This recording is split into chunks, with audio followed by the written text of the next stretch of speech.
back. Was Acid out touching us with Kuma? No, no. I didn't.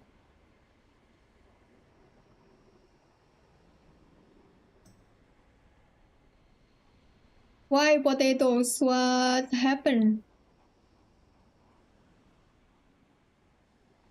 What do you mean if I'm not late?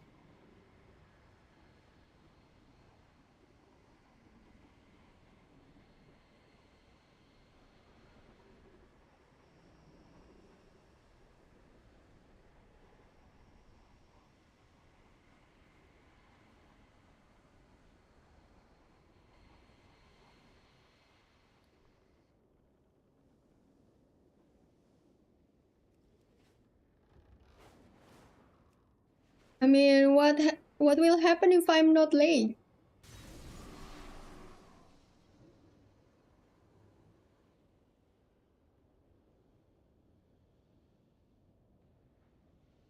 Thank you, Chibi. Are you gonna play, Chibi? How are you today? If you're not late, then you will be on time.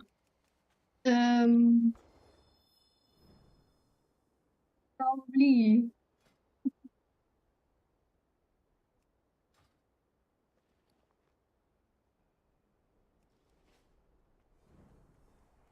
Hello, Val. Evening. Let's go play. I have Windrunner Spire.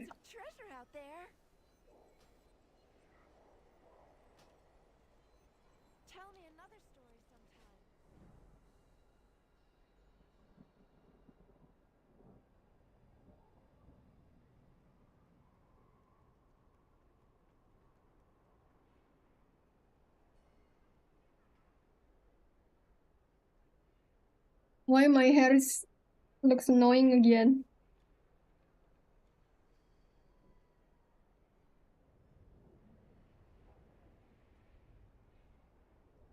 I tried to make it like framing for my face, but it's really hard. Oh. Ah, my neon. Oh, so how are you?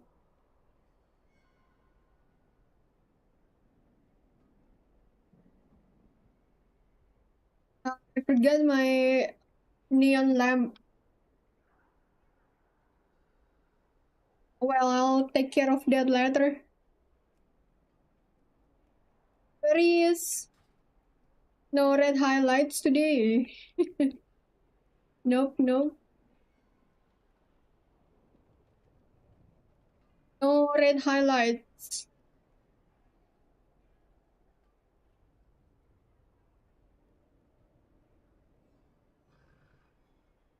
Oh, and it's orange.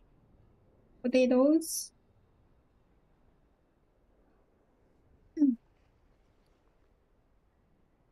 How are you also? Where is our healer?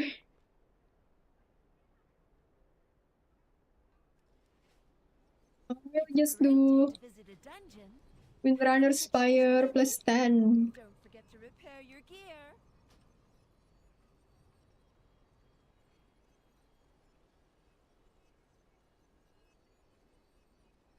I'm pretty good.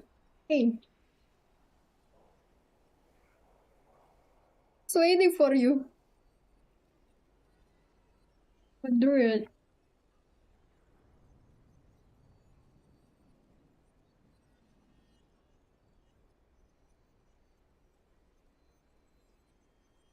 Would I level?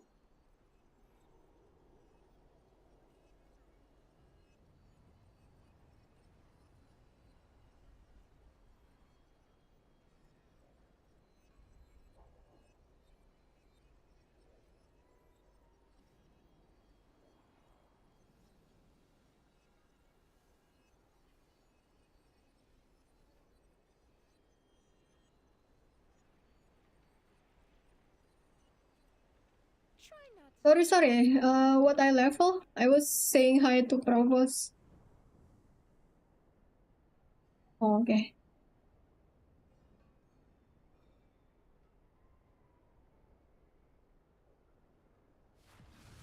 So yesterday I saw Hydra said in Twitter, lost 195 stream streak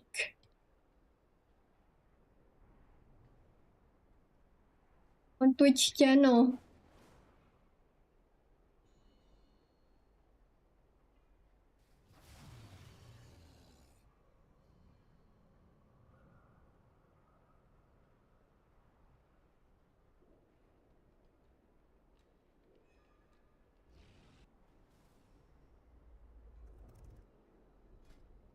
What key do you have, Jojo?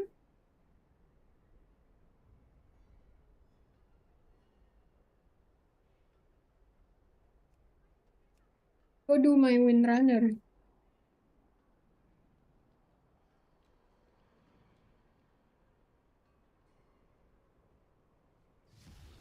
Still raining there? Oh my god, also that must be so annoying.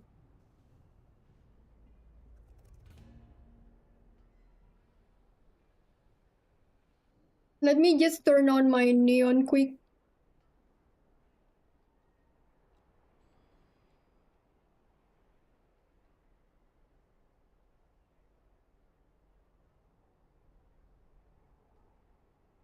It was raining here, but it's taking a break now.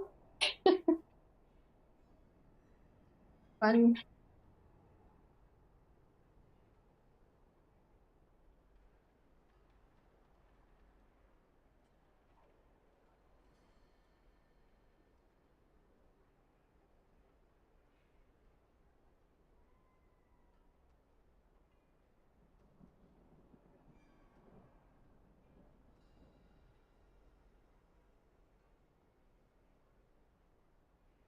Okay.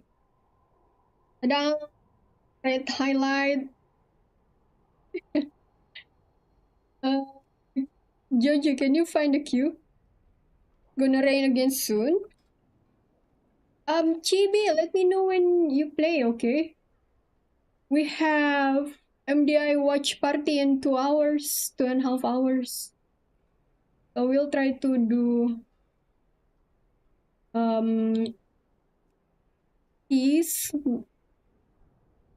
keys, more keys before that.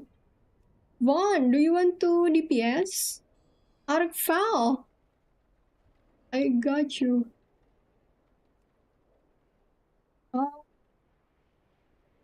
Bonson or also, do you want to DPS?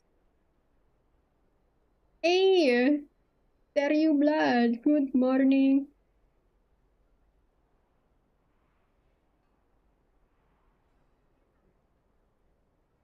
I don't have coffee today. My mom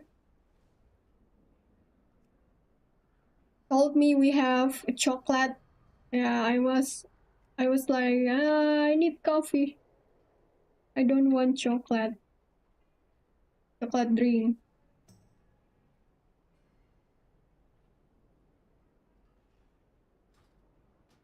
Bye.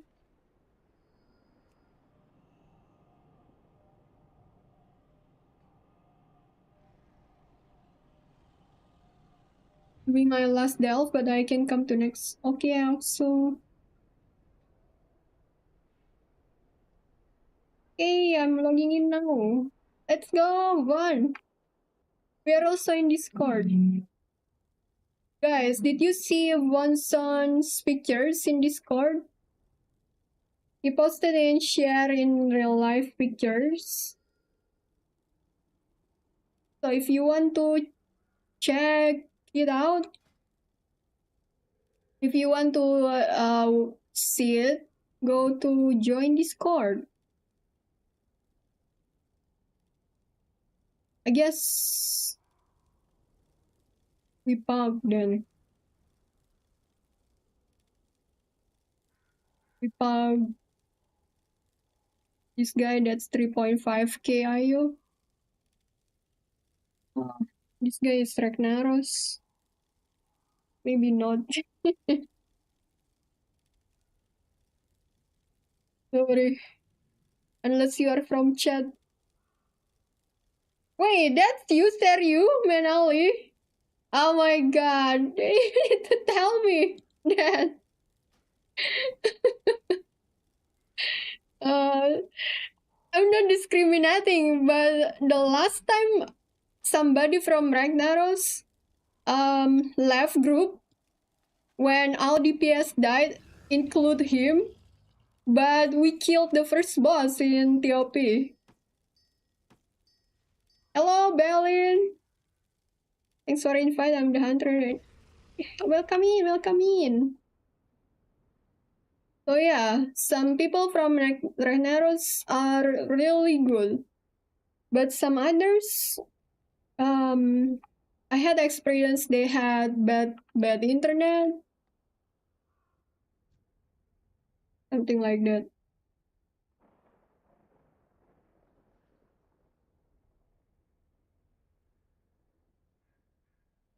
Yes, yes, Windrunnersmeyer.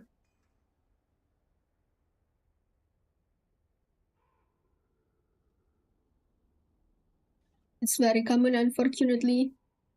Thanks for understanding.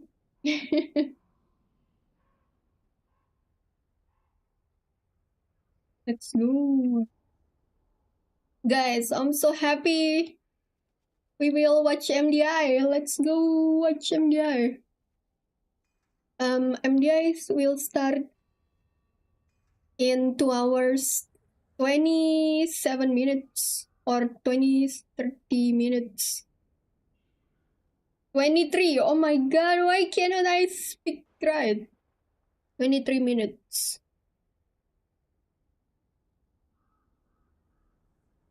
Yeah, Rose is from Puerto Rico.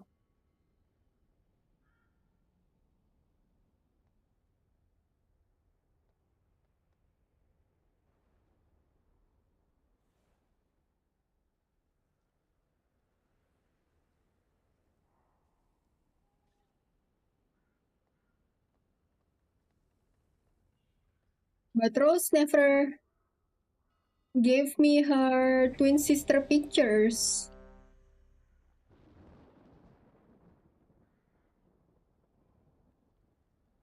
Excuse me. Wow, dirty face.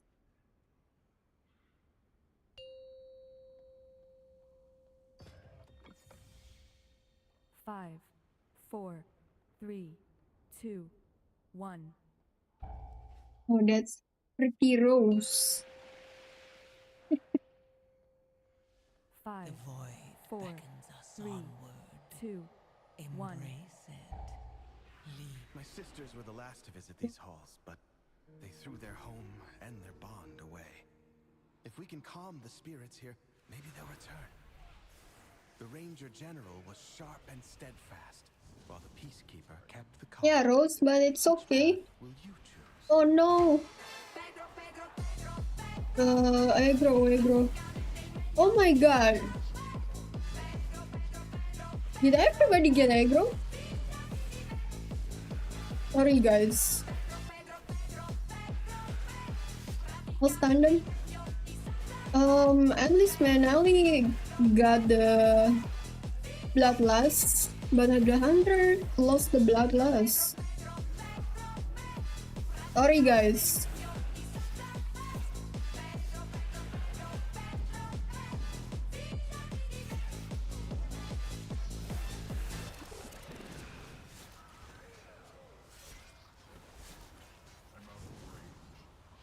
Oh my god, Vaughn!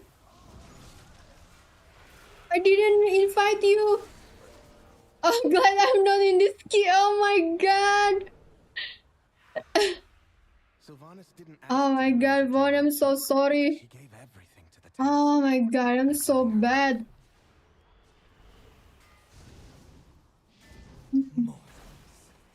Scrabbling after any shred of Ah.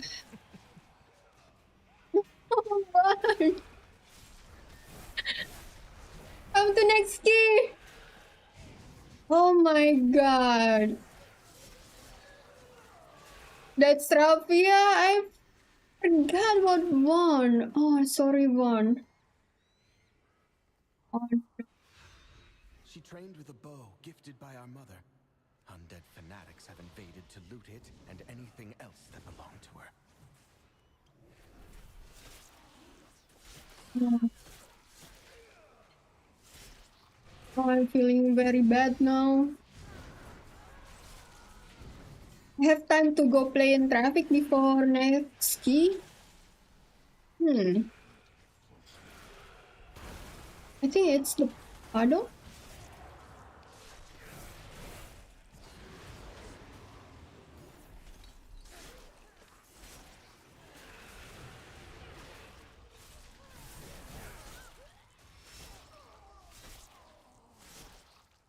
Wait, Vaughn, you are not outside, are you? Yes. Feed. All of you. Morning-ish, gorillas.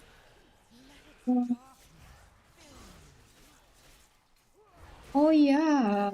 Wait, what is inside this? Oh, the day to just stay inside the house.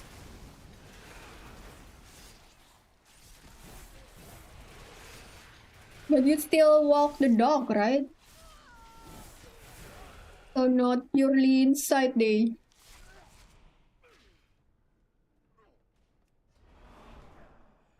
Sorry, Vaughn.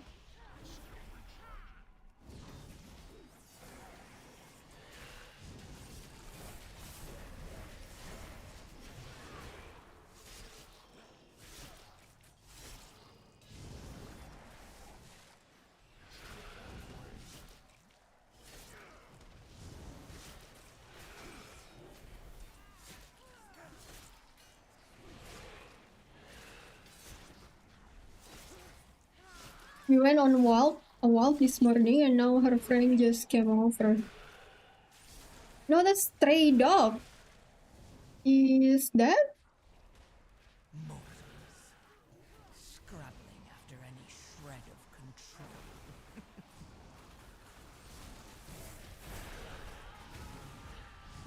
Okay, Vaughn.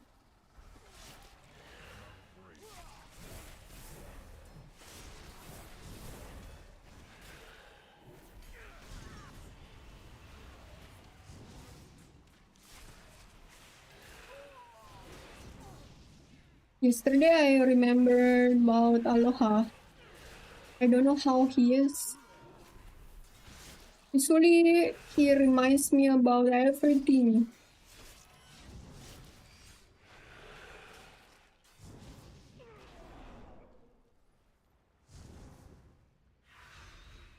Our mother's bow meant everything to Sylvanas once. I'll need it. You shall not taint the halls of our queen!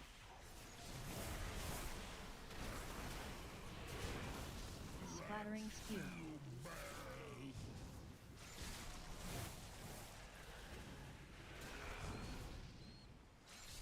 Thrown back. Mortals. Curse of darkness.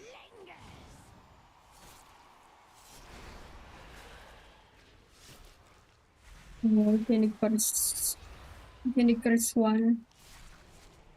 Splattering spew.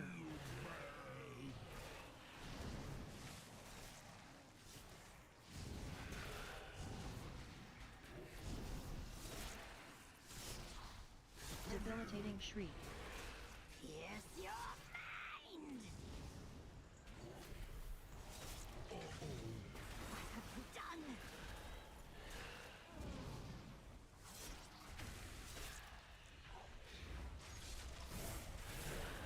Splattering spew.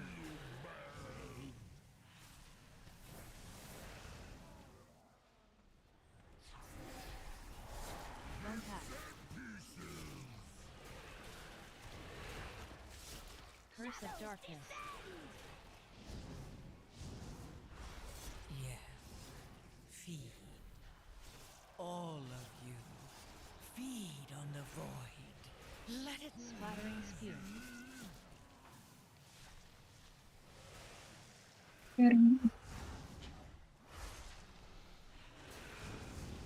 Debilitating shriek.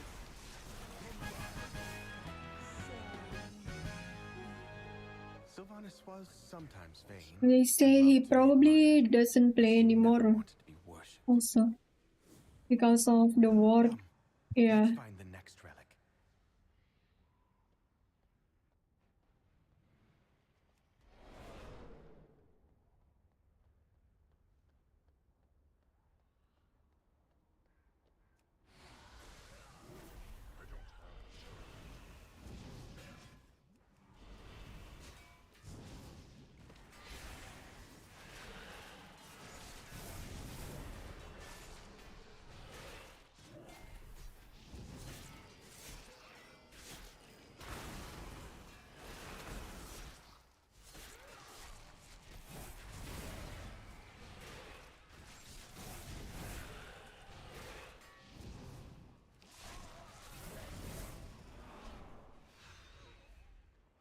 Barisa was the peacekeeper of our family.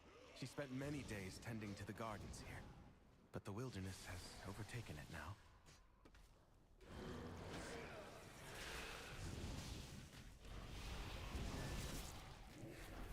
Yes.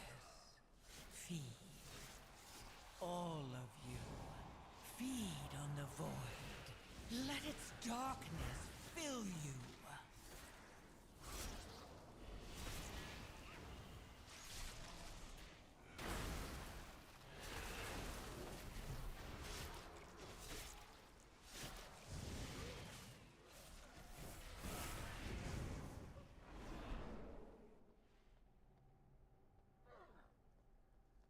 I need to target something.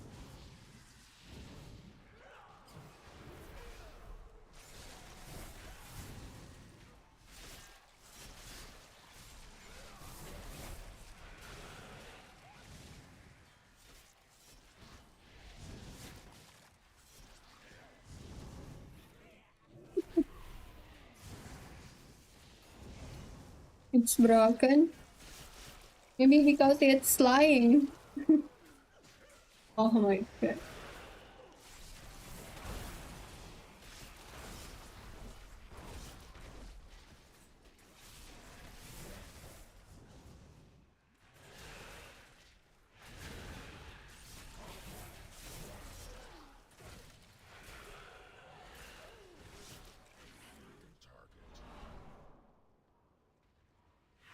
The soothing sounds of my harp brought Barisa joy beyond measure.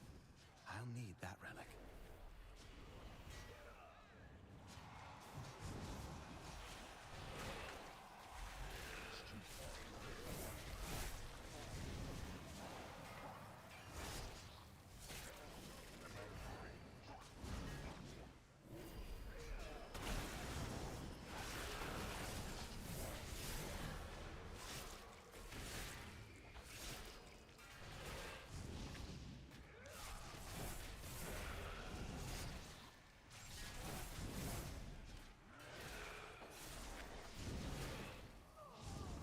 Yeah, I'm feeling better already, Rose.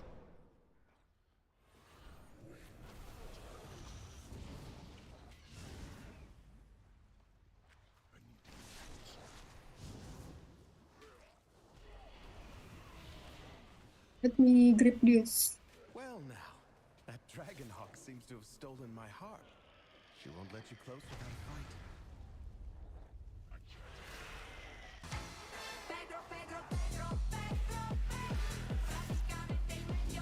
Flaming updraft. Searing beak. Burning gale.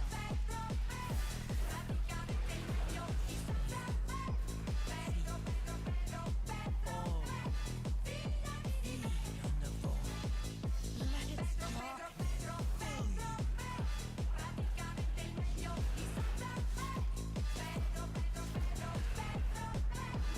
Burning gale.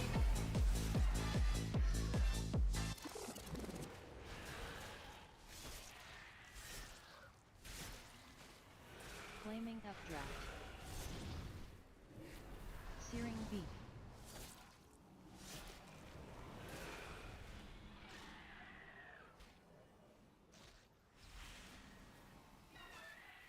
Searing beak.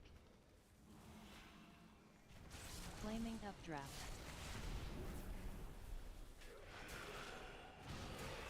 Burning gale.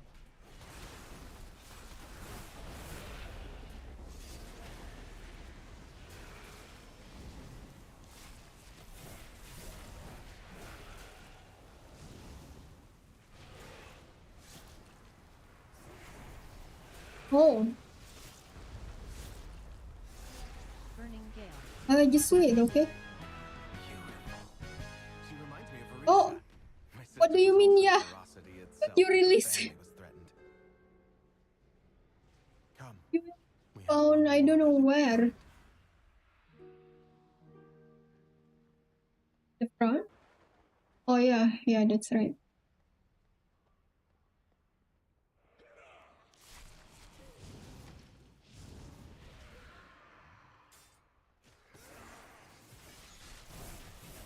I'm out of range. It's too far away.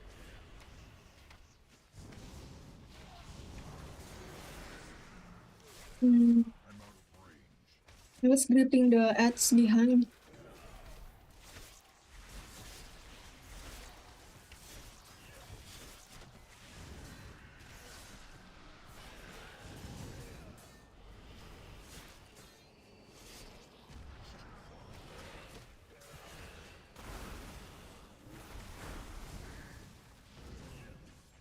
And sometimes somebody that release and then spawn there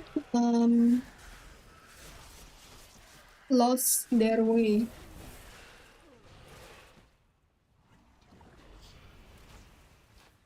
I'm out of range. Yeah.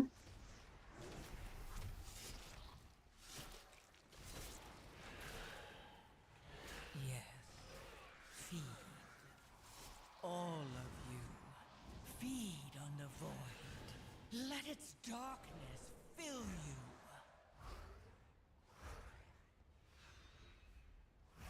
Alaria hunted the old horde with a ferocity bordering on obsession. For good reason. They took my life. Savaged our home. One of Alaria's scouting maps is within. It seems to have called on the ghosts of vengeance past. We'll need that map from them.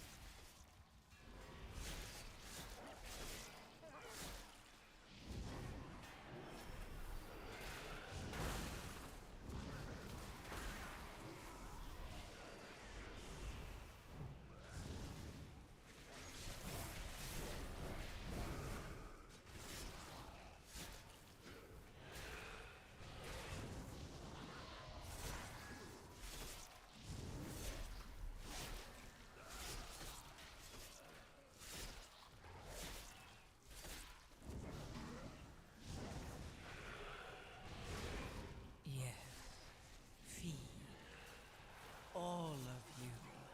Feed on the void. Let its darkness fill you.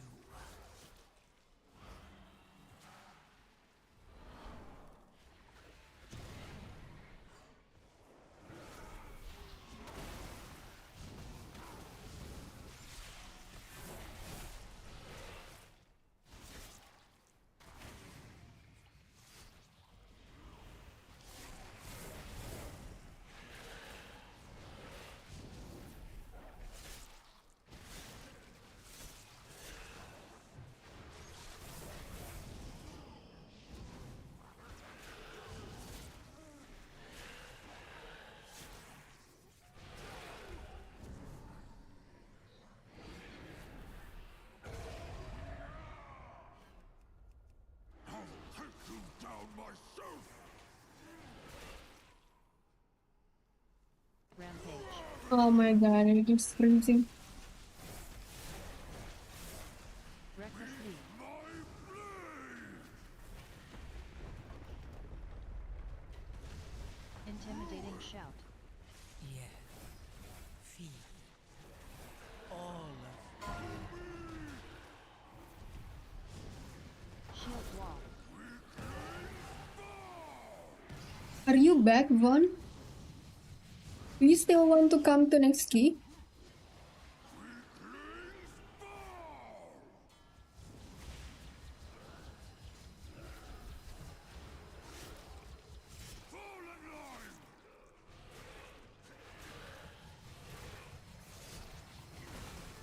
Shield Wall. Rampage.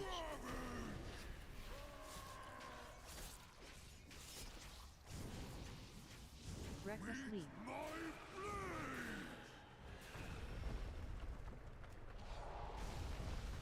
Intimidating shout.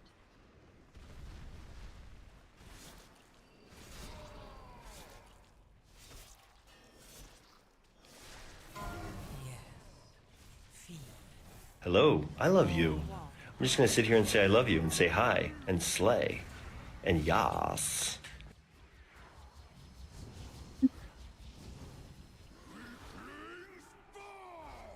Thank you, Kama. That's a good one. Shield At wall. bang. Rampage. No worries, Doma.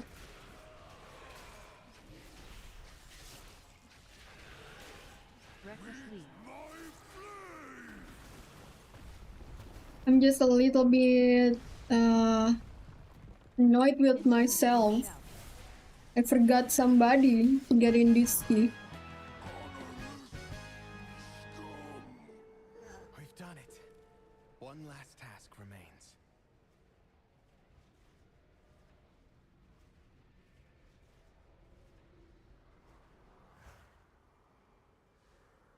Get water Use quick. these relics to return peace to the spire. Perhaps then my sisters will return to me. There, the restless heart that haunts us. Please, lay it to rest.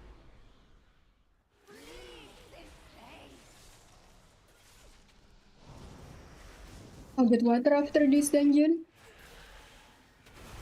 Air rain.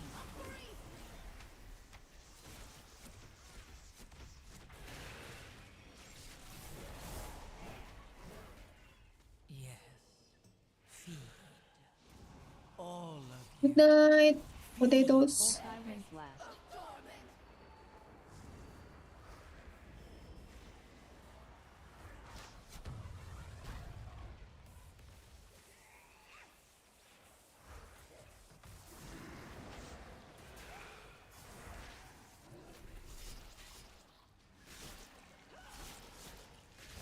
Air rain.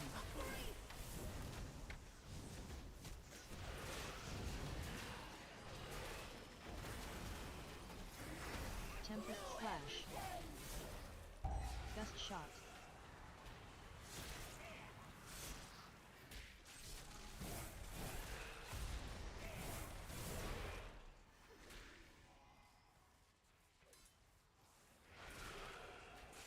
Full gale.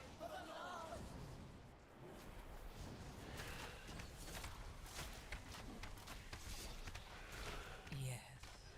Feed. All of you. Feed on the void. Multi-wind blast.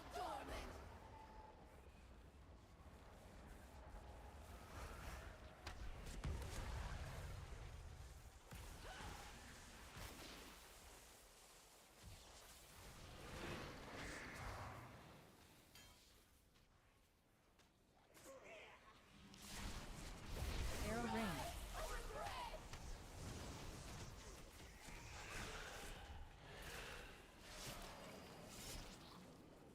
Tempest slash.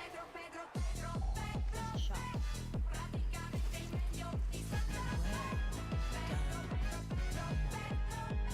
At last, spirits that linger within these halls have found peace. I hope that one day my sisters will be able to do the same. As for myself, I shall fill these halls with music until they return home. Thank you, champions.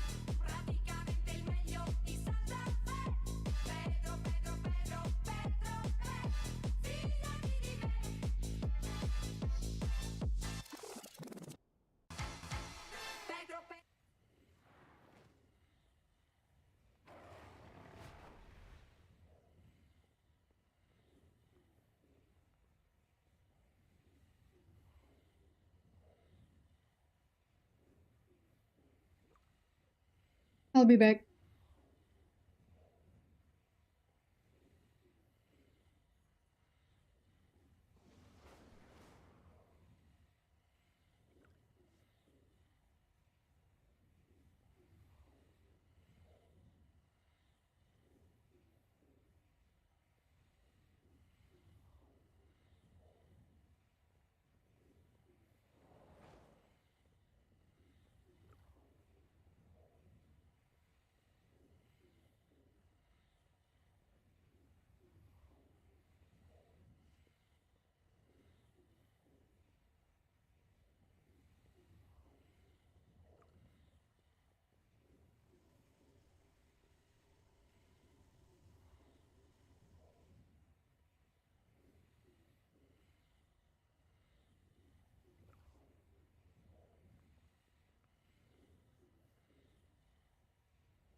Where is Vonson?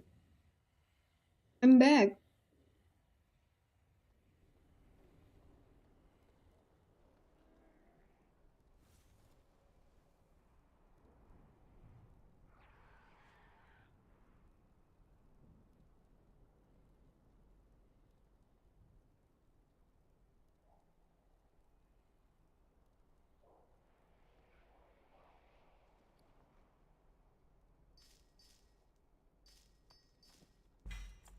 I can't use that item yet.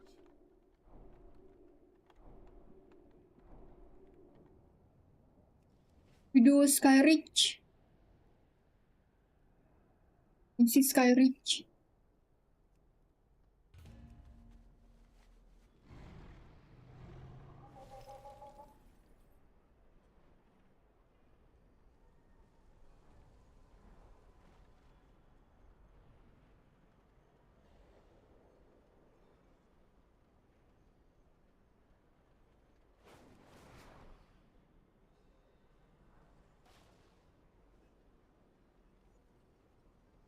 Looking for someplace Oh, neutral? it's on my tank also, so I don't have tank spot. Hope you find lots of treasure out there. Can you DPS on that guy? Your gear. Try not to slay too many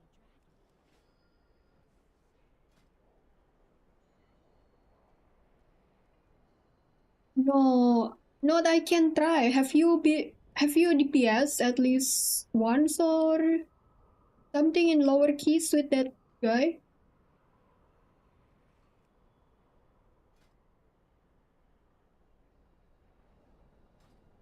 Oh nah. I saw you there.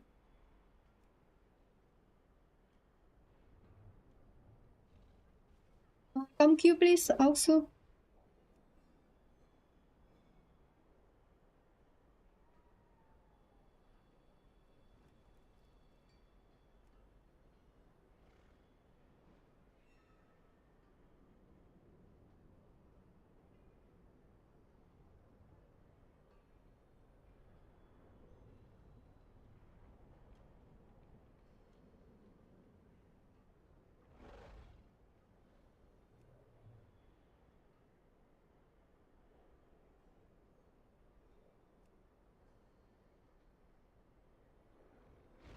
Come Q please, Beller.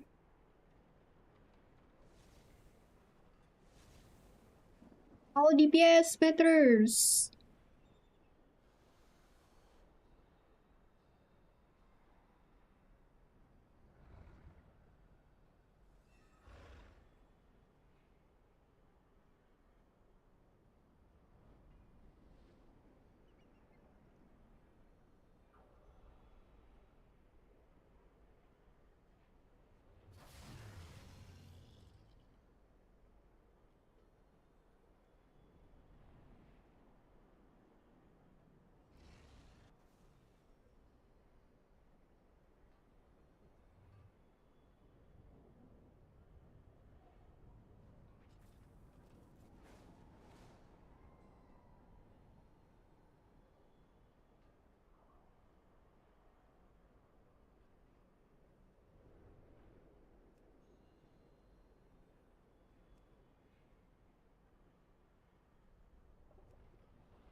Also, how long do you need?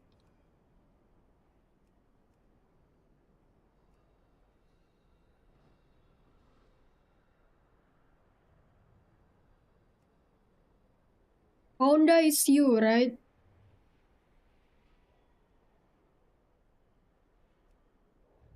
I just forgot to invite Fonson, so I don't want to forget again.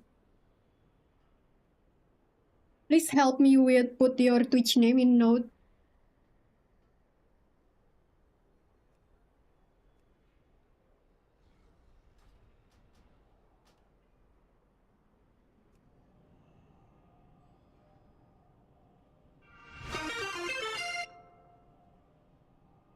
Thank you for the follow, I Lowen.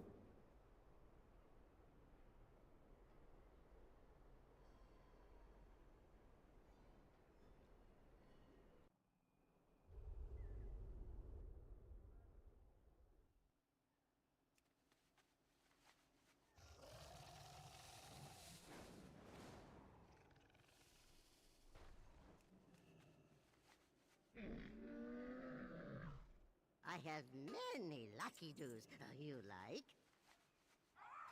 Well,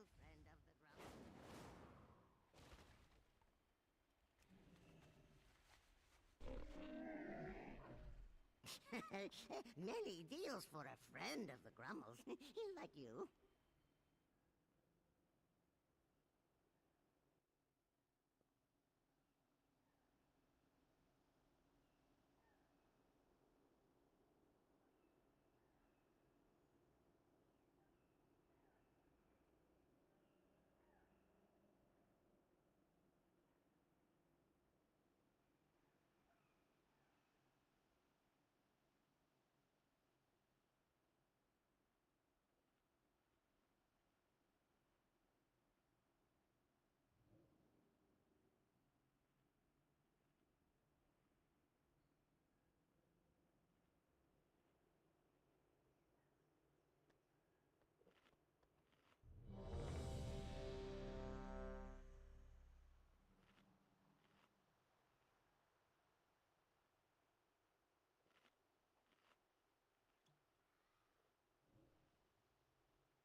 I need to get closer.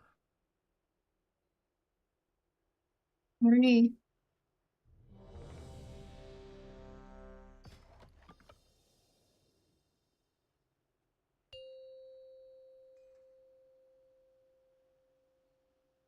Five, four, three, two, one.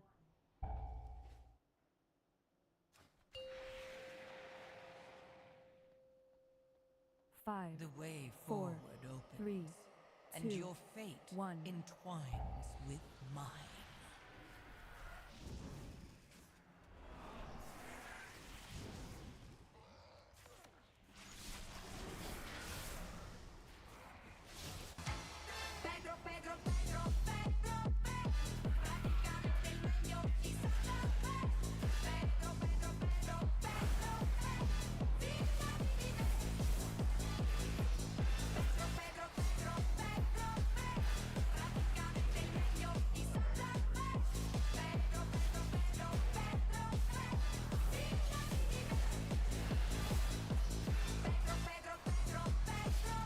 Oh no, the rappel. Oh my god. I didn't pay attention to the rappel. Are they coming to us or? Oh no, no. No, they reset.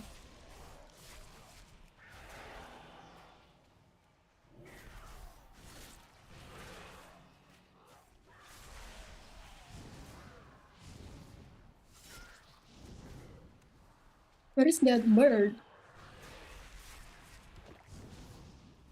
Yes. Feed. All of you. Feed on the void. Let its darkness fill you.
One more intra, please. Yes. Feed. All of you. Feed on the void. Let its darkness fill you.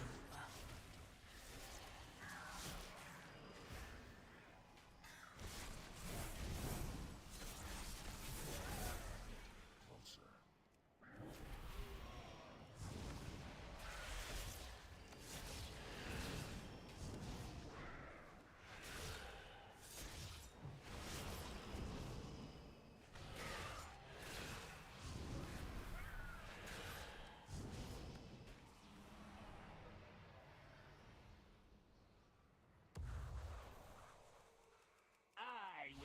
Slice the flesh from your bones. Who's AFK?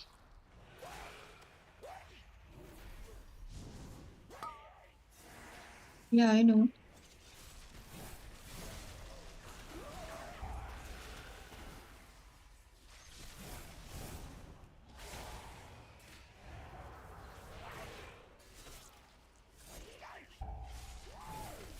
Ito, Chakram. Yes. Feed. All of you. Feed on the void. Let its darkness fill you.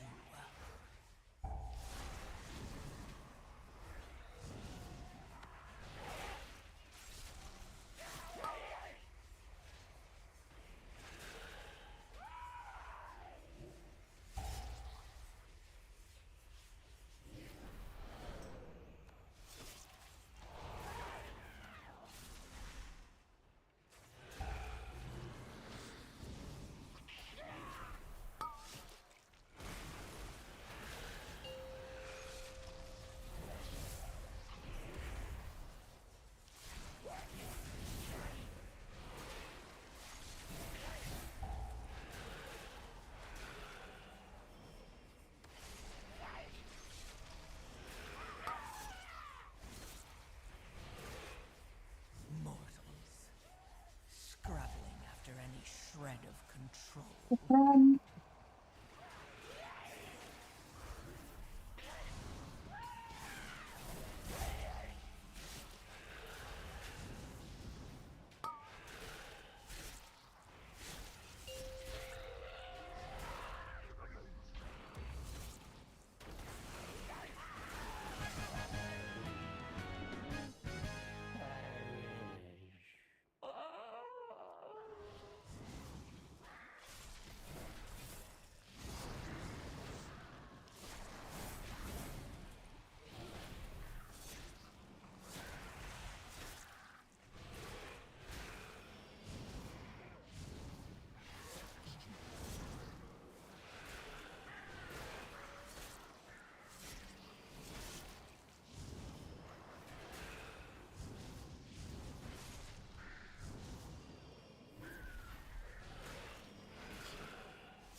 Mortals. Scrabbling after any shred of control.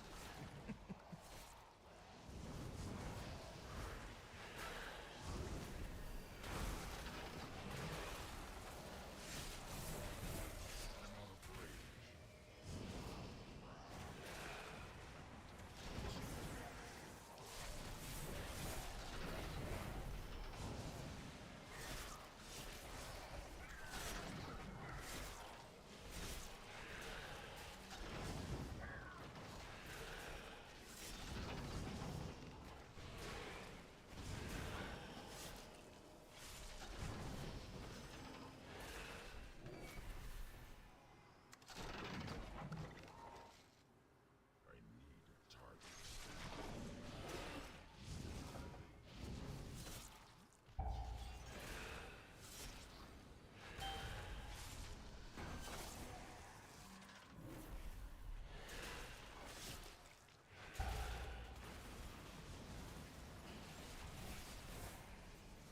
Yes.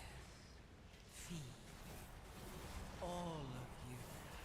Feed on the void. Let its darkness fill you.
rules the skies. Behold, terror given wings.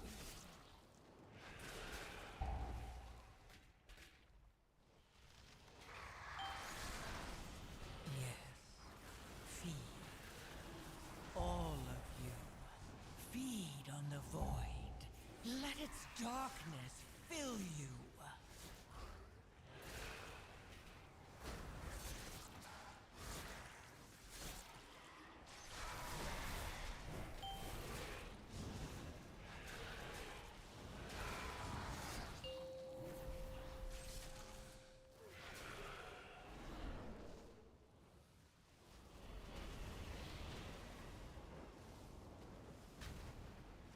Okay to be inside the circle.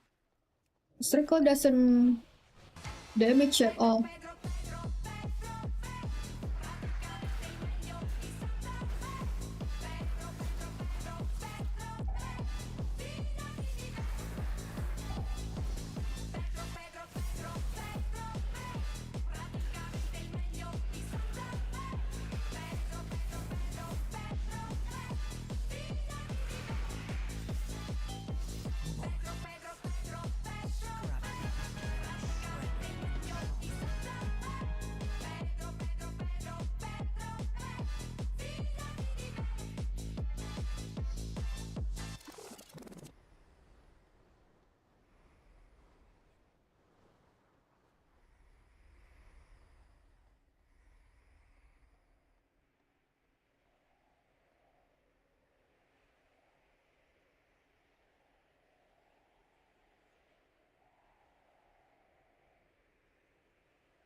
Warning, Paladron.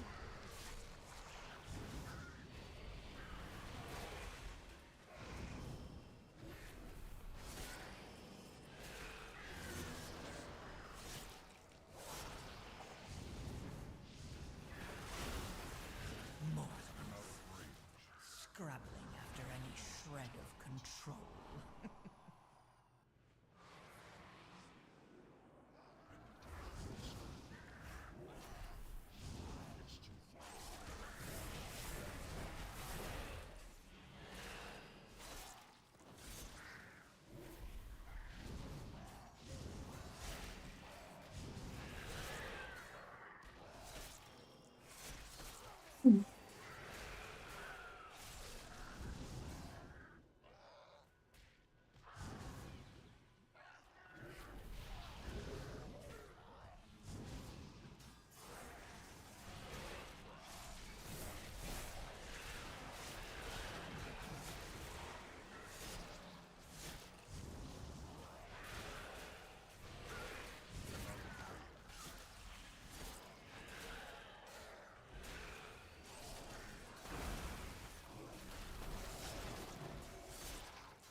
Mortals.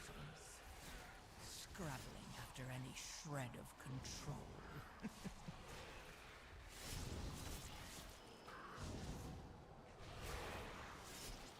Hey, Kylex.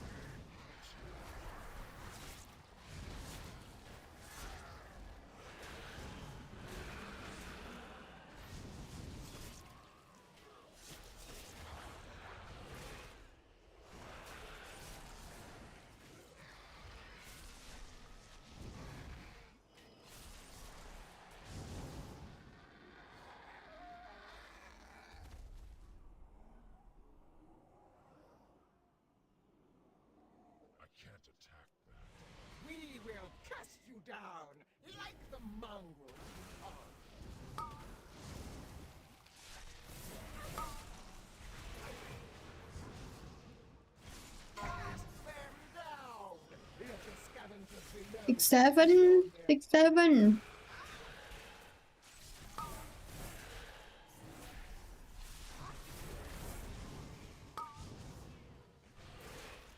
Yes. Feed. Behold the might of the Arakor!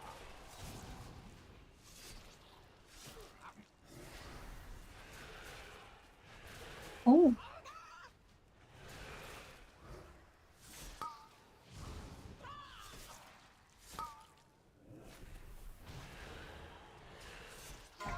Them down!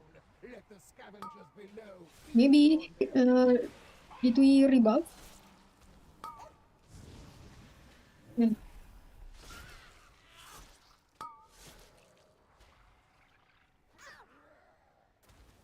behold the might of the Arakor!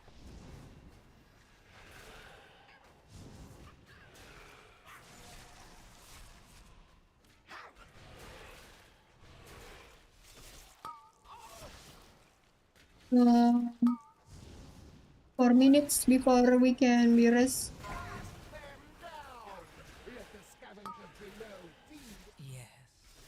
Feed. Oh no.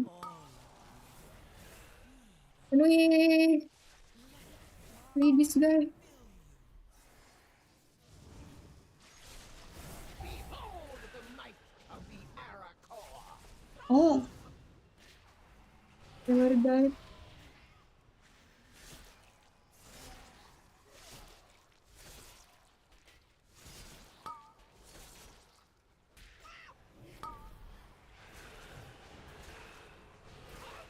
Yeah, we can stream this, but Scavengers below feed on their pulp. okay.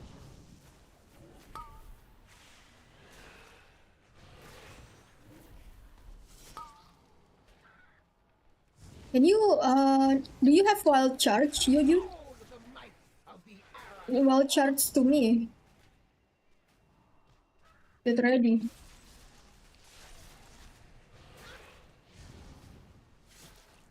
You can when the bird drop you. You call them. Them down! Let Oh my god. below feed. You were on. Mortals. Scrabbling after any shred of Wait. Is the bird going to me? What the heck? Behold the might of the Arakor! No, no. It's not snatching me.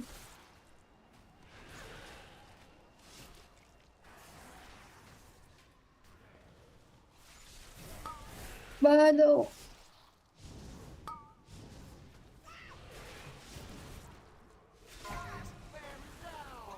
Let the scavengers below feed on their will I get snatched? I get snatched. I'm gonna die.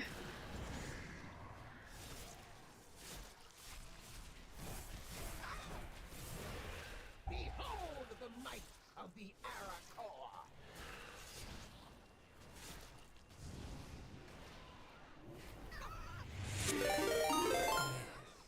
Oh my god. No. all of you. Feed on your Dion, thank you for the raid. Thank you, thank you. As long as we rule the skies, you Hello. We do it again. We still have 8 minutes.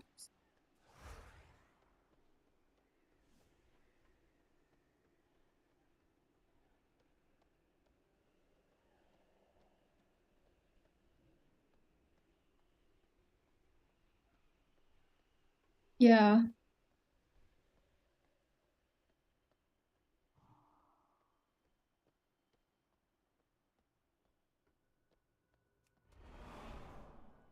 That's fine. Just bring the fire to the side as much as you can.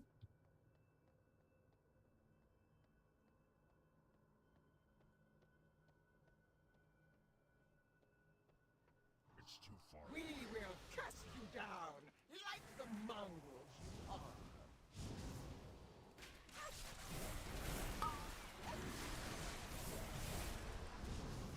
Is your mouse good now? Let the scavengers below Aksu.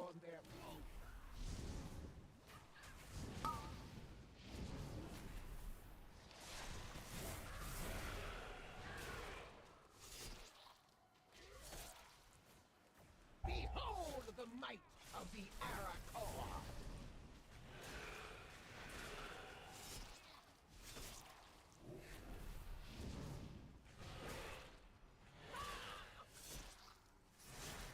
Bloodlust, please, Mona.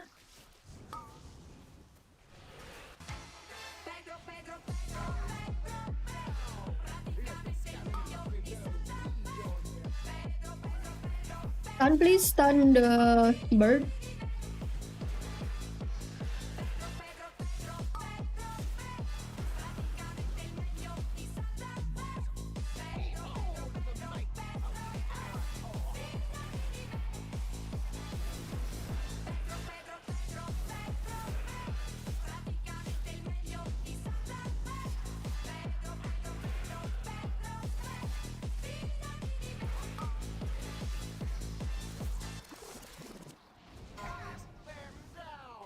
Let the scavengers below.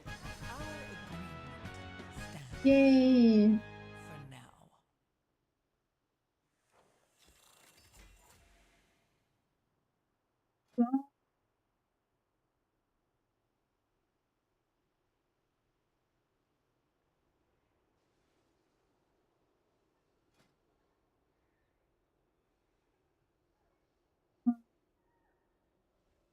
I'm not sure.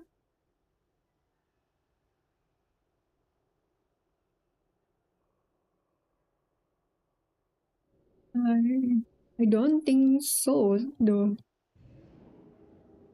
I don't think that's a good trinket. Thank you again for the radiant. Uh,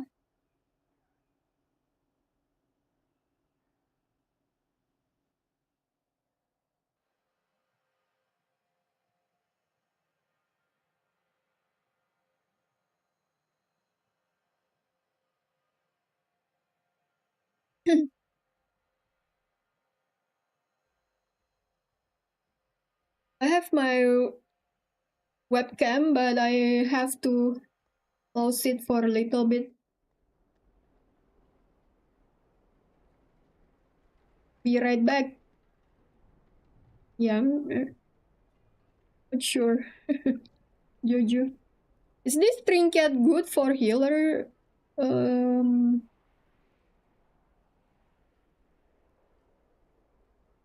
Where is it?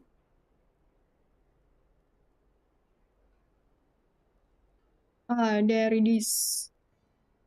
Is this good?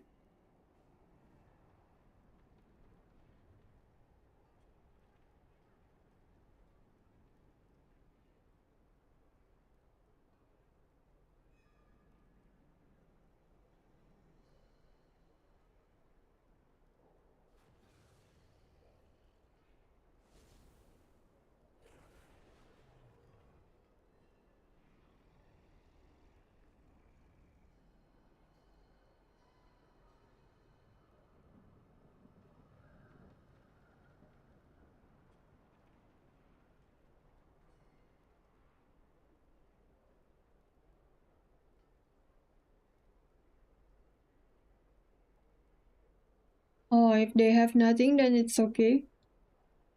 Yeah, he had champion trinket. Did you get what you need, Aksu?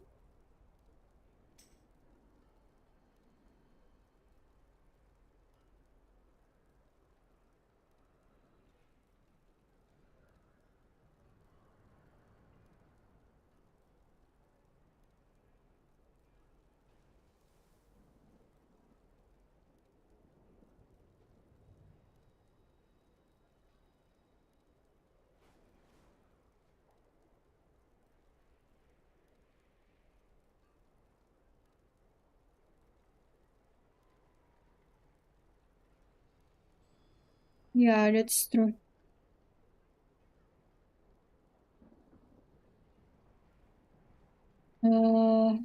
I need to switch key. I mean, switch tune. I have AA. You good for now, also?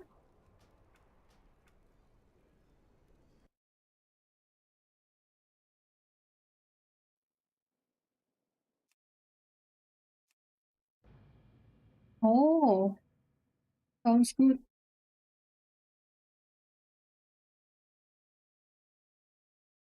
Okay. See you later.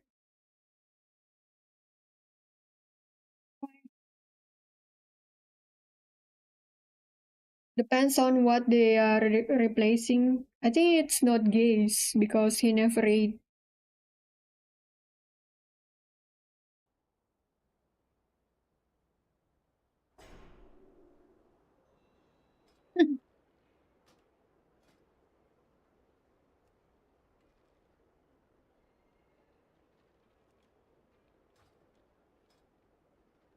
Oh. He said it's the Void Storm trinket.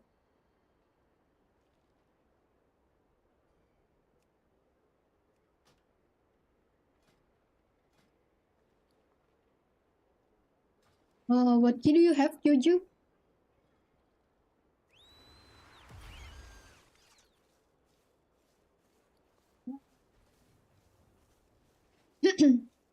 Yeah, it's okay.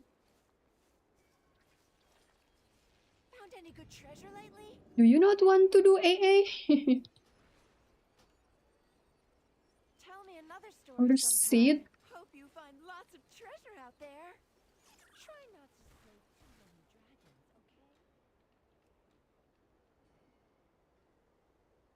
okay? Okay. I'll be back. Bye, you. Guys, if you're interested to join Keys, let me know.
This is A10.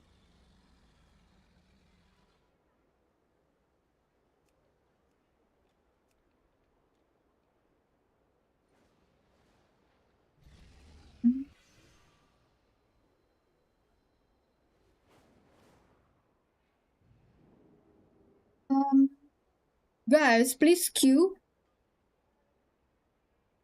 I only have 3 spot DPS.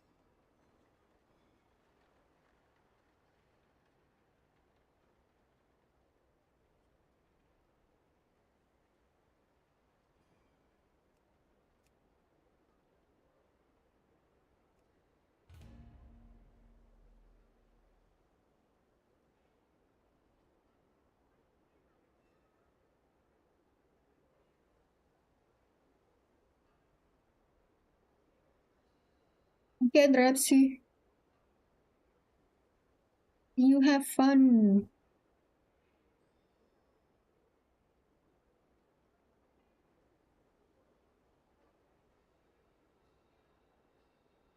Um,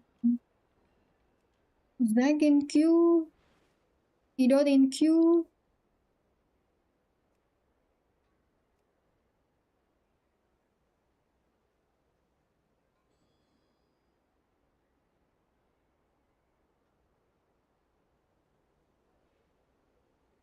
Well, how long can you play? Because I'm thinking to bring Dion's. Dion's, are you in queue?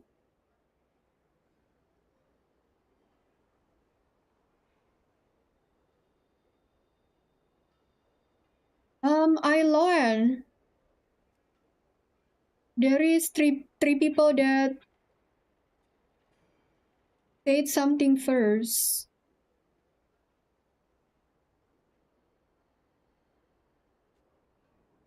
Can you come to next key, Iloan?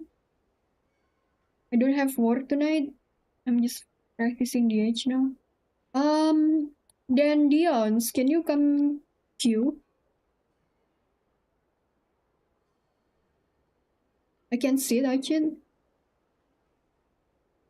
Yeah, Val, can you come to next key? Val?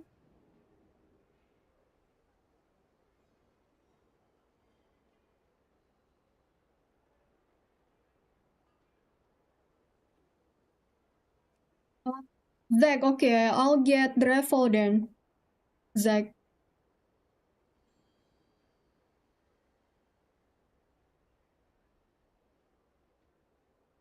Thank you, thank you. Hmm?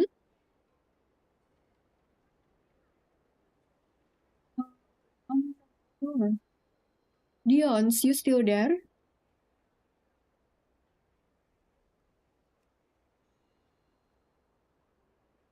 Dion's not here anymore.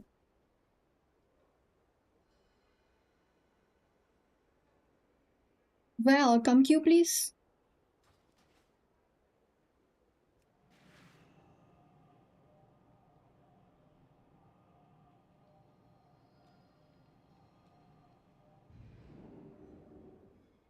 Not sure where Dion is.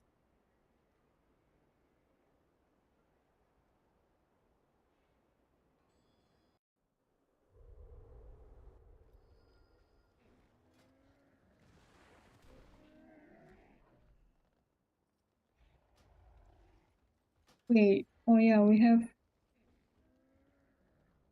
don't have loss, but I have many wares.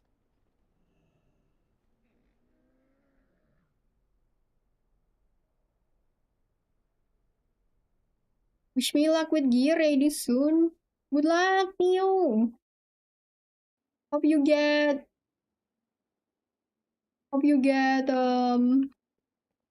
yes. Wait, what will you rate on or not on? What rate will you do? Drums? Yeah, I have drums. I have a lot. It's a pity if we don't use it. Morning, morning, Venator.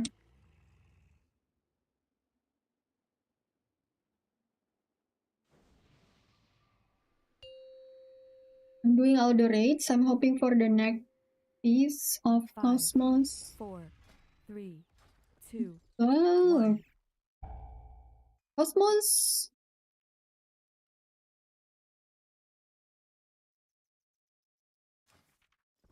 Is Cosmos hard? 5, The 4, void beckons Because us sometimes 2, 1. Embrace Welcome to Algathar Academy. I am delighted that you received our invitation. yeah, because sometimes I watch raid and they stuck at Cosmos. How wonderful. It has been quite some time The since neck piece the is very rare. Oh, Well, it seems like... Indeed. I Come with see. us. It should only take a moment to set up for a new lesson. These lashers must have grown wild while we were away. Please, if you could, clear them out while we realign the life magics of this place.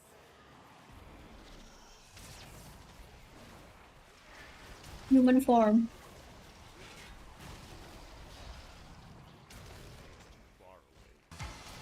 Yeah, to if you want to charge to friend, it's human form. Were you Bunki in form?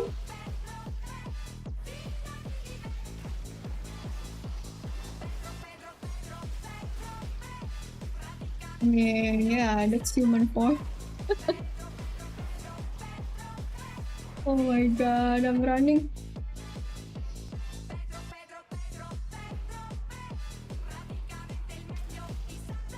I've stacked, so I moved back, I jump out.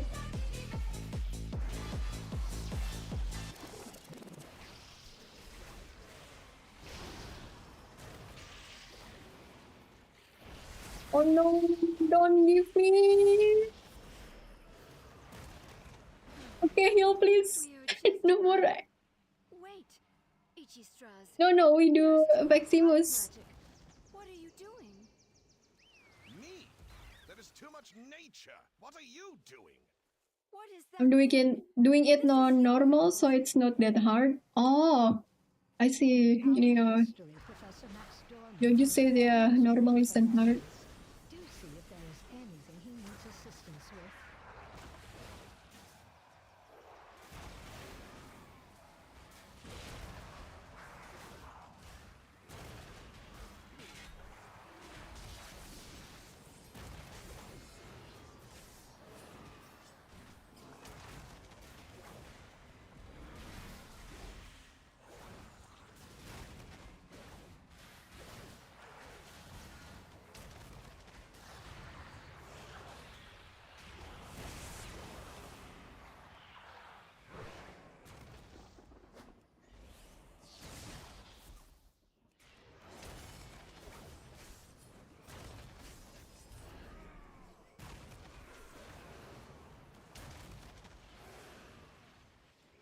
Oh, thank you.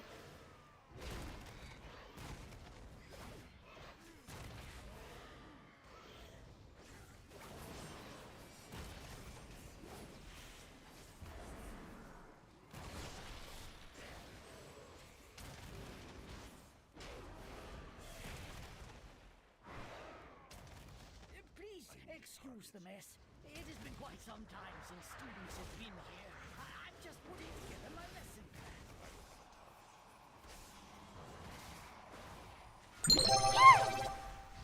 Oh my god, that scared me. 34 Mary, months. thank Big you for weapon. the Huge weapon. 24 Enormous weapon. months. 34 months. Hi Asteroid. Wait, 34 months, not 24. Irie, thank you so much. Big weapon. Huge weapon. Enormous weapon.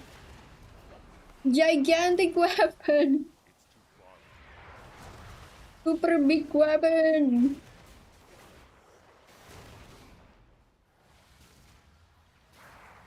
It's okay. I forgot we in 5-1 so now I'm feeling so bad. But he's not back yet. I want to bring him to next key. I don't know where he is now. He must be mad. Long ago, members of the Blue Dragonflight accidentally overloaded an arcane elemental and created a powerful construct named Veximus that quickly started to wreak havoc. Goriras, you are in Discord? Arcane Orb. Dragons battled Veximus fiercely Arcane Expulsion. Yeah, I did. from absorbing stray arcane orbs that could allow it to grow further out of control. Mana Veximus bombs. began manifesting I'm trying, Kyrie. Arcane Orb. Thank you. Arcane Expulsion. Yeah, I was. I'm so forgetful.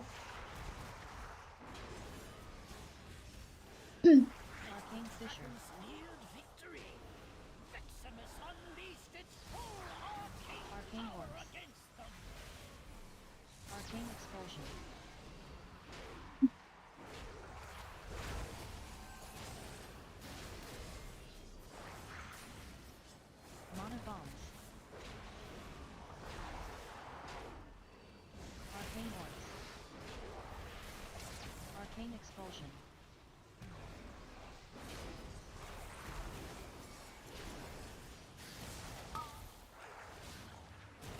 Mana bombs.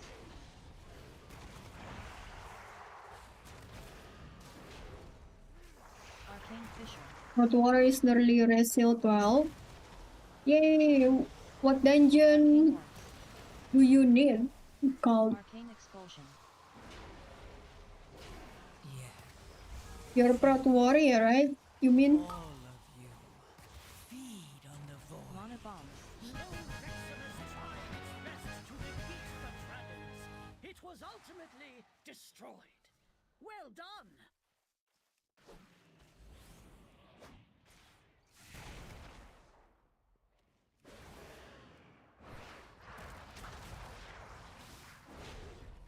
Acid and MC.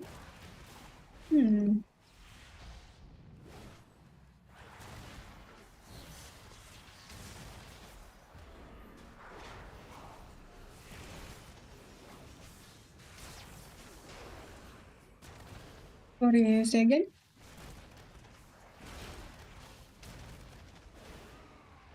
Oh, yeah.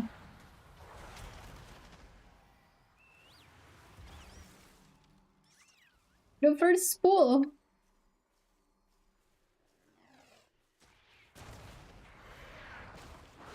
The first spool did that. Students have trickled in after The you. first spool made my Interested in our sports health team? down. Help them sort out clearing the place.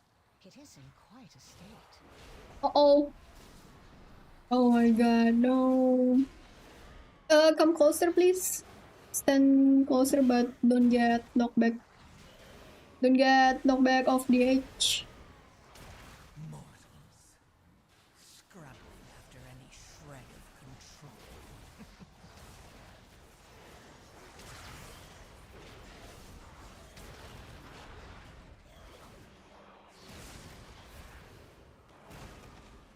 Oh, nice guy. Thank you for the lurk.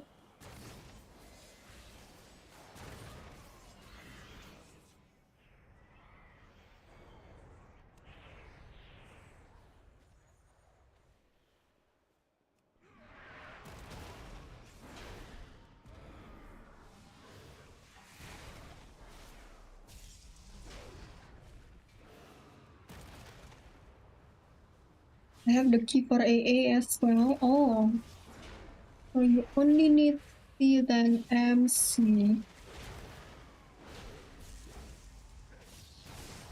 I mean, if you want to pub.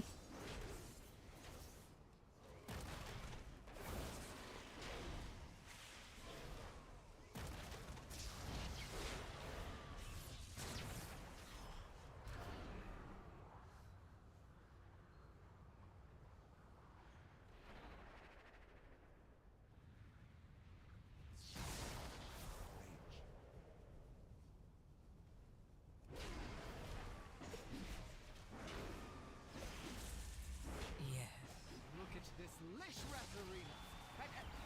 Wait, what are these birds doing here?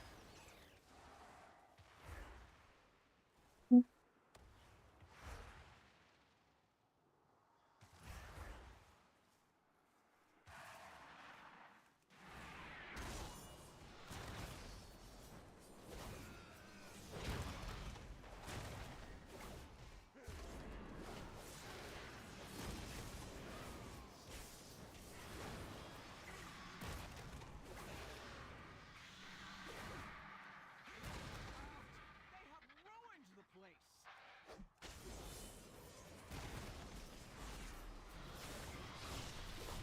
Hey, Kempar, how are you?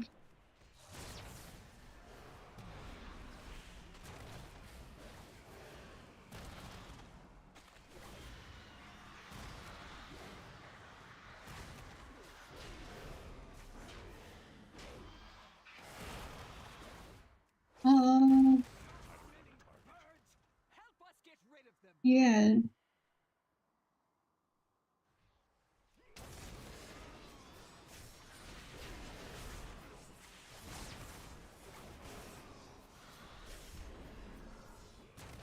Man, sure. Good job.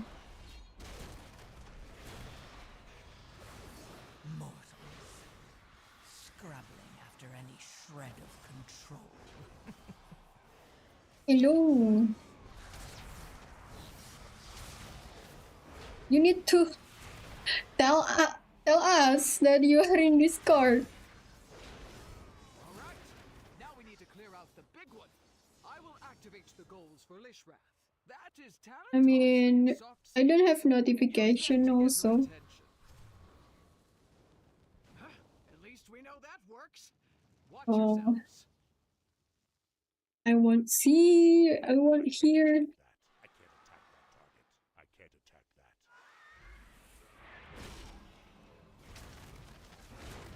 Savage Peck.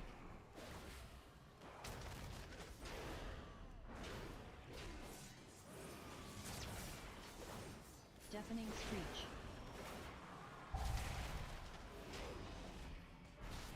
Overpowering Gust.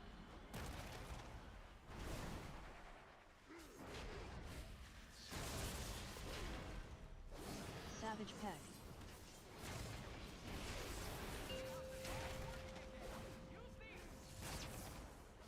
Win-win. Goal of the Rushing Winds. Gale Force.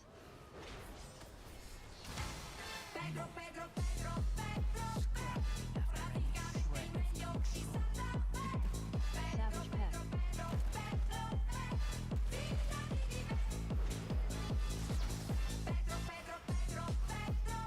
Deafening Screech.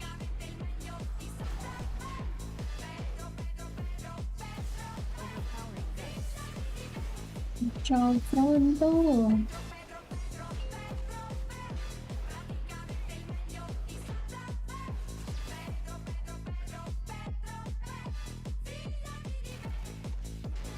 Goal of the Searing Firestorm.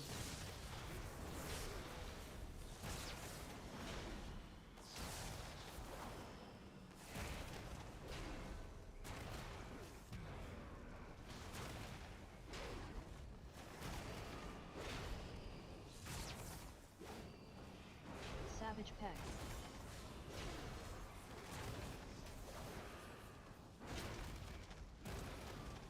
Yes, Deafening Screech. all of you. Feed on the void. Overpowering Let its Gust. darkness fill you.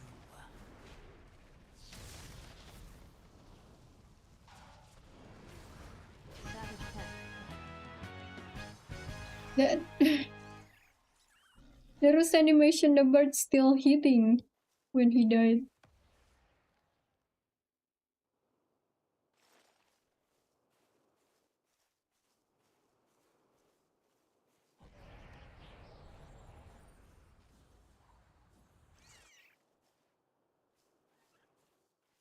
Okay.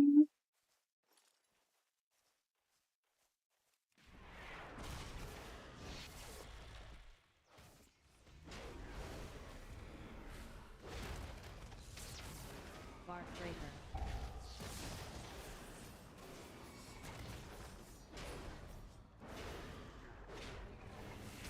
Germinate.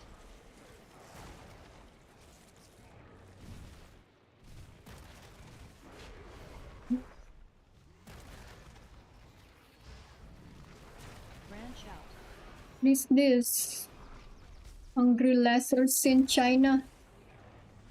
Bark Breaker.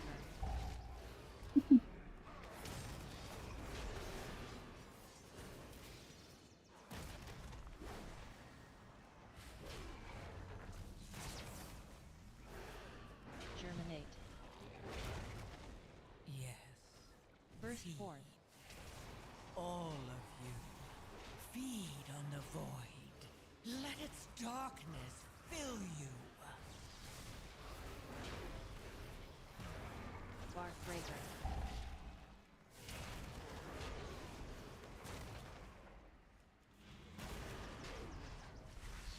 Germinate.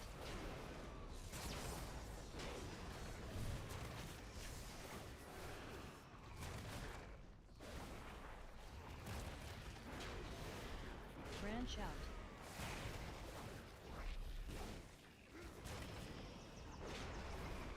Bark Breaker.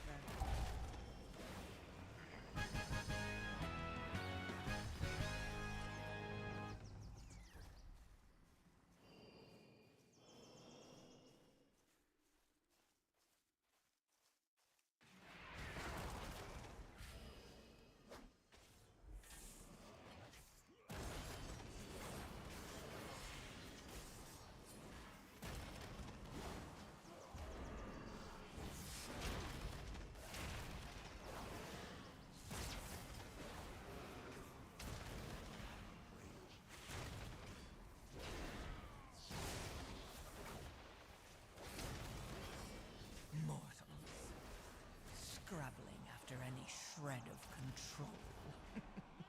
Yeah, that's fine.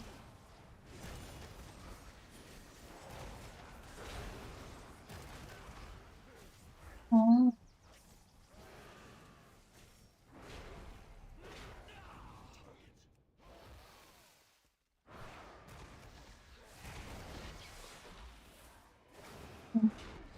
Well, soon for her.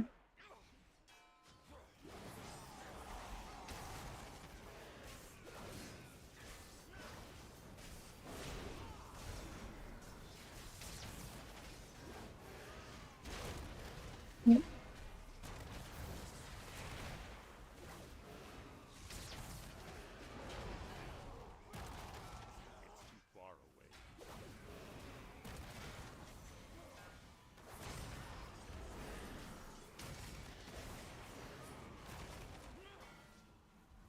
Mortals, scrabbling after any shred of control.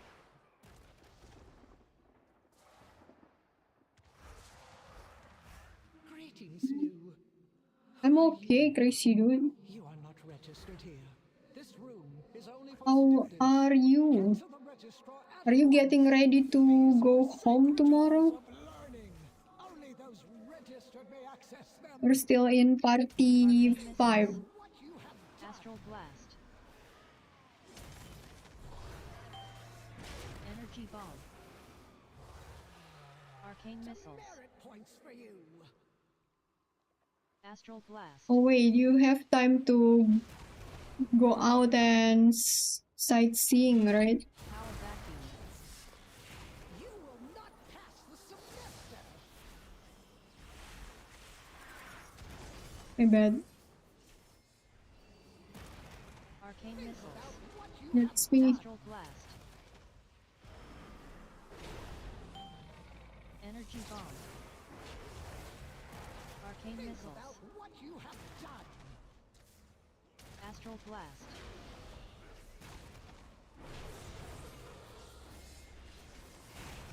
Power Vacuum. Leaving the Airbnb. I will be at the airport in 3 hours. Oh, okay. Arcane Missiles. Astral Blast. Or, yeah, maybe outrange. Arcane Can you Missiles. be rest? Astral Blast.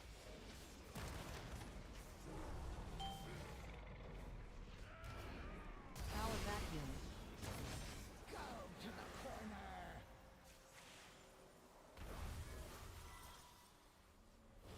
No, right? Arcane Missiles. Astral Blast. Energy Bomb. I Arcane cannot Missiles. spell reflect that one. Astral Blast. Problems. Power Vacuum. Oh no, my god. Sorry. Timing is so bad. Arcane Missiles. Astral Blast. About what you have done. Arcane Missiles. Astral Blast.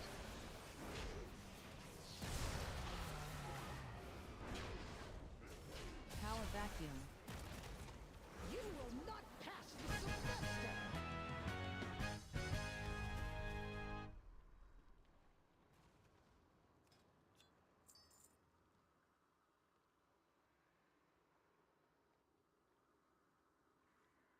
Thank you, everybody.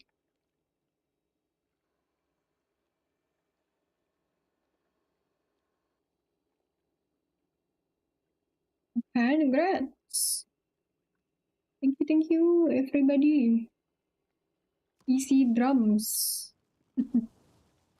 Oh, I only have 17 drums left. I'll get more from bank.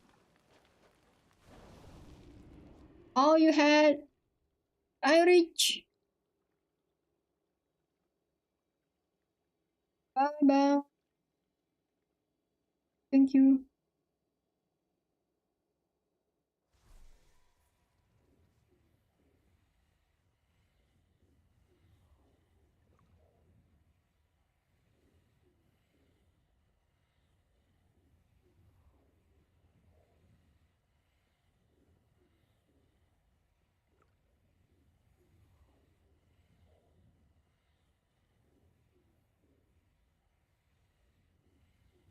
Thank you, Crazy Dude.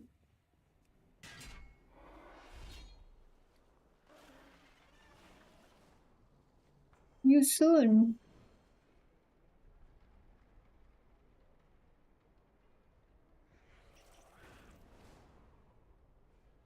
I think we do sit, guys. We need a healer though. It's gonna be hard getting a healer.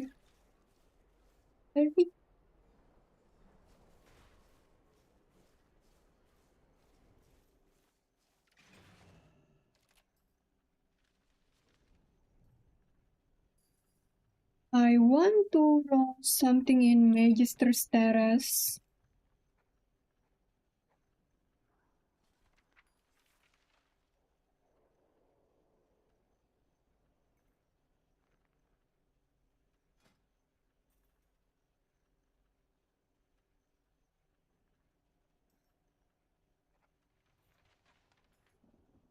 I have weapon, but first mastery. What about that?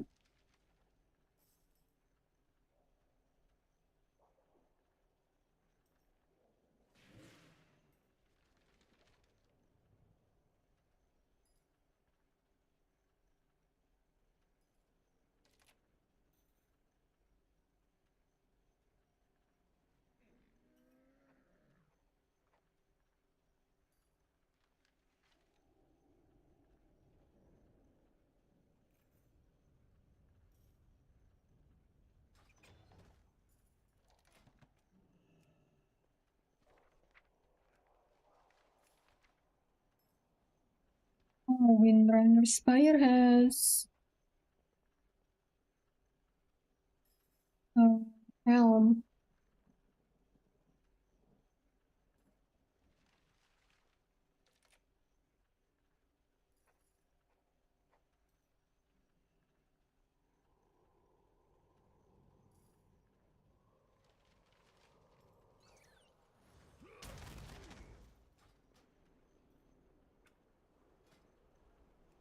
Let's try this. Sit of Triumvirate.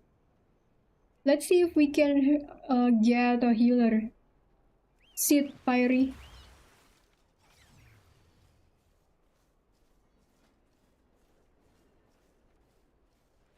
Zach, do you want to DPS? Or heal? Oh, Pyrie gonna heal. DPS please, Zach. Oh, you are in group already?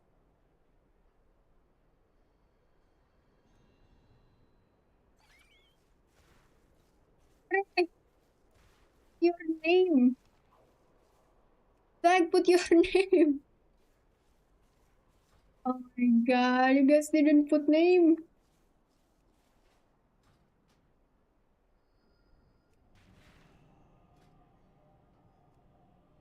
I'm not yelling.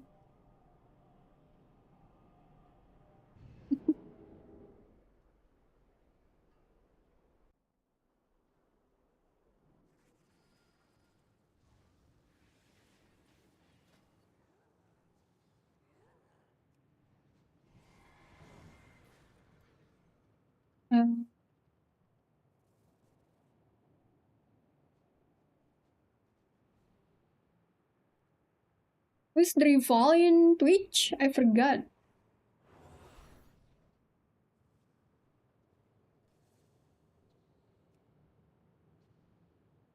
That's not the note that you want.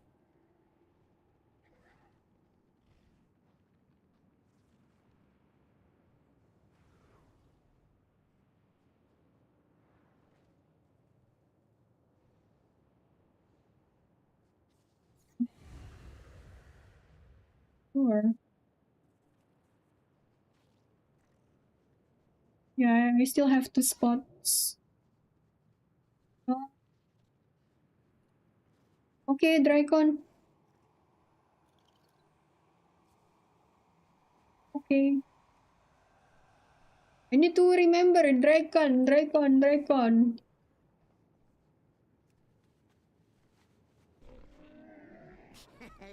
Many deals for a friend of the Grummles. He'll like you. Nice. Thank you for putting Twitch name. An entity from the void has emerged into our world. It must not be allowed to spread its corruption. Oh, we don't have a luster again. That's what I want to take from bank. Drums.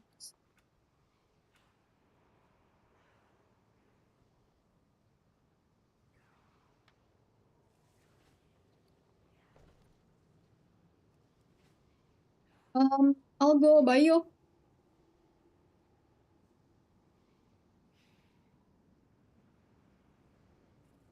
Oh, no, Dracon, we good. We can use drums.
I'm back.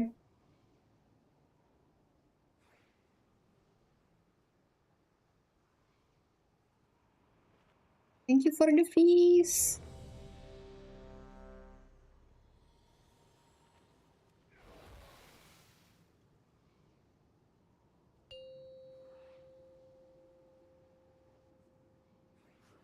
Five, 4, 3, 2, 1.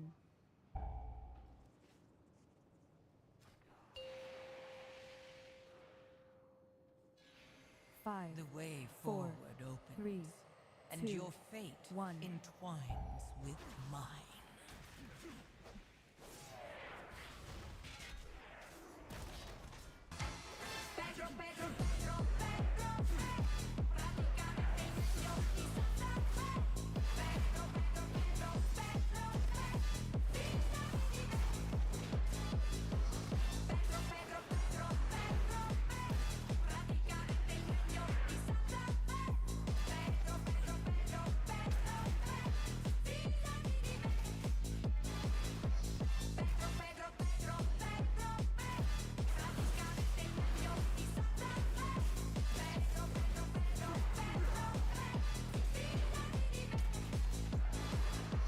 Wow, these guys died so fast. What's that? What's that?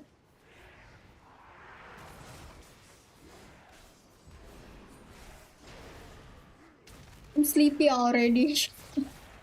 Peanut. Oh my god.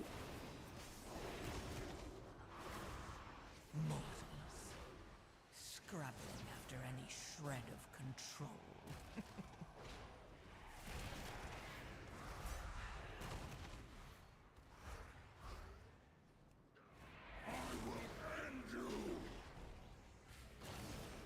slash. Decimate.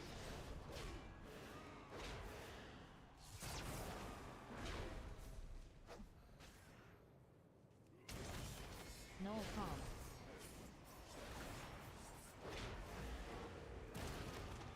Using slam. Not picking my nose. It's itchy over here. My god.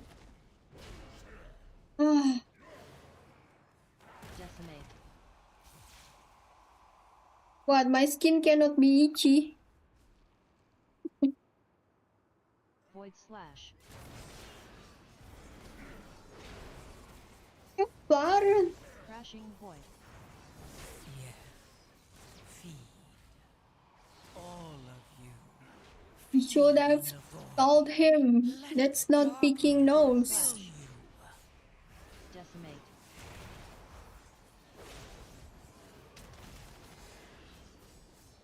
I thought I had a good sleep already. Null calm. But then I woke up at 2. Cannot sleep. Using slam. Then I slept for a little bit.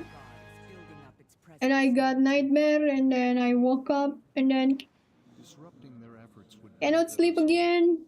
Also, their commander here has a particular So I couldn't sleep for Figure out their motives and put a 4 stop hours. And then I did doom scrolling. Literally doom scrolling. Because I was like, oh, I need to sleep.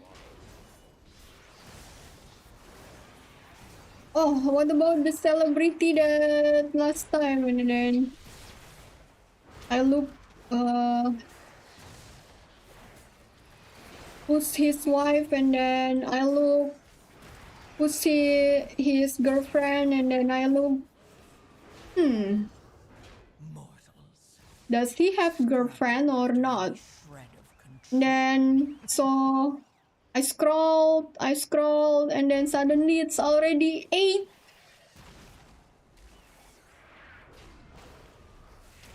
Oh my god. Sorry, Drevo.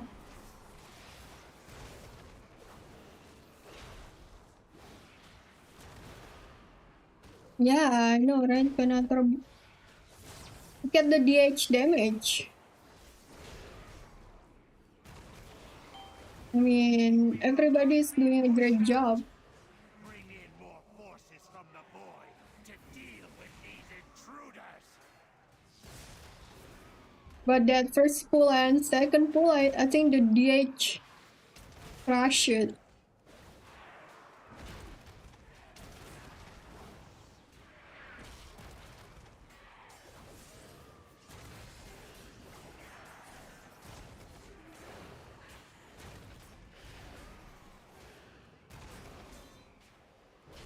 Oh, Warriors.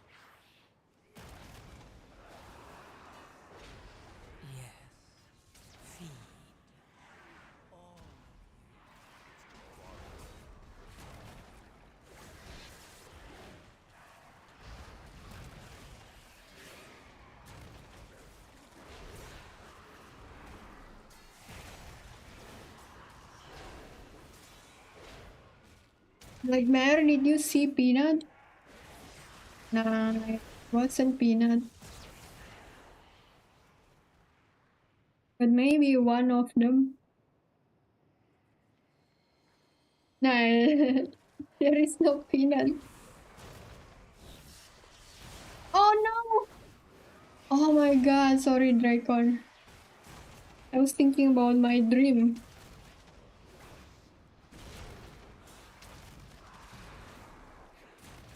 So, no.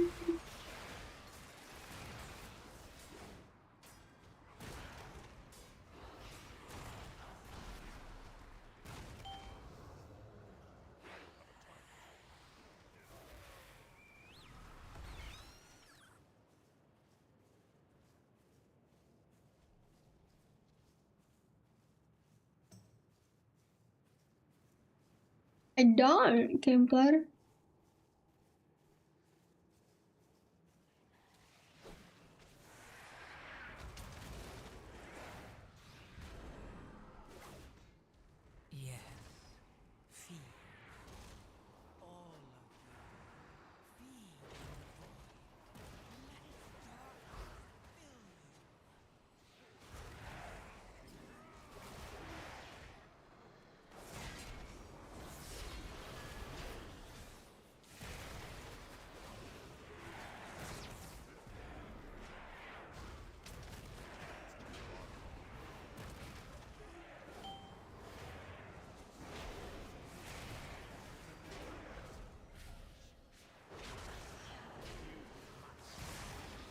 Wow.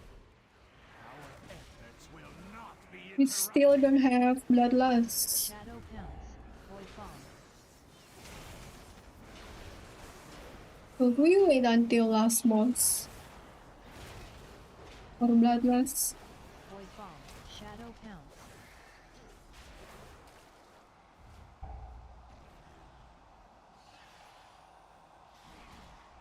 Oh, Shadow Pounce. Overload. Yeah. Feed. All of you.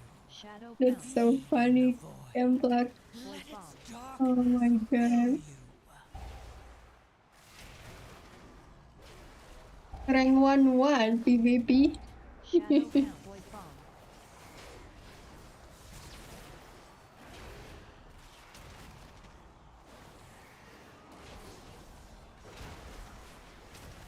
Shadow Pounce.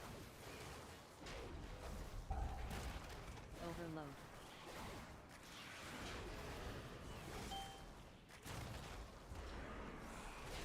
Shadow Pounce.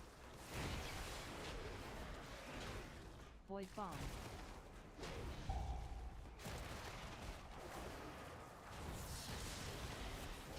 Shadow Pounce. Void Bomb. Porque Ayo is kinda not rank Thank you for removing 1 anymore. between me and this. You need more. Yes, this will do nicely. Maybe I'm wrong. You'll find their viceroy near the entrance to the temple, feebly trying to break in. Yes. Feed. Eliminating him will give us an opportunity to get in ourselves.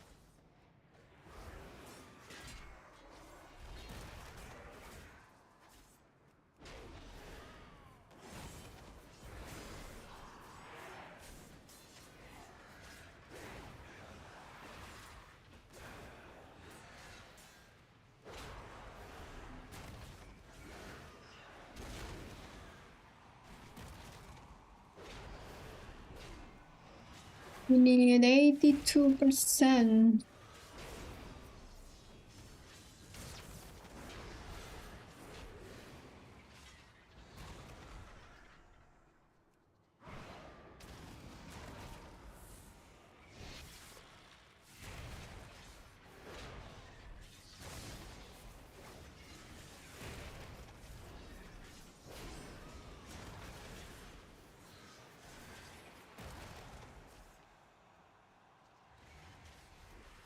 For his rose so that she can get hit by tentacles.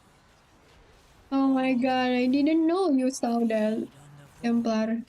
Let its darkness fill you.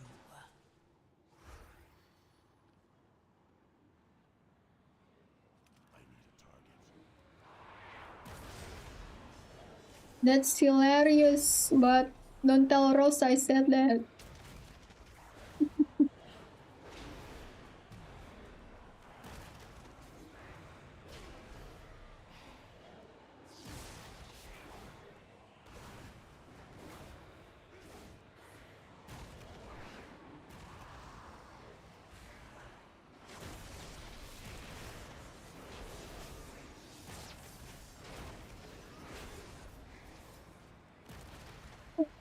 Oh my god.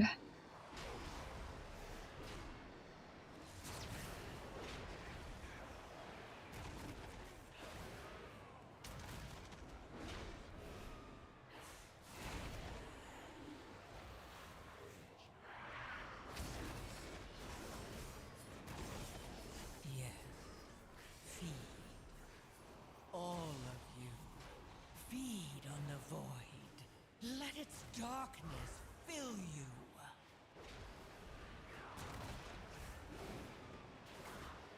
Pick me up when MDI offer, okay guys?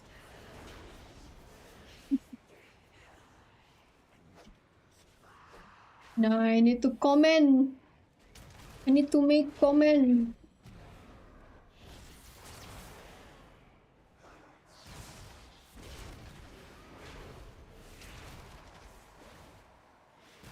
I want to make comment.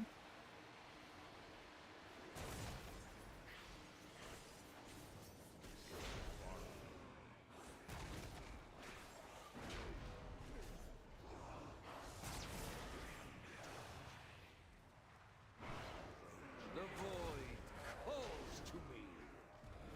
Mind blast. What's with twirling the small hair on your right side? Small, why? The small hair, annoying. All of you, feed on the Mind void. blast. Let its Mind darkness blast. fill you. Gates of the abyss. Umbral tentacles. And I try to make this a little bit more straight, but I cannot. It's a little bit wrinkle. A little bit curly.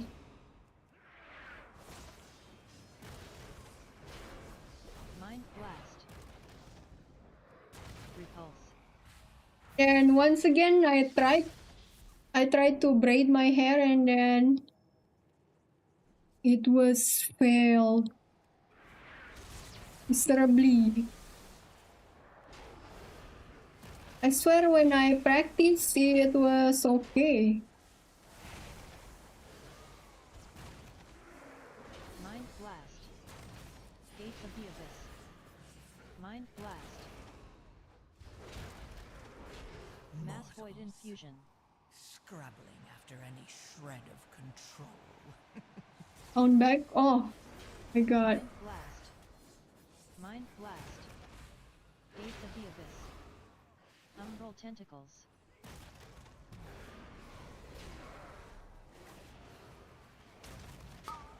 I was yawning when you did that, Dracon. And I wish you told me sooner you would do that. Great despair emanating from within. Because first I can get ready, and second I also can spell reflect so we don't overlap. We must get inside. Illyria, the skills you have learned can open the way. Oh god, I think Peanut's selling anesthetic, guys. The second he's here, I'm feeling sleepy. It is rare that a Naru falls into void this way. The few cases I know of have occurred when mortals. Yeah, that must be it. What fascinating implications. Such musings can Probably time to chop it all off. What? No! I just need a straightener. Straightener.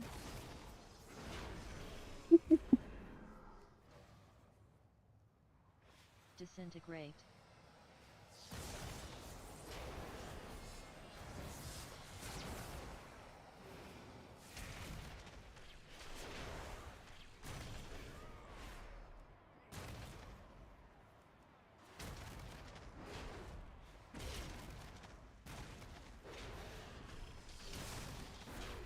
Grim chorus.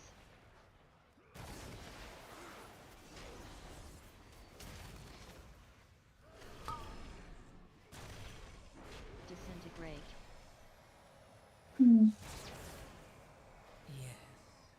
Is that 4 more? Oh, I guess we missed one. Let its darkness fill you.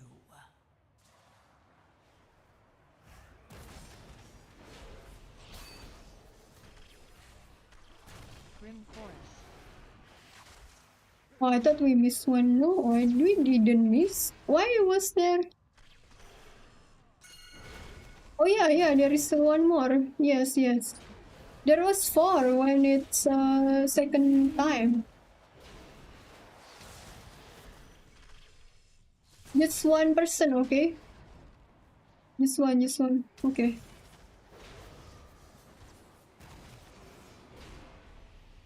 Symphony of the Eternal Night. All drums. Backlash.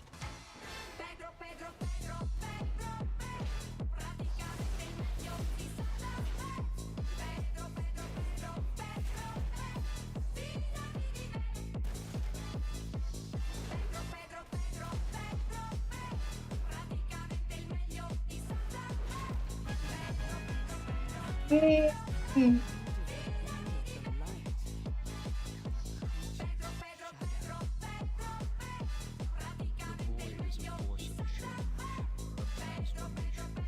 Do I need seed?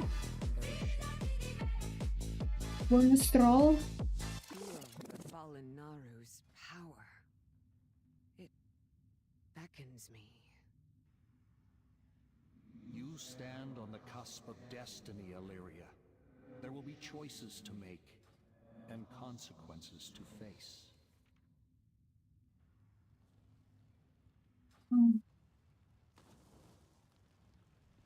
Thank you, Pyrie.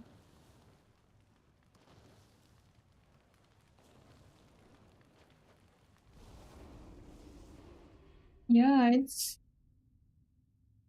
Everything died so fast. Don't worry about not performing.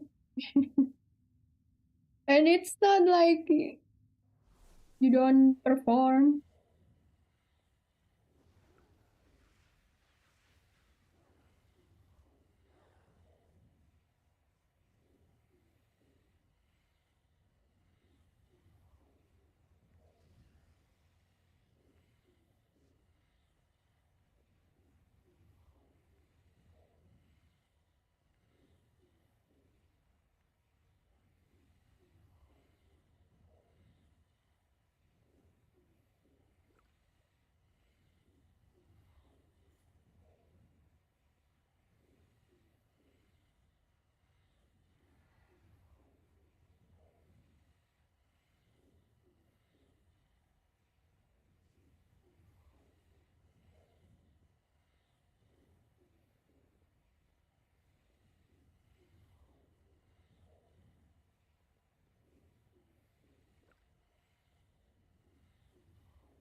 Guys, can I bring my DK to the next key? I'm looking for...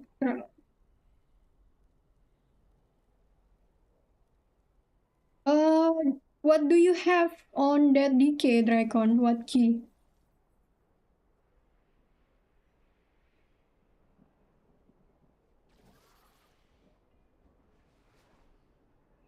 Sinu Amanore.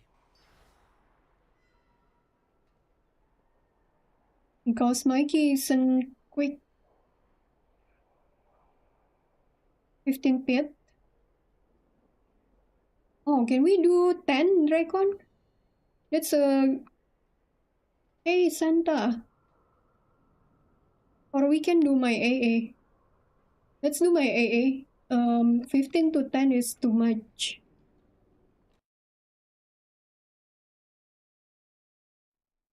Was that Acidk or Acidk?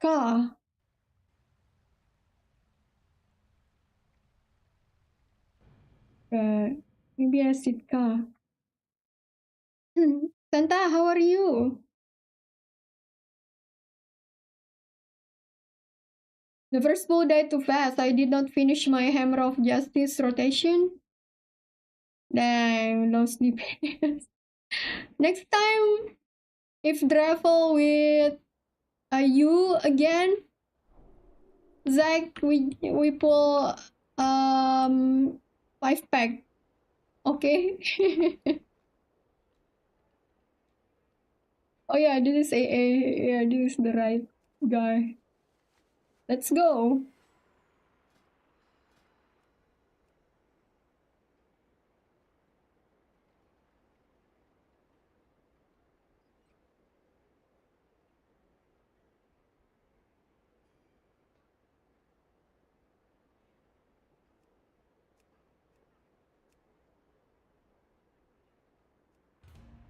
So let's go 18 minutes before MDI. Pyrie, do you want to heal again? Tell me another story sometime. Recon, let me know when you are in queue. It's Mage you look. Oh, Mage. Oh my god. Why did I put 10 here? Mage, I have minimum my level to 60. Can you see if you can get some more eye level?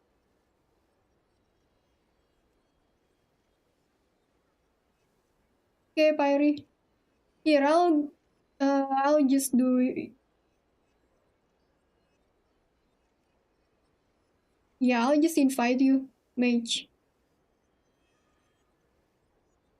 Just check if you have crests that you can use.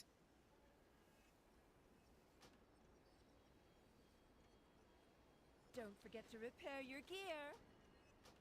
Try not to slay too many dragons, okay?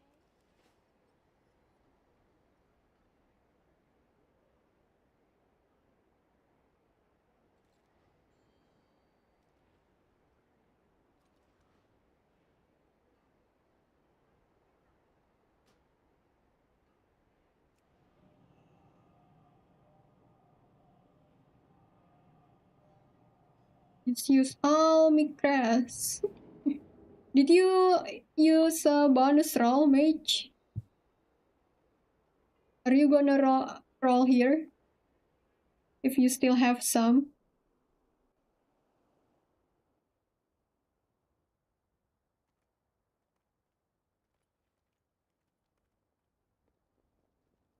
God,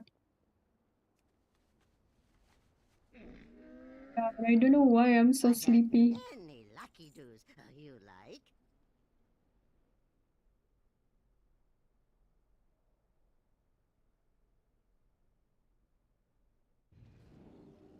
There is mosquito.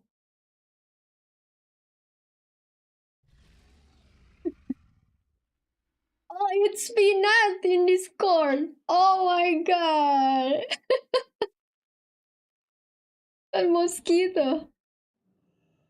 Oh my god.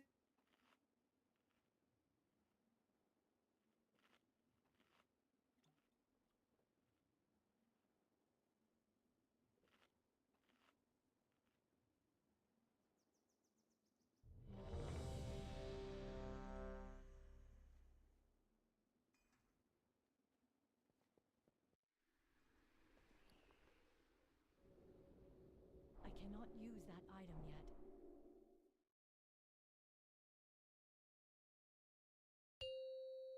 I need to get closer. 5, 4, 3, 2, 1. I forgot I have a puzzle box here. 5, 4, 3, 2, 1. Irene! Welcome to Algathar Academy. Yes. I am delighted that you received our invitation. The Bronze scrolls dragon. I heard Provo's calling Pyrie. New students. How wonderful. It has been quite some time since the academy has been open. Well, indeed. Come with us. It should only take a moment to set up for a new lesson. These lashers must have grown wild while we were away.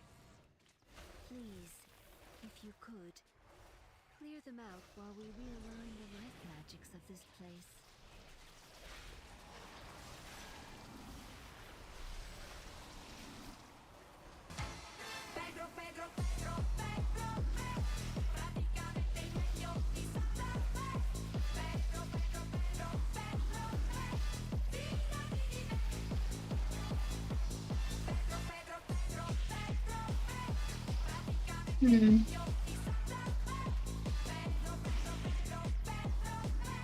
What is this? We need more ads, I guess.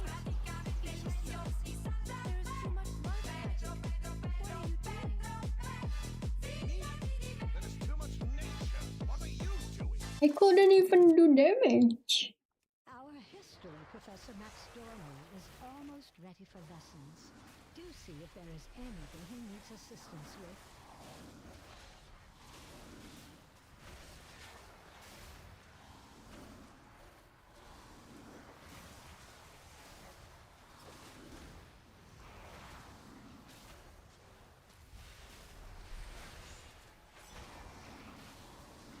Oh. Oh. I I didn't have any more interrupt. You didn't interrupt. Peanut. Feed. All of you. Feed on the void. Let its dark...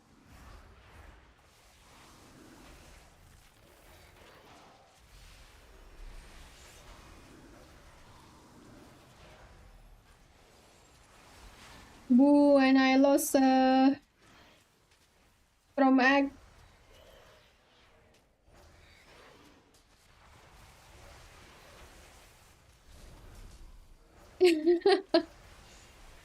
Ross, yes. I know, I'm listening. I'm just putting together my lesson plan.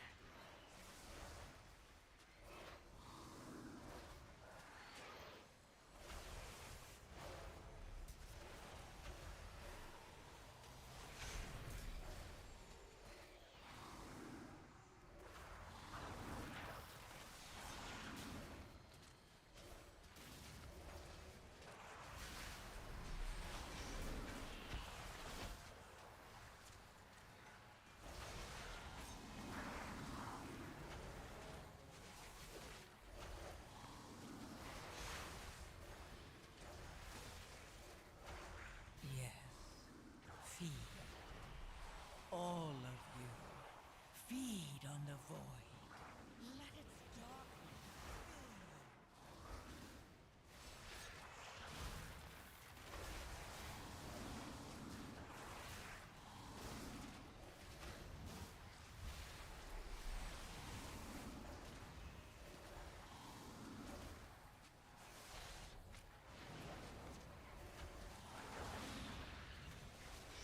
you. You always overlap with me. Long ago, members of the Blue Dragon Flight accidentally overloaded an arcane elemental and created a powerful construct named Veximus that quickly started to wreak havoc. The Arcane Blue Orbs. Dragons battled Veximus fiercely, Arcane Expulsion. attempting to prevent it from absorbing stray arcane orbs that could allow it to grow further out of control. Mana Veximus bombs. began manifesting powerful arcane bombs in Arcane order to orbs. drive back the dragons. Arcane Expulsion.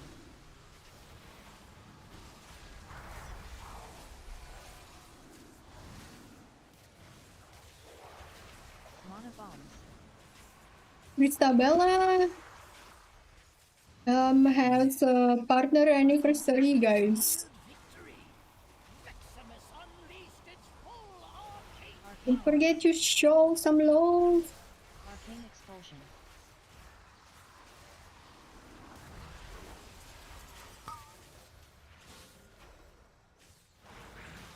Mana bombs. Even nih, Imperator. Arcane orbs. Arcane Expulsion.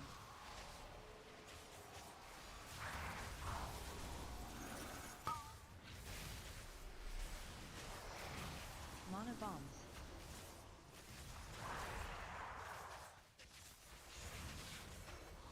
Arcane Fissure. Veximus tried its best to defeat the dragons. It was ultimately destroyed. Well done!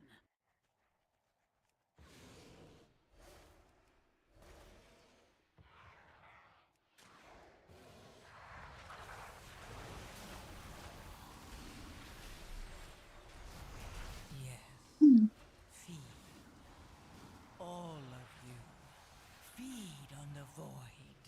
Let its darkness fill you.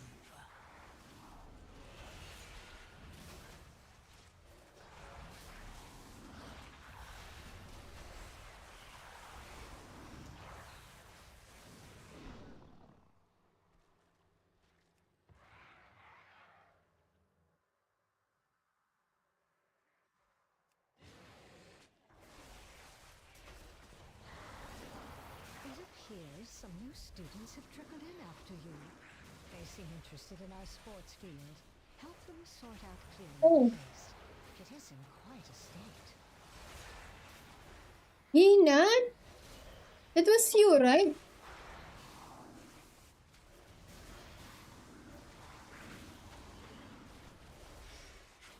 For real?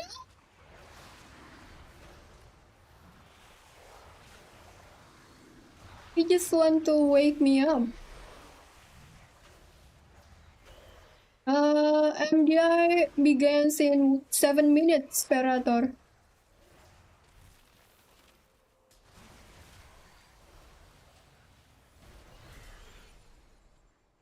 British.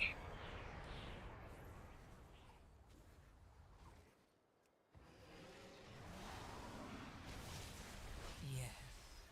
Feed. All of you. Feed on the void.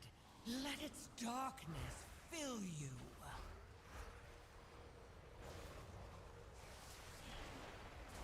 My god.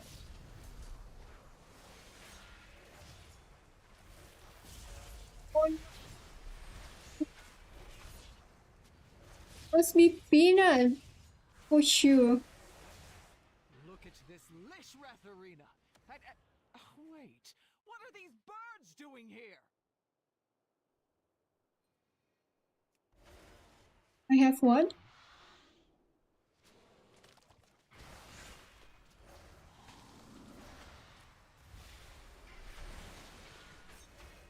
Heal button? Heal. Kill. Kill. Okay, I heard that heal. I swear I heard that as heal. Yeah. I was told we have to say K like K. Peanut.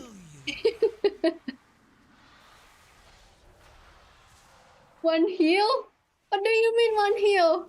Cannot heal. Knock off the edge. And especially I'm not on healer right now.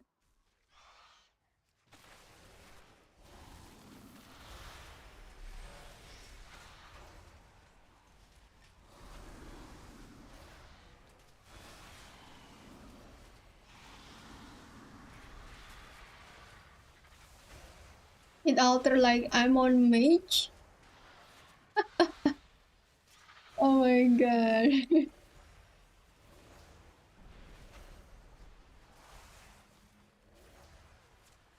All right, now we need to clear out the big one. I will activate the goals for Lishrath. Guys, my eyes feels like so Use them to get her attention. itchy. At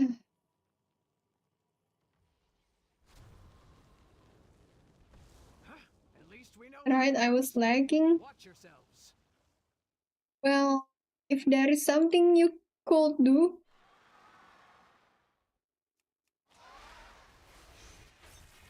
if anything you could do was gripping him back.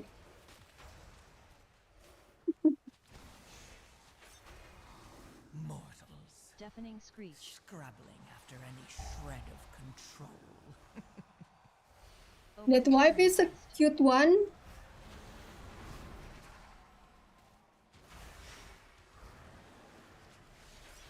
Savage pet.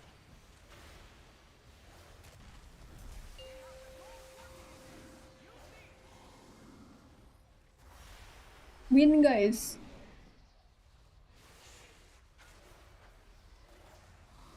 Goal of the rushing winds. Get your haste buff and then I'll bloodlust. Savage pet.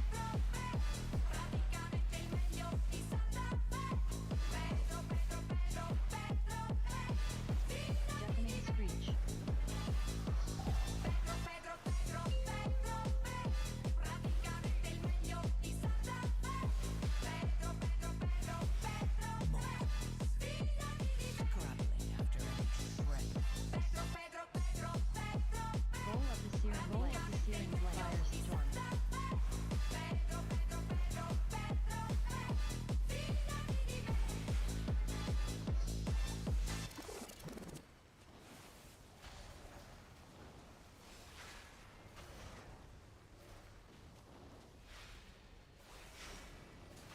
Damage pack.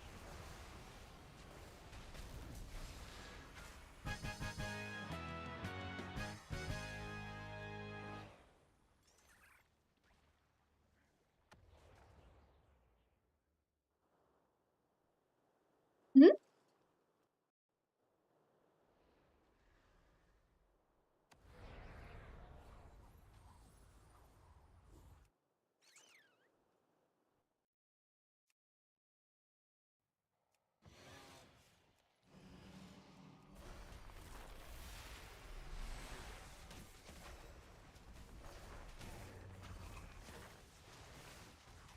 Bark breaker.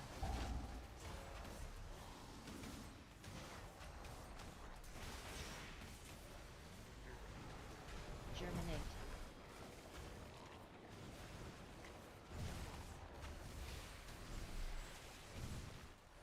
Nice stacking.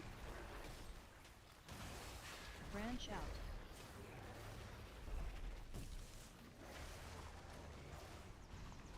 Bark breaker.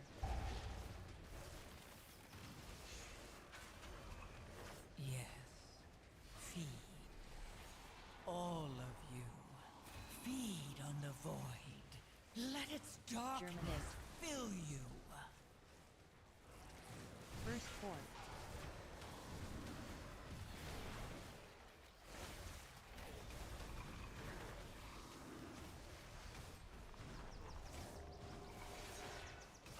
Bark breaker.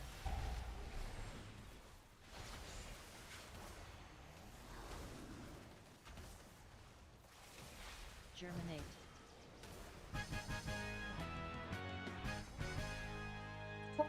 Congrats, Doma. What dungeon was that? Been gone for some time. The growth here.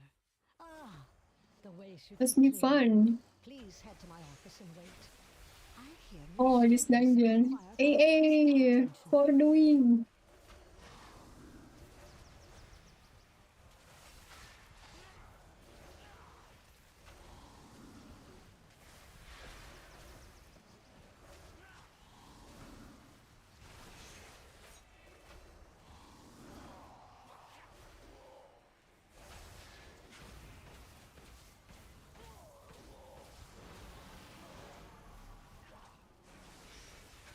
Mortals. Scrabbling after Getting good at brew. I do miss my berry boy. Berry.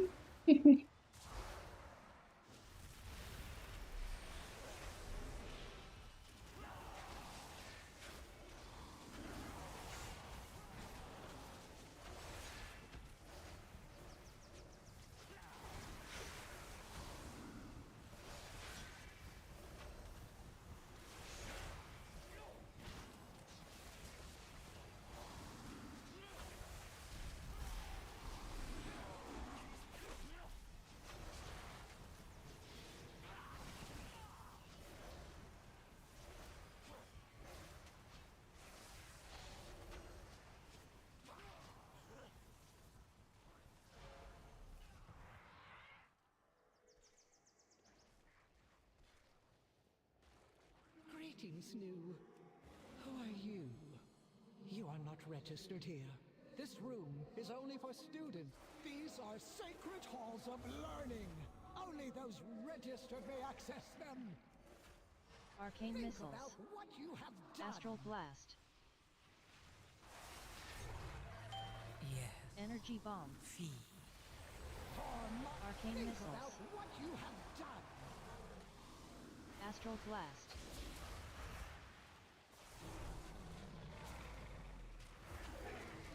Power vacuum. You will not pass the semester.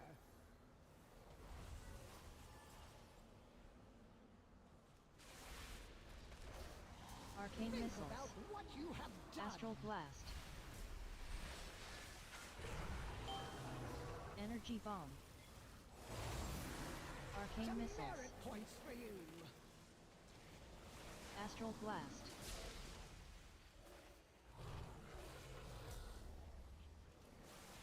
Power vacuum. MDI must be ongoing, guys. The semester.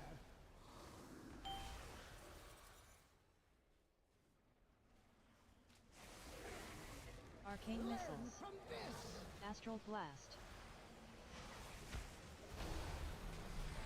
Energy Bomb. Arcane Think Missiles. about what you have done. Astral Blast.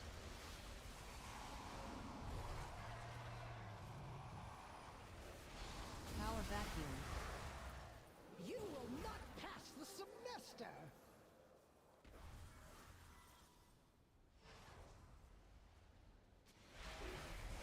Arcane Think Missiles. about what you have done. Astral Blast.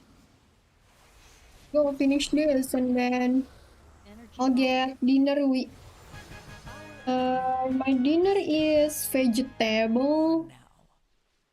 Vegetables today. Oh dear. So not gonna make you drooling. Congrats, Midge. Extreme. Yay! Your help in getting the school ready. It's worth it to do this last key before MDI, I mean.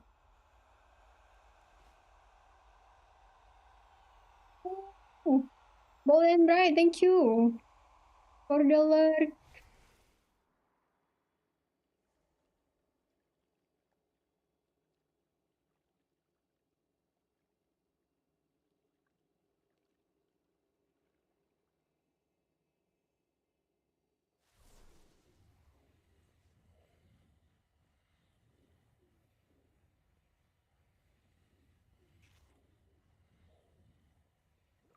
Thanks for coming, Mitch. You look. No, it wasn't. It wasn't bad. It wasn't bad at all.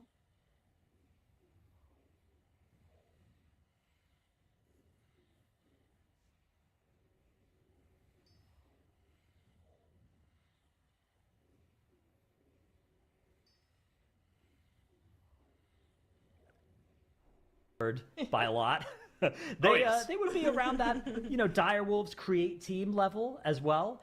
So also another very, very strong team. And then that's, of course, not to mention what the other 5 teams are going to bring to the table, which we can't wait to see. So yeah, we're broadcasting that. It's happening next weekend. We're broadcasting the English version also next weekend. So you should definitely tune in to watch. It's going to be same place, same time as you're watching this, basically.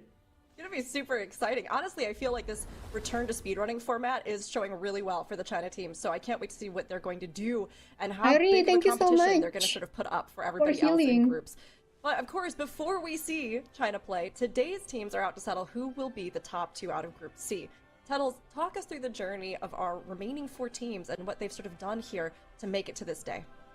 All right. Well, we started out with 8 teams, but we have ended up with 4 today. And first up, we got to talk about Dignitas. They are the reigning champions, and they have honestly been smashing expectations. They've had a swift 2-0 in all their maps, and they look really solid. It seems like they've been playing pretty interesting around the spec variety rule, where I think all 3 of their players, their DPS players, have played Death Knight at various points in time, just really making sure that they have some of the best strategies, and they seem like they are one of the top teams to beat, just proving why they looked so good during time trials. The other team that's in the upper bracket, we have Liquid, the Race to World First champion team.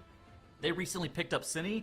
They've had a little bit of limited practice time with him on the roster. There's kind of been a looming question about, with him in this configuration, how will they perform? So far, they've actually looked really good. So while we saw Dignitas have basically deathless 2-0s the entire time, Liquid's only had 1 death in that Sea of the Triumvirate with a little bit of a missed skip. And so I think for Liquid and Dignitas, those are going to be 2 teams that are facing up against one another, and they're quite even. Whenever you even look at time trials, like Dradnus pointed out earlier, they were quite close to one another in time trials. How are they going to perform today? It's really going to kind of come down to last-second decision-making and damage.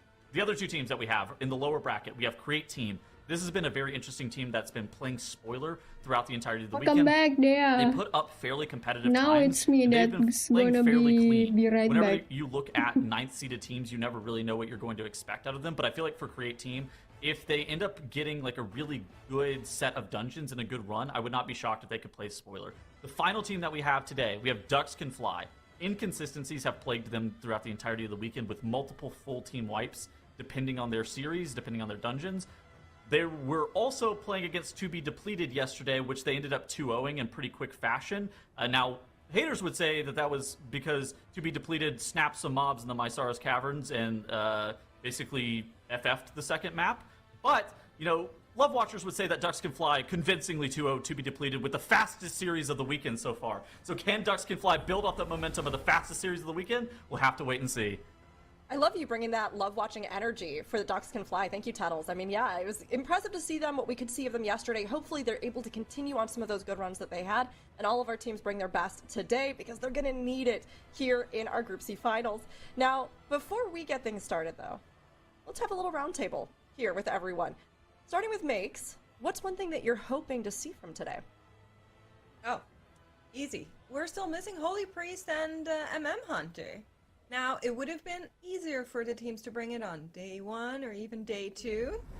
Today, a lot's on the line for the teams to bring that out there, but it's got to happen, right? It's the last chance in the group stages that we could fill out this bingo sheet.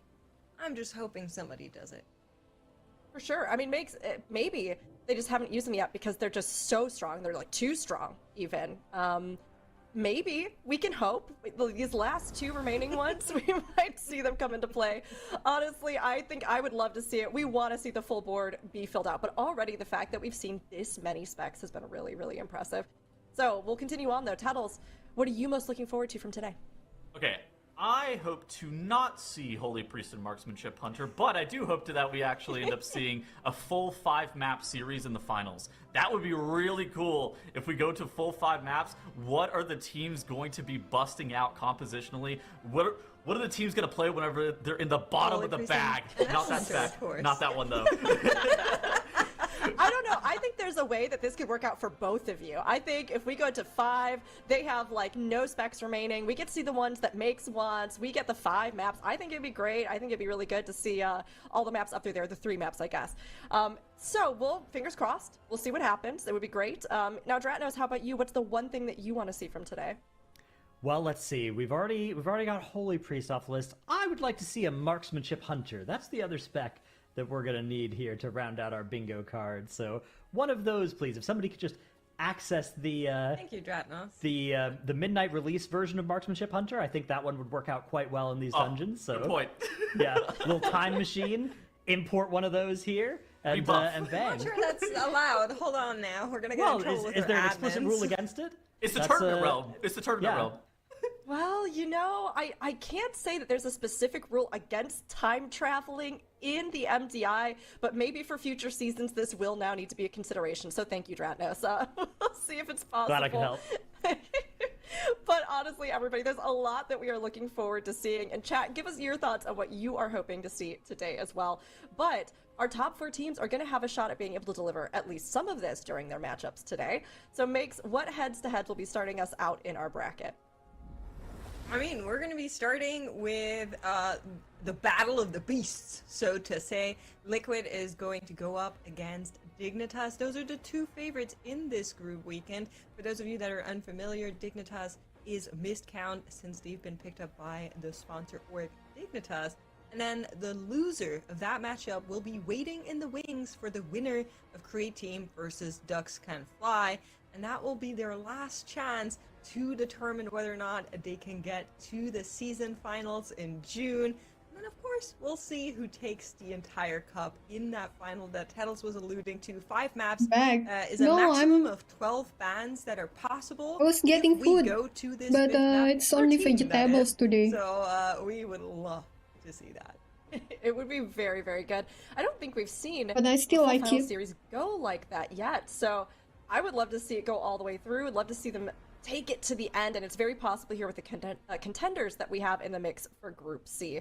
And while we have matchups that we know, some yet to be determined, Dratnos, who are you most excited to see face off today? I mean, it has to be Liquid versus Dignitas. This is a battle of the Titans. We get to see it once to start the day. We are going to get to see it potentially again as well if whichever team loses there can win in the lower bracket. Of course, both Create Team and Ducks Can Fly have a chance in that series, whichever one wins, which I think Create Team would be the favorite. Guys, to be able to do that, and I think they certainly could play spoiler against either Liquid or Dignitas. But I think there is a very good chance that we're going to get to see Liquid versus Dignitas twice. Of these 8 maps we might see them play in, I wouldn't be surprised if we get... No, it's because my mom has fish, cooked fish, but I don't want to eat fish for now. I have tofu, all vegetables over here, and I don't want this bitter gourd, but oh well. There is only a little bit left, so I get it. Honestly, you are in for a great start of the day because we're going right into that matchup here at the beginning. Can you see the bitter gourd is over going to be here? A showdown that has been a season in the making. Liquid versus Dignitas. They are clashing this time in speedrunning format, but let us all know who you think will be faster, chat. Now, I mean, Dratos, you were just saying you're really excited about it. These two teams are really close to one another in time. It's because you spoiled me with all the snacks, Peanut. I think this weekend so far, I would give Dignitas, if we just played their maps that they ran earlier this weekend against each other, I think Dignitas wins that series like 2/3 of the time against Liquid, something like that. They did seem quite a bit more clean across those maps. And also just really fast, really good decision making on the spec variety rule. Yeah, I have really 97k so points. I would lean towards Dignitas based off of that. But that's a very small sample size. We've only seen them play, 4 maps each. So there is a lot of question marks still based off time trial times. I think I'd maybe go the other way. I'd maybe be leaning instead towards Liquid. Yeah, I mean, I think it's going to be close between them. And I know that this series is the first time that we've seen Liquid and Dignitas have a direct rematch coming into this season after those close calls last season. So, Tettles, do you think that Liquid is out to prove that they can take them down this time? I mean, talking to some of the guys at the race world first, it seems like they were more motivated than ever to try to get back out there and continue to prove that they can be the best team in the world. 23-2, please. We care about proper digestion in chat. Configuration of players had played together, and so obviously coming in second place felt great, but it was a little bit bittersweet knowing that they were 16 seconds away from winning. And so now, they have to be able to retool, refocus, and they have actually a lot of speedrunning experience on this team as well for Liquid. How are they going to perform in a speedrunning environment? That is a big question that we have here. Yeah, I mean, we're going to have to see if they're able to really bring it together. I think both of these teams... Guys, I also think it's they have put up Dignitas. some amazing runs for us, but when you're up against teams that are at the very, very top, it's hard telling exactly how it's going to shake out. Now, it looked like, chat, you were all pretty evenly divided. We had a little bit of a swing over there towards Dignitas that was happening. But we're going to do our predictions as well, and hearing Dratos and Tuttles talk about how close these teams are, where are you kind of leaning with your predictions? Yes. Listen, I'm the only European on this broadcast team, so it is very clear for me that I will go with a 2-1 in favor of Dignitas. You guys do what you want. The Team Liquid fan club here is loud. We know that. I'm going to go with Dignitas. Okay. All right. Okay. All right, Dratos, where are you kind of leaning? Yeah, I'm going to go with a 2-1 for Dignitas as well, but I'd like to preface this by saying I'm setting up for Liquid's inevitable 3-2 reverse sweep in the grand finals. I don't know what's the dungeons though. With this prediction. Are Dignitas an NA org? Are we allowed to claim them? Let's see. No, they're not EU. allowed to claim them. No, the team is EU. Can we use expansion dungeons or expansion dungeons? Let's call up Kira and team and ask them if they would like to be claimed by any. I'm gonna say that is no. Sure. They're based in Newark, New Jersey. So that's us. You are not claiming that work. Stop it. That's us. That is not an NA team. Okay, Tuttles, does this sway you? I mean, obviously you were just talking up Liquid, but are you swayed towards Dignitas? What's your prediction going to be? I'll go 2-1 Liquid. I feel like Dratos and Mix made pretty compelling points. I think that realistically, this is a series that is about 50-50. Like, I feel like if you ran this series a bunch of times, you would have the teams be, it would be about 5-5 if they ran it 10 times. Yeah, I agree. Honestly, I think that they are so close, and that's part of what makes watching these two go head-to-head so exciting. And since I guess we know now that Dignitas is totally an NA organization, I can feel no betrayal here by saying I'm gonna go 2-1 Dignitas. But I have to say, I even though I'm NA, I cheer a lot of times for EU. So either way, I'm gonna cheer here no matter what side we decide they fall on, and I'm gonna do 2-1 towards Dignitas. And it looks like if we peek in with chat, we are still staying pretty close, but Dignitas taking that lead still. So, I mean, all around, Zyra going towards Liquid here. We've got kind of a split desk as well, but the very first time we're going to be seeing them coming head to head here is going to be a big matchup for these two teams. I know we're looking forward to it. We're going to have Skyreach, I believe, for our first map. So what are we thinking, Dratnos, that Skyreach is going to bring to the table for them both? Yeah, Skyreach should be an interesting one to start off our series. I think the Demonology Warlocks make a lot of sense in this dungeon. You've got good damage profile for it and a great gateway for it. You don't need it for either of these other maps. You would want the Affliction Warlock probably for Mysara Caverns. So yeah, I think we're in for a very Warlocky series, is my guess. Okay, Warlocky. Is that what you're feeling as well, Makes? I think the Warlock is a likely choice by these teams here. I feel like with Kira, you never know what he's going to bring out. We saw that Vengeance Demon Hunter. He's obviously very happy to flex anything. So is Yips, though. So I think we could see some creativity on specifically the tank role in this dungeon, as it's not one of those where you're like Magister's Terrace, right? Or even Pit, you go for those really massive pulls. We are a little bit more limited in this dungeon, so I think that would be probably where I would see a tank swap. All right, well, we are going to be heading into our very first map of the day. This is a huge one. Like we've been saying, this is a matchup that has been a season in the making. Team Liquid coming in, trying to get revenge on Dignitas, who took the championship from them last season. Here they go, facing off in Skyreach Caverns for Game 1, Tettles. All right, Skyreach is being deployed, and like Rook said here, we do have both of these teams facing up against one another. A little bit of a difference in composition. Yips is on that Guardian Druid on the side of Liquid, and Dignitas Kira is on that Brewmaster Monk here. I think that the Guardian Druid should be a little bit faster in terms of time. We saw the Guardian Druid also played during time trials in this dungeon. Makes, do you think that this is going to be one of those specialization differences that could give it an edge to either of these two teams? That's really hard for now. It goes back For to what this I was one, just saying, right? There's a couple Gorillas. of pulls in the Skyreach that are These two teams are the best today.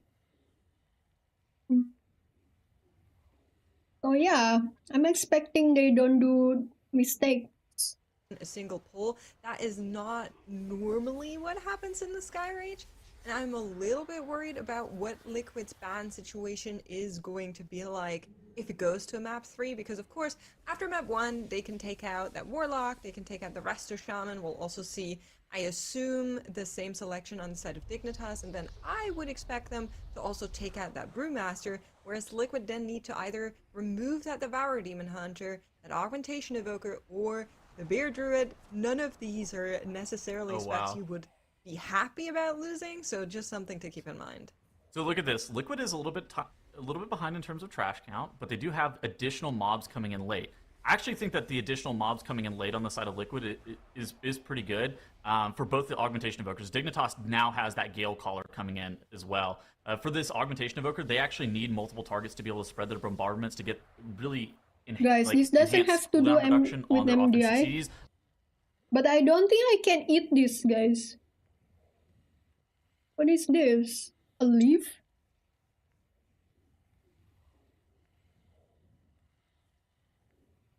I think is going to be a crucial piece. Yeah, absolutely. And one of those massive points is going to come up, right? Oh my right God, after Runjit. That's a leaf. Why would anyone want to eat a leaf? The thing is, it's too old leaf. So right after this, you have the staircase, and it's too kids old. have been dealing with that in different ways. So normally you see them go for one side, if the leaf a little and then bit the other side gets tagged in younger, either later, so after that second boss, or into the trash before that second boss. And I'm curious how Liquid and Dignitas are going to be approaching this segment. No, this is part of I'm the assuming we're going to see some CC vegetables, but we could also see them go for one big pull yeah, I don't think we if eat that they're one. utilizing CC on some of those. Yargi going down. Oh no, Yargi died. Oh no. It was at the end, right? So they didn't This have one any I can damage eat. loss, but of course, those 15 seconds death penalty hurt between two teams that are as equally matched as these two. I think that's why 100% Gorillas. accurate, especially in a dungeon like Skyreach, where there's not a lot of strategy deviation. We see most, like, 80% of the mobs in this dungeon have to be pulled regardless. So the room for strategy in this dungeon is pretty limited compared to some of the other dungeons, like say like a Mysara's Caverns that has so many different routes, so many different mob configurations that you can pull. That 15 seconds is actually a pretty big deal. On top of that as well, Skyreach being a time trial dungeon, this is kind of one of those dungeons that you would expect Liquid and Dignitas to probably have some of the most consistent strategies and be the most practiced on. Now you see Liquid here. They have downed the Solar Elemental. They have made their way into the second boss room first. It looks like Zebi on the side is Warnstoning and tagging some additional mobs into this pull. And on the right side, we have a replay there of Yargi dying as the boss is at 2% HP. He actually walked into the Gale Winds and they got bumped off the edge. Brutal. Oh, that is tragic. But here come the mobs for Liquid left-hand side. That Solar Elemental just walked in. You can see the Initiate of the Rising Sun is still CC'd out there for a little while longer, like 25 seconds on it. And then Dignitas, I believe, have done the same thing, as I'm seeing a Solar Elemental in this pack here. And they are working through these constructs as well to try and start Arachnath. Yeah, I think that the important thing is, like you mentioned, getting the constructs killed off earlier. Because the limiting factor here is being able to kill the boss, making sure that you can get that boss spawned to drop the gates, to continue to progress towards Ruckran. That's the key element here. And Liquid, now they have pulled Arachnath here. And on the right side, Dignitas pulling the boss at virtually the same time. So all that separates these two teams is actually that death from Yargi. No, it's just part of the food. But this one, we cannot eat. Over. Oh my god. Of Team Liquid for now, but Skyreach is a dungeon that I don't eat that. can be quite dangerous. One of those danger factors are these frontals on Arachnath here. Now, thankfully, if you have a lot of ranges, you can just step back, but if you are bringing any melees in here, you will have a little bit of trouble. That is not the case for either of those teams. Everybody should be able to just dodge easily.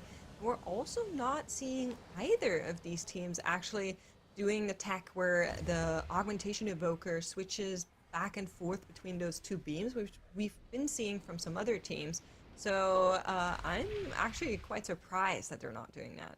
Yeah, I think that is something that, like, if we were in like a pushing format, that strategy would be universal 100% of the time, as it's seen. In a speedrunning format, you don't really want your Augmentation Evoker losing the globals, trying to just dance back and forth. You would rather just plant and be like, all right, Zevi, all right, AJ, heal this. Yeah, that's true. It is a little bit of extra. And of course, both of the healers being on Resto Shaman also might be a factor point here. They're not as high on DPS output as, you know, the premier Mistweaver. That's true. But could just be that they're saying, okay, the damage we're going to lose through doing this is more than what we would gain if we would let you free cast DPS, right? So that could just kind of be a weighing in here, but you can see those teams are neck and neck. Oh my gosh. Basically, between them, there is nothing if it weren't for that one death. So let's see who is actually going to be able to finish off this boss first. It looks like Liquid will be downing it by a second. Was it Liquid? Half a second even. Between the two of them, they're so close right now. But they're going to be slowing down just a little bit here. It is not possible to add anything else onto those Sun Talons, so they will need to be played by themselves, and then of course the boss will need to be played by itself too. Look at this. For Liquid, Ashine ends up having his Breath of Eons, and on the right side, Verb not actually having that breath available for a little bit. So Liquid, while they were a little bit, I would say even coming out of Arachnath, but they got a little bit worse off on that split. I think that they're going to be, what is this, 10 seconds ahead in terms of being able to get Ruckran pulled? Yeah, I don't know if it's 10 seconds, but it's like 3 or 4 maybe. Okay. Something we've been seeing teams do on the 15s and on the 16s is just stand in the rain of the feathers.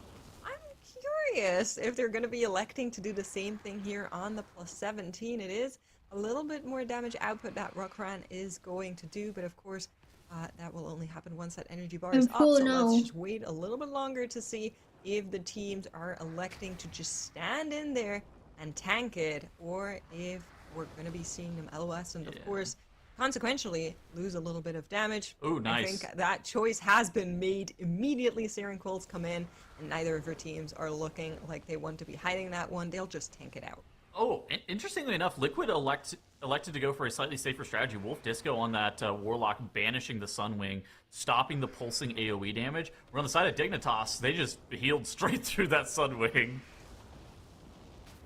Yep, that is strong, but keep in mind, they also don't have any seconds to spare. They know they had a death and they know what that means. So even mini risks that they can now take and expect them to maybe pay off, they kind of have to do that to really make sure they're cutting down on any second that they can find in this run. Dude. But even with that, Liquid is still pulling ahead. You can see just by a smidge of a percentage between those two teams. SLT going to be deployed here, and for Dignitas, look at this. They're actually going to be lining here, waiting out the cast as they don't have anything ready or don't want to use it. They had SLT. What's the link being saved for is kind of the question. For Liquid, their Spirit Link equates to probably 2 or 3 seconds of boss DPS that they're able to accumulate just by being able to hit the boss there. For Dignitas, what is that Spirit Link going to be used for? Is it going to be used for an aggressive pull with your neck that Liquid may otherwise not be able to do?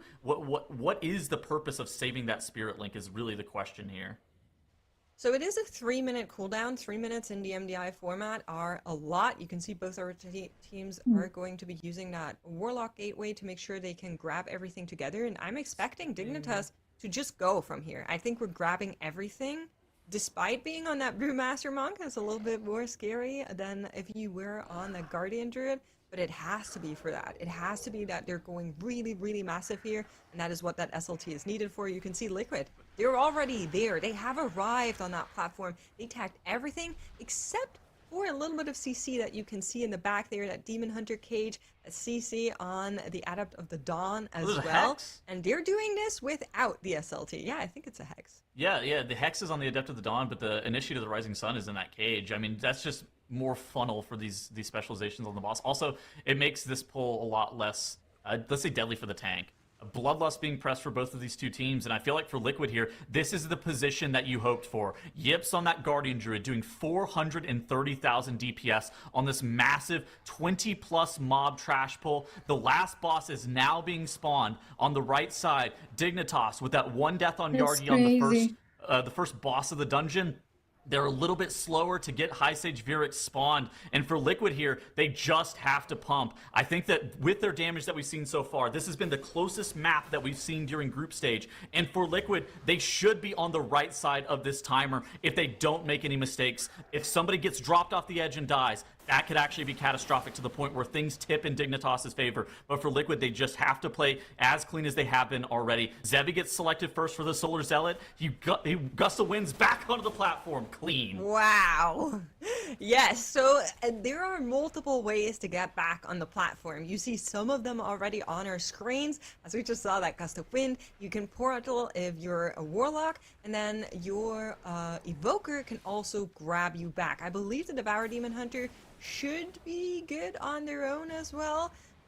So a lot of utility that'll allow them to just ignore those Zealots, and then whenever they drop players in the air, to then let go. We also saw Wernstone come out of Shine there on the left-hand side. So both of these teams will do that. However, some of those spells have a rather high cooldown. So let's make sure we're not getting an unfortunate spawn here that could cause some chaos for them. SLT now being deployed by Liquid. It looks like Dignitas Verb moved the Wernstone to Hearthjax, but got the cast canceled like 90% of the way through, so had to recast that Wernstone on him, just losing a couple of globals and a little bit of uptime in the process. And this is the point for Liquid here on the left side. High Sage Virix down 15%. Again, Dignitas has 15 seconds worth of death penalty against them. So for Liquid, the moment that they down this boss, the timer is going to stop. 3%, 2%, 1%, and Liquid are going to go up 1 map to 0 versus the reigning MDI champions, Dignitas. Has to feel good when last season you fell 16 seconds short of taking that crown for yourself. But Team Liquid getting the first point here in our opening series. Honestly, we could do this full, but the Indonesian tank needs to interrupt more. Over on their side. But, I mean, Tattles, how are the two teams looking in this opening map? I'm more worried. This is the closest series we have seen so far, or the closest map, at least, that we've seen so far from a group. I'm more worried Peanut Beards didn't kill the orbs. Why they were so close in time trials and proving why they were 1 and 2 in last season's MDI. This is sick. This is really cool. I mean, honestly, amazing to see. I think Dratnos will have even more information for us here for our first map. Yeah, this is an incredible run out of Team Liquid. A 12:46 is 9 seconds faster than the fastest Why the death plus is 17 Sky Reach that we have seen, 2-1-1-1-1. which was from mandatory. So Liquid, the new record for a 17 Sky Reach. Look at that damage graph, though. Oh my goodness, it looks like somebody has traced, and not even like badly, somebody who's pretty good but not perfect at tracing has traced the two damage graphs on top of each other there. You see it gets a little desync there, the 4 to 5 minute mark, that's where somebody bumped their arm and it moved a little bit, but otherwise, it's pretty much the exact same idea for the dungeon, just very slightly better for Liquid. Largely just because of that death as well for Dignitas near the start of the run. I mean, there's not a whole lot else that makes this different, although there are a couple of bits of nuance that I'll explain to you when we get to our replay segment, which starts now. Here's that death. With Dignitas, Yargi getting knocked off by that coalesced wind and dying right at the end of the boss fight. That's 15 seconds right there. That is a big, big deal, because otherwise I think I liked a lot of Dignitas's comp. Yeah, it's but one really other thing that I crazy. did like from Team Liquid, especially when you're playing the Resto Shaman has an ability called Spirit Link Totem. And when you place it down, it has a lot of fancy words that mean that nobody can die while they're standing inside of it. So when you have an ability like this, the second boss's Quills, right, where it's throwing big damage at everybody and you're supposed to hide behind the pillar or whatever. You can just throw down one of those totems. Dignitas and be better like, yeah, you know win what? next and next We're just gonna live dungeons. this because we have a Resto Shaman, right? You also have the combination even of Darkness plus Spirit Link Totem if you really want to never die inside something like that, but it's often not even necessary. And yeah, you can see how Liquid able to just get a little bit more damage on the boss, a little more uptime as a result of that. While Dignitas were instead hiding, Liquid were also both teams were banishing off that Sunwing, which is a nice benefit of having that Warlock. Although does mean that you don't generate full resources off of it in some cases. So maybe if you're hiding behind the pillar, you're not supposed to banish that thing. I bet when I'm sure. sleepy. But yeah, very close map. Like that. Incredible game between Liquid and Dignitas, and the Must be fastest because run I'm ever sleepy. of a 17 Sky Reach. I cannot goes analyze. on the board for Team Liquid. A commanding start to the series. I mean, it just goes to show what caliber these two teams are playing at, that even with a death over on Dignitas' side, these two could still be so competitive. We could see this big run go up, and then we see this incredibly fast, the fastest one we've seen yet, coming out from Liquid run of Sky Reach. Just impressive start, and it's only going to get better from here, everybody. We have Mysara Caverns coming up next, and the two teams are going to have to take into account the spec bans that will be happening. So as we take a look at this makes, what are you anticipating we see these teams kind of angle for? I mean, we were kind of talking about it a little bit as we were going into that Sky Reach. Of course, Liquid now needs to ban either their Bear Druid, their Devour Demon Hunter, or their Augmentation Evoker. We're expecting them to take out the Resto Shaman and the Warlock. I think that's a ban we will most likely see on both teams. But losing one of these three is kind of not ideal, so I'm curious on what the answer is for Liquid if we're just going to be playing around that Brewmaster now. Mysara Caverns is a big dungeon. I'm gonna rest after this series.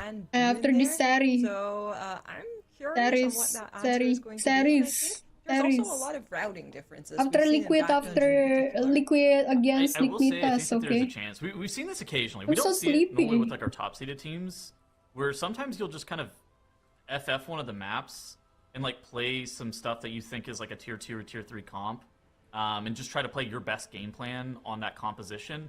Try to set yourself up for a really solid map 3. Yeah.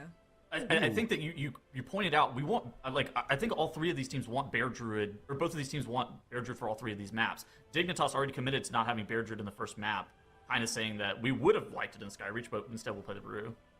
Yeah, so I typically like playing for map 2 yeah, over I map forgot 3, to but looking at Liquid's remove bans, they've this. thrown away the Aug Evoker. Now, if you're doing Mysara Caverns without an Aug Evoker, that means you're not going to be able to do the Incense Wernstone stratagem after the mini-boss, which might mean that, yeah, you actually want to be weaker in map 2 and save the full power for map 3 in the Magister's Terrace, because, yeah, like you said, both of those are really Bear makes both of those dungeons really good, and Liquid can only play it in one of those two, so I think I would want to...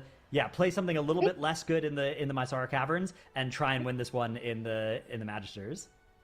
I mean, yeah, if you know that you have the leeway to be able to do that, obviously, right, coming in with that point on the board, I think it gives you that room to go, okay, look, like, there's a chance we still could do this, but if they're probably going to try and pivot here, then we need to be ready for that third map, right? So, I mean, with both of them coming in, I think when you have teams this closely matched, they're really trying to play out, like, every eventuality, and we touched a little bit on the routing with think there Mysara, will be but let me third circle map. back, Tunnels. Do you think we're going to see any variations? Those Are they going to hairs go the same again route? We have on the camera, out of that play, looked right? Yeah, right? bad. Yeah, I I, think I so. think Mix is right. Yeah. Yeah, so that's kind of what I was saying with the routing. We've seen a lot of different routes. Why does but Mix never basically all of talk? them kind of rely on Mix? that Warrenstone. Oh, Get Mix the skip talks a off lot. on Talks a healer to lot. go back and click on the altar Yeah. while they're moving towards Wardaza. We don't have that now for Team Liquid. They don't have an augmentation evoker, so they don't have I know. Roadstone. That is just how that works. So either they have come up with a new way to do this that we haven't seen just yet, And or if you their see route does not chat, depend on doing this, which we have seen, but was generally slower. she's the So I'm most really curious chatty on what their routing in looks like, chat right? here. That is a big question now. Because I think that's the big thing, right? Like, if they can't do that, then is their route inherently slower? Or do we think there might be a possibility that there would be a faster route that they could pull off without that tech tunnels? Aug is just so No, broken I'm in Mysara's serious. Caverns Was too. I mean, the amount of uptime that you naturally get in that dungeon with things like the 2-target cleave on the first boss, Vordaza.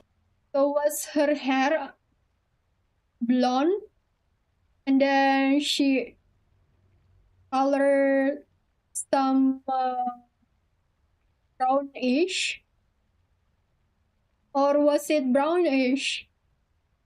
Us that's going to completely change our opinion on it, but either way, these teams are going to have to go the distance and see if they can take this second map. Which This one is Team did Liquid versus Which one was the? Which one is the original hair color? Look at the eyebrows. That will tell you. Really? where I'm sure our lower bracket teams, no matter who makes it out of this one, are going to be really worrying about what lies ahead for them. We're coming into game 2 here, Mysara Caverns. You guys making what me tech will we curious. see? Who will be faster, and how will Team Liquid versus Dignitas shake out in our second map of the series makes?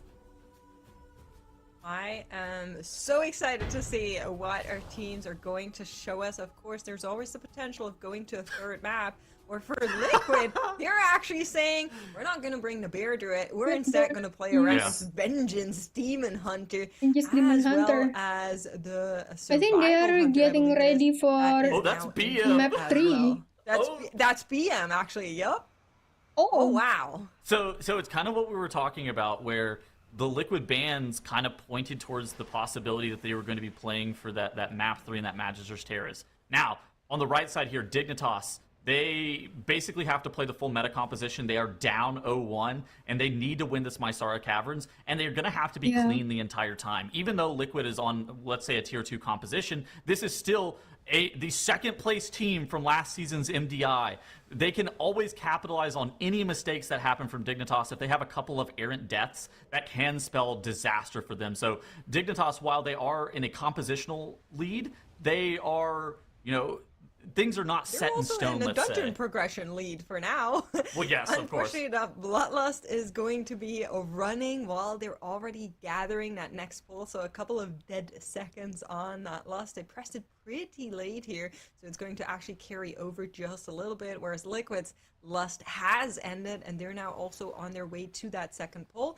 A little bit of different just pathing on how they're getting to these pulls. You can see that Liquid is going on the right side of that hut, whereas Dignitas went around the left side, but they are both playing similar caliber pulls. So one on Team Liquid is just a smidge bigger, but Dignitas had a little bit of a bigger pull on that first one. So both of our teams are going to be working away on that, but as of right now, Dignitas in a slight lead here, and I think that is kind of reflecting what we were saying about the comp diff, right? Yeah, I mean, this Aug Evoker is just enhancing they the think damage they from this Devoured Demon Hunter cannot win? and this Affliction Warlock for the side of Dignitas, and I think that it is really good. But also, man, Bear Druid. Like, you put Bear Druid against 40 mobs versus Vengeance Demon Hunter against 40 mobs, and it is no contest. One of them is thrashing to the moon, and the other one is like, oh yeah, I'm putting Chaos Brand on the mobs.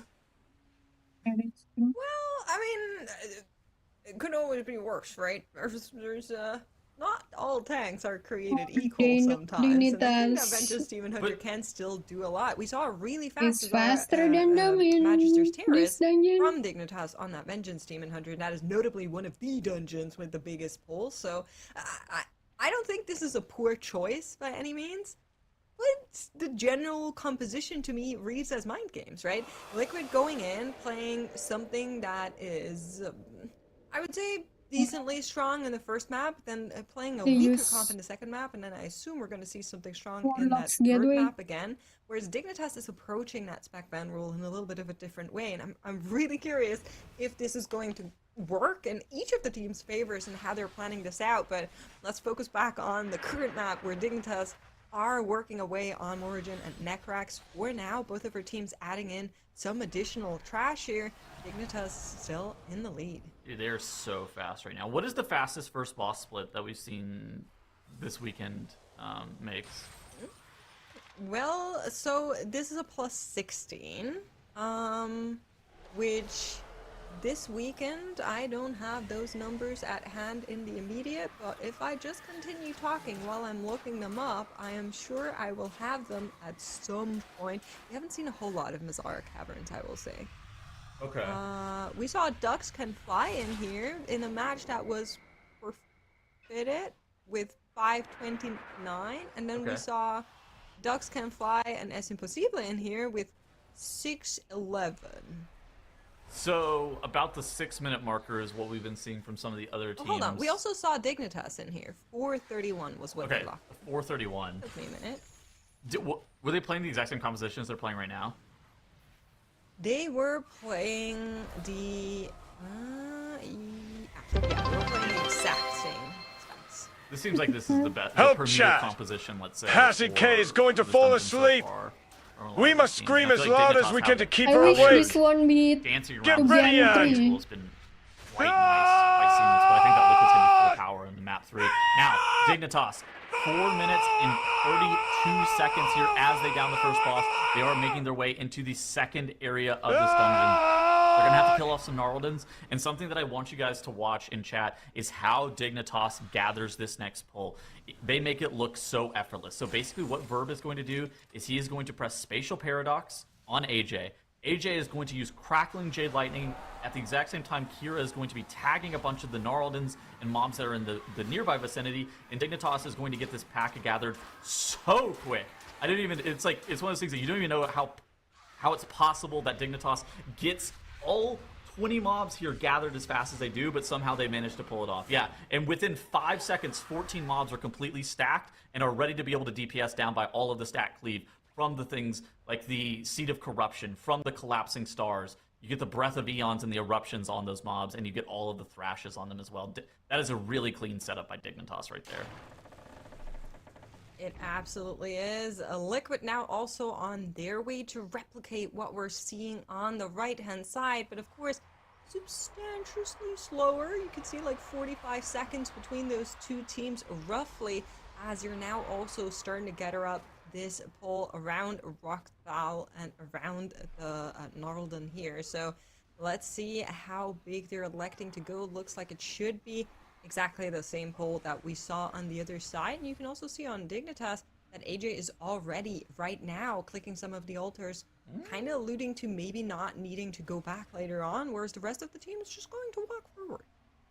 He just got taken a lot of damage here, but he ends up layering the Survival Instincts and that Bark Skin. Once he presses both of those abilities, he's completely safe, and then AJ is now back in the pack, able to press Spinning Crane Kick over and over again on the mobs, keeping Kira and the rest of the party safe. This pull can be fairly deadly, especially whenever you have those skirmishers blowing up when those shields end up expiring. You do also have the possibility of getting caught in the bounce house that is the tornadoes. Maybe I go to rest always now, spinning around the guys. bound defenders, which can be kind of annoying. At the same time, this is a 16. They don't one-shot you. Assuming that you're not getting Thanks, targeted by Peanut. some incidental cleave on top of getting knocked by the tornado, it shouldn't by itself be deadly. Yeah, it's also kind of nicer because once again you're playing around these ranges here. They don't need to stand in melee. The only two people that kind of get toppled around by what you lovely called bounce house is basically Kira and AJ, who are right in there in that melee pack. So the rest Guys, of the team I'll be usually back have a when little bit it's more Liquid space and to just move Ignitas around, again, but okay?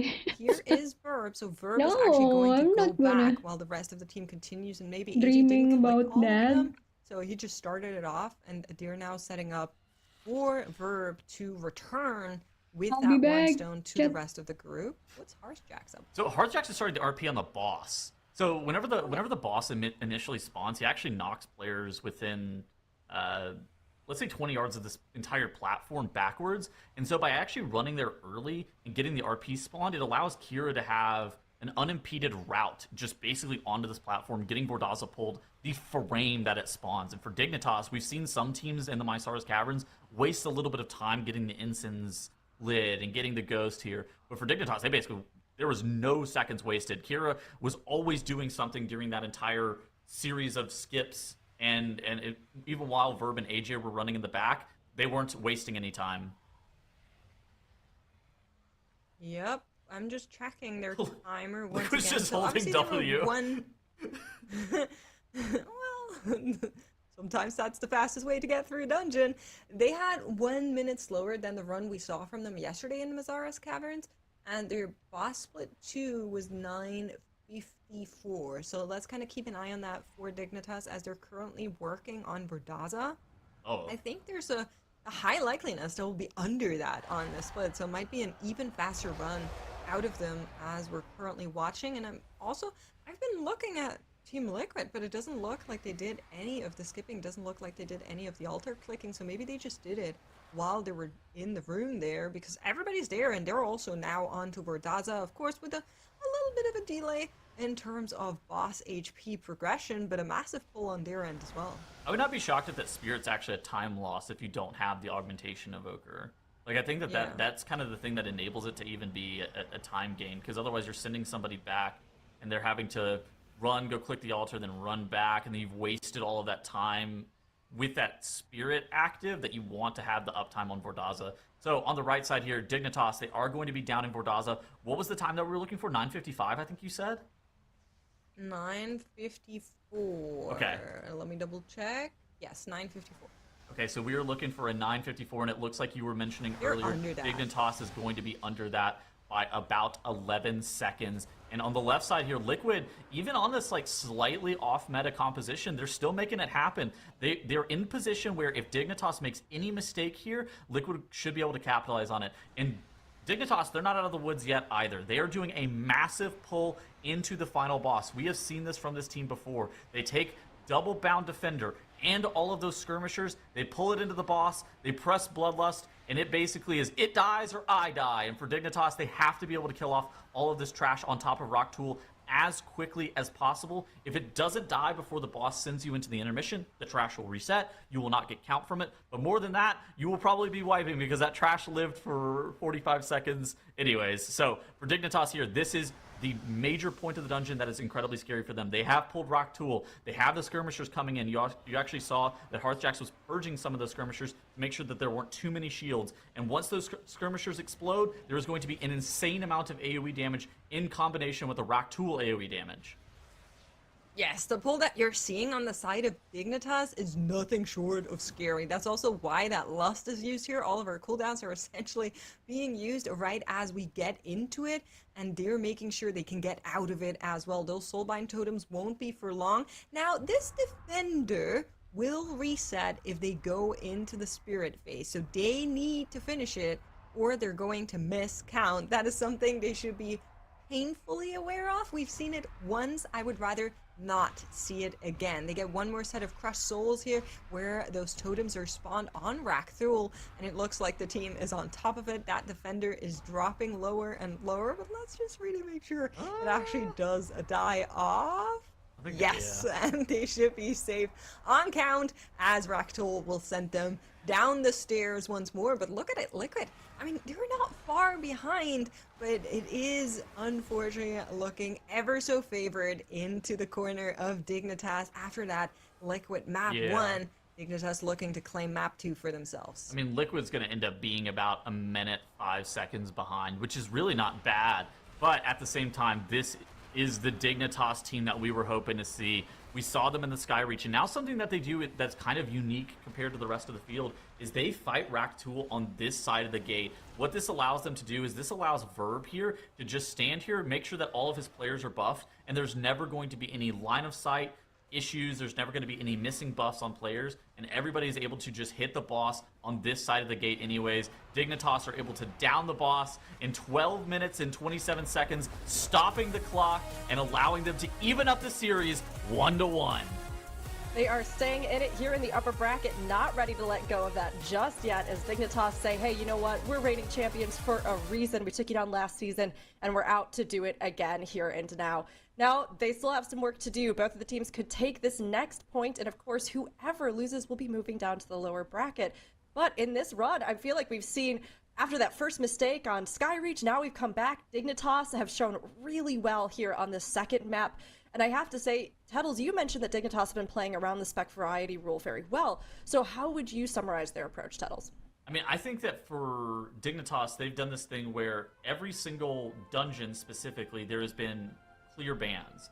Coming out of this Mysara Caverns, the clear ban, it's going to be the Affliction Warlock. That's 100% of the time going to get banned, and then it's going to have to be the Augmentation Evoker and the Devour Demon Hunter. I mean, those are just going to automatically get banned. But I think that Dignitas, every single step of the way, they know what's going to get banned, and they've actually played a Master's Terrace already this weekend on some weird composition that was like an Arms Warrior, an Unholy DK, and so I think for Dignitas, they have a very clear-cut game plan for the composition that they want to play in every single dungeon, every single step of the way. But for Liquid, they're going to be able to play the full fire-powered comp in this next dungeon, and so I think that it's going to be a very hotly contested third map. Oh, absolutely. But even here on this one, you know, we saw some differences in the comp, and the meters here worked out a little different this time around, Dranos, but what were you seeing? Yeah, I mean, this time around, it was definitely not like that Skyreach. You could tell that there was just a difference in strategic speed between these two teams. I think you can attribute a lot of it to that Augmentation Evoker as well. The Augmentation Evoker not only facilitating a different path that you can take through the dungeon, but it's also just so good on so many of these pulls. Of course, if you look at the damage meter, it looks like they're getting a nice little carry from their friends through a weekly key, but you have to remember, they're augmenting everybody's damage. The Evokers aren't just a clever prank that we're playing on these MDI teams, making them play. They are actually really, really speeding up these pulls compared to what you can do without them. Now, Liquid still had a pretty fast run in, you know, absolute terms, right? It's just in relative terms compared to Dignitas. They were on another level in this map. Again, the strategic difference. Playing that Beast Mastery Hunter, you could tell, you know, on this pack, it's doing some pretty good damage. It does have the ability to activate Bloodlust as well, which is one of the main things that the Evoker will bring to some of the group comps this season as well. That's really important. But the Evoker has a lot of other stuff that it does that only Augmentation Evoker, in fact, specifically can do, such as that Wernstone Incense strategy that happened on that mini-boss room we were just watching.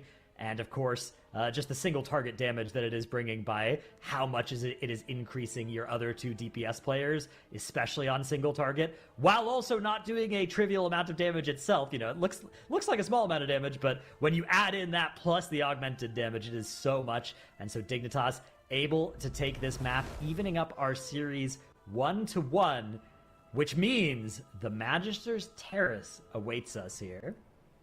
That's going to be a big deciding one for them here. I mean, whoever goes through is going to secure a spot moving ahead. But Magister's Terrace is where they're going to decide this. So, Makes, I mean, what do you think? We've heard that there's some good strategies for Dignitas, but we know that Team Liquid, they have this big, like, variety of specs they can bring in, obviously, for this final map. What we've seen from these two, what do you think they're going to go ahead and show us in this time, this run? So the big important factor is what your bans look like, right?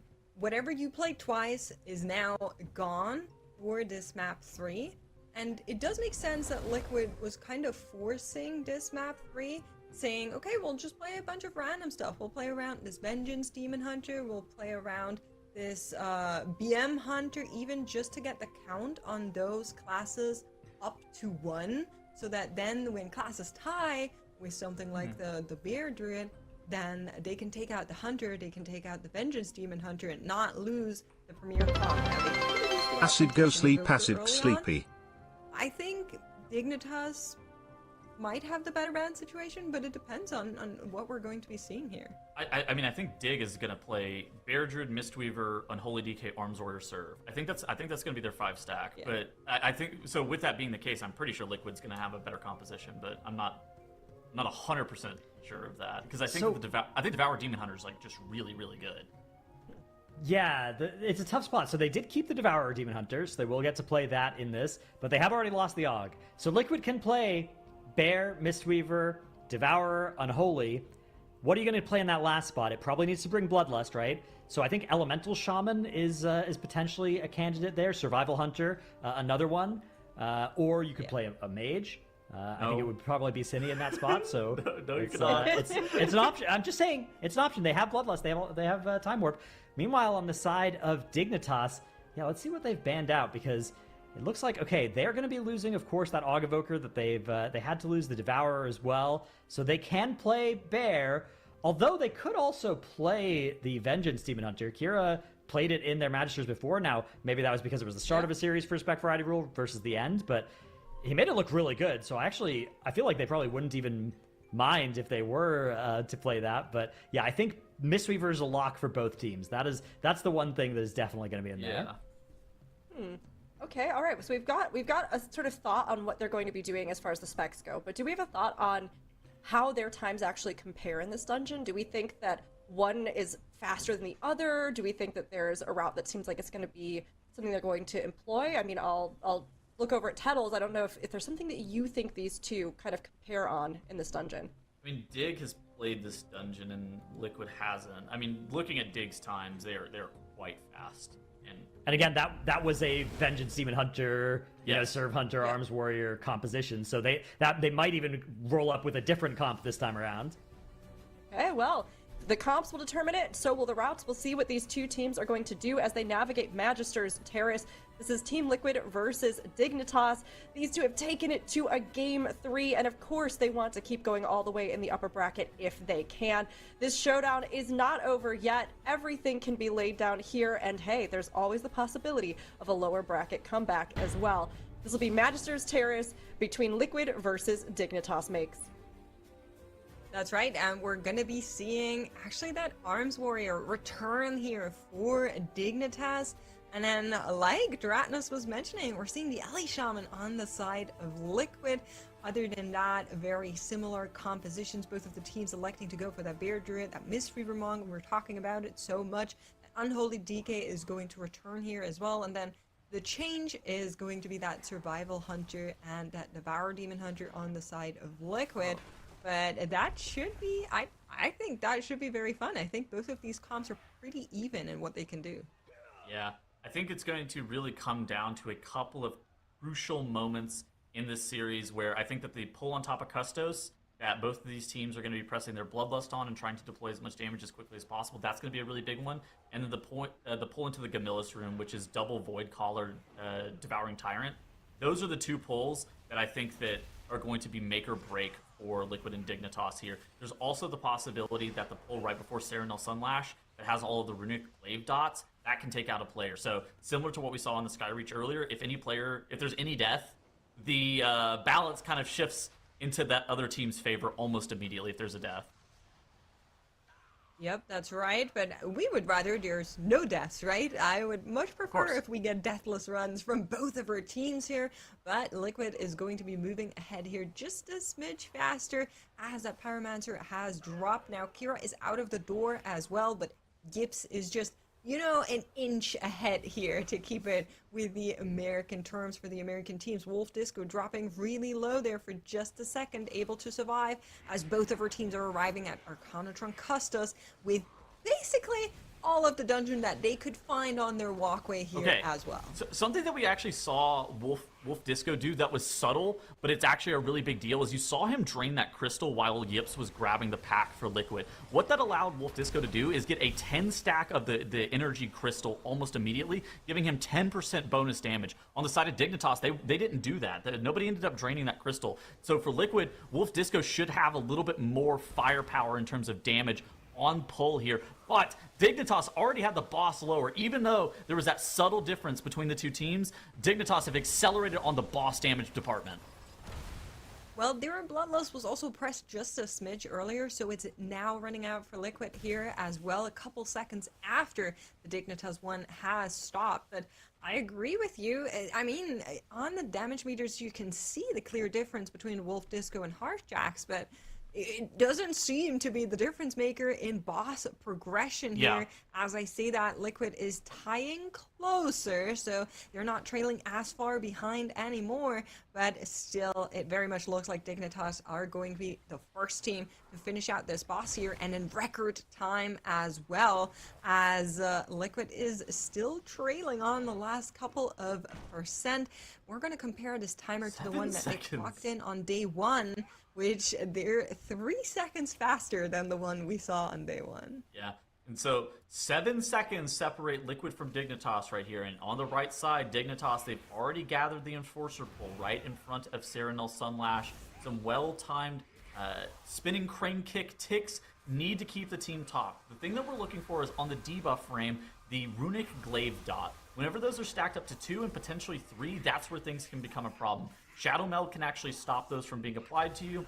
You can also AMS, Feign Death. Those are kind of the tools that are available. But as the pack goes longer and longer, you have more of the Runic Glaive dots starting to stack up. You also see Dignitas on the right side, same with Liquid on the left side, dropping that anti-magic zone. And for Liquid, they also end up dropping that darkness to make sure that whenever those worms explode, the explosion from those worms don't end up taking them out or dropping them so low. But Dignitas here, they have killed off the spellbreakers that are required to pull the boss. A little bit of focused fire damage, I think, from this composition. They even have multiple spellbreakers still up, so really good targeted damage. And Serenel Sunlash has been pulled for Dignitas, and at the exact same time, Serenel Sunlash is pulled for Liquid. Actually, Liquid a couple seconds right behind, as it took them just a little bit longer to get the RP started on this boss, but they're getting some additional healers now walking in. Same thing that is happening on the right-hand side for Dignitas, so Dignitas will be able to hold the lead that they build out from that very first pull for now. But we've seen Liquid catch up on bosses before. I wouldn't count them out just yet, as both of these teams are so close still. Dignitas is certainly ahead, Tettles. I think that making sure that you get the shields purged, if any of the shields ever end up going on to Serenel Sunlash specifically, that is something that has to get purged almost immediately.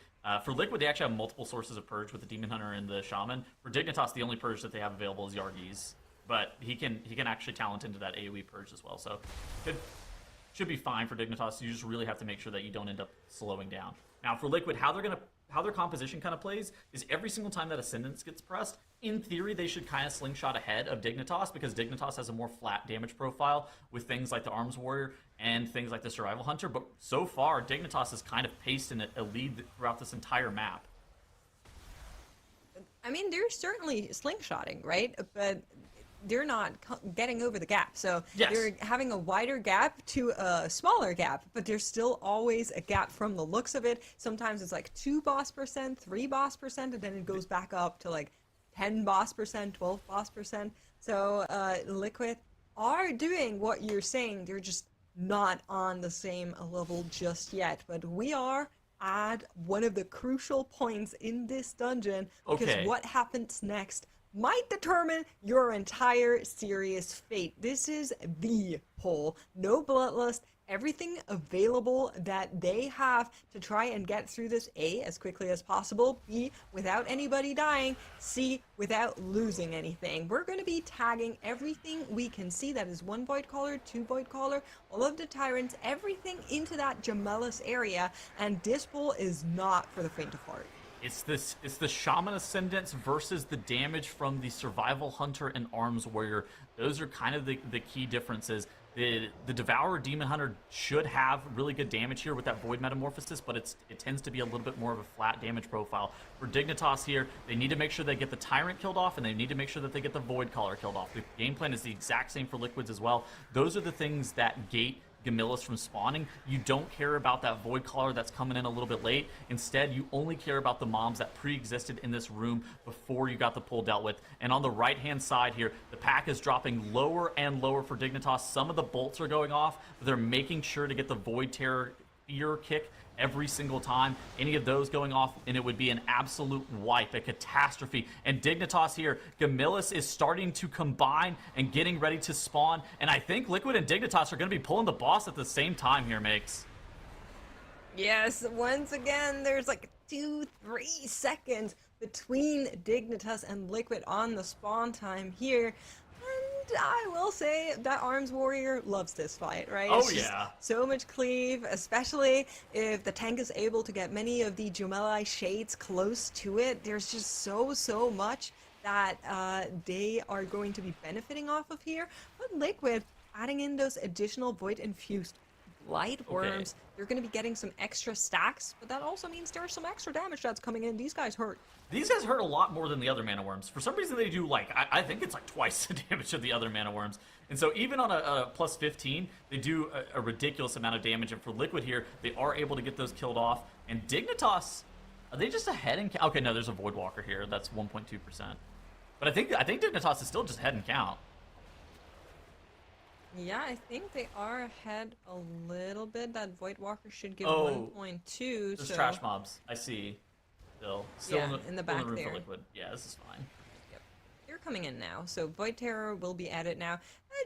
It's a little bit safer, right? If you don't do everything at once, you're just getting additional cleave on the boss that's already a cleave boss. So I don't think that's a bad thing per se, but it also doesn't accelerate Liquid, which is kind of what they would need at the current point in time. And Dignitas, I mean, look at it. They're already finished with Gemellis once again. They're going to leave the room, leave Liquid to finish out that boss by themselves and make way for that last part of the dungeon. 9 seconds is what separates the two teams right now, with Dignitas still in the lead on that physical comp with the Battle Shout, with the Survival Hunter Arms Warrior duo. The spec variety rule put them in a corner, and we didn't know whose composition was going to be better. Liquid is playing a composition that most people, if they watched every single week of the MDI, would describe as probably more in line with what the meta has been. But Dignitas is carving their own path in terms of the spec variety rule. And you see Kira, he's running all the way up to the top of the spire. And he's running and he's grabbing this Void Caller Demonic Tyrant. And Dignitas, all they have to do is once those two mobs go down, and once some of these shredders are a little bit lower, they're going to start chaining into the boss. It's really that Tyrant and that Void Caller that is stopping Dignitas from pulling the final boss here. Yep, and you can see the same thing on the side of Liquid. Some of those markers also have been deployed just to make sure that everybody's focusing the right thing, which is that Void Caller, like you're mentioning, for both of the teams. Of course, every single time it casts a little bit of AoE, but you also want to keep those Void Terrors under control, which is exactly what's happening. You can see Kira is already starting to tap forward, and now we're just going to be running it. We're just going to be flooring it, and the same thing is happening for Liquid. These guys don't have any time to spare. Yeah, I think that there's also a thing with pets as well on these pulls. Whenever you run up that bridge, like you were pointing out, that pets can actually just get stuck and end up pulling some of the mobs below. But it looks like for both Dignitas and Liquid, that has not happened. The DK pets did end up getting desummoned. Dignitas, I think that the Survival Hunter also dismissed his pet just to make sure that there was never a possibility that a catastrophic extra Tyrant gets pulled. Something to be aware of here, as both of our teams still have that Devouring Tyrant with them on the Gentrius, is every single time it does that Devouring Strike, you can see it right now on Kira on the right-hand side, it puts a massive heal absorb onto the tank, so something both of the healers will need to manage, whereas Liquid also still needs to deal with those Void Terrors that have now died off. But even with all of that, and even with the Tyrants on both sides now starting to drop slower and slower, Dignitas is only ahead by a couple percent. A single death on this boss fight and Liquid will take the map.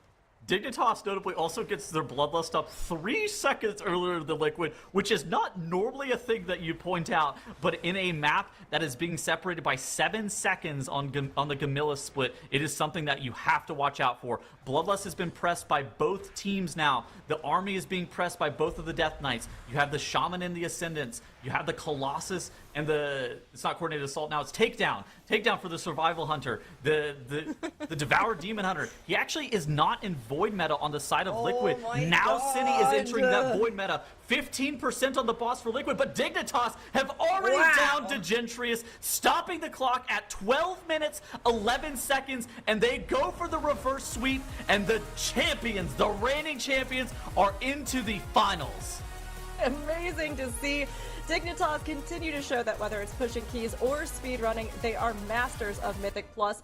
They have secured their place in both our grand finals later today and the Season 1 finals next month. But this rematch hasn't given Liquid the victory over Dignitas that they have been hoping for, at least not yet. This loss is just more fuel to their fire. They'll have the chance to blaze a trail through their competition in the lower finals later today. This one was so close, though. A very intense final map between these two. I mean, makes comparing their runs on this, what do you think it separated them in the end? So just for reference, both of these runs would be the fastest runs we've seen in this dungeon.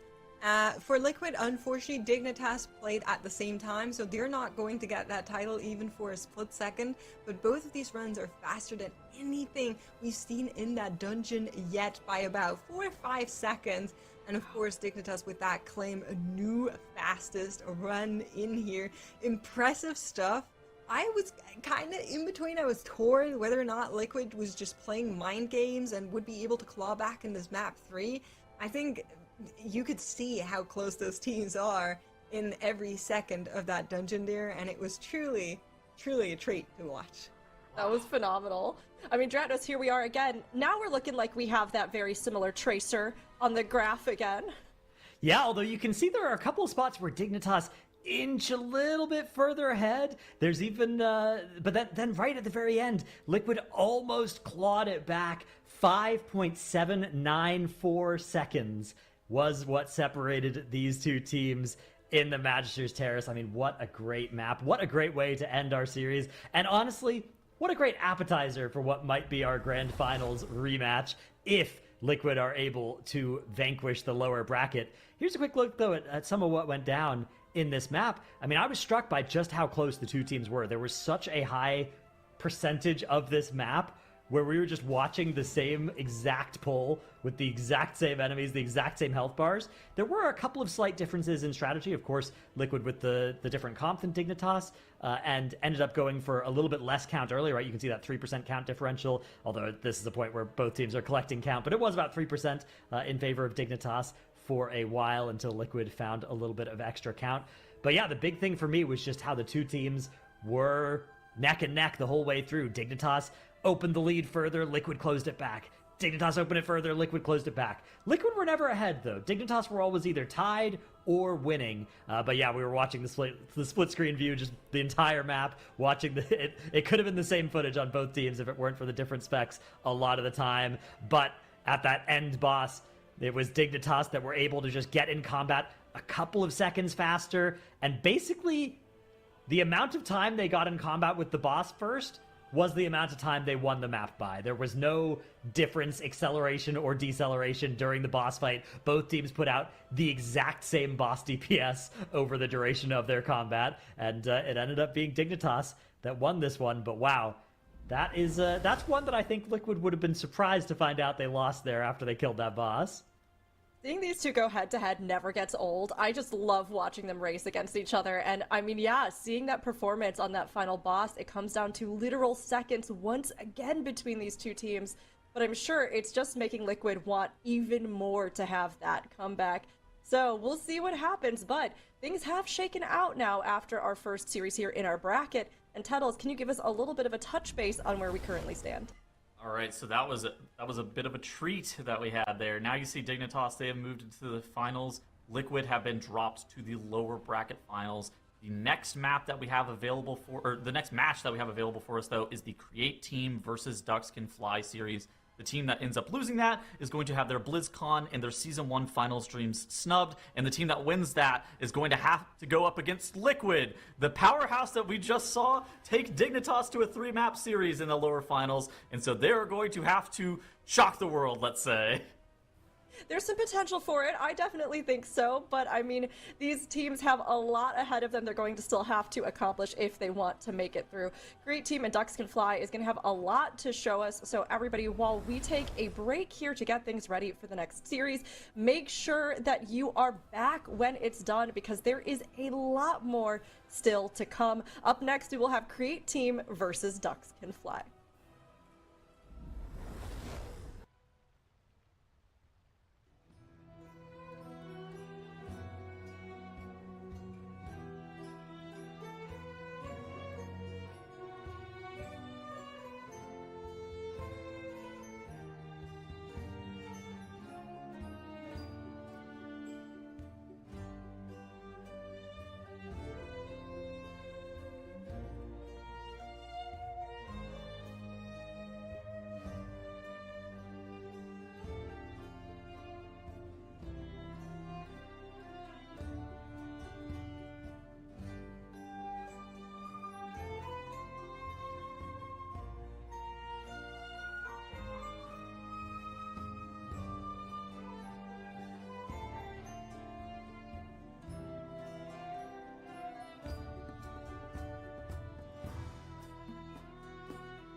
These next two teams might seem like underdogs this weekend, but they are out to prove that you should root for them all the more because of it.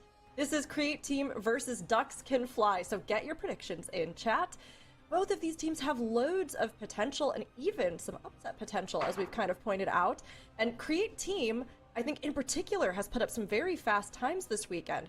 So if there's a team that could upset Liquid or Dignitas, could it be Create Team, Tuddles?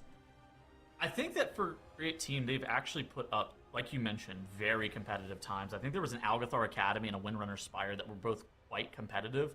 And I think for Create Team, they're able to keep maps competitive. Whenever you see, ninth seeds, sometimes it feels like, especially against like the top four, we've had like a really heavy top four coming out of time trials this season.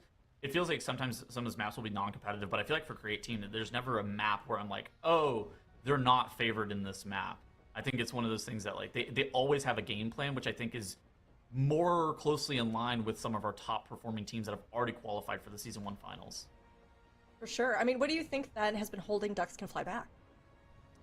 So Ducks Can Fly, well, I think Ducks Can Fly, well, they've been wiping a bunch. I feel like they've had like about a 50% chance of just having a full team wipe in a specific dungeon, and that's been tough. Yeah, I mean, honestly, we can get some more, I think, deeper insights as well on this with Dr. Atnos making his first appearance here in the Mythic Dungeon International. Dr. Atnos, can you give us some more information on why wipes are bad? Yes, as a renowned expert in the field of wiping with many years of hands-on experience, I have some explanations for you as to why it is so bad to be wiping. So, when you wipe, you lose 15 seconds per death, right? 15 seconds times 5. If 5 people die, that's already pretty bad. That's already like at least a minute or something, somewhere around there. The math eludes us. We've got researchers in the field figuring that one exactly out. Then you're also going to be running back, right? So the run back, however long that takes, that's bad.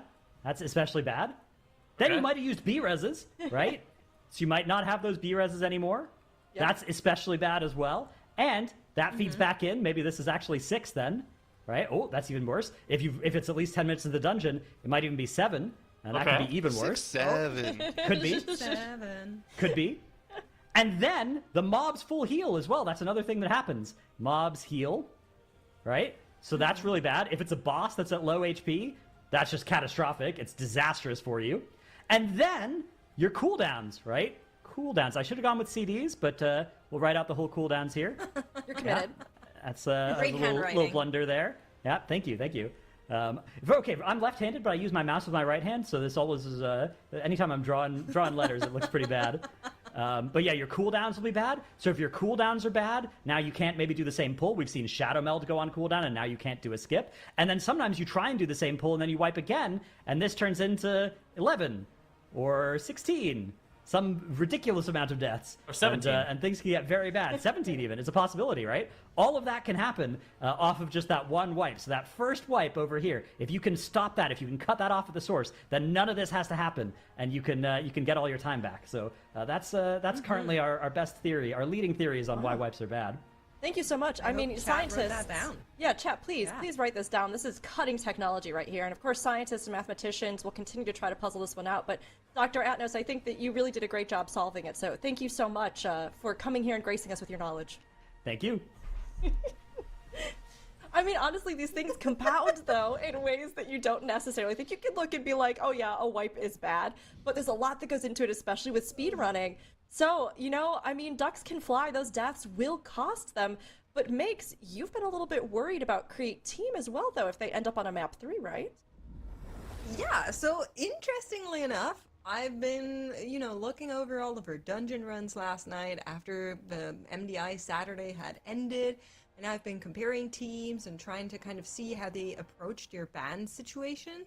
And I noticed something that we haven't really spoken on broadcast before, which is Create Team does not play the premier comp of Bear Druid, Mistweaver, Unholy DK, Devour Demon Hunter, and Augmentation Evoker together, because Fozzie on their team is the dedicated Demon Hunter DK player, and Tara basically only switches between Hunter and Warlock, whereas Toke only switches between Evoker and Shaman. Now, that gives you 6 specs to kind of toggle around and play with, which, together with the tank and the healer, of course, is enough, but it could put them in a rather rough situation with their back against the wall if they misplay their bans, throughout map 1 and map 2 if we ever see them go into map 3. Now this is all on the sheer assumption that they don't have any other specs prepared, which they might. They haven't shown them yet. We didn't go to a third map for them yet.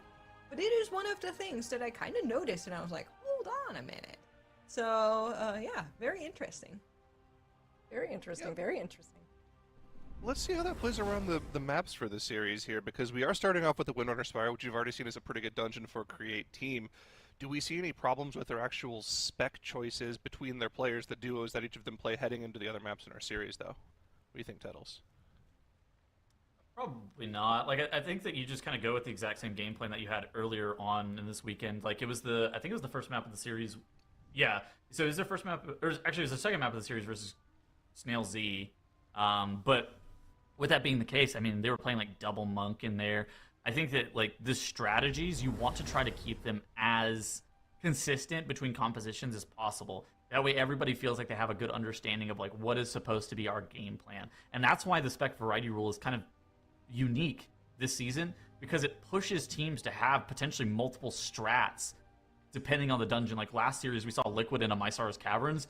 That could not have been their like best, strategy for the Mysara's Caverns, but it was the strategy that they had to do because they didn't have the augmentation evoker. But I feel like for Create Team, there's nothing specifically with this map pool that should put them, back against the wall into some composition that they don't want.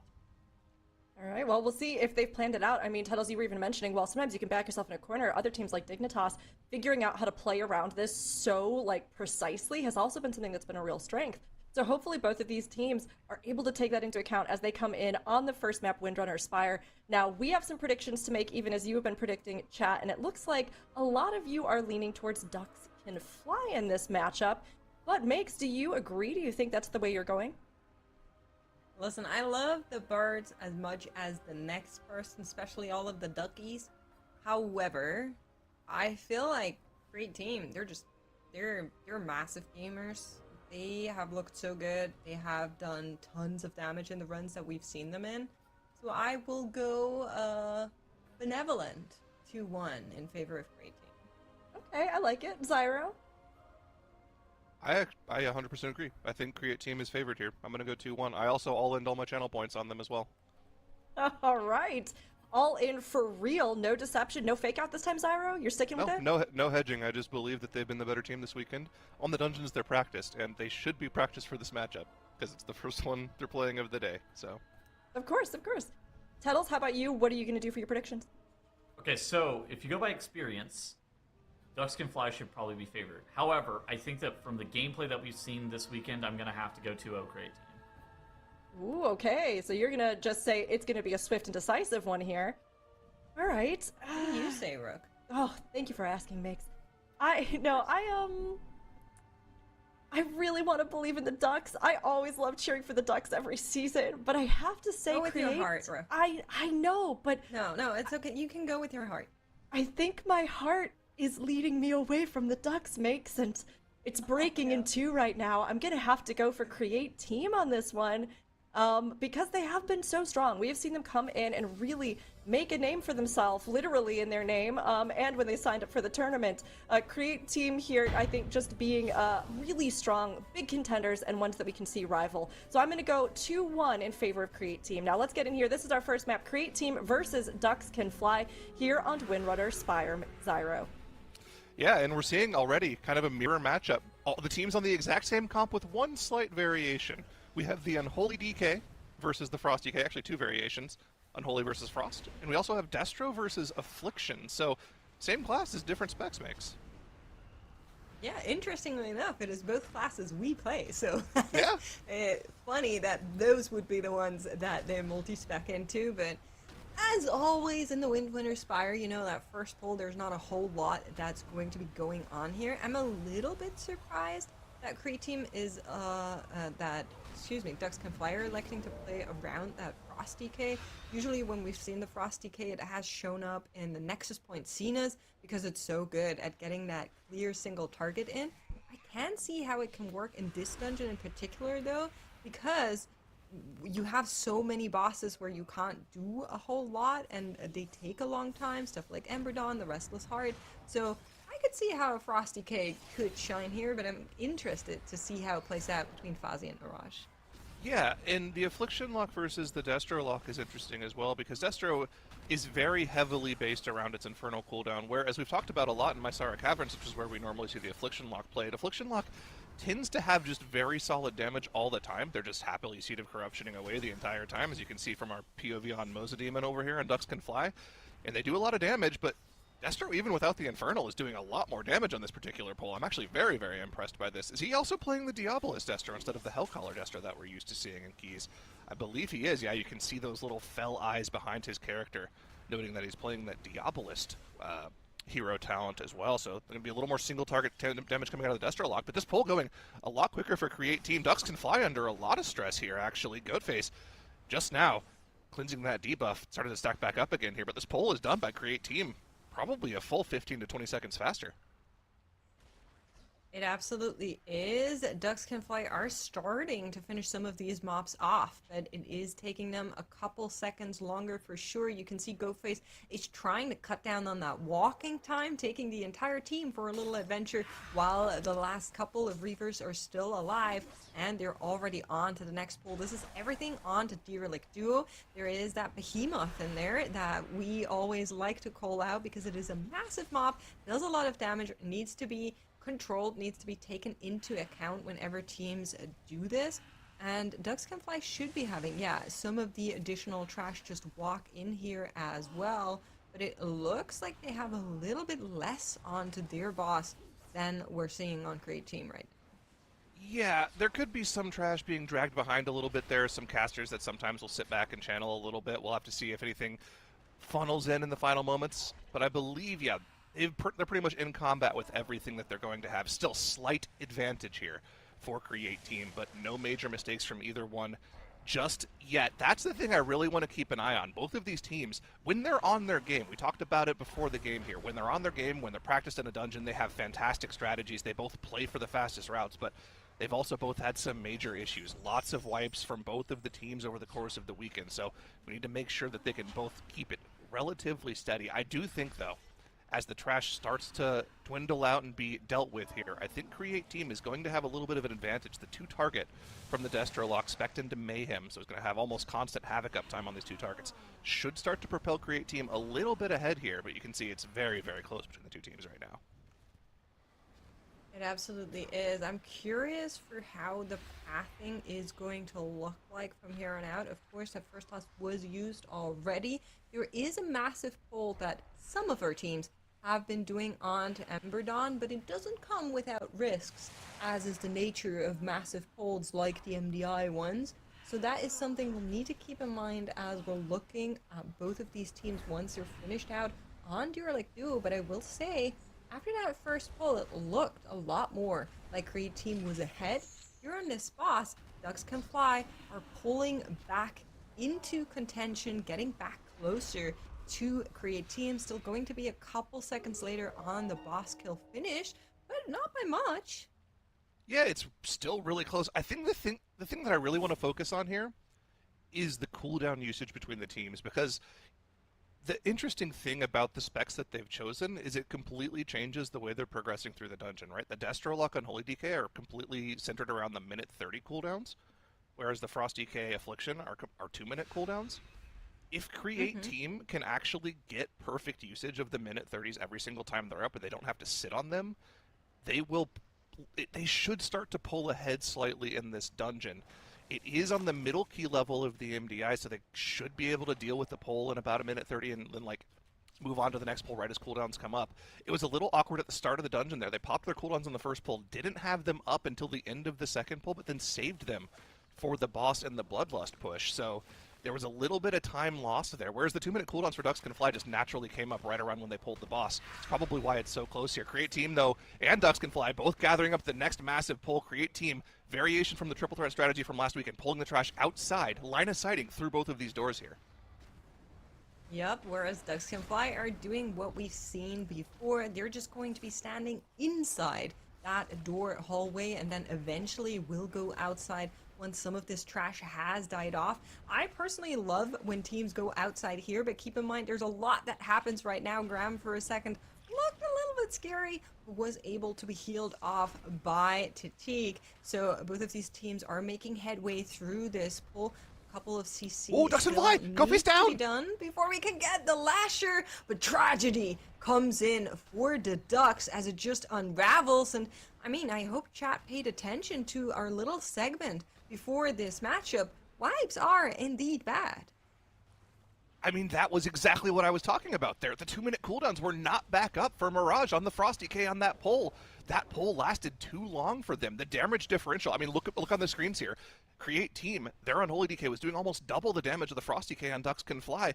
Pull lasted too long, Goatface ran out of buttons to press and just ended up melting down to the trash. The other variation for Create Team is they don't pull the Bloated Lasher on top of that Apex Links, whereas Ducks Can Fly did tag it in, so they had that extra damage on the pull. They had that extra enrage on any particular flowers that they would have had on that pull as well, and it was too much damage for Goatface to live through. Now, Create Team, a massive pull on top of Ember Dawn of their own. They do have that Bloated Lasher to deal with. Spore Dispersal going out just now. Lots of AoE damage on top of the debuffs that Ember Dawn is putting out on the players as well. Need a ton of healing here from Acidk. And the other thing as well to pay attention to, there are almost no personals available for any member of the squad. Just right now, the last use of the Blistering Scales available for Totoke there, we've got Dark Pact for the Warlock, but really that's it. The Cocoon is it. So they need to be perfect on their CC on these Dragonhawks.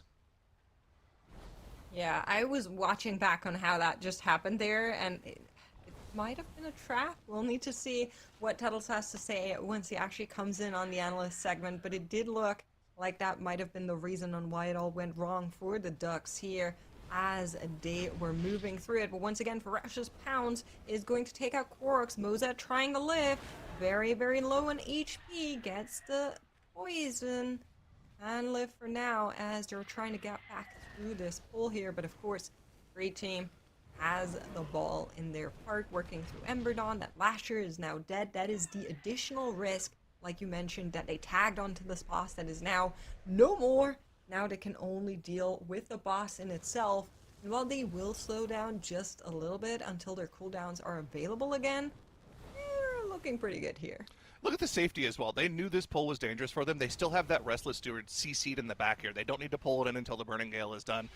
Although they're going to have to get good 2-target cleave on it. Will be gripped in by the Unholy DK here. But look at this. The cooldowns are back up. Infernal plus Army of the Dead popped once again here. And we know we're not going to need these for quite a long time here. Once Ember Dawn goes down, we have a skip to do. We have to run all the way to the second Mystic. Those cooldowns should be coming up right when we get to the next pull, and they can just freely use them to cleave down this Steward on top of the boss. This is just a great, great execution of this dungeon from Create Team.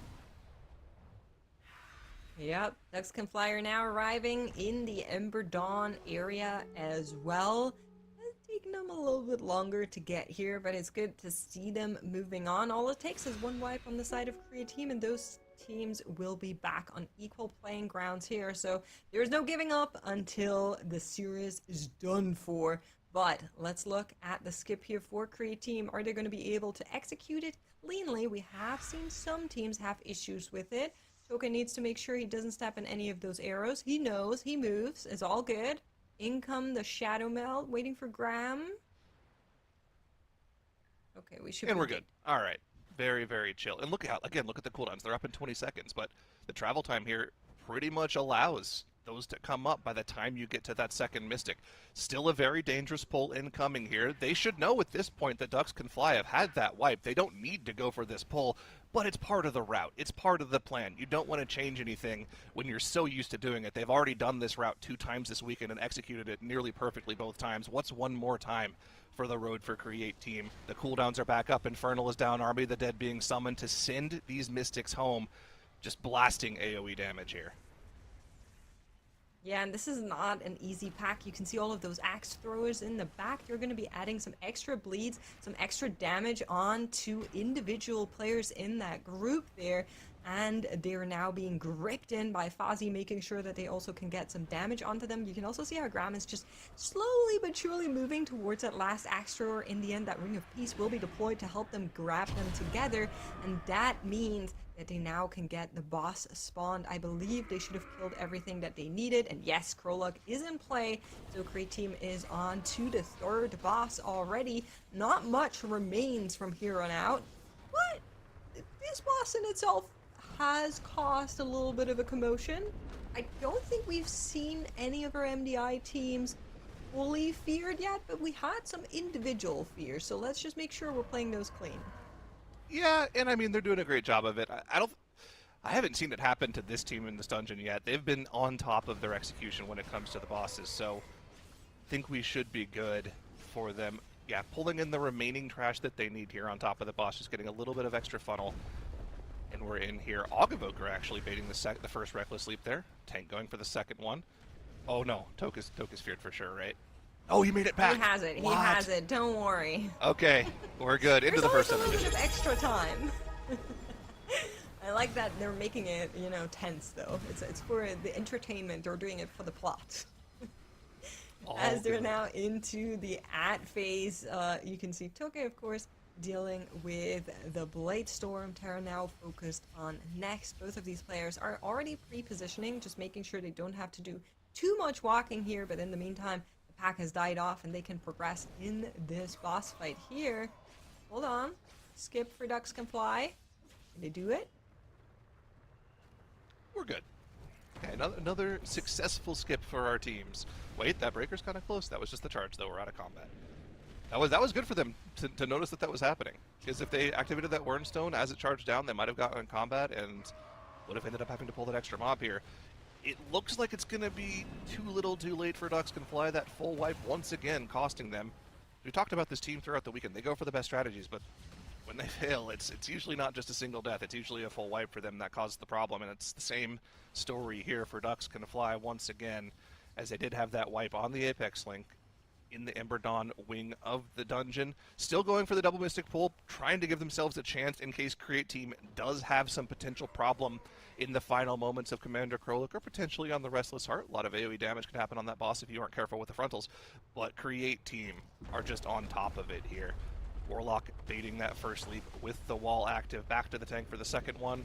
Our range players could just stand out here. Okay, and they're going to do it. Locke wanted to go into melee. Toke said, no, you're staying with me. We're not going to get feared. The boss will be going down shortly for them. Yeah, sometimes you have to just hold someone by the hand, even if they don't want to, during this boss fight, just to make sure that you don't get feared. It's like everybody always wants to run into the boss. You don't need to. You just need one friend, not five.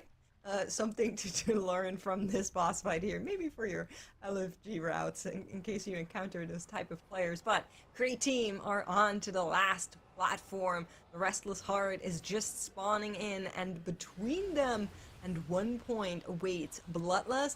Looking across the board, most of our cooldowns are available as well, and they should be able to just, yes, start right on pull here. Massive damage for the French team. How quickly can they kill this boss? I'm just looking to see what our fastest Windrunner Spire was. I believe it was sent Spellbook on the +15, but on the +16, Liquid logged in 15 minutes 36, which Create Team might be close here.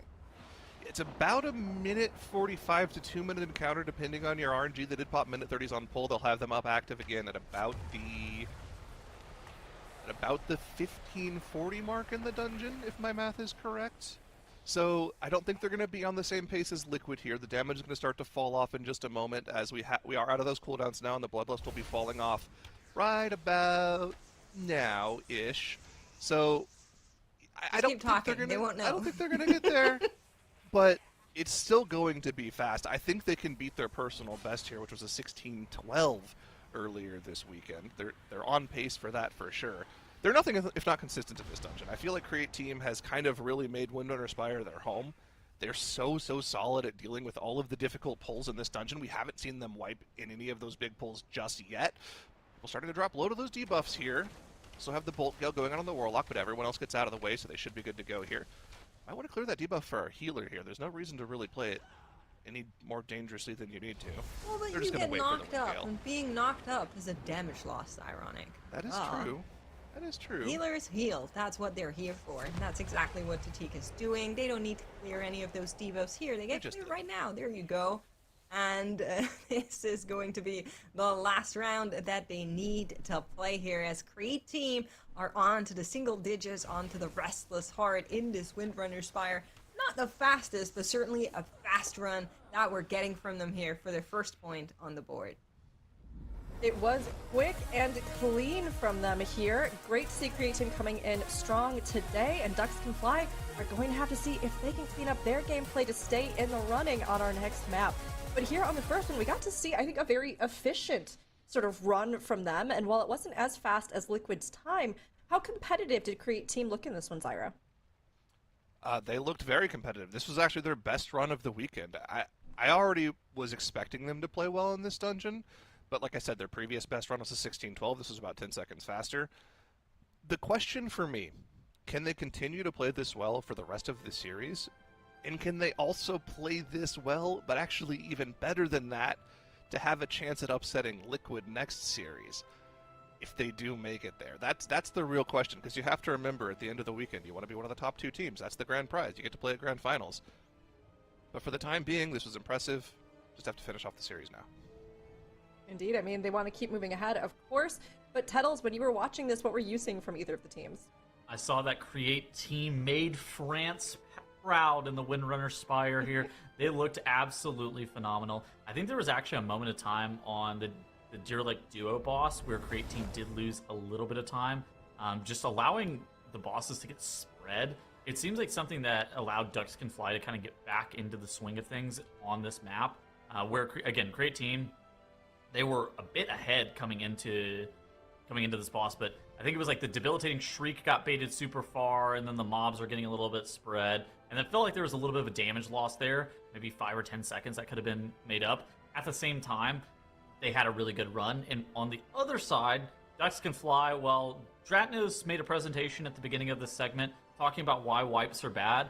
Ducks Can Fly not really understanding why wipes can potentially be bad. They end up having a tank death, and that ends up spiraling out of control, causing them 6 and potentially even 7 deaths. And it was just brutal for Ducks Can Fly.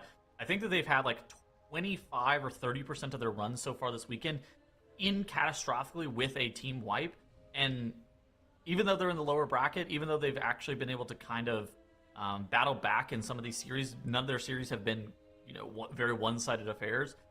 I think for the Ducks Can Fly, they really just need to make sure that they are playing to their best strategy 100% of the time. This is a team that we've seen in the MDI time and time again, that they are returning players, and this feels like this is the least consistent version of them that we've ever kind of experienced. But they're not eliminated yet. They're only down 1 map. This is a 3-map series, so while Create Team is up 1 map, we have to see what's going to happen next in the Skyreach. We are going to have to, and hey, this one features birds, so maybe it's going to be an advantage over there for Ducks Can Fly. Although they will be taking down their own brethren, so I guess there is that consideration. But honestly, Ducks Can Fly are a team that they have good strats, they have good thoughts and execution when it's all there. But when things fall apart, I think it's oftentimes immediately putting them on the back foot to then have to try to figure out how to overcome it. And they're going to have to do more than just overcome mistakes in Skyreach. Now, as they look ahead to their spec bans, Zyro, what are we thinking they're going to sort of try to bring in for this one? So it's interesting, right? Looking at the map pool that we have coming up, obviously Skyreach is something both teams should be very practiced on. It was a time trial key. We've seen it from both of them. Well, we actually saw it only from Ducks Can Fly earlier this weekend, but I'm expecting Create Team to have a good strategy in here. Funnily enough, we saw Ducks Can Fly play this without a Warlock against Es Imposible, which is like a class that we expect to see in this dungeon. So they do end up banning off both of their Warlock specs, but I think we'll probably see Demo Lock from one or potentially both teams here if they don't change that strategy. The question for me, they're not banning out the Augavoker, but are they going to play the Augavoker? Because we have Pit of Saran as a 3rd game, and if we get to game 3 and they don't have Augavoker, that's a huge downside. You talked earlier before the series started about Create Team's ability to be able to play both Devour and DK being a bit limited. What do you think about them banning that on Holy Death Knight? So that to me says we're going to be seeing Devour Demon Hunter, right? That's kind of what Kazi has just been flipping back and forth on if you're looking through their entire runs. They also played Frosty K, so that could be an option, but I think here it's more likely that it's Devour Demon Hunter. And then for Terra has just been playing all flavors of that Warlock. Yeah, I mean, we'll see if this limits them in any way that is really going to impact overall how this all pans out. We're not yet at that game 3 where I think it really gets down to the wire with that spec variety, but Ducks Can Fly have a chance here to fly indeed. This is going to be Create Team versus Ducks Can Fly on our second map, Skyreach, Cyro. So, yeah, interesting. Ducks Can Fly strategy is just to play no Warlock here. I thought maybe it was just that they banned it out because it made sense for their series before, but no, they're playing a Warlockless Skyreach here, and you can see the difference right off the bat here. Create Team get to go right up to the platform instantly. Ducks Can Fly have to manually gather everything around the platform here. It is a slight advantage movement-wise for Create Team here. They're also playing the Mistweaver in this dungeon, whereas Ducks Can Fly have opted for the Resto Shaman instead. So we'll have to see how that plays into it. We know Mistweaver is more than capable of doing a lot of damage, so that could help a lot on these massive pulls. So something to keep in mind here is for Create Team, they want to win this one, whereas the Ducks need to win this one and then take it to a map 3. So they're, of course, maybe thinking a lot more about the potential of a map 3 as their game plan relies on it, which is how I would explain seeing that Resto Shaman. I will, however, also say upon my scouting of team specs that Create Team plays, Acidk has never played Resto Shaman in any of the maps we've seen. Did play Restoration Druid, though, so could have been an option here, maybe deciding not to double sec on the Druid or just class or group buffs could be the explanation, but for now, both of our teams are going to be neck and neck, and as it looks right now, the Ducks are certainly a little bit in the lead here, even if it's only 1% on the boss. Yeah, I think a lot of that comes to the Ogg-Evoker being played here for Ducks Can Fly, but like I was talking about before, committing to the Ogg-Evoker's second play in this dungeon means that if they do win, and they have to stay in the tournament, they're not going to have the Ogg-Evoker in the Pit of Saran. What does an Ogg-Evoker-less Pit of Saran even look like? How do you skip up to the last boss? How do you pull the extra trash down? I mean, you can't without a Wernstone, so they're going to have to get 100% count before going into the final boss. That's a problem for future them, though. For the time being, they need to just stay ahead and win this Skyreach. And for the time being, it is almost dead even on the first boss here. It looks like Ducks Can Fly had one singular extra trash mob in that pull that's giving them a slight advantage here, but in the massive pulls in the Skyreach, pulling one extra mob in doesn't make that big of a difference in the long run for the tiny boss damage that we're looking at.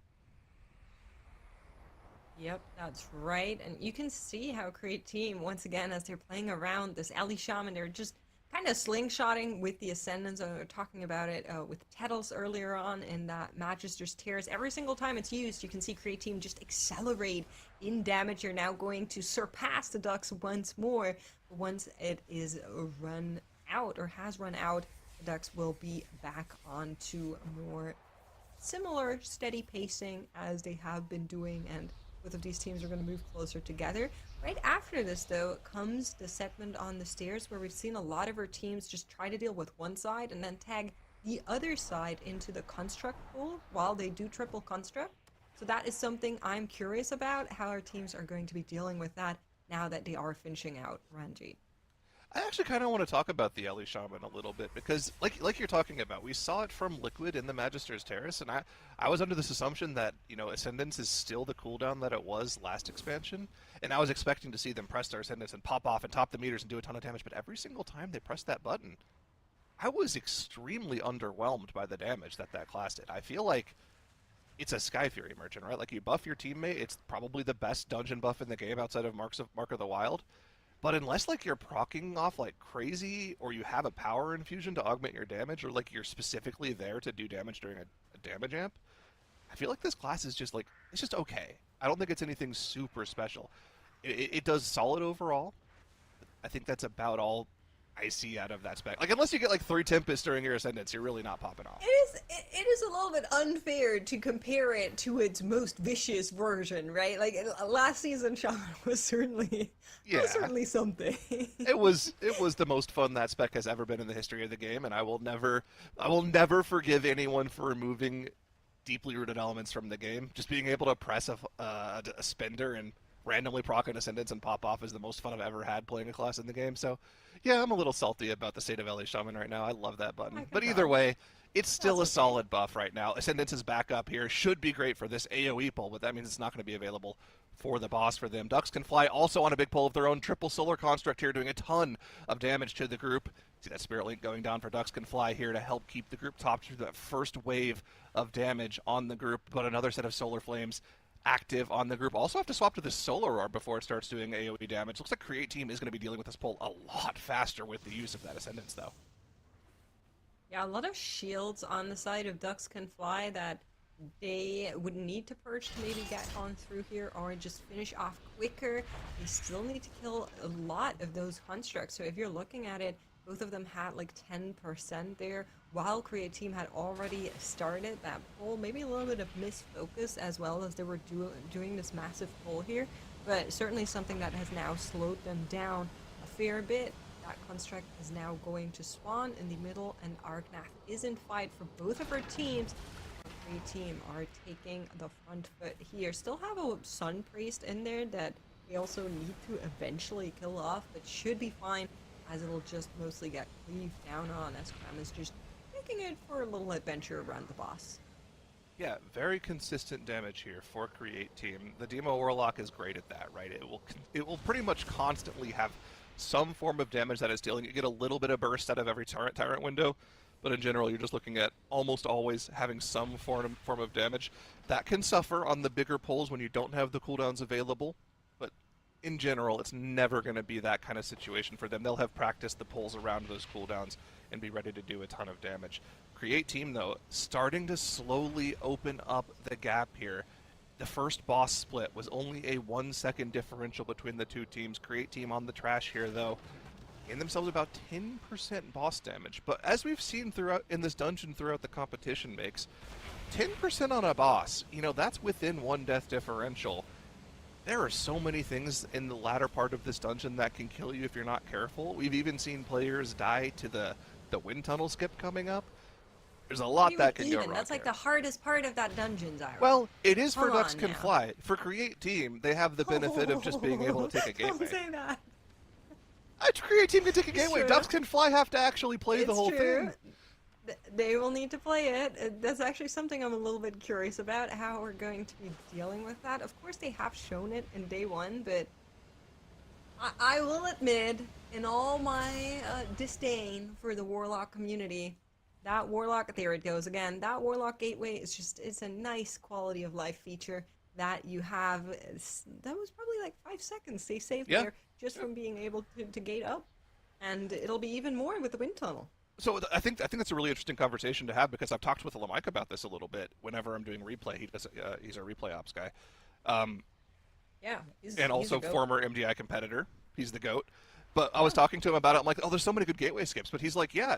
But the other thing as well is, like, you can gateway every 2 minutes, right? And every time you gateway, you're traveling 40 yards instead of just running it. Even with a move speed increase, you're probably saving 5 or 6 or 7 seconds every time you gateway. That's a huge time save over the course of a 15-minute dungeon. You're probably saving close to 30 or 40 seconds, that's 2 deaths. That's a lot of time saved. So the fact that they're able to find those windows where, okay, we don't have a guaranteed gate that we need in the next 2 minutes, let's just gateway here, save 5 seconds of travel time, move on in the dungeon, that's awesome for them. And you can see they've dealt with the trash more quickly. They're on to Ruckran more quickly. This is going really well for Create Team so far.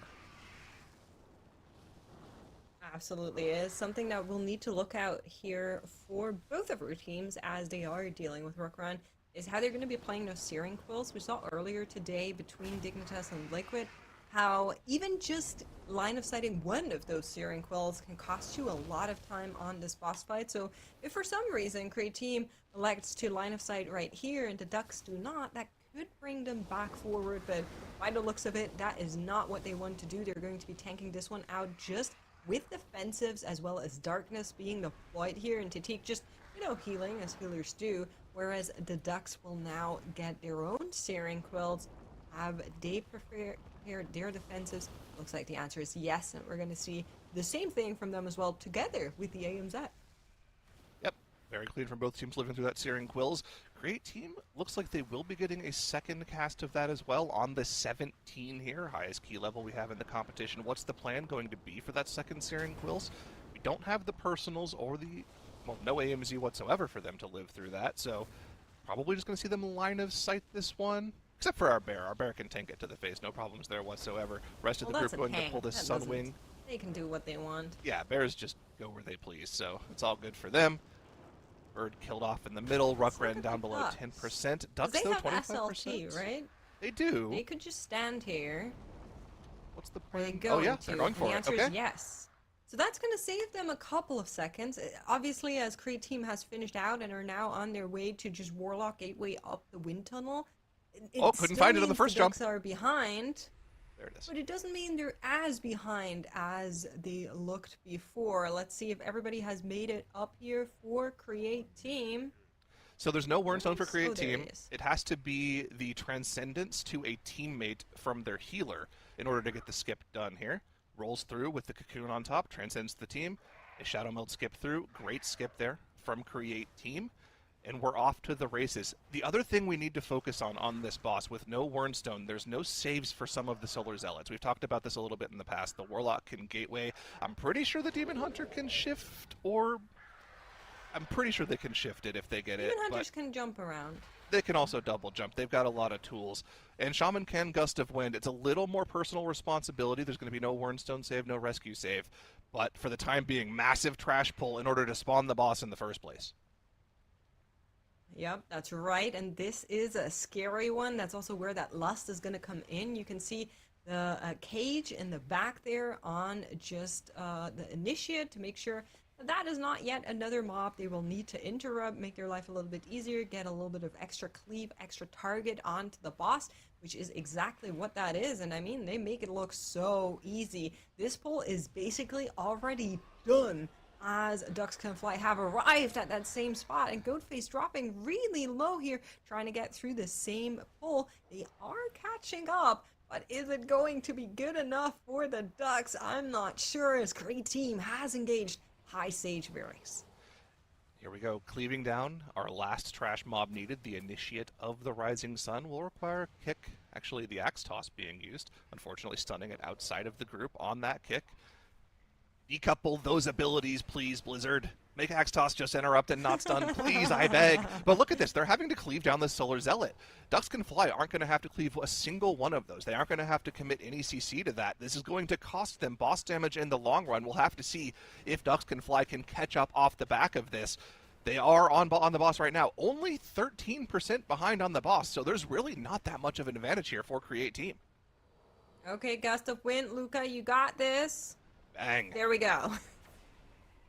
It is scary. It is. You need to time it right. We've seen players fail this before, but of course, the Ducks can fly. It's in the name, duh, so they're not going to fail this one. Wait, he doesn't have a port down. Why don't you have a port down? He might be behind us. They have to cleave this down. Okay. That's crazy. But oh my he has a but port down. It's in fire. Oh no! Wait, is he dead? Is that close enough to port? It's really close to the edge. It's really close to the edge. He can port it. Okay. Yes. That's. Why did we waste damage? We definitely wasted damage.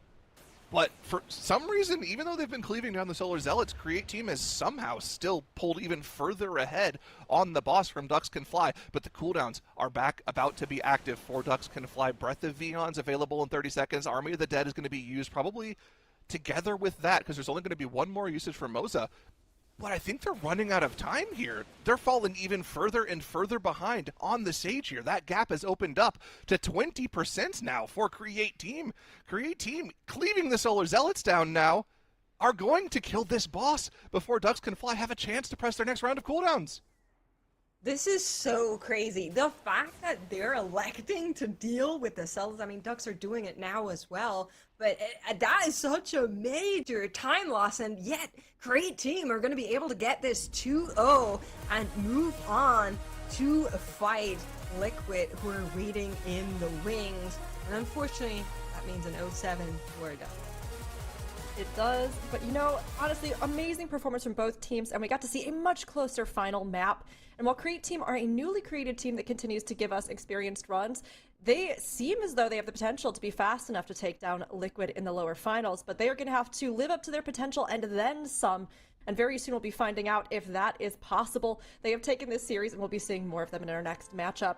Our Ducks flew together and gave us a very competitive second game. They might have lost our series, but they always win in our hearts. Give them some love in chat, everybody. With this loss, Ducks Can Fly will be eliminated, but we look forward to the next time we see them. Now, Makes, the runs were much more competitive this time between both of the teams, and you pointed out a little bit of some of the time loss here, especially in that final boss, but what do you think kind of separated them in their execution?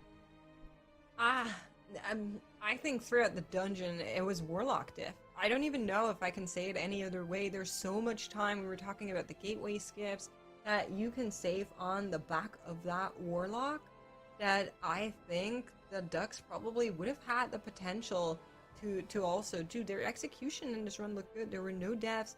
It was cleanly done, but they just lost in the minute details of doing boss damage, of pathing through the dungeon, the actual walking time, and that's where it all came apart. You can kind of see how the graph moves further and further away from each other throughout the dungeon too.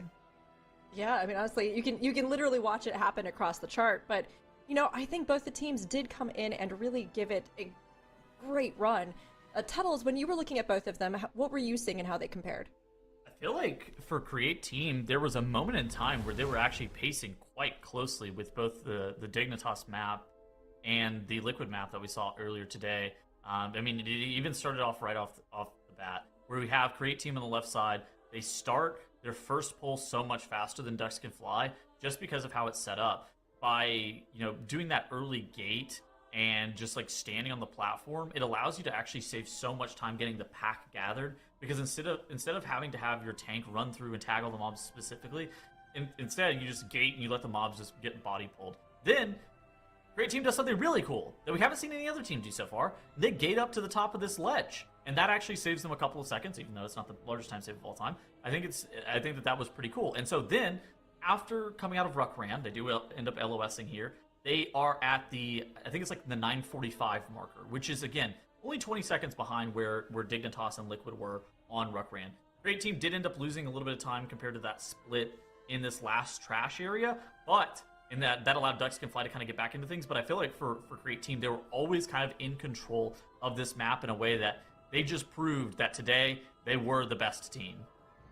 They were, and I mean, honestly, Great Team, they just continue to show us that for a new team, they have a lot that they are out to accomplish this MDI. So very excited to see what they do moving forward, but congratulations to them for making it through here, at least to our lower finals. Now, before we let you all go, we need to take a look at our bracket and see what's coming up and what games we are going to be preparing for. So Zyro, where are we currently in our bracket here on our Group C finals?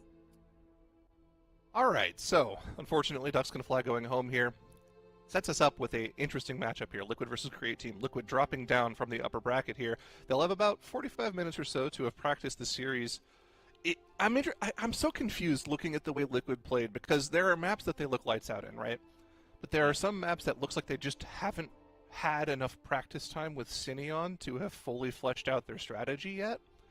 So they looked a little bit off kilter in those maps. Hopefully they have enough practice time on this lower bracket matchup to where they can put together a good series. Otherwise, Create Team is poised to upset here. It would be wild if they were able to, but those are the kind of moments we definitely all look forward to in MDIs. The unexpected happening and catching us off guard. Now, we're going to be caught off guard by a little something different here. One of our mini games, Something Ain't Right. We know it's coming, but every time I feel like it's a surprise when we actually find out what's wrong with these maps. So we're going to take a look at some dungeon maps here in Azeroth. We're going to study these pictures and chat. Help us out here. We have some things that are wrong, and we'll do 2 of these. So let's get started on our first one. Waiting. Okay, Windrunner Spire. That's a dungeon. So far, so good. I can confirm this. I think, is it Sylvanas' half? That can't be right. Oh, yeah, it's something else. Oh, it's quarters. Yeah. Quarters, thank you. Are they both quarters? Right. Oh, wait, I guess it says Sylvanas. It's definitely not half. I know that. Okay, that's what I was saying. Like, I don't know what it is, but it can't be half. That doesn't sound right. I just don't know what it is. Name. It's all on one level, right? Surely it's... I think that's quarters. Just the same? Those quarters, yeah. Okay. Let's see. Okay, number 1. Oh, no, I see it. Do you see one? Oh. Is the behemoth missing? Where are the behemoths in this? I've learned the game, all right, and we're gonna have to start doing something differently. If you're ever curious, look at the stairs. Stairs. There is an extra always set of gonna be stairs, stairs. by the restless heart. Stairs on stairs. Aren't there actually Okay, but stairs there in like genuinely? game? Yeah, but these are No. fake stairs. Those are fake Where's stairs. the links? Oh, is there no links? Oh, missing a links? Is that no? Where is it? I think it's there. I'm squinting at my screen. It's in the I'm middle. trying to- See the pack of 3? I think it's there, right? Isn't it the orange thing? Oh, I think I see it. Yeah. Is that it though? It looks Shouldn't weird. it be bigger? Looks like a- Maybe there is no links. Yeah, like I think it should look different. Is that an I think it has abnormally small different links? icon? It's not the links. Okay. It's not the links. Okay. Let's see. Let's see.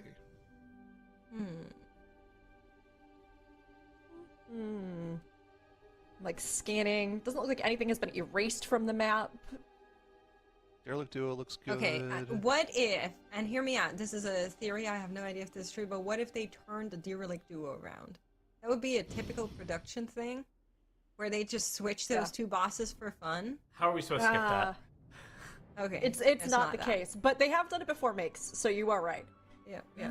Just trying, you know. Oh. Yeah. Wait. Is the dungeon entrance in the wrong spot? Don't you have to go through this entire room? Oh, there you go. I see. I think I see another one. I'm pretty sure near where Sylvanas' quarters are. That's a banshee. I'm pretty sure that's not a banshee. Like I think there's only one banshee in that room. We've had this in Alright, the past. That's just how it is in MDT for some I reason. think it's just MDT. Yeah. Yeah. All right, I think that's our 3 for this one. So should we take a look at the second map? If I'm wrong, if there's another one, we'll I find think out. there's 3 per. Yeah. All right. No. Okay. All right. There we go. All right. Okay. And so we meet again. Isn't that food icon wrong? I'm pretty sure it's a different that's food right. icon. No, there is food I'm there, pretty but sure I think it it's is a different picture. Oh, it's a different icon. picture. Yeah, it's like it's a cauldron. okay. Yeah. See, there you go. Good That job. one looks like Petals. delicious noodles or dumplings or something. Hold on. Look at the stairs. Stairs. What stairs? I think the All of stairs are them. right this time. Yeah, just Wait a minute. any, No, they there's could the be stairs wrong. to the top right of the What? boss are missing. Is that right? No. Yeah, I am right. Oh my goodness. Oh my gosh. Dude. This is wrong. That is messed up. It's always the stairs. It's always the stairs. Okay, but there's one more thing. There's one more thing. Huh.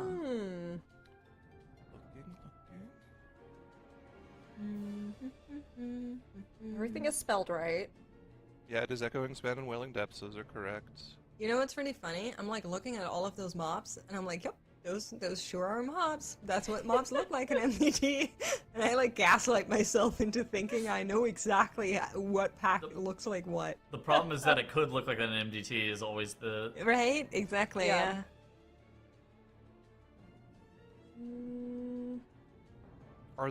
No, yeah, the mammoths are there.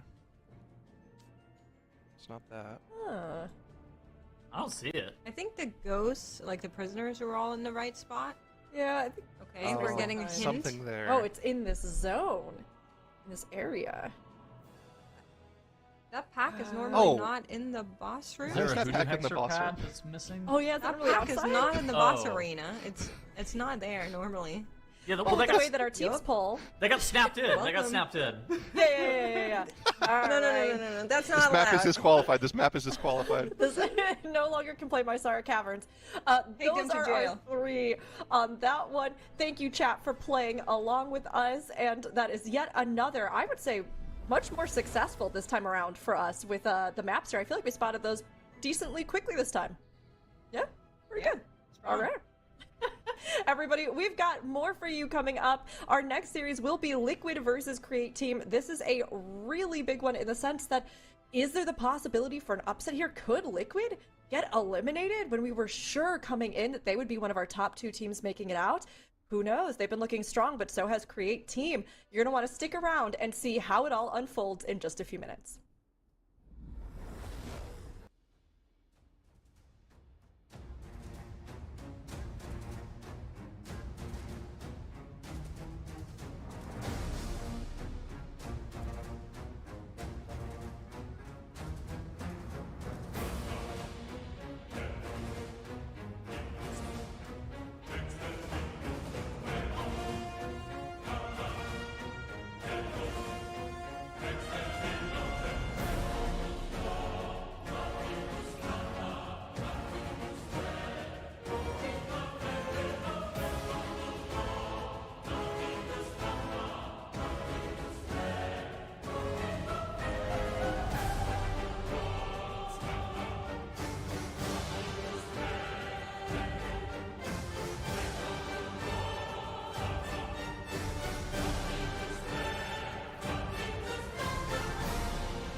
our lower finals will take one of our remaining 3 contenders out of the running. This is Liquid versus Create Team, so time for those predictions, chat.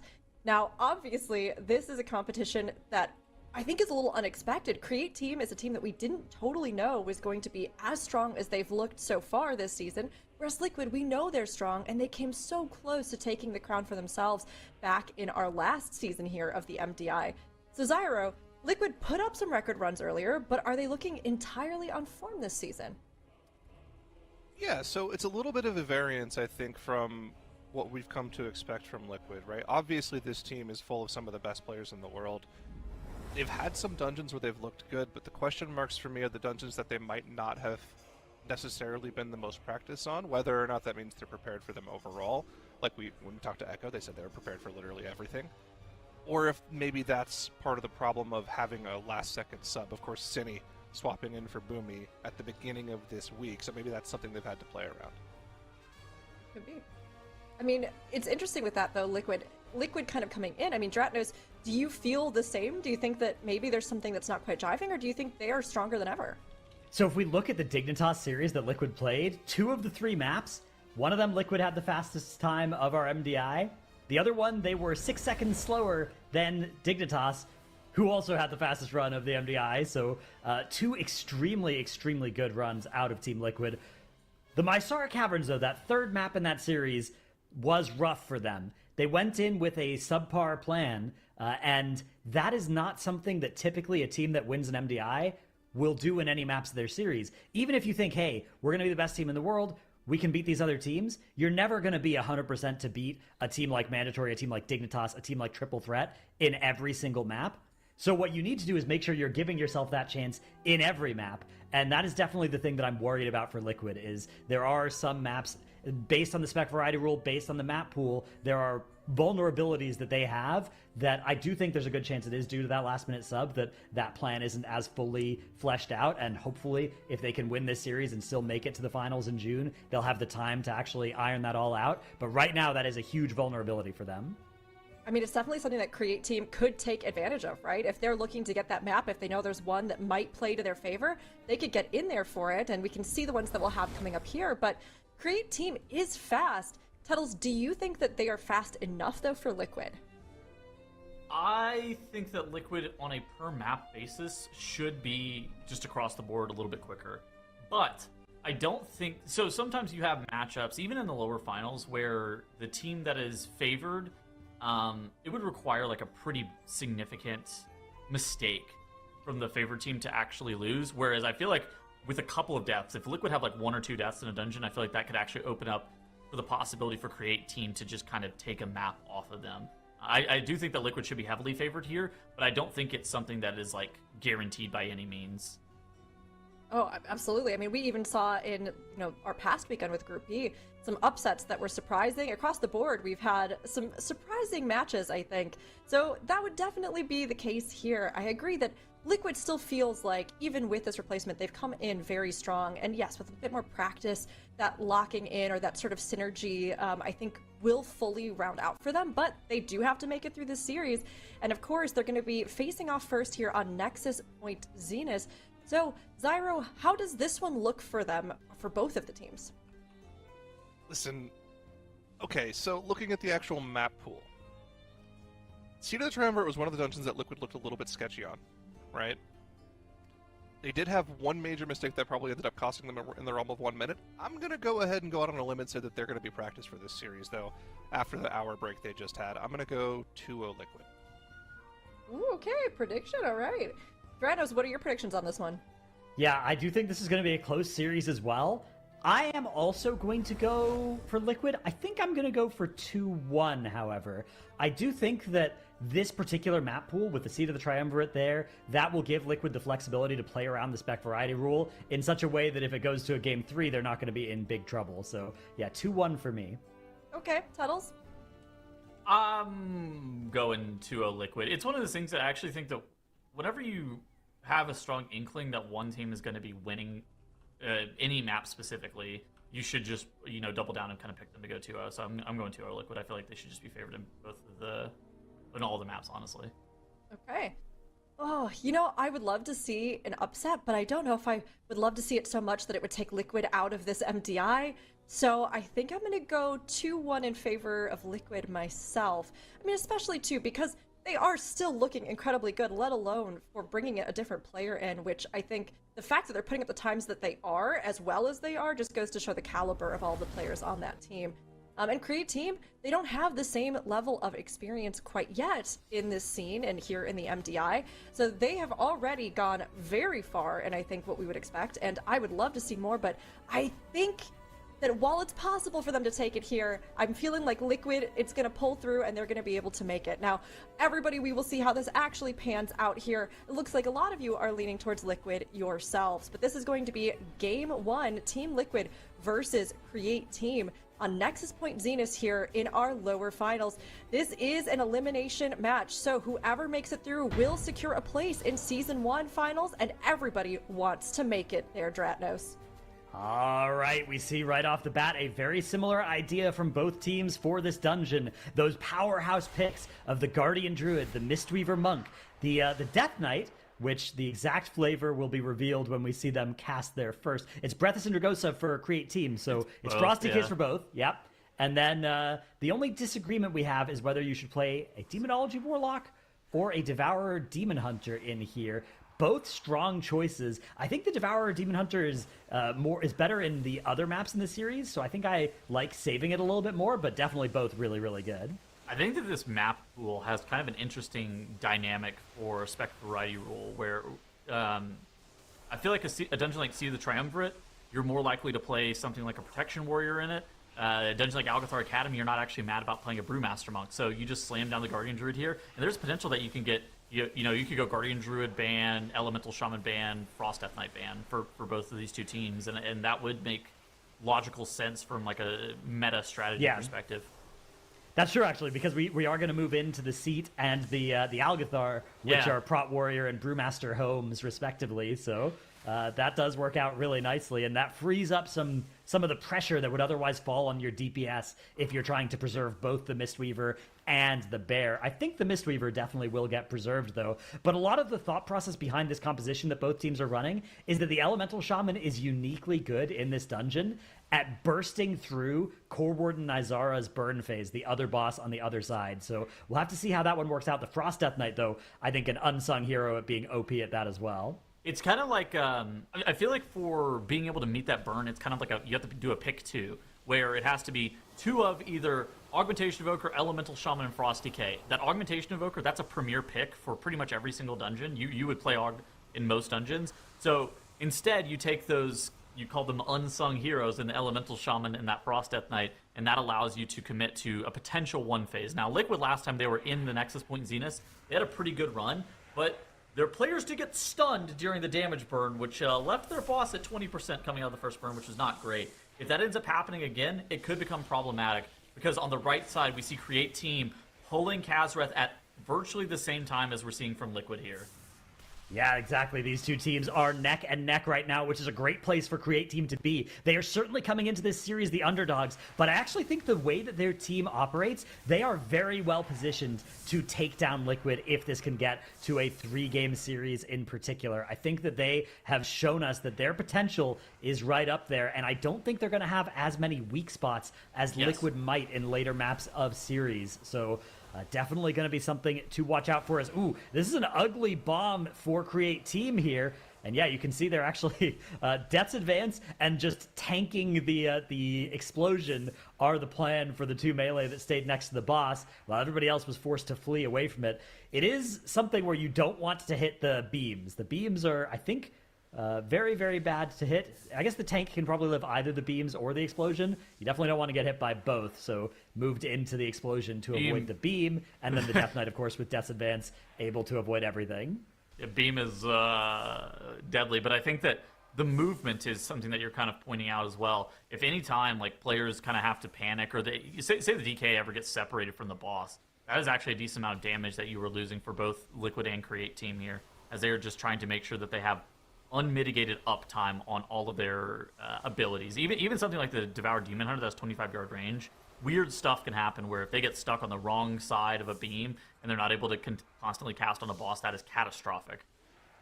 Yeah, absolutely. That's going to be a big thing to look out for here, as we are going to see the boss going down a little bit faster for Team Liquid. But this is only a few seconds, a few milliseconds separating these two teams. 2 seconds is the advantage for Team Liquid. But...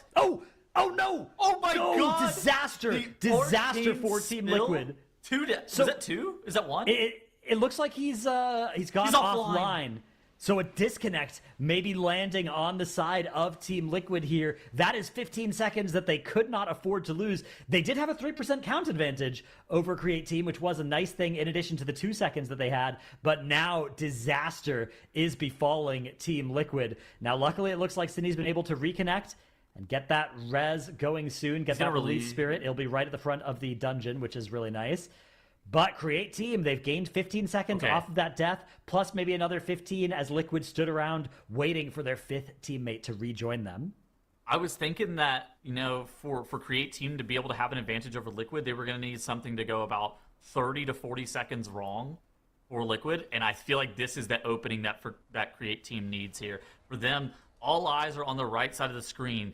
Create Team needs to clutch up. So basically what's going to happen here is there's going to be a pretty aggressive chain with these Sentinels, with these Herald, with these Scroungers throughout this area. And the big thing that we're having to watch out for is pulling a Trash Gauntlet that is on Core Warden Nasira. Because once you actually start to get that Trash Gauntlet engaged, that's the next kind of forced point of progression. And so the earlier you can get those mobs pulled, it means the earlier you can get those killed off, which means that you can get the next wave spawning earlier and then continue that momentum into being able to pull the boss first. And that is like a really big deal. So Create Team here on the right side, they actually end up downing the trash pack that they pulled about the same time Liquid did. So even though Cine disconnected, Create Team was not able to capture a significant advantage from that, although they are still a few seconds ahead. And you see that Core Warden Nasira trash starting to get engaged for Create Team.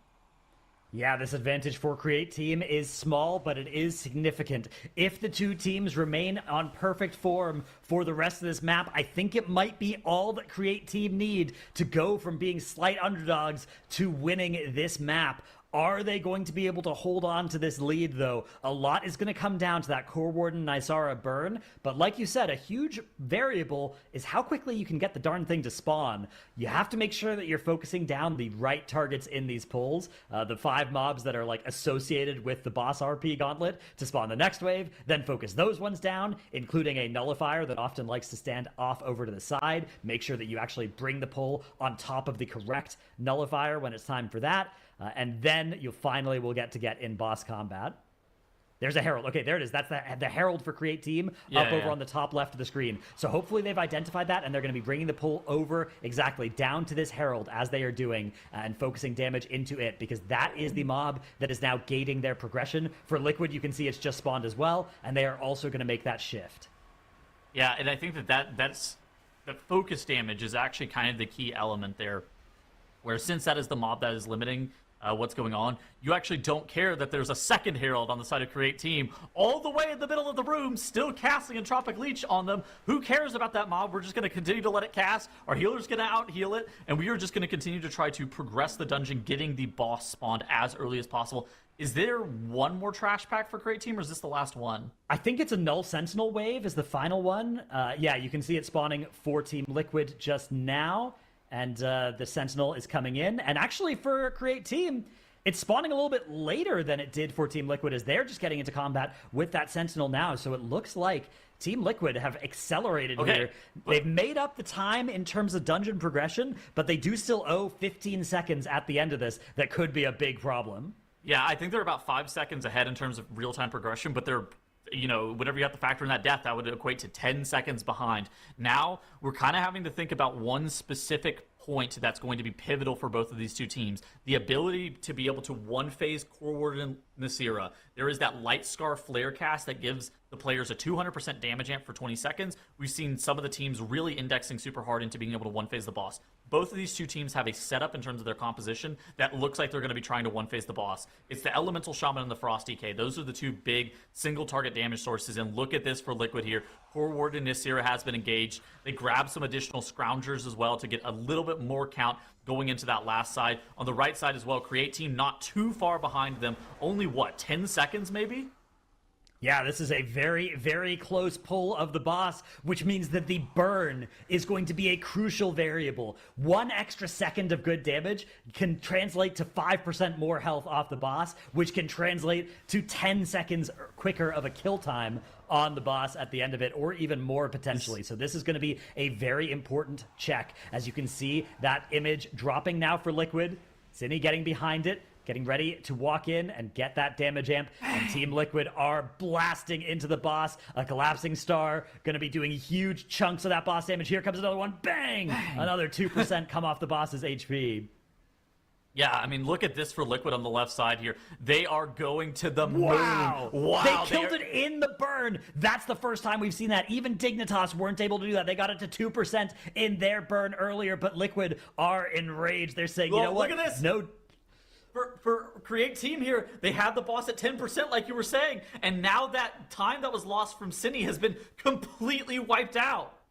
Yeah, look at how long it's going to take Create Team to take this from 10% to 0. It is going to take a huge amount of time compared to Team Liquid. This is something like 30, 45 seconds even. We might even get that next Light Scar Flare cast starting for Create Team. Just an absolute disaster that doesn't feel like it at the time. You're just like, oh, we're just fighting the boss. All this going well. But you don't know that Liquid have just killed the boss entirely inside that burn window. And Team Liquid now charging down the ramp to the last boss. They still have 2 battle reses as well, so things can go a little bit wrong here. But if they go much wronger than that, I think we're going to start being back to an even or Create Team favored situation. So Liquid have to make sure that they're able to handle this pull cleanly. A lot of these casters, these light rot elementals in here, throwing out those holy bolts, doing huge damage on players afflicted. You can see a Shine there with 2 of those stacks right now, is going to be activating that Astral Shift to survive through. I think that this is a pull that has kind of a weird texture because, in theory, the Light Rots are the most dangerous mobs with that debuff, kind of like you called out. But the main priority mobs here are those lingering images that you see marked with Skull and X on the side of Liquid, where those are the mobs that are required to actually get Lothraxion spawned. And so they're not trying to focus down the very dangerous Light Rots. Instead, they're trying to focus down the lingering images that are gating their progression, very similar to what we saw with the Core Warden Nisira Forced Trash Gauntlet. Yeah, exactly. It's the same idea, and it means that those Light Rot, even though they are dangerous, they aren't the priority here. And in fact, we often see teams, as Create Team are doing right now, leave one of them CC'd off to the side and say, you know what? We've got a lot of important stuff to deal with right now. At some point, we'll just be fighting a boss, and that is when we can pull in that extra Light Rot. But Liquid are saying, you know what? There are no brakes on this train. We are just taking everything that we can into the boss. We're not leaving anything parried off over to the side. And we're just going to take this boss on a world tour of this platform to pick up the remaining trash that we need during the encounter itself. I mean, this looks fantastic. This was the Liquid that we kind of expected. Whenever we saw them in the upper finals, I think you pointed out that even while Dignitas did get the better of them in that 3-map series, and there were some questions as to whether or not Zinni's practice and the spec variety rule is going to come back to bite them, they have just proven that they are really good in this Nexus Point Zenith. Their strategy is quite fast here. Lothraxion gets kicked, and I would not be shocked if that was the last guile Lothraxion is getting. Liquid only need 5% enemy forces, which they're going to be grabbing here on this platform, and 50% of the boss HP, and that's all that separates them from stopping the clock. Yeah, this is going so well for Team Liquid. That boss already sub 50%. Create Team have it at 70%. They will have 15 seconds at the end of this, so they need to accelerate on Lothraxion. What they really need is they need that Divine Guile cast for Liquid to happen. Oh, it's going to be so tough as well because Liquid have another one in 18 seconds here that they're definitely getting. And then I think they're going to be pretty far ahead of the check to skip the next Divine Guile cast. So it is going to be very, very difficult for Create Team to create a comeback opportunity here, but they are going to try their best. One of the biggest windows would be if Team Liquid can land a couple of wrong interrupts here during the Divine Guile phase. No, that's always a possibility. No, it is not a look out. possibility. You never know, especially if they stack up right on top of each other. Looks like they are this time going to solve the puzzle, though. And with just 20% on Lothraxian's HP, Liquid's charge to victory appears inevitable here. Very little left that can go wrong for our defending runner-ups. 12% on the boss. There's just nothing left for Create Team to catch up. They're going to get another Divine Guile phase here, and that is going to be those 15 seconds of death timer during it. You can see they still have that time now, but the boss is about to start flying here, and that time loss is going to take them over the last 8 seconds. Liquid take the map 1-0. Liquid taken here, getting that first point on the board and showing us exactly the Liquid we were hoping for as we came into this first season of Midnight. Now, we had a disconnect and some things that kind of slowed the teams in various spots in this Nexus, but Dratnos, how is Create Team looking after this map? I mean, their run looked good. I think the Core Warden Isara burn is a point that you can say that went pretty poorly for them. It's hard to say, though, whether that's always their fault. I mean, of course, you can always try to do more damage, but there is quite a bit of variance associated with a 20-second burn window, so it may not have even been anything bad on the side of Create Team. Liquid were just so good. I mean, taking that boss from 50 to 0 in one burn window in a plus 17 key is unheard of. We haven't seen any other team, even Dignitas, be able to pull that off. So incredible work out of Team Liquid. Yeah, that was phenomenal to see them just blaze through and do that. But Zyro, as you were watching this one, what were some of your observations? Yeah, this was a really interesting dungeon for Liquid. We knew that they had a good Nexus point in Zenith. Yesterday they showed off a pretty solid one, albeit with like a couple small mistakes. The question for me was, were they going to be able to clean up those mistakes? And for the most part, they did. As we get into the replay package whenever it's ready here, I want to take a look at, obviously, the first boss lines were great from both teams. We still have yet to see another team pull off the type of short lines that we saw from S Impossible this weekend. But great baits on the puddles make it so that, you know, you're totally okay with most positioning in the boss room. We had a unfortunate disconnect here from Cine. So he went up to grab the RP rock to move on to the rest of the dungeon. He DC'd like right here and ended up dying to the puddle. So that means Liquid had that 15 seconds of death timer plus however long it took him to reconnect to the game to make up for. And heading into the boss, this is actually a clip from yesterday here that we're showing. On their push yesterday, they got the boss to 8%. They ended up trying to go behind the image, and Shine and Cine got stunned doing this. Today, we have a POV of them going for almost the exact same thing as we roll the clip here. They got the boss to 8% on this push yesterday, even with the stun, so we knew the one phase was potentially possible. If we look at their movement here, they start to do the exact same thing, but the last moment they realize, wait, probably shouldn't do that again, move out of the way, then move back in, get the full damage amp on the boss, and get the one phase in. Just the day-to-day evolution, learning from your mistakes on the previous day, playing a little bit smarter. That's what you want to see from your top-tier teams. That was what helped them get that clean one phase down, and they had a couple seconds to spare. That was all they needed to make up that death differential and take the first map of this series. And they did it so well there, especially at the end. Incredible to see. Now, of course, we have another map ahead of us and some spec bans that are going to be coming into play. So Seed of the Triumvirate is on the horizon. And Tettles, what do you think it's going to bring our way? Spec ban-wise, you're asking? Yeah, spec ban-wise, or if you think there's a consideration with Seat that... I think Guardian Druid, Frost Death Knight, Elemental Shaman get banned for both of the teams, I believe, I guess.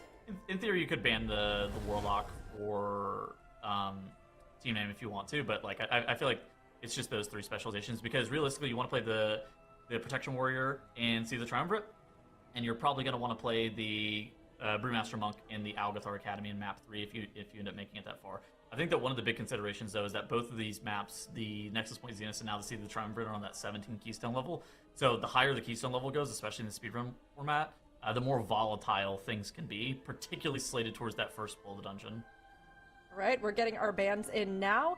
And I mean, Zyro, Seed of the Triumvirate, obviously this is going to be a big one. Create Team has to take it if they want to stay in here. How do you think it's looking for them with what they've banned out? think the bans make perfect sense. Now, of course, banning out Guardian Mistweaver is always a question mark. You would love to have those available for a third map, but we know that they're not something that they need to run in the Seat of the Triumvirate, right? Prot Warrior is the preferred tank spec in that dungeon. What healer do we think we're going to pair with that, though, if it's not going to be the Mistweaver? So I think the always our Druid. Yeah. You can play the Shaman as well in here. It depends on what your other DPS are going to be. If they're DPS that really benefit from that Sky Fury in particular, and you're not going to play the Ellie Shaman, which, spoiler alert, neither of these teams are going to play an Ellie Shaman. That's banned for both of them. Then you could play something like the Resto Shaman, but typically we've been seeing that Druid, the Druid Prot Warrior combo. Good throwback to the BFA glory days of the powerhouse tank healer combo. Don't remind me. It's so good. Give me my Masterful Enchants back. The corruptions. Ugh. I mean, look, there's a lot to be thinking about. Oh my gosh, this look. This is a Mog. Oh, wow, wait. Wolf Disco. What? Can we talk about these DKs not needing any versatility to live dungeon mechanics? What's going on here? Huh? Okay, we've talked about it. No further questions? That's it. That's the end of the statement, and that is what we have. No, I mean, interesting here. All right, we're taking a look at this. I mean, Dratnos, you oftentimes have insights into our specs. Is there anything you can extrapolate from Wolf Disco? I've been captivated by the monocle on this character and the top hat.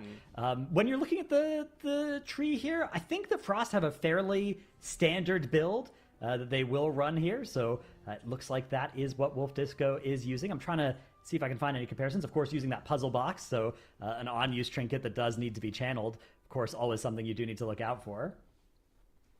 All right, well, interesting to see here. Yes, go ahead. Is there any weird gameplay with Frost DK where you're playing a 2-minute trinket with a 90-minute breath? Yeah, that can be a little awkward. Also, there is the choice between one-hander and two-handers, which are both compelling right now. I think you play a different one typically in Keys versus Raid, but I know there are people that experiment with both builds in Keys. I will admit I don't have enough experience on Frost DK to understand the nuances of it, but I'm sure that these players do. Indeed, and we are going to be getting into our next game here, Liquid versus Create Team. Create Team has to take this one if they want to stay in the competition and avoid elimination, but Liquid is out to try and take this 2-0, Tettles.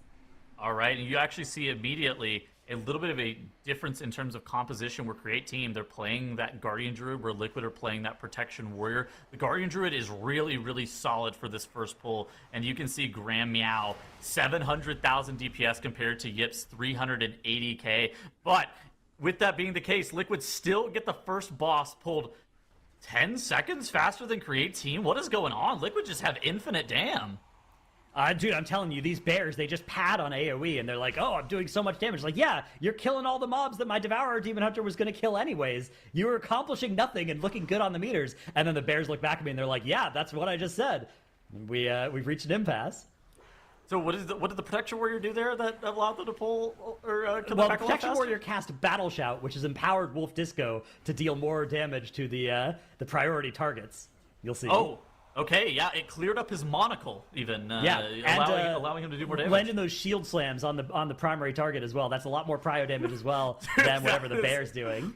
I think the bear might have more prio damage with Thrash than shield slam, but all right, we'll agree to disagree. All right, we see here both of the teams get through probably the hardest pull in the dungeon, the Quad Subjugator. It is a pull that on the 17 Keystone level we have seen teams across this entire weekend wipe to.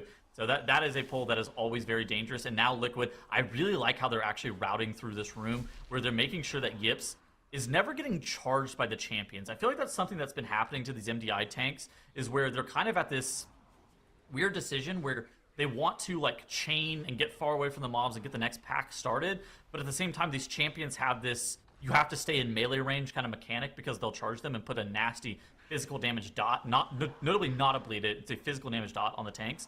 And I think that the way that Liquid ended up pulling these mobs, it never allowed Yips to actually tank that dot. We see it a lot with the final Rift Warden that's in the Supprish room. That's also one that has the champions attached to the pack, and that's one where we've seen tanks die time and time again. Yeah, exactly. Managing that it's such a scary ability as well, because it doesn't look like it would be as lethal as it is, but it is very, very lethal. So Liquid getting that boss down at the 219 mark. Now this is, I think, a little bit slower than like the I think it was the Dignitas route in this place, where they sometimes have that boss dead just at like the 2-minute mark.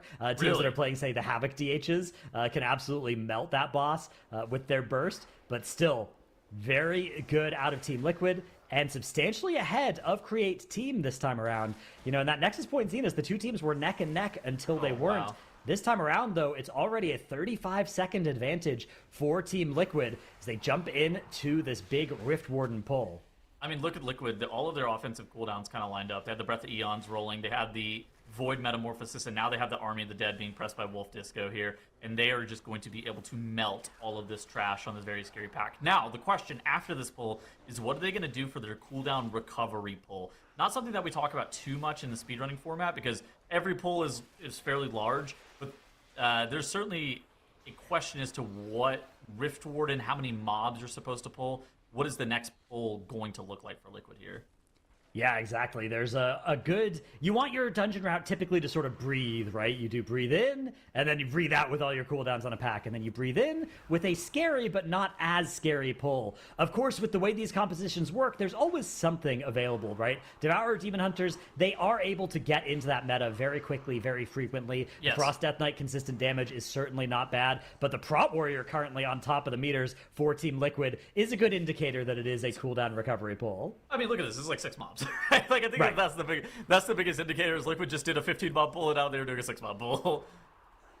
Yeah, exactly. And this is generally the way to do a dungeon the fastest, is to do some big pulls and some medium pulls that would they would count as big pulls for most players, but for MDI players, this is a walk in the park. Yeah. Ooh, now Create Team on the right-hand side, they actually had that Bound Void Caller caught in a Banish, so that mob's not actually going to be pulsing on the side of Create Team, and that actually allows them to grab an additional pack into this Rift Warden compared to what Liquid did. But Liquid on the left side, look at their offensive cooldown situation. Cindy's already in that Void Metamorphosis. Wolf Disco pressing that Army of the Dead. Shine is going to be able to rotate to his Breath of Eons here momentarily. And Liquid are pulling, again, another 10 mob pull on top of the Rift Warden. This pull is notably very scary because of Rift Stalker dots. Whenever the Rift becomes destabilized, that round of Rift Stalker dots that we're going to get here in about 5 seconds, that's where players can potentially die. Yeah, exactly. Those dots can be very, very deadly, depending on who they target as well. There's always a little bit of variance, right? When you have a player getting targeted. Now, looking at these compositions, for instance, I think the Augmentation Evoker, even though they have the cheat death, tends to be the target you're least excited to see getting hit by any of these effects, because the DH and the DK can just very passively tank everything. The Warlock, I would say, is also one that you'd prefer on the side of Create Team for everything to go on that Devourer or Demon Hunter, if at all possible. This is really sketchy. The pull that Liquid's gearing up to do, they not only do not have like offensive CDs like right now, but it looks like they are grabbing the War Adept, a Boundless Forward Caller, Rift Stalker, and then some of the Famished Brokens into this pack. The Famished Broken, notably, whenever they die, they do like an AoE hit. That, at the exact same time that you get ticked with a Rift Warden, at the exact same time that you get targeted with the Bleed, that can actually take out a player for Liquid if they're not careful. That's why they're preemptively pressing the Zephyr here. They're going to be preemptively pressing defensives if they're also necessary. It actually looks like they have really well-timed just group external usage, though. That kind of pushes them over the finish line there. Yeah, exactly. Those defensives, really important to plan out, understanding when you need to press them versus when you need to call for help. You do actually get a little bit more help in this composition from non-healer players than usual as well. The Evoker's ability to rescue and put a shield on has been removed this expansion, but you do still have effects like Intervene, actually coming with a little bit of a shield if you want, from your Warrior, plus intercepting certain abilities that might be coming at you. No, look, you can. Are they? Let me check. Usually you talent it and then you don't bother pressing it because you're not too worried. But it is an option. Let me check. Let me pop open the old talent tree here for what Yips is running. Okay, looks like he's chosen to make Stormbolt have hit 2 extra targets instead. But it has a longer cooldown. It makes your Stormbolt have a longer cooldown. So you could also take the Intervene for a little bit of a shield. You know, it's an option. It is an option. He hasn't even talented Intervene, I fear, so it would make it hard to use for that. All right, but you could. You could. That is a good point. And Liquid, you know what they could do? They could take 2 Riftstalkers and 2 Umbral into this boss, and they did even. Where I think that 3 potential bleeds could have gone out onto different players with the Dark Fang and those Riftstalkers being very, very deadly. For Create Team on the right-hand side, instead they're electing to pull the Famished Brokens into this boss. Those are only deadly whenever they're exploding on death. And like if that happens in conjunction with one of those clears going out, or maybe some player that's targeted by bleed and the clears going out, that's where that becomes deadly. I think on a 17 though, the Restoration Druids should have enough firepower to just be able to get over the finish line with their healing by itself. I think they should be totally fine here. Even Zevi and Teak on the side of Create Team, they're just pressing the Convoke more offensively than defensively. Yeah, and again, if somebody gets targeted by multiple bleeds, you have your own personals, then you start having your externals, right? You have your Ironbark, and then you have effects like the Darkness, actually. Darkness as an external, I think, is a criminally underrated way to use that ability in dungeons. It's like a 30% chance to avoid the damage in group content. It's crazy powerful. That ability is ridiculous. It's one that, like, if we had, like, a keep pushing format for this season, Darkness and Anti-Magic Zone, the points in time in which teams actually elected to use that Darkness and Anti-Magic Zone would be something that we would be talking about for every single dungeon, because those really enable pulls in a way that, you know, sometimes group externals don't. Yeah, you've got Darkness, you've got AMZ, you've got Zephyr, you've got Rally in these compositions. There are a lot of buttons you can press to make your whole group tankier, and sometimes you need to hold them for a big AoE pull where you're going to use them for the group, but sometimes in a situation where people are being targeted by small bleeds, you actually do want to use those types of effects as externals on just one person, and you can't be afraid to press those buttons in that way. But Liquid is setting up this Shadow Meld skip. Yip's going to be getting combat, then he's going to Wernstone Meld, and that's going to drop off the first robot there. Now they're going to walk past this other one. Didn't he mess this up last time he was here? And it looks like they get the Sigil of Misery perfectly deployed onto the pack. You're going to see the rescue and the shift up. Sandy's going to press a Shadow Meld. They are going to de-aggro combat from that pack. How big is Liquid going to go in this boss room is a question. It looks like they're actually gearing up to pull almost all of the mobs in this room due to how Cinny was electing to cage that Caster mob already. And that Grand Shadow Weaver double bound Void Caller pack and 1 Conjurer. This is 4 Caster mobs that can wipe you at any point if the Voidbender gets cast off, and then you have a Conjurer who's just going to spam Bolt the entire time, which you're just going to have to face tank. Yeah, and then often the thing that actually lands the killing blow is those projectiles. While you're thinking about everything else, those projectiles coming out of the gate, you can see hitting Wolf Disco there, dropping him quite low. Very dangerous, and leave behind a nasty dot as well. Spatial Paradox comes out from a Shine onto Zevi, allowing them to both cast while moving and have infinite range, which is really nice when the boss spawns and knocks everybody back. And now we have the reason why Prot Warrior is so good in this dungeon is in combat with this boss. You can Spell Reflect and deal incredible amounts of single target DPS with that effect. You can basically Spell Reflect every other Mind Blast as well if you do set it up there. You can see one of them coming out from Yips. That's going to catapult him into second on the damage meter temporarily. Can you Can you Spell Reflect the Tank Buster from the last boss as well in this dungeon? So you can reflect it. You can reflect 2 out of every 3 if you time it properly, but I don't think it reflects the damage. You just prevent it on yourself. Okay, so it's just like it's like a deflect from the lance. It's not like that's what I believe. Because the way that the last boss works is that she opens a portal every 4 seconds, and then once she has 3, the next time she'd open one, she launches them at you. So every 16 seconds, you get them launched at you. Spell Reflect, 5-second uptime, 20-second cooldown. So if you press the first one early enough, you can reflect 2 and then take the third off. It's one of those optimizations that you would do a lot more of if it actually dealt damage to the boss, but since I don't think it does, it's something that, you know, that brain power might not even be worth it.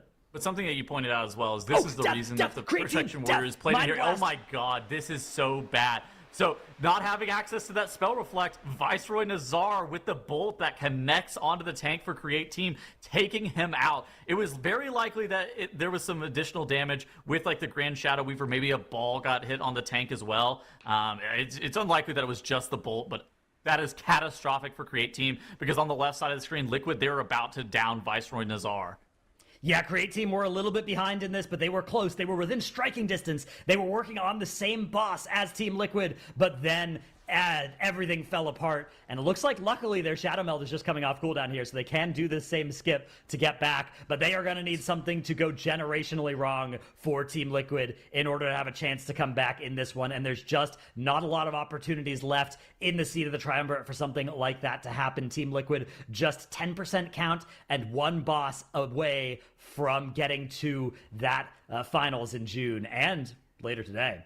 Yeah, I think that we've only seen one wipe on Lura this entire season, and it was because a Void-infused Destroyer very boldly got pulled into Lura and ended up knocking up multiple members of that team, and then it ended up wiping them for Liquid. As long as they don't take trash mobs into the boss, I suspect that on a 17 Keystone level, Liquid should have no problem downing that final boss.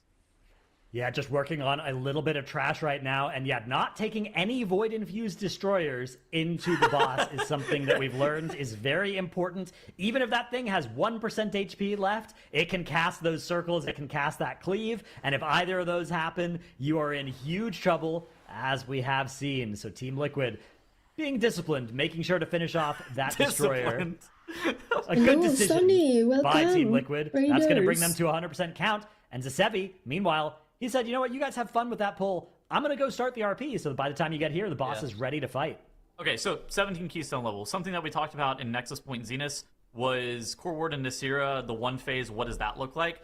For both Liquid and Dignitas, we've seen both of them play this dungeon this weekend. It seems like the one phase on Lura is not something that's super common, to the point where the way that both Dignitas and Liquid were lusting was with the assumption that the one phase wasn't going to happen, and then that they were going to have the remaining 20 seconds of that bloodlust. That was going to carry them over the finish line, as opposed to bloodlusting for the maximum amount of damage in the burn. So it's like the pre-lust versus the lust as the burn happens kind of differentiation in terms of the strategy. Maybe, though, in that run that we saw earlier from Liquid in the Seat of the Triumvirate, things went a little bit wrong for them. I wonder if the strategy might change, if there is a possibility that the one phase is on the table. At the same time, the way that both them and Dignitas have played this dungeon, it leads me to believe that the one phase is maybe not something that's consistent.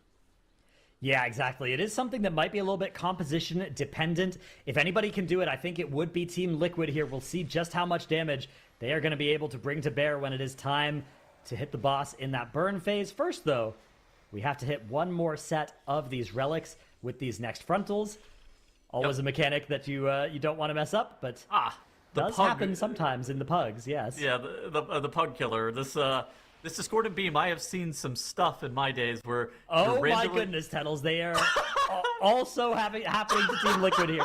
Okay, or, now hear me out, or maybe they're delaying for cooldowns so that they can have their full... Although it looks like the cooldowns that are available.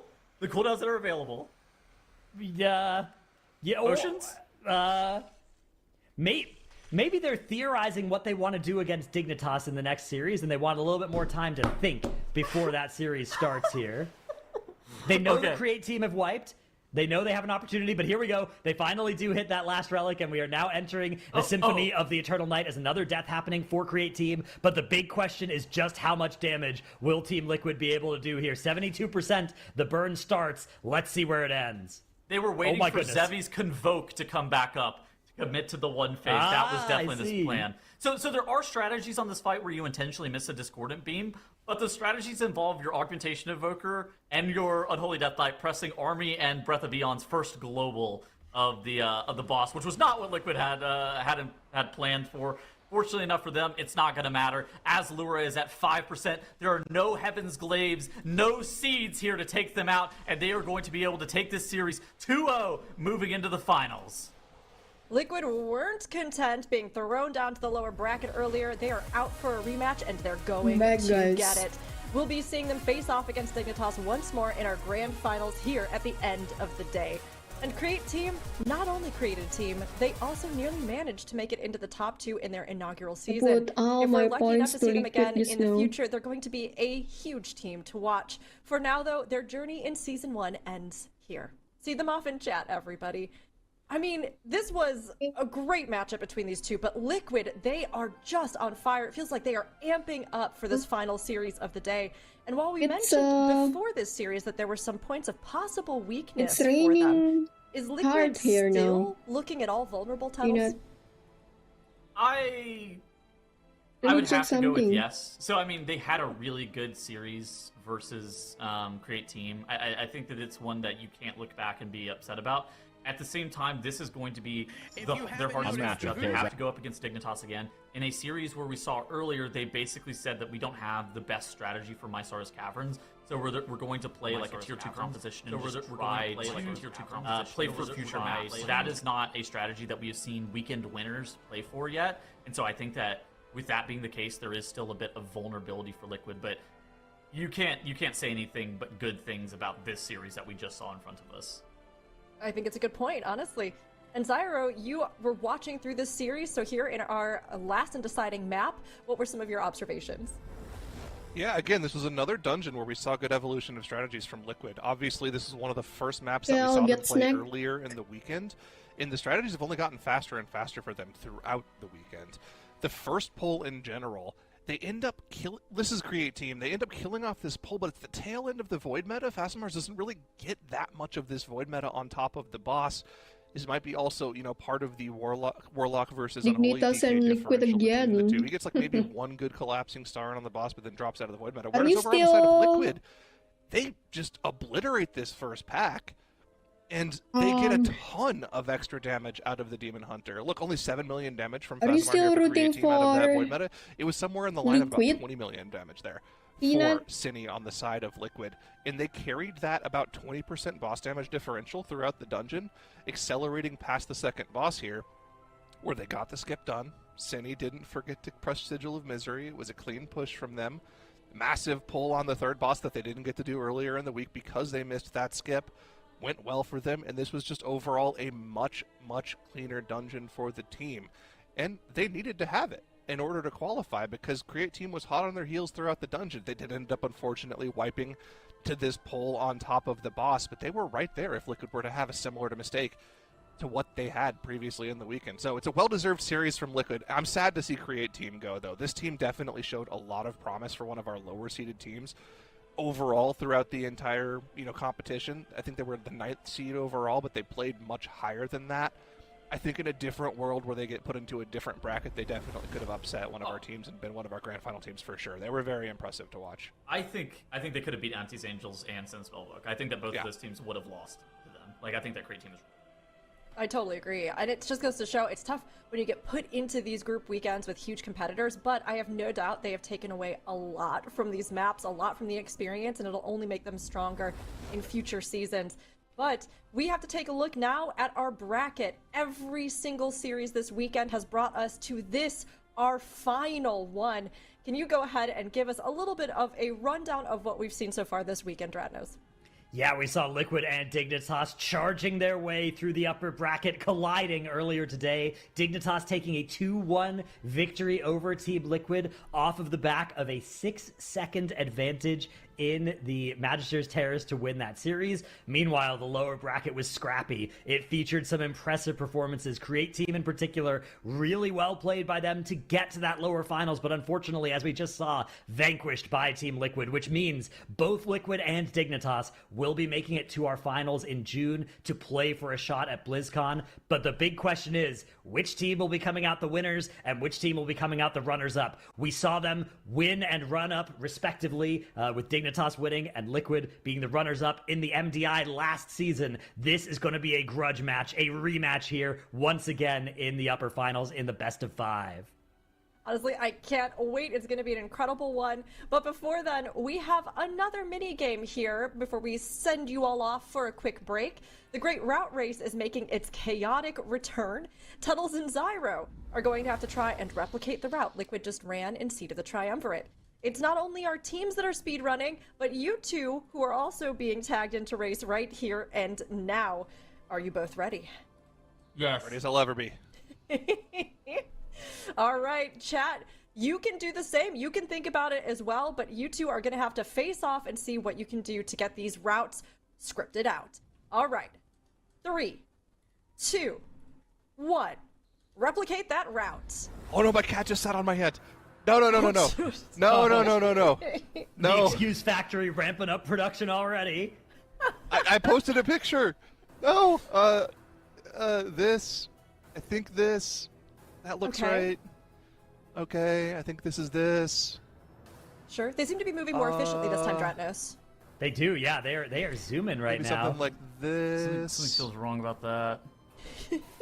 And then I think I can't control click. There's not supposed to be a conjure in this pack, okay? room. Just know that there's not supposed to be a conjure in that pack. Sure, Well, okay, that's you'll have perfect to count. write that on. Time. Oh, and isn't it? No, you've got time still. You're fine. 43 seconds. Keep going, you two. We gave you more time this time around. Now, Dratnos, from what you're seeing of the routes, does it seem like they're at all close?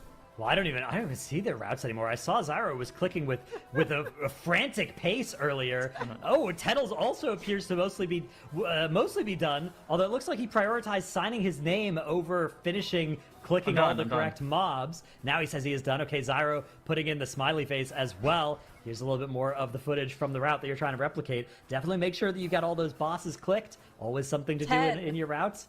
I'm drawing Dratnos now. You've got 5, 4, 3, 2, 1. And Wait, Dratnos has black hair. Dratnos has black hair. Hold on. Remarkable. Well, I'm assuming that we're going to continue to allow Tettles to draw Dratnos on Dratnos, this, what since color it's are not your part eyes? of the route, but... Like hazel, brownish. Okay, brownish. All right, yeah. Okay, brownish hazel. Get them in there. All right. Now, we got to take a look at these two maps. So we're going to, I guess, start off here with Tettles. And hey, no bias, Dratnos, just because Tettles has drawn such a beautiful rendition of you. But what do we think we see from this route? It's looking accurate to me. Yeah. Nothing jumps out as glaringly wrong. It is 100%. That's always a good thing to have. Better than last time, that's for sure. This conjure is definitely supposed to be done with the boss, but I can't control click in this feed. But yes, yeah. Okay, all right. I did the same thing. I just put it all as one Zyro? because they kind of just chain the remaining mobs in, right? yeah, I think but my I stuff was around. trying to be authentic. That's why I put the famished broken as separate after the boss. I think my stuff around the incursion is wrong. I think you're right about the trash on the far left. Yeah. How about the first pull or the first area of the dungeon? Tettles has an extra pack of famished broken marked, I believe. Oh yeah, I think the first pack on the left they do pull.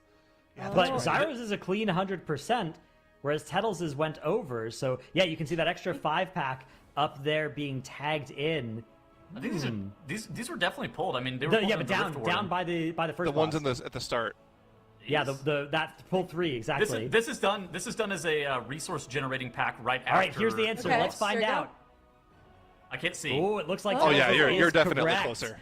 Yeah, Zyro. Ooh, big money. Okay, all right. Well, Zyro, we didn't get a chance to ask, but who was the drawing of on yours? It was just Was a that smiley also- face. Oh, it wasn't wasn't anyone in Dratnos. particular. Okay. All right. Okay. Well, yeah, Tettles, you win this both for your artistic rendition of Dratnos and also, I guess, the route that you replicated well. Zyro, you're gonna have to try harder next time, and no more excuses about your cat sitting on your hand. Okay? Listen, I put a picture in the chat. My cat is literally just sitting on my hand right now. She's looking up at you guys on my monitor. She's like, She "Well, is who are those actually. people?" It's very good. But you know what, Zyro? I think you did really well regardless. And everybody, thank you for hanging with us through another great and chaotic route race. Now, while Tettles and Zyros did their best to replicate our team's route, I think you all can do even better. Raider IO is bringing back their replay race, so download the Raider IO app and compete against some of the top runs from Mandatory in Group A for a chance at earning prizes. The event starts Tuesday and runs for 2 weeks. Good luck, everybody. Our day here is about to come full circle. We started with this matchup and we are ending with it. Dignitas versus Liquid, our reigning champions versus the team they narrowly beat last season for the crown. After this short break, it's time to decide who will be our Group C champions. See you soon.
Kelly, and finally home.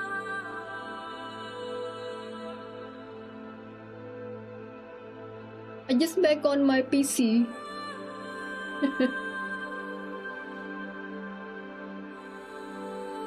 Welcome home, Kelly.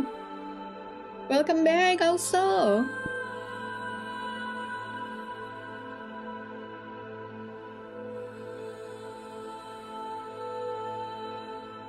I need to pick now. Liquid or Dignitas.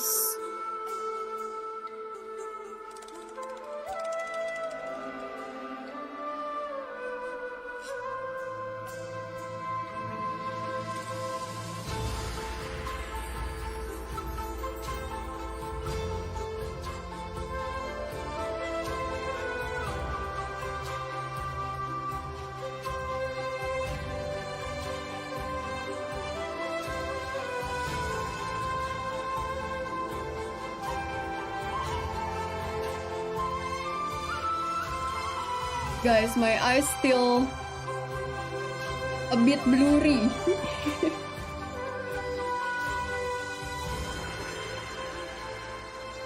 Oh my god.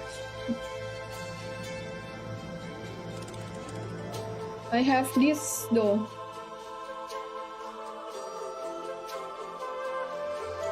And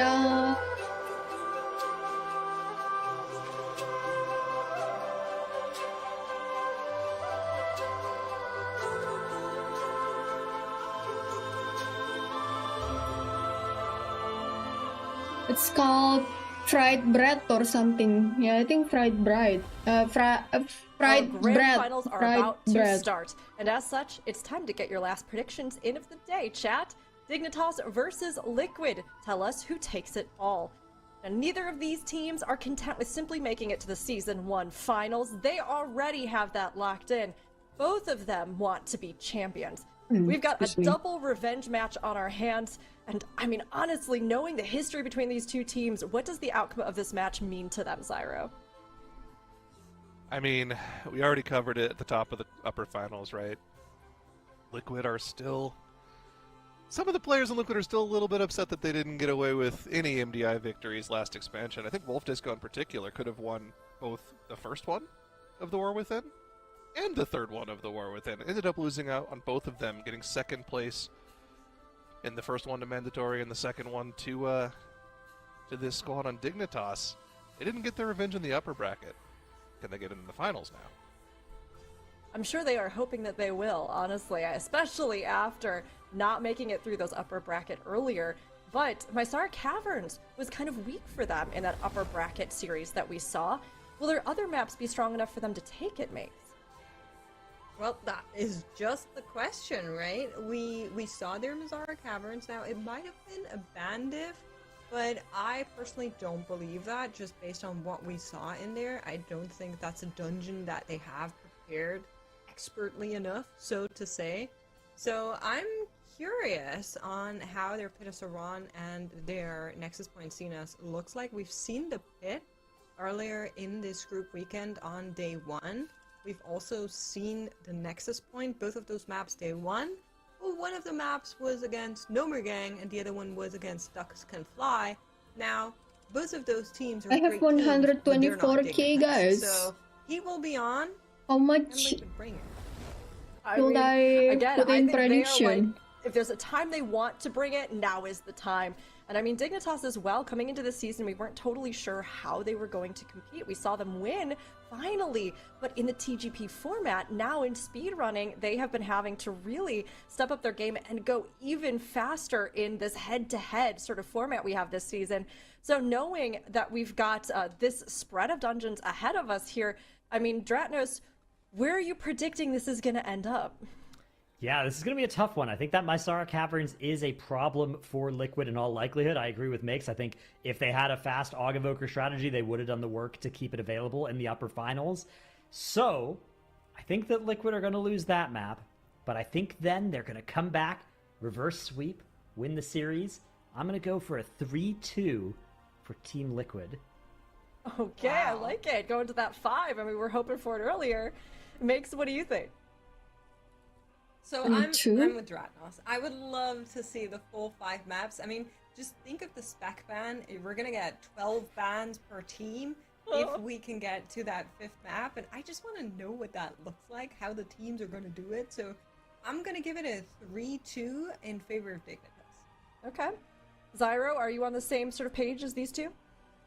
Yeah, really quick. Do we have any information about where the prediction leaderboards are? Which of these two do I need to make sure I get a prediction over to stay further ahead? I'm not gonna tell you. Yeah. What? I mean, I'll geez. tell you, Zyra. Right now, it looks like Chad is voting for Dignitas. Overall. Oh, I don't care about yeah, chat. so Oh, you don't care about chat? Oh, you No, just want our I don't care about spread that. of the leaderboard. Okay. I want to know where Dratnos and Makes are, and I care can about agree with chat. whichever one I is just closer. wanted to say that. Oh, okay. I like Dratnos' prediction, but I'm gonna go 3-1 for Liquid, just to be a little different. Okay, all right. I think I am going to go 3-1, but in opposition of Zyro towards Dignitas. I think they're going to get it 3-1. All right, that's what I feel. Oh, yeah, Tuttles as well, coming in on that. Okay.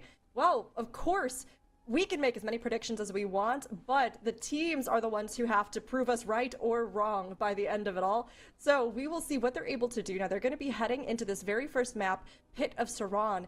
And given the fact that they might be playing a long series in our best of 5 here in the grand finals, I mean, we have to start thinking ahead to what they might pick. Do you have any thoughts yourself, Makes?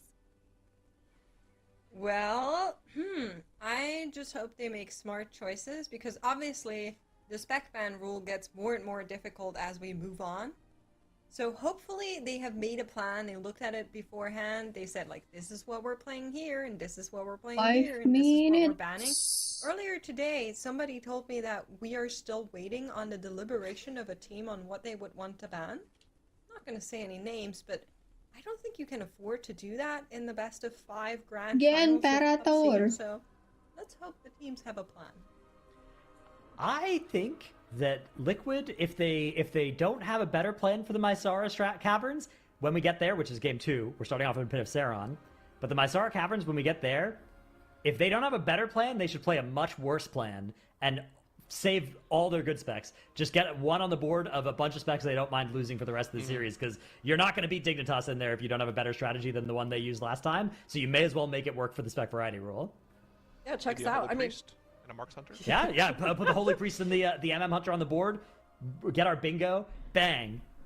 That would be the hope. If there was any series where it was going to happen, I mean, this best of 5 definitely gives them the most room to get down to the wire a little bit in those spec picks when things start getting really slim in your choices at the end. But thinking of that, best of 5 does kind of change how we've seen teams approach it. So Zyro, with what we've seen from other grand finals, do you think that this shifts things considerably in how they plot out their spec variety? Yeah, I mean, you have to, right? Unless you're like supremely confident that you're going to 3-0 the series, you have to play this series completely different than every other series, right? You can do weird things like play a full meta comp game 1, play a completely different comp in game 2, and then use that game 2 set to ban all 3 of those specs that you don't really care about, and then you can move on to game 3 and game 4 and play kind of as you did in the previous series. If you play full meta game 1, you need to ban 3 of those specs. Well, there's, a lot of different meta comps, right? There's melee comp, there's well, I'm glad you're not making the team's plans. Well, listen, I made it to a global final, so I don't want to hear it. I think it's Dignitas. Zyro, I would follow your plans. I believe in them. I mean, Dratnos, what about you? What are your plans like? I think it just goes to show, the spec variety rule is fun. It's fun to theorize. It is complicated. There's a lot of nuance to it. Even the teams, we've seen teams get the spec variety rule wrong in their understanding and be like, oh, halfway through the series, we realized we aren't allowed to actually do what we wanted to do with this. But yeah, you can see all the specs that we've played right now, up to and including 38 of the 40 specs in the game, just missing that Holy Priest and that MM Hunter to round out our set. But yeah, incredible work by our teams to have played all the specs that they have to the degree they have. The spec variety rule has made multi-classing better than ever in the MDI, and it's always been good. It has been. I mean, honestly, I think it's been really fun to get to see this variety of specs. We've had a lot of people ask over the years, of course, can we see more things played? And seeing the teams kind of brought in, what they're able to sort of pick and bring in, what they're preparing, and then what they're kind of learning, I think is something that just builds on itself over the seasons as they go, hey, well, we had to pick these up last season, so maybe they'll work for us this season, or we can try these specs if they're really strong right now. So we only have 2 left, and it would be great if we got to finish out at least our initial set of groups before our CN weekend. I'm thinking with our last 2 off Dignitas, the board. but I don't know mean, who how knows, much maybe CN region will pick some things should and I look at those put. last 2 as well. But now we have a lot ahead for us here in this matchup with Dignitas versus Liquid. The teams are getting ready, and chat, you down here pretty evenly split between them. So a little bit leaning more towards our reigning champions right now for Dignitas, but I think Liquid has just been continuing to amp up the pace today. And if they can come in and if they can even get the advantage by a few seconds, they can absolutely become our Group C champions. This is going to be our first game of the Group C Grand Finals, Pit of Saran, Dignitas versus Team Liquid. Zyro. All right, 1 second. 128. Okay, interesting. We're seeing double Holy Paladin from both of our teams. So they're both opting to play the the better part of the strategy that I was trying to outline, where they play comp that they don't really care about too much in the first map, but they still have to try to win the map. Dignitas opting for the Ogvoker right off the bat, though, Dratos. I still have 1 minute to decide. Yeah, the Ogvoker and the Devourer Demon Hunter, 2 very, very potent specs. Now, Dignitas won't have to ban them out after this. They'll probably ban the other 3.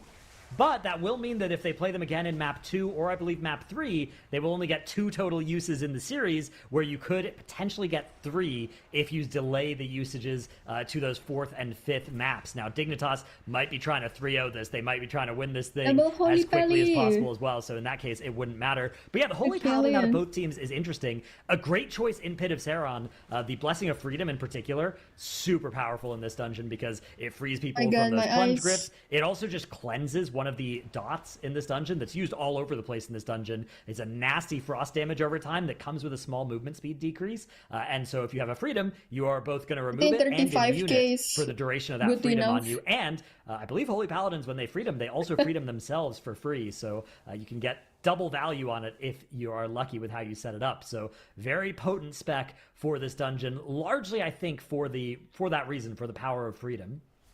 That's very, very good. Yeah, I also wanted to take a look at Yargi here, because he is playing that Destruction Warlock that we did see a lot from Create Team, who unfortunately is no longer in the competition. He's playing a slightly different setup compared to what we saw before. He's playing the Hellcaller Destruction Warlock, so heavily indexing on mass AoE damage, going to be slightly worse on the pure single target damage.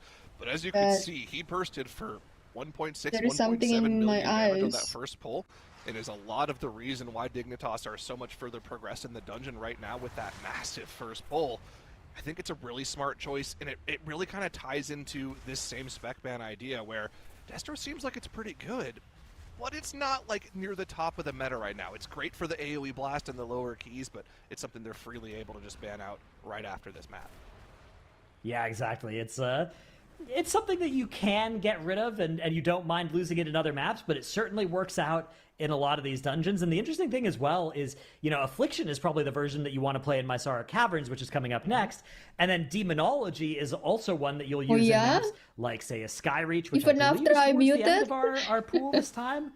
So a lot of utility, or Nexus Point Zenith, both of those are great dungeons for a Demonology Warlock. So yeah, Warlock's kind of great. You use it in a lot of maps, and especially for the spec variety rule, the best part about it is you use different specs in different maps, and you're happy with multiple of them in multiple of these maps as well. Guys, this is the I think it's also in a great spot where it's just like generally all of the specs are just good, right? Very nice. None of them are the best in the game at anything in particular, but you never feel bad playing a Warlock spec. It's very, very strong defensively. Healthstones are always good. I do want to point out, though, different strat differential. From Liquid, heading to Icken Crick first, rather than the typical strategy of heading up to Forge Master Garfrost. What do we think the plan is for them here? Why did we go this way? It's interesting, yeah. I mean, much as I love podcasting about Warlocks, it is worth talking about the strategies on the screen from time to time as well. And I've not seen a lot of the Icken Crick strat, but I think what we just saw is probably part of the reason why Yips there is outside of the boss room during this fixation. He is on a mission, and it looks like he is grabbing trash and bringing it into this boss. So that would probably be it, Zyro. If you do this if you do this in the other direction, you have to have pulled this trash probably to get here. But by doing it this way, you get to fight it on the boss, and you get to fight it on the second half of the boss. Now, Zyro, a big reason you'd want to fight on the second half of the boss, some extra trash, is because you're playing the Arms Warrior. The Arms Warrior wants trash on boss 100% of the time. So you want a way to pull trash not just onto the start, but also the end of every boss fight. And I think that is the big reason behind doing this, because otherwise it's typically inefficient to go to Ick and Crick first, because Giuseppe goes down to a Plague Expulsion. The B-Res does land, but that is 15 seconds off of Team Liquid. And maybe with that death, they feel like they have to then commit to killing off the Shades of Crick. Yes, they do. One of them is already down, heading to the second one. We don't want to have our entire team die to that Shadow Nova. That is actually very close to coming off cooldown at the end of this phase here. Head into another Fixate phase very shortly in just a moment. But yeah, that funnel from the Arms Warrior, one of the few classes in the game that really actually still has meaningful funnel. But I think the big thing to keep an eye on here, Drapnos, is even with this differing strategy for them, they're still significantly behind in trash count. Not only from that first pull, where Dignitas were able to pull about 12% more count in the first pull alone, it sucks. But the massive pulls that you can do up to Forge Master Garfrost, they're so much more efficient than the pulls you can do over on the side of Ick and Crick. Yeah, maybe Liquid will have a way of pulling some of that into the second half of Garfrost. That would really allow them to accelerate back into this one, because not all count is created equal, right? Of course, the game tries to do its best to have all the enemies be roughly percented based on their difficulty, based on their health, but something that they can't really capture is which ones are easy in locations where you can pull them with other good count. And so just because Liquid are at a smaller count amount than Dignitas doesn't mean they're as far behind as it looks from that, because they should still have those good pulls ahead of them, whereas Dignitas have either skips or awkward pulls largely ahead of them, as they are going to skip around a little bit to the side here to bring some of this trash straight into Ick and Crick. And yeah, Liquid need to get this trash pull done and get engaged with Garfrost as soon as possible here in order to stay on pace with Dignitas. Otherwise, it looks like Dignitas might be opening up a serious lead here. I think they're just so far ahead right now, because, yeah, they're just closer to the end of the dungeon as well. Liquid has to backtrack a ton. They have to do even more trash after this boss on top of Forge Master Garfrost, whereas Dignitas, they're essentially done at this point. So this is just one pull of execution for Dignitas, and they'll be moving up towards the final boss. The other question as well, right? The Augavoker, it really allows you to do so much in this dungeon, where having that available to you not only gives you a reliable skip past the trash that runs down after you unlock the wall here, but it also lets you do the Wernstone trash into the final boss, into Scourgelord. Liquid doesn't have that available to them, so they have to do even more trash before they start heading up to that final boss. So they have a lot that they have to do still, whereas Dignitas, the second this boss goes down, they're pretty much ready to complete the dungeon. They can just run to the top and press W.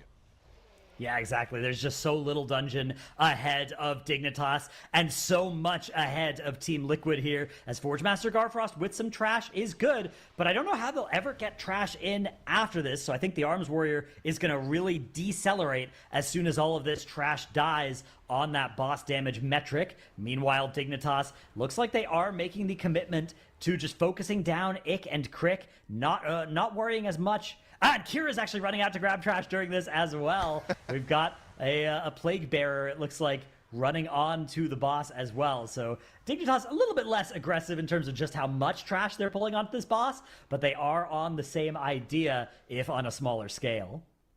It's a little bit inefficient, though. We're going to have to single target this Plague Bearer down after the boss dies, but obviously they can't stop DPSing the boss. They're right there. They still had the Shade of Crick totems up. They couldn't let those explode on them. So we're DPSing a single target mob down. They needed this for count, though, so they had to do it at some point. So a little bit inefficient, little blight on an otherwise perfect dungeon for them.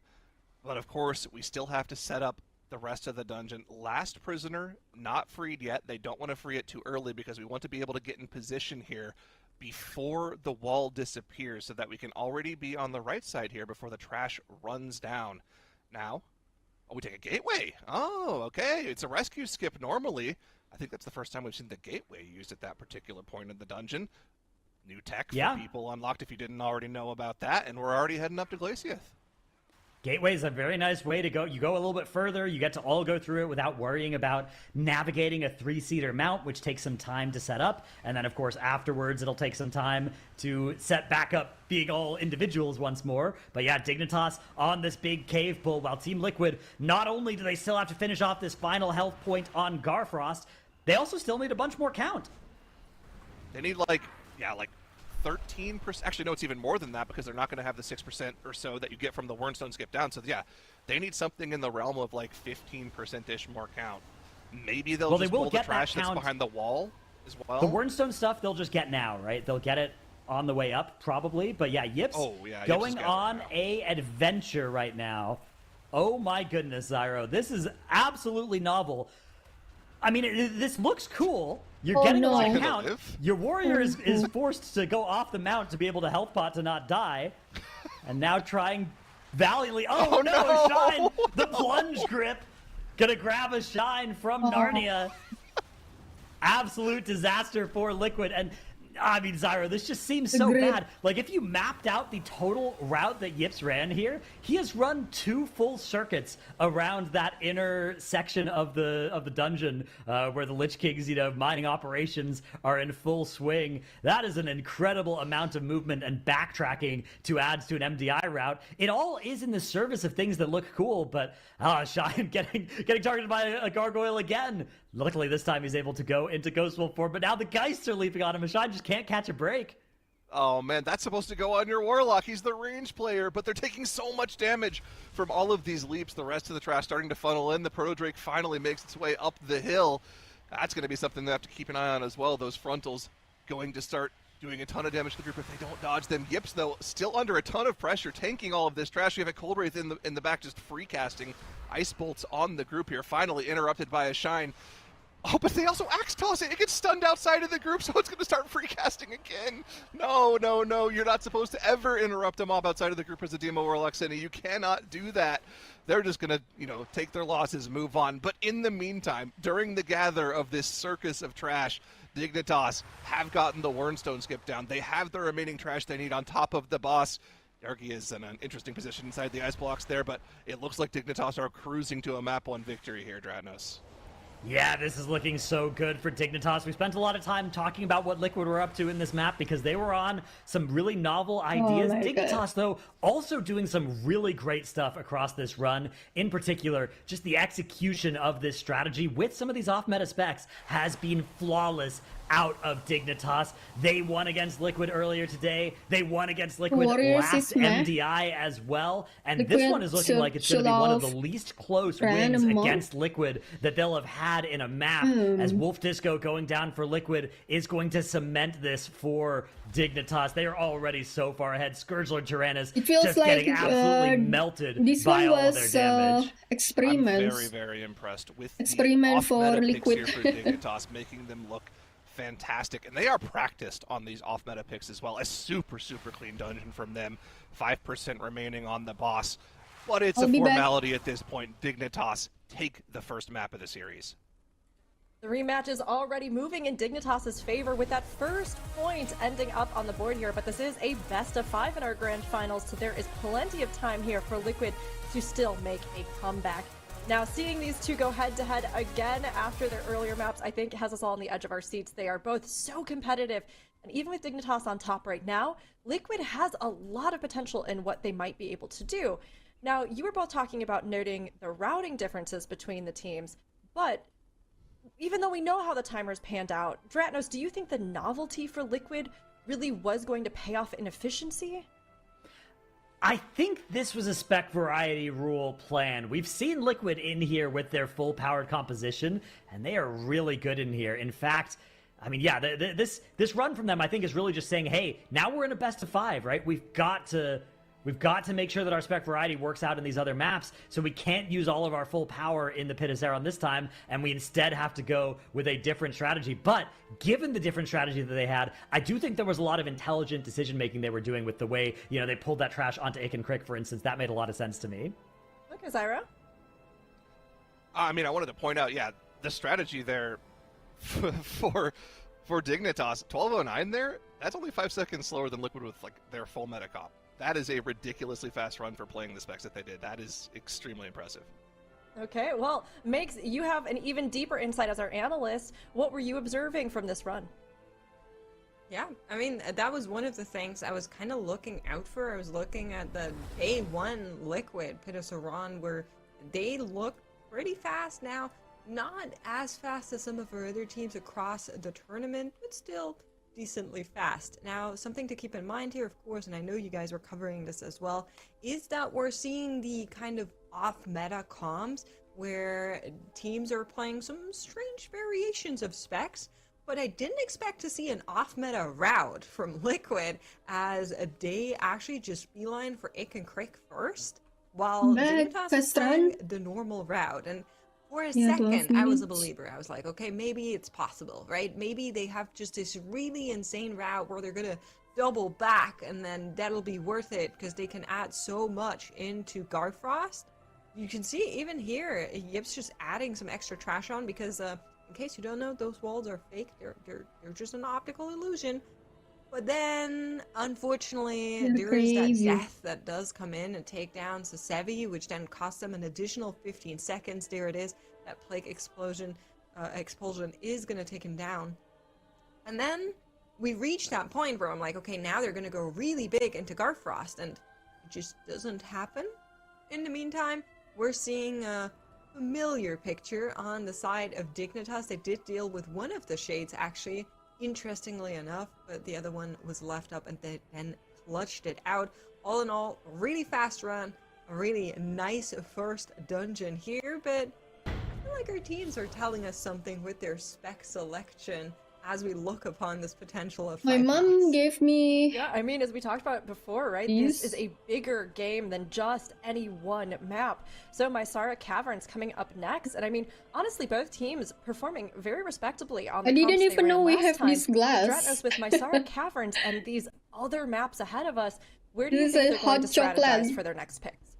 Yeah, this is the thing that I'm worried about for Team Liquid is Mysara Caverns. They were quite a bit slower in the upper finals. Now, what they could do is sack this one as well, and then play for the reverse sweep. The other plan is say, hey, in the upper finals, it was a different situation. This time around, we've already gained a lot of space in the spec variety rule from the Pit of Saron. Now we can try with the full, Aug Evoker composition, the Aug Evoker strategy in Mysara Caverns, and then Nexus Point Zenith, Skyreach, Windrunner Spire, they all have different specs that they like, these Demonology Warlocks, these Brewmaster Monks that you can play in these other ones that won't hurt you on the spec variety rule, these Elemental Shamans as well. So they could probably use pretty much that full meta comp in the Mysara Caverns with that Affliction Warlock as a little bit of sprinkling of spice on top that would get them a very good composition if they have the strategy prepped. If they do, they should do that.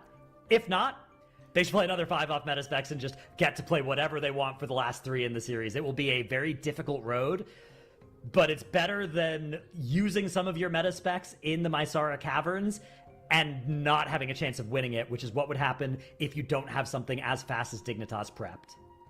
Indeed. I mean, we've got our spec bans coming in now, and like we've been kind of recapping, Liquid, this Mysara Caverns, they didn't look so strong on it earlier, but can they come in with these specs, these bans? Zyro, is it looking like this is one they're going to be trying to do better on, or do you think this is one they're going to be trying to just get behind them?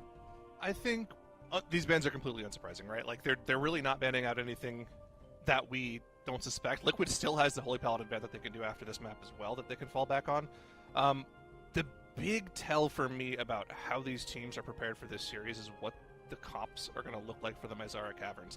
If Dignitas commits to the Aug Evoker in this Mysara Caverns, they don't get to play for the rest of the series. And that's huge when you look at the maps ahead. Aug Evoker is great for Nexus Point Zenith Burst. It's great for Skyreach skips. It's great in general for the rest of the series. They don't have access to it. That's a great position for Liquid to be in if they can execute and capitalize on the strategies in these dungeons. Liquid could lose his Mysara Caverns in reverse sweep, technically speaking. So I'm curious to see what they bring to this particular map. Liquid didn't play and I feel especially as knowing good that it won't just be makes as when the enemies was not really Dignitas. caught in all of the details. She's biased though. Oh yeah, she's so who's she voting biased. for? I'm sorry. She's a Dignitas fan through and through. That Oh one. wow. Okay. Well, if we hear any Yeah, Dignitas not bias, impartial. then we'll know when we get to the analyst section. But before that, we have to have our game. This is going to be game 2 of Mysara Caverns, Dignitas versus Team Liquid. Now, Dignitas has 1 point on the board. Of course, they want to try and get another here and give themselves the advantage to try and push this to match point. But Team Liquid have a lot to prove, and that first map clearly was one that they knew was not going to be one to bank it all on. Will this be where they make a stand? Dignitas versus Liquid. Let's get into it, Dratnos. All right, here we go. The Mysara Caverns from Team Liquid. We are seeing once again the no augmentation evoker strategy out of them, which means they don't have access to that Wernstone skip, which I believe means their route is going to be slower than Dignitas. But there is, of course, always the chance that things will go particularly well for Liquid, or something might go wrong for Dignitas, or I might be wrong, and this might actually be a route that can go as fast for Team Liquid. It didn't last time, but that was, of course, just one dungeon run that we saw. I mean, we just saw Dignitas play an incredibly fast Pit of Saran with quote-unquote off-meta specs and go only 5 seconds slower than the giga-meta spec comp for Liquid previously in the weekend. So it's not like you're gaining that much more time. That being said, looking at the comp for Dignitas here, they are hard committed to a 3-0 here. After this dungeon, they're losing the Yogg-Evoker. They're losing the Devourer Demon Hunter. They will have neither of those specs for the entire series. So they really need to win this series. They really need to win this map. If Dignitas lose this map, they are in a very, very bad spot. But you can see they are very committed early on here. First pull already done for Dignitas, and we do have a death for Liquid at the tail end of this pull already. Ooh, that is not good for Team Liquid. 1 death already on the board for them. Not something you can afford in a series as tightly matched as this one. Dignitas already charging ahead on the enemy forces percent as well. Engaged with this big pull, while Team Liquid are spending this time freeing these prisoners a little bit behind where Dignitas were. Yep, on that Vengeance Demon Hunter. Spec that I expect we will see. We saw Kira playing it in that last map, which... yeah, great spec. Very fun one to use in a lot of these keys. Yeah, in general, I think you've been talking a lot about how it might be the second highest damage potential tank, like after the Guardian Druid. It seems like it does do a lot of overall damage pretty much all the time. But like I've heard you talk about this a lot, like its damage is really hard tied to its meta, right? Yeah, so the way that the the Vengeance Demon Hunter build works right now is it's all about these Voidfall Meteors, which you'll proc them sometimes. You'll get these little hits of Voidfall Meteor on your Soul Cleave, but the big one comes every time you get to do a Spirit Bomb after you hit meta.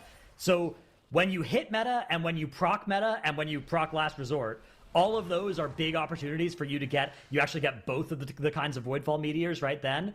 And if you can line that up with your Fiery Brand, that increases the damage that they take from those abilities as well. So that lines up really well for doing huge burst damage, especially if you can be aggressive enough to proc your Last Resort offensively, which I believe we saw Mirez do on Core Warden Nysara in a Nexus Point Zenith.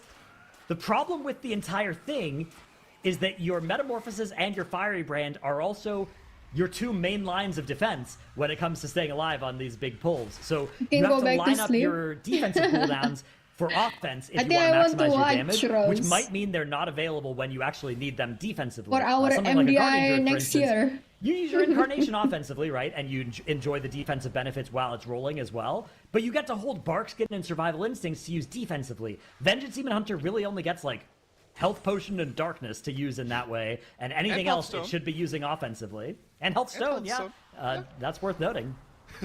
We have the Warlock there for that extra health pot, just in case. But yeah, that is a good point to make.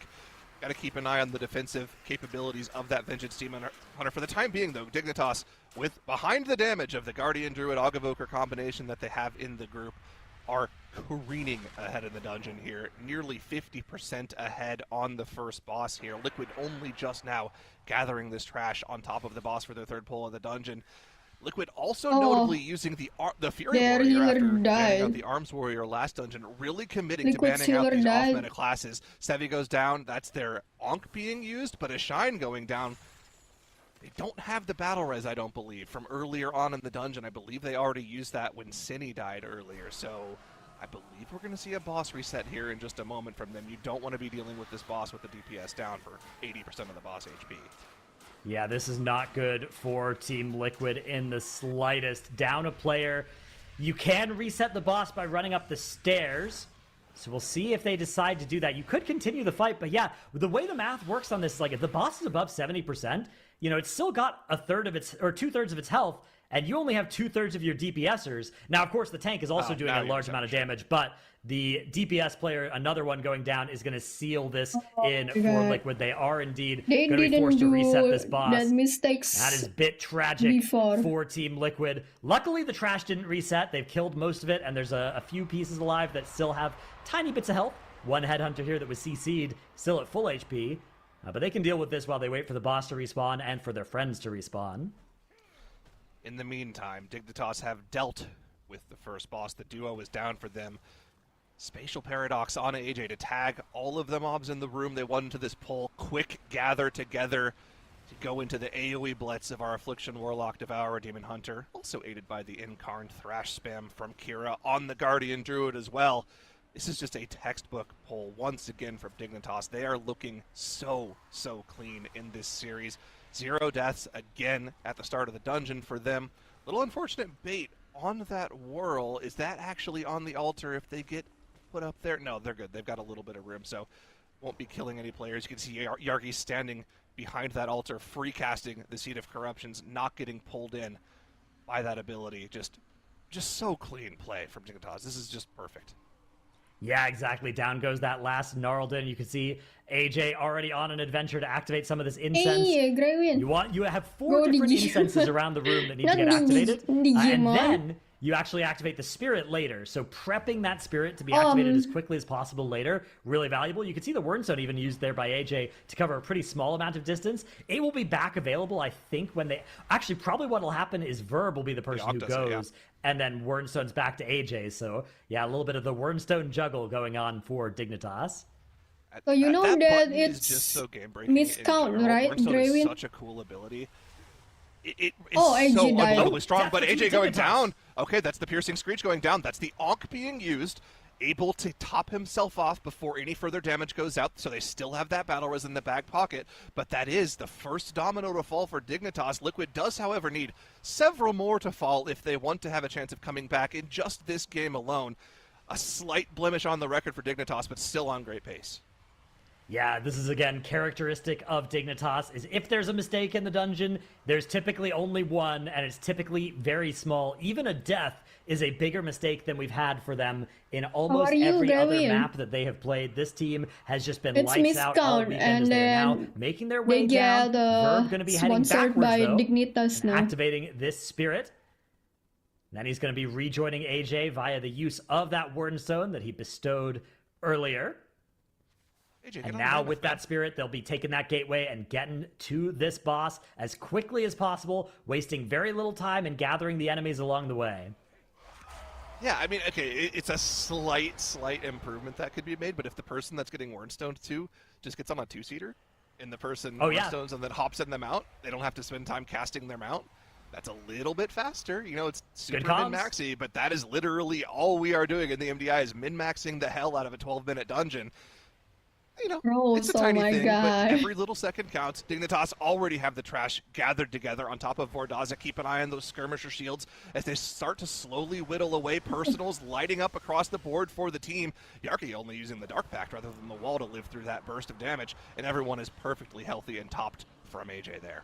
Now this composition lacks a like a paralysis, right? You don't have in cap from a monk, so they are going to have to deal with all 4 of these phantoms every single spawn, unless they want to go out and use something like an Entangling Roots, which is kind of awkward for your tank must be to be huge doing. for them. Some kind of other effect like that, a Liquid landslide maybe to hold something in place for long enough. Because the way these unstable phantoms work is playing if you sloppily. can keep one CC'd right where it spawned, you can basically ignore it. I wonder if and it's then the next a lot of pressure. We'll have another one right on top of it, and they'll both to explode them because they keep it looks like they're just losing going for the strategy, like you said. to to first place. They keep getting second place. But he's in a good spot, and they've dealt with the rest of those phantoms there into our first necrotic convergence shield. You know, should be able to I'm quickly always break this. So they have to dodge orbs very for too long interested here. to They are kind of analyze out of the damage psychology here. Void Meta behind not it. rolling for Hearthjacks. No real damage coming from the Affliction Warlock. Either way, shield quickly dealt with. We're out of that intermission phase once again. No trash now on the boss. Are we going to be gathering any further trash onto the boss, or are we going to force our DPS to just single target for 30% more of the boss? Looks like that is the play. Dignitas Could be, will or likely they get the didn't remainder practice of as their much trash as the from other the bridge teams. and Yeah, dragging it that's on top true. of the boss with that second blood That's less than about 30 very seconds here. true, Greywin. Yeah, this is so close to the end of the dungeon already for Dignitas. Just past the 10-minute mark we are, and they are already nearly done with the second boss and also the second to last boss. They will be heading across that bridge and getting in combat with Raktul with the final boss in mere moments here, as Team Liquid race to try and catch up, but they are so far behind at this point. Those deaths on the board compounding with the slower strategy that they use, really going to be a big problem for Team Liquid. They need a calamity, the likes of which has not been seen in years on the MDI, to befall Dignitas in order to have a chance to get back in this map. If Liquid... But, of course, it is a best of 5, so even if this If map Liquid is playing, going to go in favor of Dignitas, which it overwhelmingly likely is, it will not be the end of the series. Dignitas, though, they have to close out If this they map are first. They playing walk to up win the stairs, the they last gateway 3 to the dungeons, drummer, and they're stacking up is- here, waiting a little bit, gathering the trash. Let's see when this Bloodlust decides to get And used. if they act, Probably when they get the trash up to the boss. Killing this drummer, they it fulfills do two things, lots right? It means you have a lot more mistake. room to play within the boss. A strategy we've seen Well, some teams employ, notably they are Mandatory, good is actors. to skip the drummer entirely, head to the back part of the room. Dignitas lets the trash funnel in, though, while they're killing the drummer, and then they can line of sight around the corner there with the Spirit Link dropped as well, just to make sure all of the trash gets as close to possible. We still have this Bound Defender in the back, but that'll eventually join our group.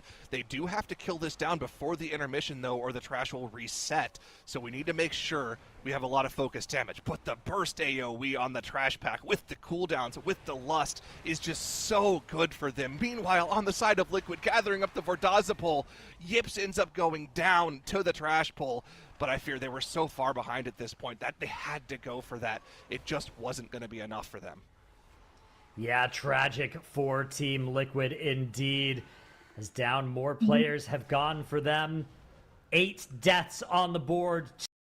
I mean, I was expecting this is gonna be like even matches, like Liquid. From that intermission, it is going to absolutely melt as well with that damage amp. There is We want to watch a good match, right? The one that's so neck on neck. Intermission phase. With that trash on the boss, the Bloodlust pops up hole, we're used to seeing teams get the boss to like 45-50%. This team is so good at doing DPS. This has been the trend for the team that was formerly known as miscount throughout the years. Every single player is so good at extracting every last point of damage out of their characters. 150% this kind of active mistake on the players now. Rakthul when the enemy is not Dignitas. Dignitas have put Liquid on tournament point. They have to step up their game over on Liquid's side if they want to stay in the running to be our Group C champions, because Dignitas, they will not stop, they will not slow down. They are just off to the races, and they are racing better than almost anyone at this point. Amazing to see them continue on here and get the second point on the board. Now, of course, we had some deaths on either side. We had some things kind of go wrong, but given their performance and comp in this map, does the comeback sweep seem like something Liquid was anticipating going for, or do you think that Dignitas are really going to run away with it, Zyro? Well, that's what it looks like right now, but looking at the specs that Liquid has opted to play in the first 2 maps, they've got everything they could ever need to make a reverse sweep happen. The next map we have coming up is Nexus Point Venus. They looked really good at that earlier today. But Dignitas is also playing so well, man. It looks like they're unbeatable right now. Makes you sound doubtful Surprise over at there. Liquid. There's that little Yes, question they're mark. with the 3 with trade. Say, bro, nah, you're not gonna come out of a 2-0 and say they look in prime position for it. They've got all the specs they need. Hey. Yeah, What do they do? That's the game. Yes, It's been my prediction from the start. Literally Sure. in the upper finals, I said Dignitas 2-1, Liquid reverse sweep in the finals, and here we are. The script is going exactly according to plan. I love it. I love it. I love it. I think you guys are on to something. I'm just not seeing it yet, maybe. But let's take a look at this dungeon for Dignitas and Liquid here. That first pull, a massive Kind of disappointing for finals, but yeah, let's see. It's something we've seen from other teams as well, but Game Liquid 3 is not going to get that same count here. They are going to be ending this with like a little bit less. And then also, they have this necrotic wave hit, unfortunately, and that is their first death. Didn't stay at just a single death, but there was an attempt by Dignitas to equal it out as AJ does go down to a piercing screech from one of the bats, actually, a rare death to the bats on a healer.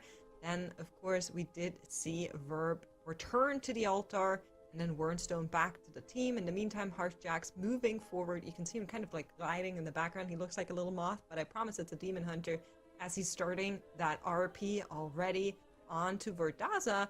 And then we are also seeing some minor stuff on Verdaza, for example, where on the Phantoms, they didn't even care to CC one, they just played them all down. And then this pull is so scary. I like that they're using this corner as line of sight at SLT deployed, and only when everything arrives is that Bloodlust actually pushed. That means AJ has to do a lot more work to keep everybody alive through the drummer and through the entire group come running, but that also means they're getting so much more damage out of this Lust. So just nicely executed from the side of Dignitas. They were fast with it, not as fast as we've seen them previously in this Mazara Caverns. Their fastest one was 12:35, but of course they also had that one death.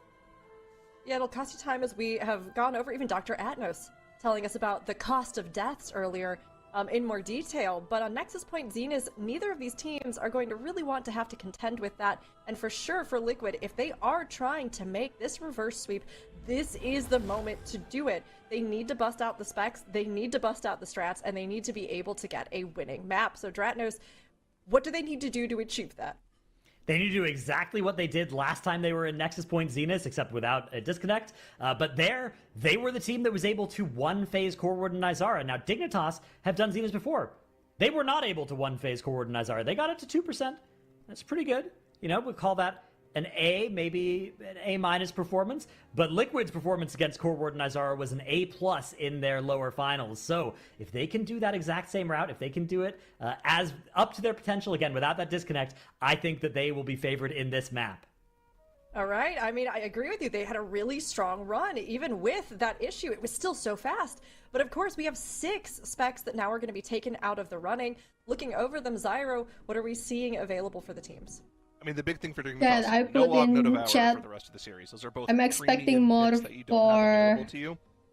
Both very good at finals, burst damage group finals. on the Core Warden, which is like the big And then this guy said, then compete. Now, there are some suitable options. We've seen Ellie Shaman do great burst damage. Frosty Does he know the understanding Liquid is a big bring in a priest healer organization? If they want the full like single target burst experience, but that kind of suffers versus the Mistweaver and other aspects overall over the course of the entire dungeon. Like before this, also in a situation where if they do opt into playing the Guardian Druid in this dungeon for AoE damage plus burst on the boss, which I think they have to if they want to finish the series, the enemies they'll have to ban was that out after this map if they play before it. So Dignitas, they like played Dignitas is so in a good. position where they really need to 3-0 this series, otherwise Liquid will have a much better spec ban situation moving forward. But like we were talking about, the times for both of these teams are very, very close. I think Liquid slightly edges them out, like by mere seconds, if they have a perfect run, but it could go either way. We already saw in the first series by the way, some of those maps were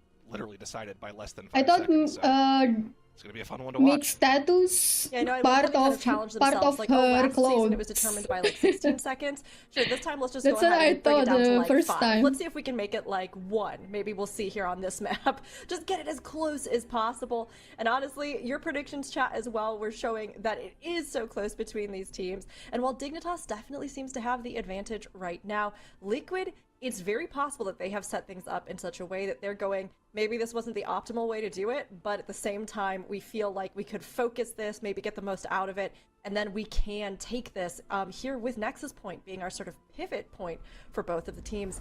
Now, their bans are in, and the teams are almost into the dungeons, getting ready here at the starting line. This is going to be Dignitas versus Team Liquid. This is the second map here third map, excuse me, here in our series.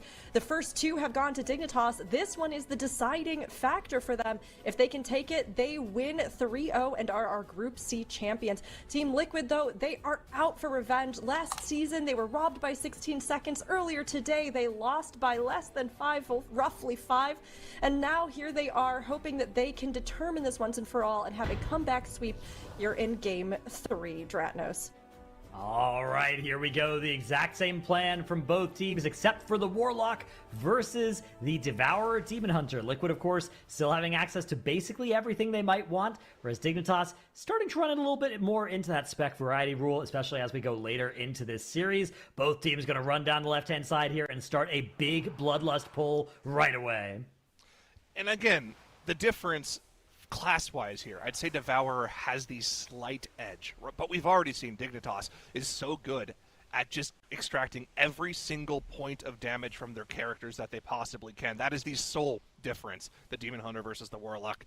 Let's see how they shape up on this first pull. Warlock does have a little bit of ramp time, but so does Demon Hunter. Once they get in the Void Metamorphosis, But they they just need start Pedro throwing those here. basketballs as quickly as they possibly can. Warlock topping the meters for Dignitas with a slightly quicker pull, but Liquid still starting to catch up. It is Dignitas in the lead at the beginning, though.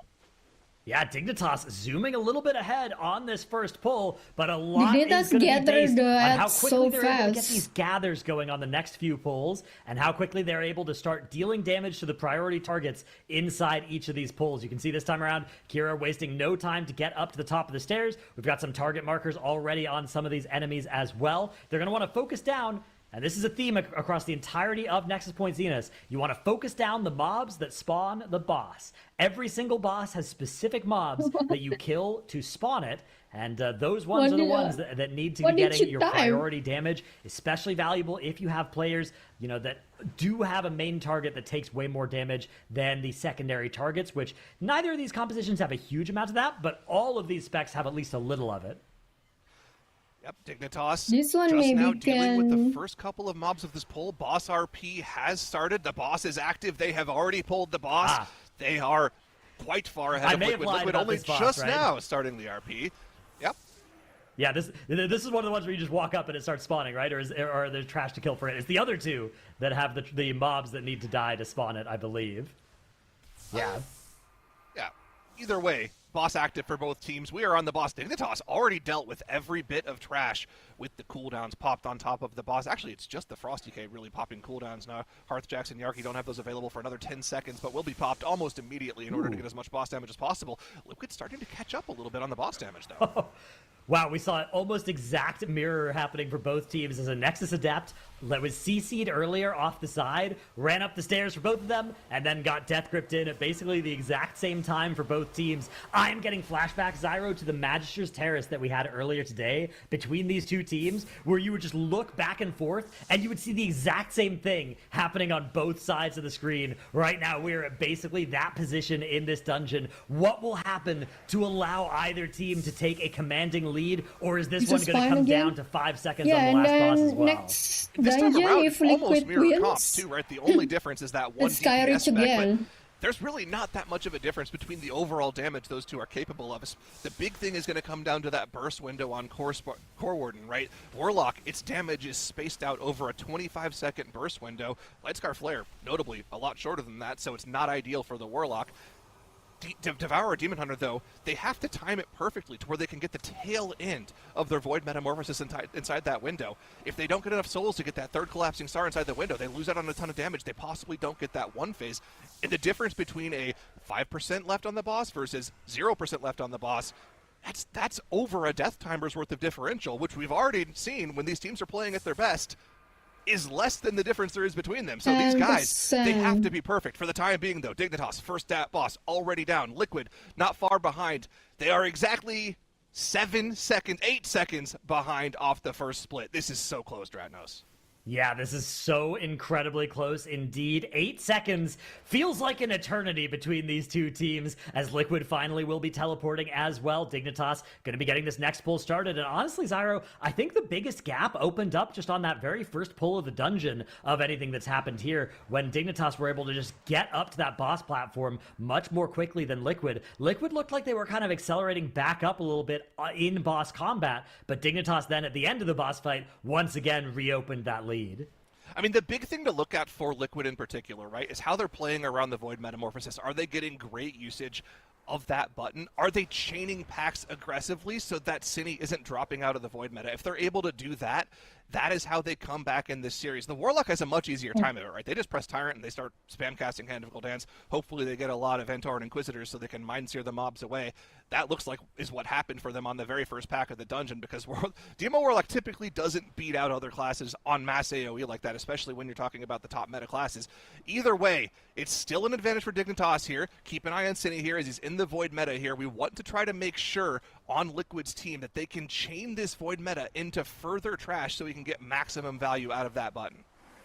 Yeah, exactly. This is all about figuring out how to get those collapsing stars onto the right targets and in the right amounts. Little time gains here or there based on whether you're able to do that. And if you're playing the Devourer against that Demonology Warlock, you're going to need them to be perfect in order to keep pace, because the Demo Warlock may be a little bit less meta than the Devourer, but it is very, very strong as far as specs go. And its burst against this boss should also be nothing to sneeze at. Although, of course, if you can line up the perfect collapsing stars against the Core Warden, I think that is a big part of how Liquid were able to one-phase this. It's because of Dreadnoughts we see a lot of Warlocks lately.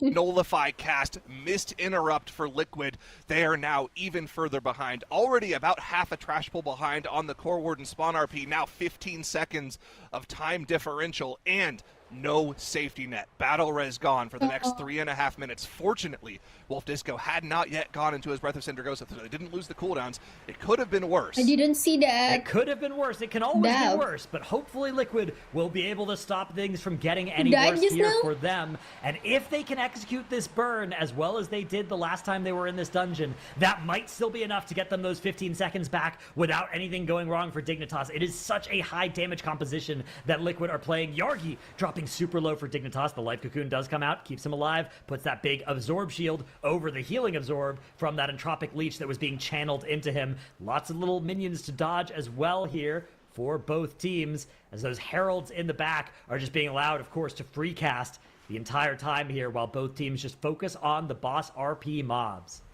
Extra funnel for the different classes in the group to stay in combat and continue doing damage to something while they wait for the next set of mobs to spawn, but it's dangerous. Like you said, every single Entropic Leech debuff, in addition to the AoE going out from this trash pack, every single one could potentially kill a player. They are sometimes using Shadow Melts to prevent the application of that debuff, but it's not happening that often for them. Dignitas now dealing with, I believe, the final pack before we spawn the boss. Liquid only just now spawning that final pack. So it is still a slight advantage for Dignitas here with the addition of that 15-second death timer. Dragnus, we keep talking, by the way, about how Liquid was able to get that one phase. Dignitas weren't that far off on their end. Like we talked about, no, they were not. A little bit worse at the burst damage. But if Dignitas is able to get the one phase, they can really slam this series in Liquid's face. That door might be shut if they're able to get the one phase off here. Yeah, we see the last Sentinel go down for Dignitas. Kira gonna run around and tag these 6 Hollow Soul Scroungers that like to hang out on the sides of the boss room at the back there. And then starting to take this forward. And let's see the boss engaged by Dignitas at the 8:15 mark. Let's see how much damage they're going to be able to bring to bear against this.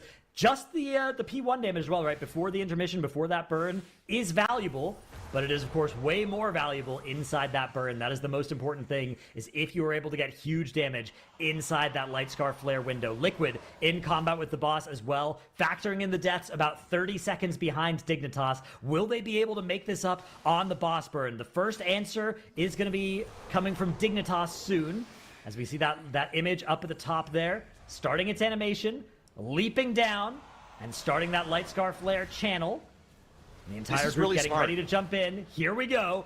Big damage for Dignitas. It's starting at 51% HP. Let's see if we can get this down to 0. Oh my god, this boss is getting absolutely destroyed. They have so much damage here. This is not even close. This is going to be one phase with multiple seconds left. Dignitas absolutely destroying Core Ward and Nizara dies as the Light Scare channel ends. Liquid on their side now have to answer. They need the one phase to keep themselves within zapping distance, but it's with 5 seconds left on the cast.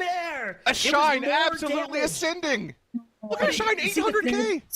The thing is, it was more damage from Liquid, but it was only those 5 seconds they saved because Dignitas were also able to one phase it. If Dignitas had had a little bit less damage, right? If they had 5% less damage in that burn, that boss would have taken them like 25% longer. That is how important smashing as much burst damage into that window is. And that is why Dignitas are able to still be in the lead here, is though even though they had a little bit less damage than Liquid were overkilling that burn window, so it actually stopped being efficient again once they were dealing more than the full amount that they needed, which Liquid absolutely were. Dignitas now charging down the ramp, Liquid also charging down the same ramp, a death on the board for them, so they need to not just catch up, they need to overtake Dignitas. They need to do the most damage they've ever done here just to overtake Dignitas on merit. Realistically, what they need is Dignitas to give them that death back, but Dignitas is not a team known to do that. These guys have been lights out the entire tournament. The multiple lingering images, throwing out those flares, Verb dropping low, Cocoon being used by AJ to answer that debuff. Verb still has the Icebound Fortitude just in case it's needed.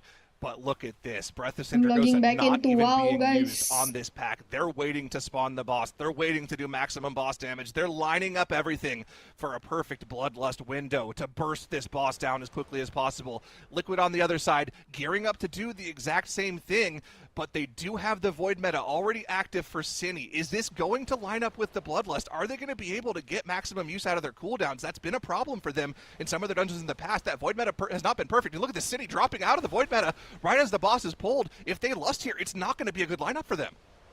Yeah, we can get back to that Void meta more quickly with Lust, so if you think about it in those terms, it is useful, but definitely not as useful as landing it inside the Void meta itself. But the thing is, the Void meta is going to start to get to its best ramping point when they get to the intermission phase, so he's going to lose out on those last couple of really high damage and collapsing start. He pressed it, he's instantly in it, but this is not going to be a good Void meta for them. Dignitas starting to run away with the boss damage lead here. Trash already dead. We have one final pack that we're going to be pulling in the next intermission phase, but look at this. First intermission phase, Lothraxian at 50% HP heading into it. Divine Guile going out here. Can we find that image quickly? Yeah, meanwhile, Liquid trying to get this boss to as low or lower before that same Divine Guile cast so that they can have a chance of overtaking in the second phase. It looks like their damage is going to be roughly equal to Dignitas, which is not what they need. They need more damage, not the same here. It's going to be basically the exact same phase there from Team Liquid. They get back into the Lothraxian burn window now, needing to move over, just like Dignitas did, though, to tag the remaining count here. And Dignitas 37% and dropping on the boss. Life Cocoon comes out on Verb to keep him alive there from AJ. AJ also using that Fort Brew on himself. The last big damage intake of the fight will be while these mobs are all alive, and it looks like it's not going to be for much longer for Dignitas. Stacking the debuffs on the players, but they don't care. Verb's in the AMS. Your bear is a bear. He's not going to die to that random boss damage. They've got Lothraxian down below 20% HP. Final Light Rot is down. We're not going to be beating the second Divine Guile, but Dignitas literally one intermission phase away from sending Liquid home to the 3-0. Can we find the final fractured image? It's taking them a little bit of time. We haven't found it yet. Find the Lothraxian. They've got him. The interrupt is out. Liquid now going into Divine Guile phase of their own, but Dignitas, they have the Ascendants back off cooldown. They're sending this boss home. Dignitas look like they're going to be taking this series, Dratnos. Indeed they do, and down goes Lothraxian, a 3-0 for Dignitas here, sweeping Team Liquid. 35k. Dignitas are reigning champions, have defended their crown. Dignitas are your Group C champions. We weren't sure if they would take to the speedrunning format as much as we've seen them excel at key pushing, but they were out to show us that if it's Mythic Plus in any form, they are out to be the best of the best. They still have Season 1 finals ahead of them and BlizzCon beyond, but there's no doubt that this team is running at speeds very few can compete with. Liquid had their chance at 2 Revenge Series today, but despite some impressive runs, were unable to keep up with Dignitas's pace. There's still Yeah, time to Dignitas polish up and is close so that gap for the Season strong. 1 finals, though, and no doubt that's all they'll be thinking of in the weeks to come. However, both of our teams will be moving on to the Season 1 finals. Now, having Yeah, seen that's them true. all this weekend, do you think Dignitas is looking The two definitively teams, say the that top they two are looking as teams strong in speedrunning as go they to are the in the next TGP format, Zyro? next Yeah, I competition. mean, they look fantastic. And for a team that says that they don't like this format as much as the keep pushing format, they look scarily good at this format still. So I'm really looking forward to see what the evolution of this team is going to be between now and grand finals. Obviously, I think the big thing we've always talked about is teams tend to kind of like hold strats for the grand finals. So what could they possibly have prepared? It's going to be exciting to see. I'm Acidk. Ina, I will not be that right back again. because I have a think it's going to bad be case a of really diarrhea. exciting Season 1 finals, but makes thinking about this match, this was a really I'll exciting just be one as right well back that we just because saw. next is only interview. I have a It bad was case the of map where diarrhea. Liquid finally locked in, right? But of course, with playing for those last 3 maps, you have the risk of being 1 match point away from losing the series. And we all know how that story played out, but let's take a look at the start of the dungeon once more. Already, in that very first pull of the dungeon, Dignitas is able to pull ahead, and even if it's just by seconds, that is what matters in the end. You can see right here the pack is finished out, and for Liquid it still continues like 3-4 seconds. I did want to highlight this hero play from a Shine though, because the orb does come in, he walks forward to of course make sure he doesn't get knocked into the beam, then stands there to bait those patches away from the rest of the group as they're starting to lose space. Just excellent range DPS mechanics in show here. And then of course this is where it all went wrong. They might have been able to take this map if it wasn't for that nullifier in the back there, and you can see why they didn't interrupt it. It basically had a sliver of health, but that was enough to get the nullify cast off and unfortunately take down Wolf Disco. It died just a second later, but well, had to have been interrupted. Here's Dignitas with that Light Scar Flare. We were talking about the day one, they had 2% or whatsoever. Well, they had 0% this time around once that Light Scar Flare phase ended. I did see something that I found quite peculiar though, because we've been talking about how you can use projectiles to find the correct Lothraxion.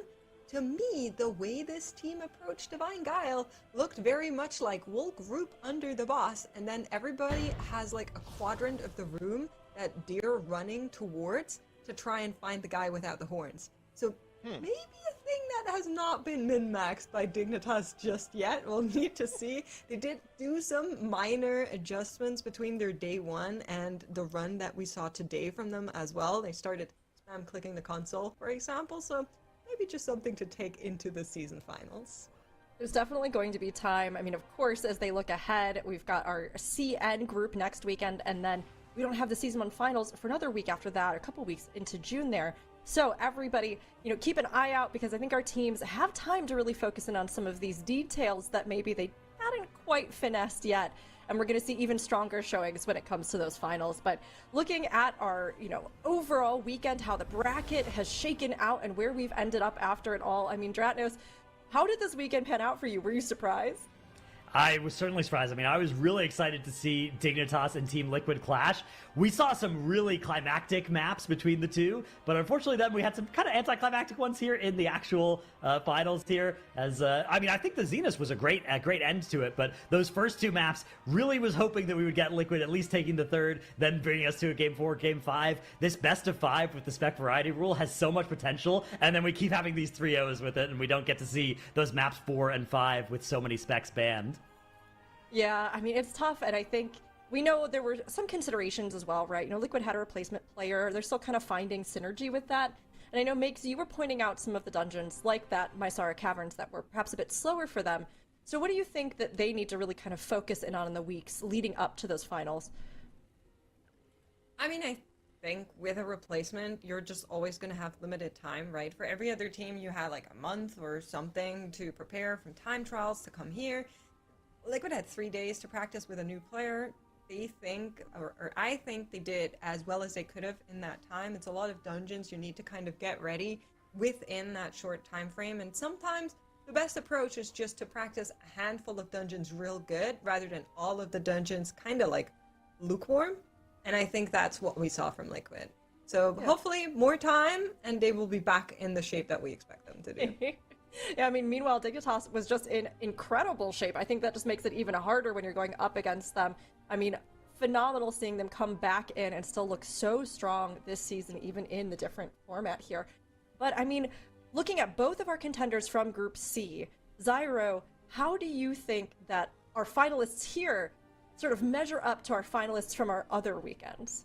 I was actually checking info on that just now. Let's take a look. I'm actually looking at every single map here. So it wasn't a deathless weekend for them, but they only had 2 deaths over the course of the entire weekend. It was 1 death in their upper finals yesterday, 1 death today.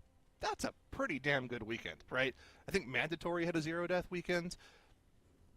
I mean, it's hard to compete with those guys, but Dignitas does look like a team that can compete with them. They looked fantastic this weekend. I know we were talking a lot about the series. Okay, here's Liquid's win con. Here's how they can get back in this series, but when Dignitas is playing so well, it's really hard to even have a chance to come back. So, massive shout out to Dignitas. Obviously, these guys wanted to show up big after getting picked up by the team. They looked amazing this weekend, and I can't wait to see what they have prepared for Global Finals. Yeah, honestly, it looks so good, and I feel like every single team that we've seen, even some of those ones that were lower seeded or that were surprise elements that kind of swept in to qualify in, I feel like every single one of them offers something unique, and I'm like ready to see what they're going to do as they all face off finally head to head in our Season 1 finals. Now, of course, we have some other ones that we're looking ahead to. Dratnos, you alluded a little bit to the Siena region as we were getting things started today, but, you know, do you feel like there's some good speedrunners in that group? Certainly, yeah. I think the first seed team over there looks absolutely killer, too. So I think they are going to have a really good time in that bracket, but the rest of the bracket, a little curious about. Want to see some of those teams as well. There's some names that I recognize from the top teams as well, from some of the previous CN MDIs as well, and from the high key, from the Raider.io leaderboards. But yeah, here's a look at the teams that will be playing next weekend. We will have... They're playing next weekend, and we are also doing an English broadcast of it also next weekend. Same time, same place, same channels, everything as you're watching this right now. But yeah, Big Lucky, their Mysara Caverns from their time trials was same faster time, so than it's all the midnight Western for them. teams as Mysara Caverns. So that is a team very much to look out for, not just if you're a viewer, but also if you are one of the MDI competitors who's made it through to the global finals. That is going to be something to look out for because they are going to be there as well, challenging for a spot at BlizzCon in all likelihood. The other teams here, though, also a lot of strengths, a lot of strong logos as well. In particular, that one for team number 3, Wafu, definitely a winner for me in terms of the logo department. Yeah, you know, I feel like we should have, you know, like a separate logo competition every season as well, and maybe get some chat votes. You know, we'll see. But I always love seeing what the teams kind of come up with and what everybody helps make a reality. I actually for their don't know logos. what's Now, China's we time. have been waiting long enough, and we are sure all of you are very excited to talk with our winners, just like we are. We have an interview here with Dignitas. We've got Verb and Hearthjax joining us, so let's get them in. Hello, hey, good to see you. Hello. Hi. Hello. Honestly, Hello. it feels like we were just sitting here for your win last season, but we are so glad to see you back. I mean, Verb, are you feeling the excitement coming back and being a champion again? Oh yeah, definitely. I think I felt way more nervous during this format. It's my first time playing this format, so I felt the nerves a bit more, maybe, than the last TGP. Okay. Yeah. I mean, honestly, thinking about that, it's something that I wanted to ask you about. I think we all did. And Hearthjax, I'll ask you. We saw you in that TGP format last season, but obviously now the team has come out on top in speedrunning too. So how was it shifting to the speedrunning format this season? Yeah, so it was also my first time speedrunning keys in MDI. I would say I prefer the other format personally, but I ended up enjoying this format a lot more than I expected. And honestly, I love like playing with my team. Like for a couple seasons since we've been together, it's just been great. It's being around them. Yeah, it is a little bit tiring though, especially with groups and the spec variety rule. It's been a little bit. It was a lot of preparation. Yeah, I imagine that for sure. I have a question, and Verb, feel free to pick that one up. in the Nexus Point CNES that we just saw you guys in, on the very final boss at the Divine Guile cast from Lithraxion, would you mind sharing with the class what your strategy is there? Because I was watching, and to me it looked like the strategy is we all group under the boss and then everybody has a direction they scatter into. Is that what you guys were doing? That's pretty much exactly it. Yeah, we just divided the room and we scan a section each. Yeah. I have a different type of question. I think that's You a start with you, secret. Verb. What's it been like getting picked up, of course, by Dignitas? Got an org backing behind you. You know, what's the journey been like from forming Mist Count to becoming Dignitas? Oh, I mean, we're definitely so happy to be picked up by Dignitas. It feels like it's another step forward, I guess you could say, and we're definitely really excited to be working with them going forward.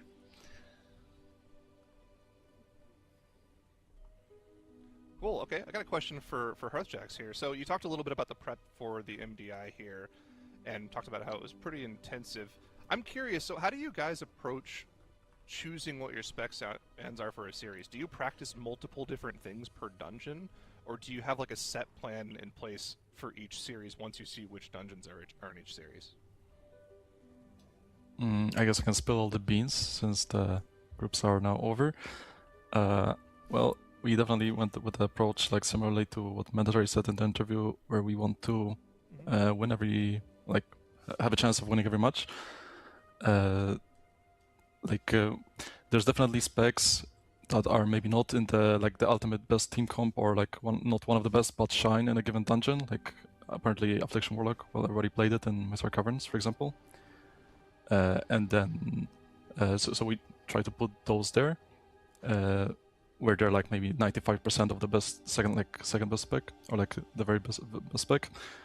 Other than that, like we try to, if we practice something for the finals, like the finals of the group, then we want to have a very similar team comp in the previous matches, even though it might not be 100% optimal, but where we do like make those optimizations where possible.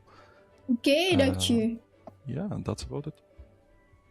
Okay, cool. And one follow-up. When are you going to play Mage, man? Where was the Mage at?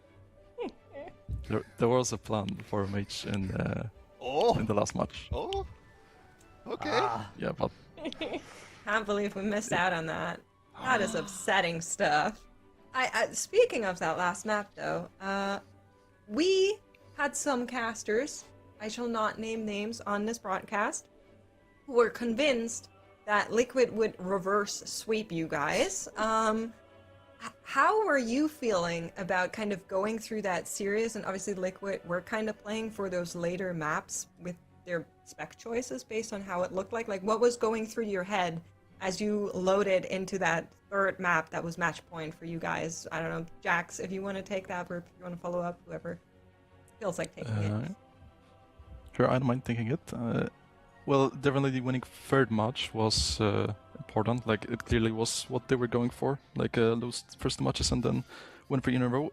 And if we didn't win it, it's hard to say how Windrunner would look like. But we already lost a match against them, and they seem to have like left the Guardian Druid for Skyreach. So we were likely to lose match 4 unless they make a mistake. I think also. What's interesting is it was quite important to win the previous series against Liquid, because I feel like they were tired as well, like after the whole day, and we had more time to practice the keys that we're gonna play in the finals before that. So yeah, that helped a lot for sure. Awesome. Verb, did you want to follow up at all on that? No, I think you covered it all good. Okay. Well, then I'll lob another question your way, Verb. BlizzCon is obviously a possibility for our teams this season. So what would it mean for all of you to make it there? Well, I mean, I think BlizzCon is, of course, the ultimate goal for most of the teams competing this season. They want to win obviously the Season 1 finals, but they also want to qualify to BlizzCon. And we obviously want that as well. We would be honored to represent Dignitas at BlizzCon as well. So. All right. Well, really hope you make it there, but we are definitely looking forward to seeing you no matter what in the Season 1 finals. So before we let you go so that you can rest after the exhausting speedrunning weekend, we'll let you do some shout outs here. Maybe we can start with Hearthjax. Is there anything or anybody you would like to shout out? Well, our team, of course, it's always a blast to play with them. Our new org, and I believe the partnership going forward will be fruitful. And I suppose that's it for me. All right, and Verb? Yeah, I'll add my girlfriend to the list alongside my team and Dignitas, of course. I love it. Well, we love seeing you play. We're so excited to see you back and in such amazing form here for this season as well. And we can't wait to see you at the Season 1 finals. So until then, take care, rest up, and practice hard. Bye. Thank you. See you. Thanks. Bye-bye. Thank you. And with that, we have done it, everybody. Group C weekend is done. We had Dignitas emerge as our Group C champions, Liquid as well, coming through here to make it to Season 1 finals. Now, across all of our groups, we have some incredible contenders. So honestly, Groups A, B, and C only set the stage for the Season 1 finals, where all of our top teams will clash. But before our top 8 face off, we have 2 more finalists to find from our China region. Get even more MDI next weekend during our CN broadcast, starting same time, same place at 10 a.m. PT, 7 p.m. CET on the Warcraft channels. Some of us will see you there, while the rest of us will reunite with all of you in chat in the Season 1 finals in June. Best of luck in your own runs and whatever you're doing in-game. Maybe a little of interior decoration as well, but we can't wait to see you. Until we meet again.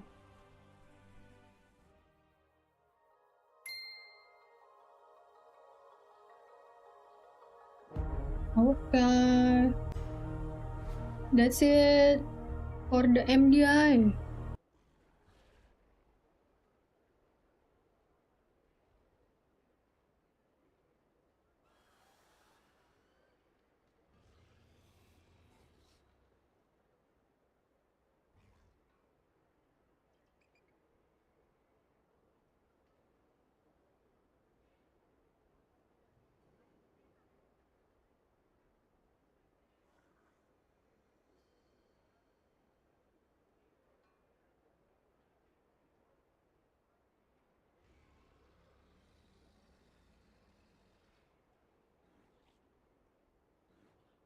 What breaking news, Dachi?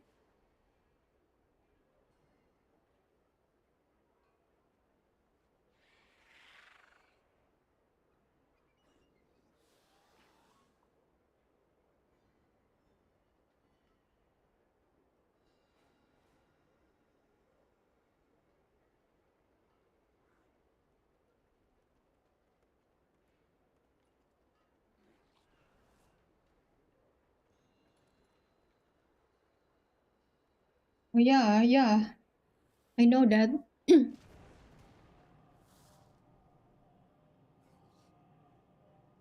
Time to do keys. Time to move the webcam again.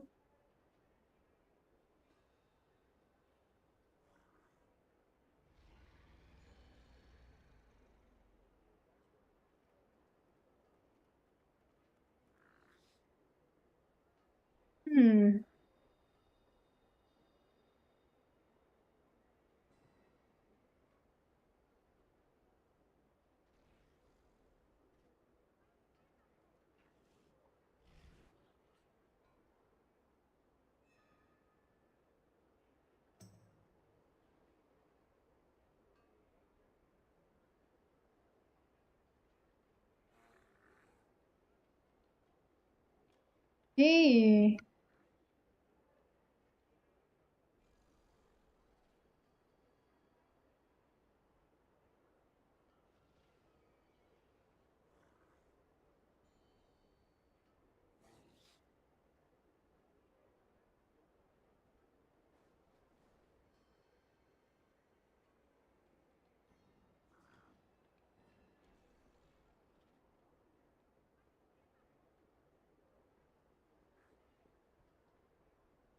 Wonder what secret they will add this week? What secret?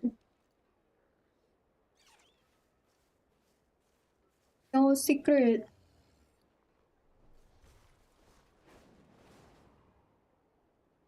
I thought there is class tuning, Dachi. It's the class tuning.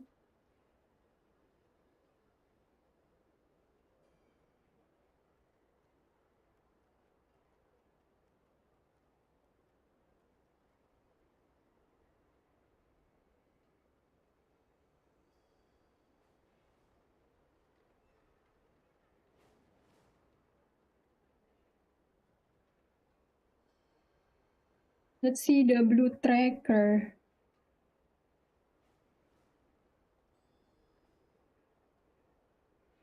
For what? Rose. Oh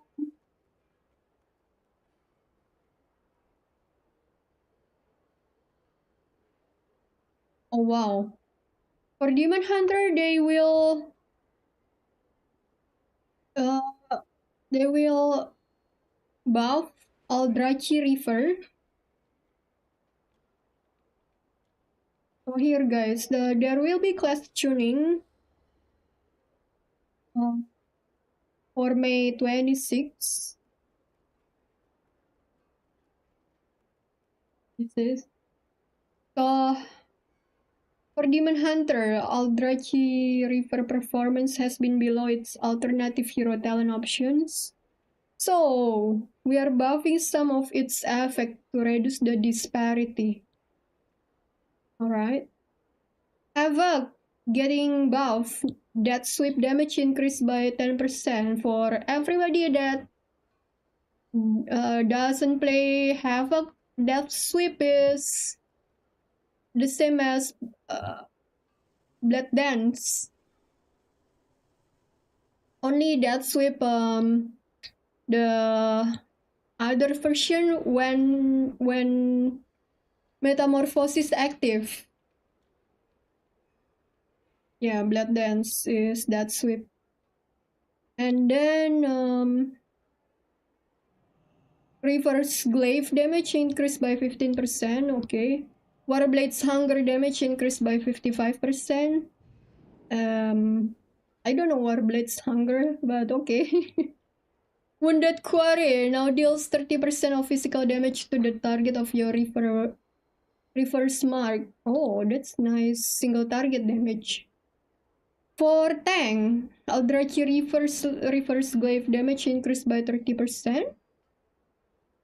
That's a lot. Warblade's Hunger damage increased by 55%.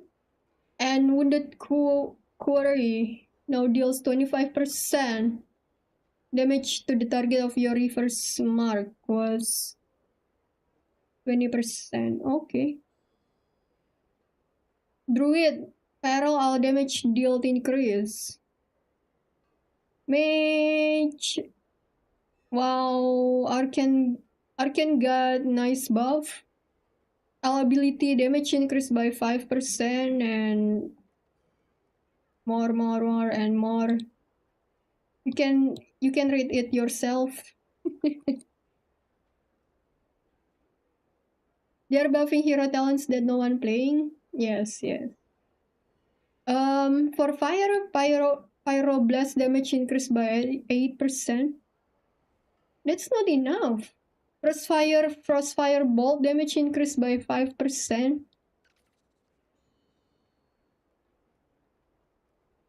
These changes are intended to increase fire's single target damage.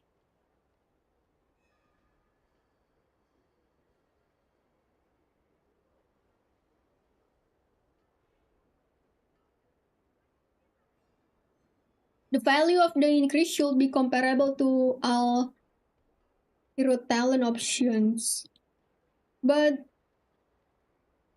they don't even have good damage for AoE. So that's weird.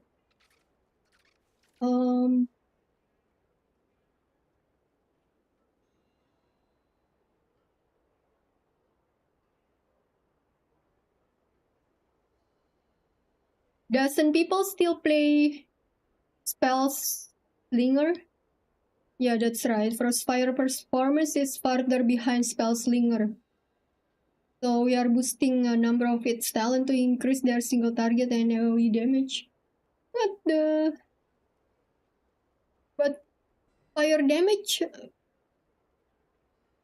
falling behind. Oh well, Paladin Red 3 gets some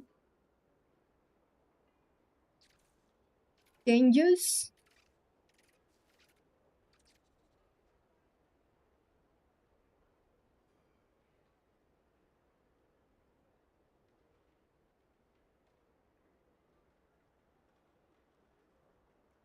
And then Priest Holy.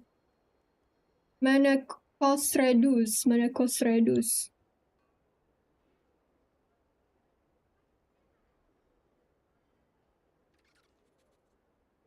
We are reducing the mana cost of some core spell casts, so Holy Priest can feel more comfortable casting Prayer of Healing and Flash Heal, particularly in raid settings.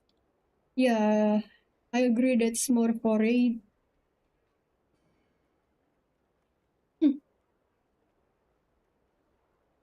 Wow. There is some changes for rogues. I'm not gonna read that because I don't play rogue. And then Ellie.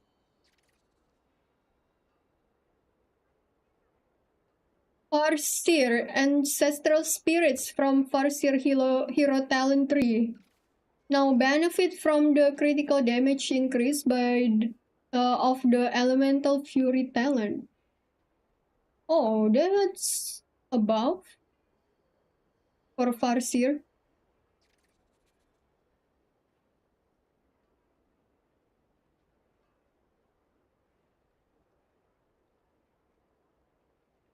Wait, Resto Shaman mana cost getting reduced. It's already very good in M+. Okay. Arms. Warrior. Mortal Strike and Slam damage increased by 25% for Colossus.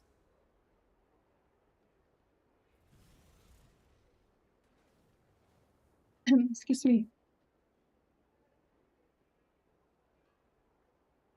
Mountain Thane. Thunder Blast damage increased by 30%. So I heard Neo say he changed to Slayer. And then Protection. Warrior costs practice strikes, shield slam damage increased by 25%.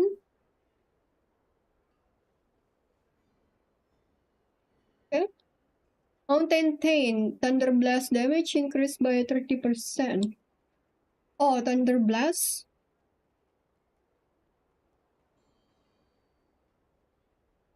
Which one is Thunder Blast?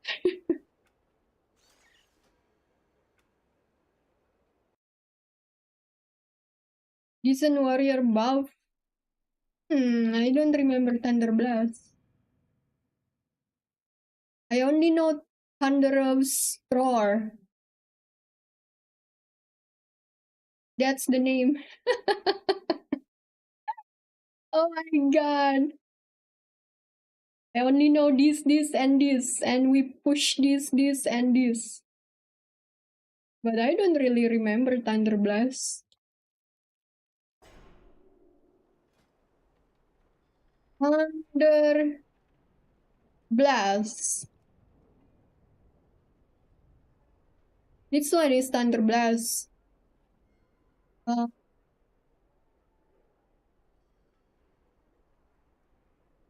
Shield Slam and Blood Thirst have a 35% chance to grant you Thunder Blast, stacking up to 2 charges. Your next Thunderclap becomes a Thunder Blast that deals 17,764 Storm Strike storm strike damage and generates 8 rage. You know, I want to mention to you, every time I see this icon, I feel like it's like question mark.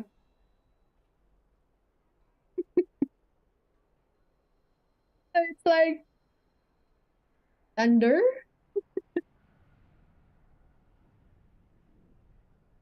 Yeah, I remember this.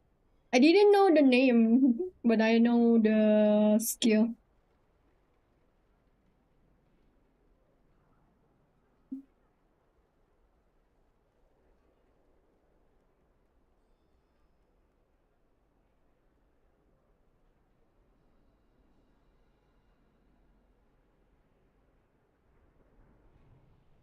Wait, Mountain Taint Thunder Blast damage increased by 30%. So right now it's 35%. Oh, okay. Yeah, I get it now. So it was 17,000, right? 17,000 plus 30% becomes 22,000. Blame streamer? What? Barman, thank you for the streak. Streak as long as how many keys I should run this season.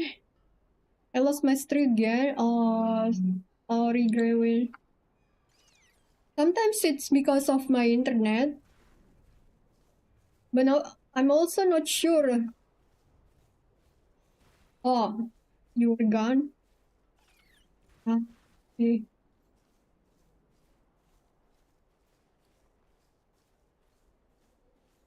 You know, I'm always here. I know. Didn't I drop my key? Don't forget to repair your gear. Oh, Chad, what key do we have? Tell me another story sometime. Barman, are you playing? Did you watch MDI? Hope you find lots of treasure out there. I feel like we need mandatory versus Dignitas, and hey, I have puppy. Tricks are kinda silly, yeah. How was MDI? Didn't get to watch. At the end, Liquid kinda maybe like the one of the member of Dignitas said they are tired. At the end, they didn't perform that well. But also, I feel like when they were when it was first series, Liquid versus Dignitas also, they didn't perform as well as before also. There was always somebody died from them. Liquid lost. I mean, not lost, but they're second place. Dignitas first place. 12 empty. Peanut, can we do that? Need a healer? I have only done keys on my trees this week. Yes. I need a healer, Gravin. Let's go.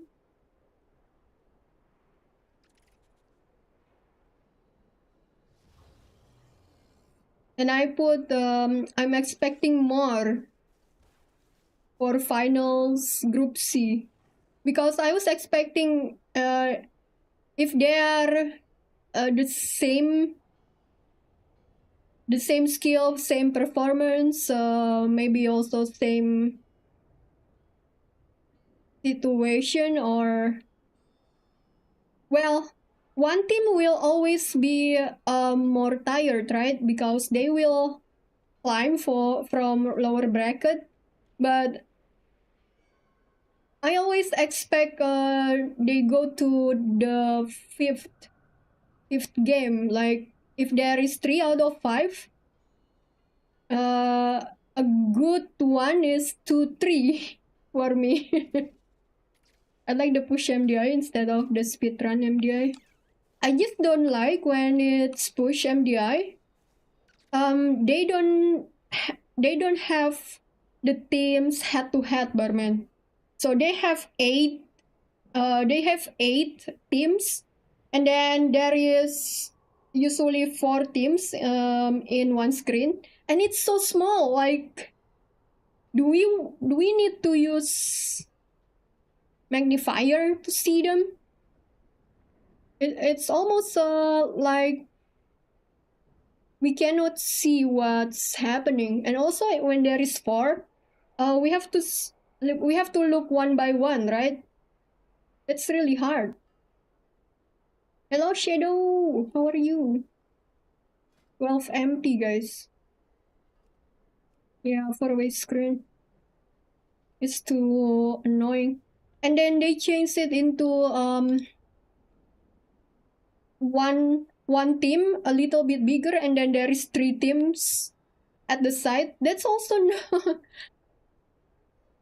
not really helpful. Sometimes we want to see other teams, not the one that's bigger right there.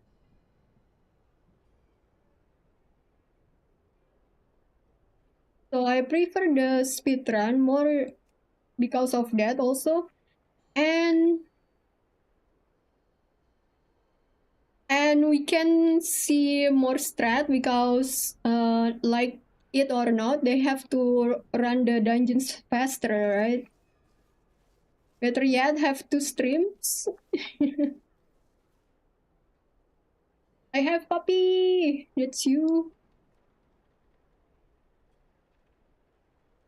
I'm okay, Shadow. Today I couldn't sleep. It's fine. And then in Warcraft chat, I'm expecting more for a finals group C. Oh yeah, where's Greywin? And then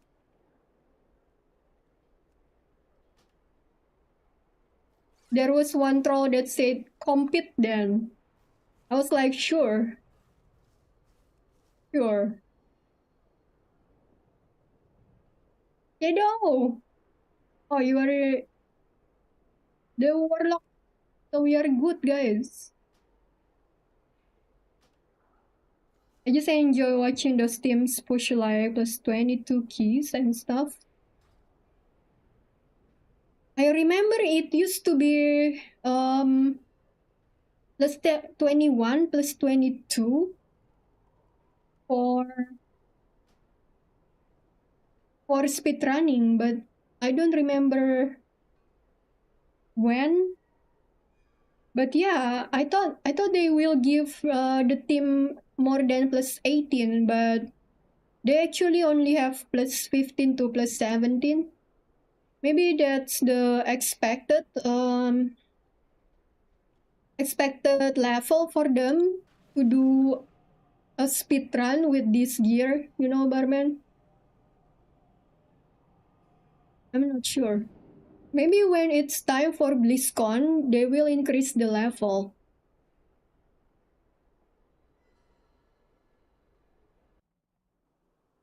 Maybe they make it 15 to 17 now, so that there is room to use 18 to 22 next series, next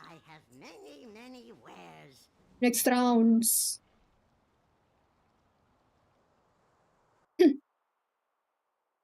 I think it was done this way just to speed up the broadcast of Ra. Maybe. So first day always longer, like 6 hours. Like today, the final was only 5 hours. Oh wait, oh my god, yeah, wrong key. Oh my god, I went to my key, my Sarah. Summon please.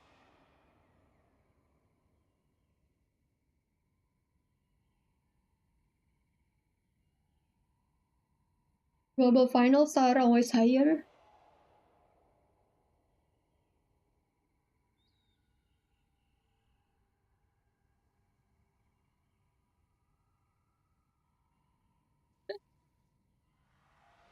think Peanut can summon with Gray. Help. Thank you. I have puppies also there.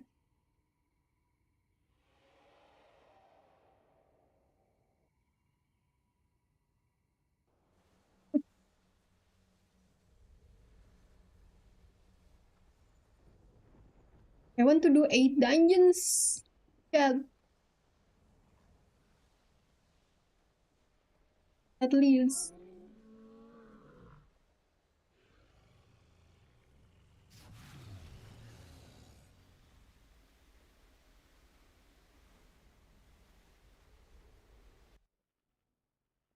How you been, barman? Are you gonna play? Thank you for the feast. Wait, did you summon the warlock? No.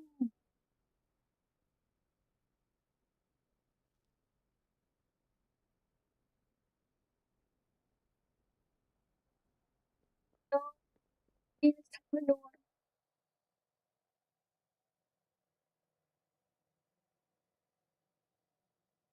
So I had. Oh yeah, he's here. I'm good. Been gaming with my buddies and other stuff. Oh, you will play after dinner? That's right. It's almost dinner for you.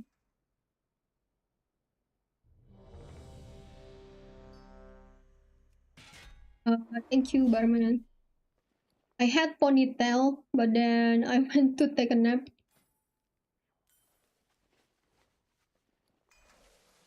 Then I'm too lazy to get the hair up again. Because it's kind of complicated using 5, 4, 3, two hair tie. 1.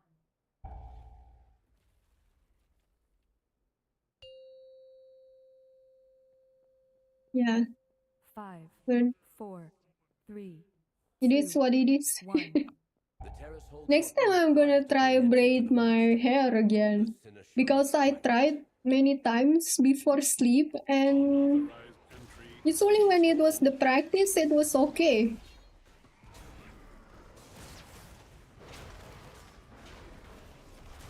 And then suddenly when it's almost time for stream, I try to braid my hair and it's all tangled.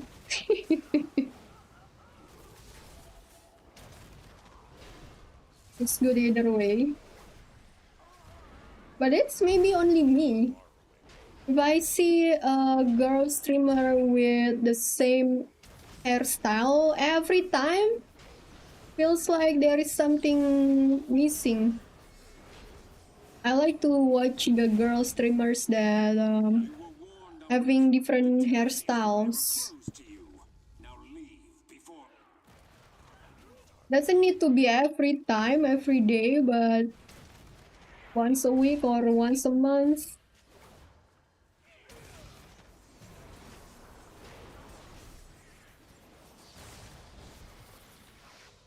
Come out, please. That's a female thing? Oh, alright.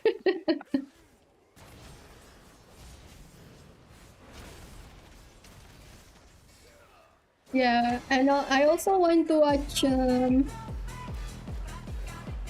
example.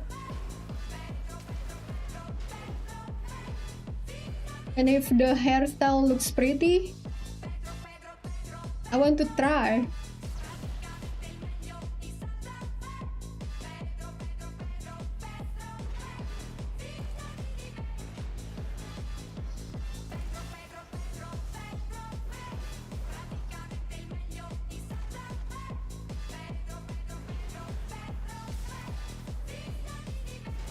So today, which is this is already my Monday, but yeah, on Sunday I was doom scrolling, and then I found a TikToker's So she made videos about the all hair like vitamins or hair serum, and I was like, oh yeah, you can do that. Unauthorized entry, please hold. And then he has lots of videos about use this, use that. This is good. This is also good. This is also good. I was like, please, everything you say good. We only need one.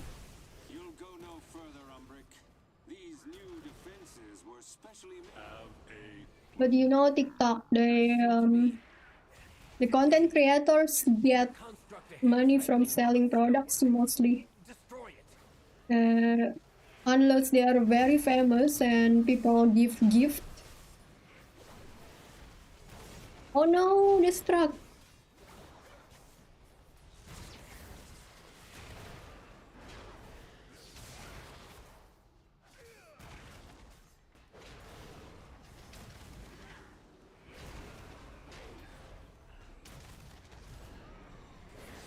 But yeah, overall I couldn't sleep because of that. Doom scrolling. Scrolling to your doom.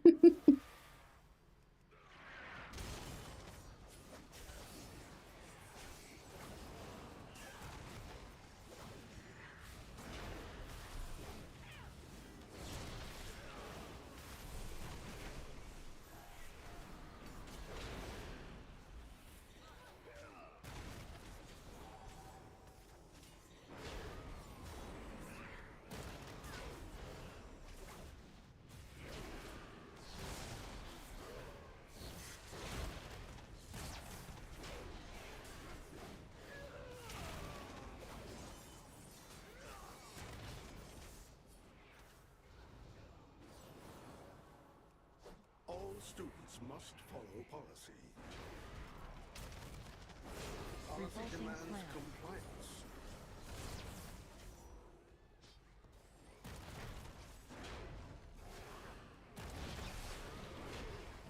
Suppressive measures necessary.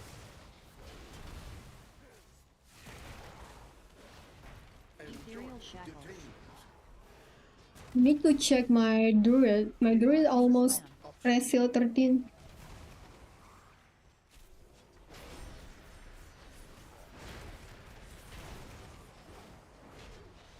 Suppressive measures necessary.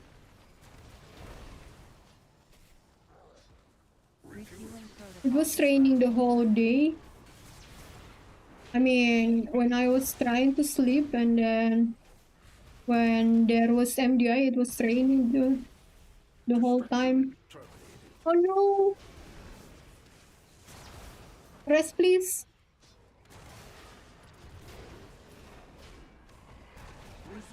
Disciplinary measures.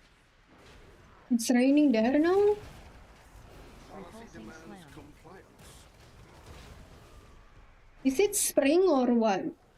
Birdman, for you.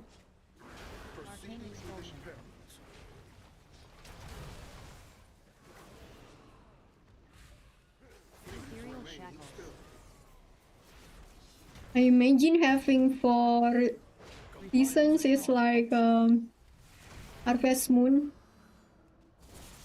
And I hate that so much when it was raining in Harvest Moon.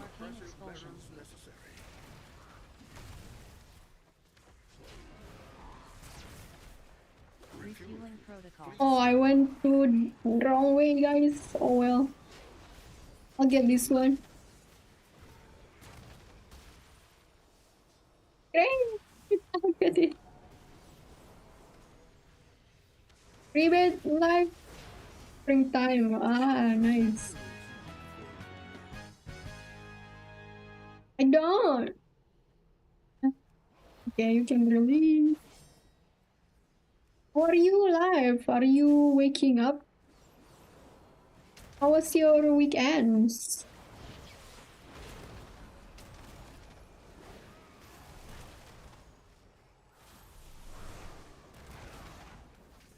Oh.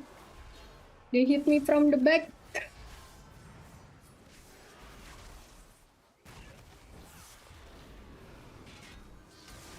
Okay, I have shield wall. Everything under control. I remember there was a proud warrior in AA and they got hit by that battle axe from the back. And he was alive.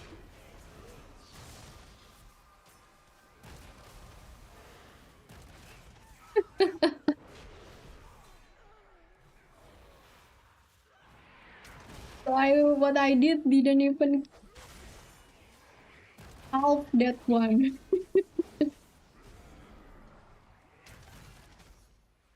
You didn't even as half bad as that one.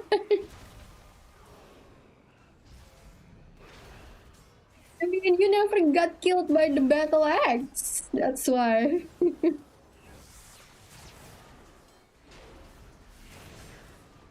You realize that. And will protect your butt from battle axe. If only you died.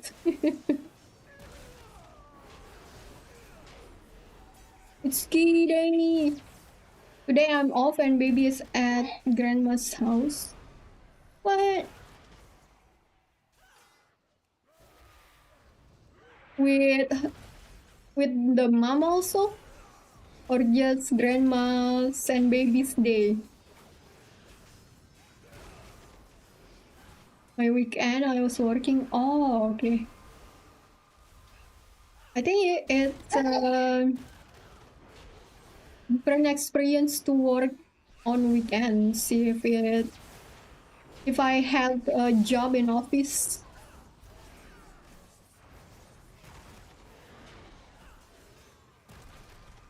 I would be really hate that. I wanted to say I would not mind, but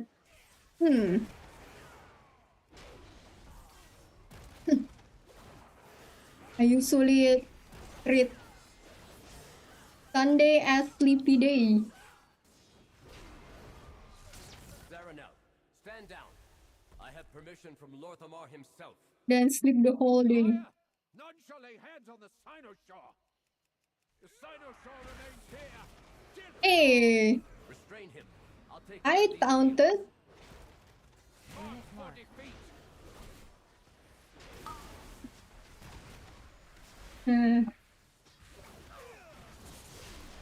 I wish boss always not so close in proximity like this, you know? I wish he was kind of like at the wall so that I can charge with no people there. Or people will go there. Anyways. I usually do the same. Sunday is laundry and nap day. I know, right? 5, silence, 4, 3, and anime day.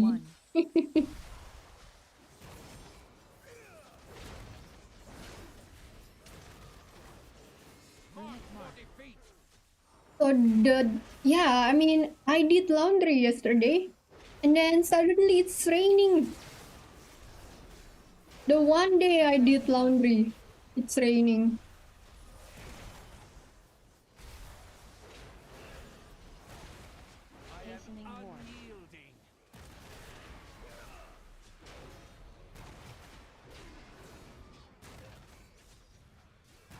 Since I was traveling this past week, I have nothing for Vault. Hopefully I can do a 10 tomorrow.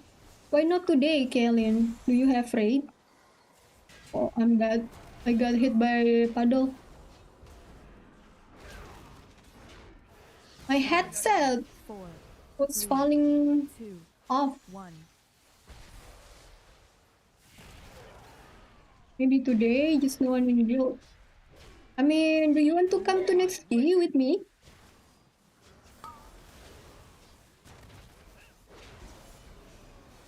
No, I have heals.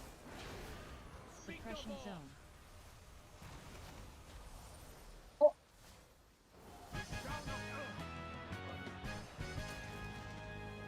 remove the wards around the Sinisher.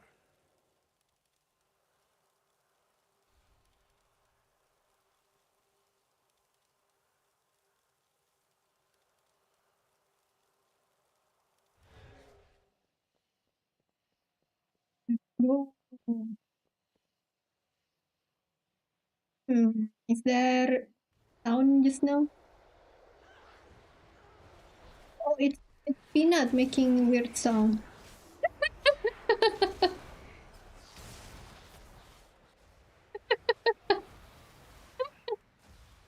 I know.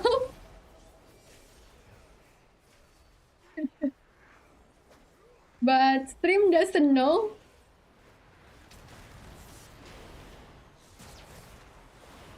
No, it's not Peanut.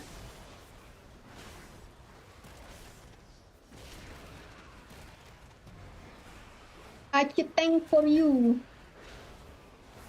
What do you need? I can come. We have Grey DPS live.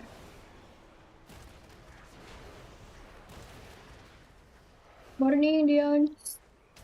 Thank you, thank you. How is your Sunday? We need this 4%. I can do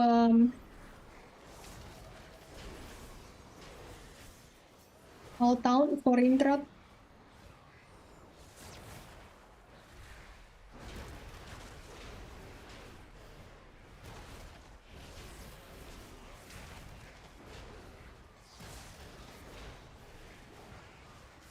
Wait, we have Warlock. I didn't pull extra.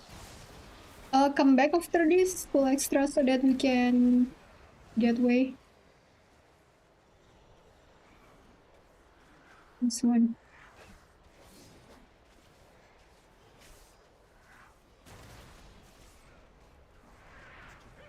That caster though. Just stay in that corner.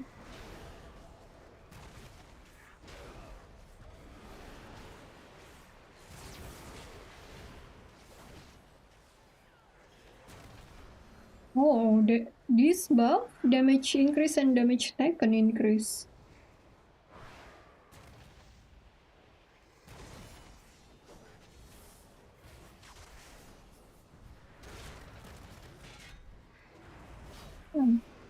I thought it's the same as the worm, but it's different.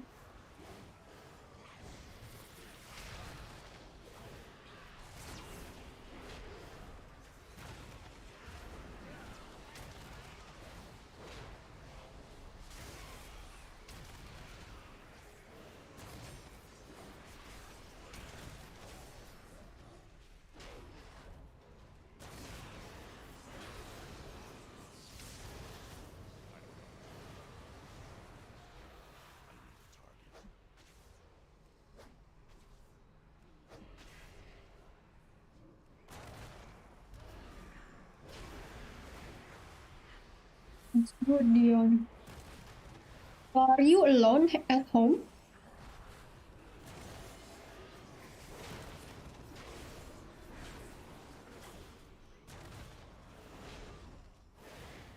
Oh. Just curious. Just curious.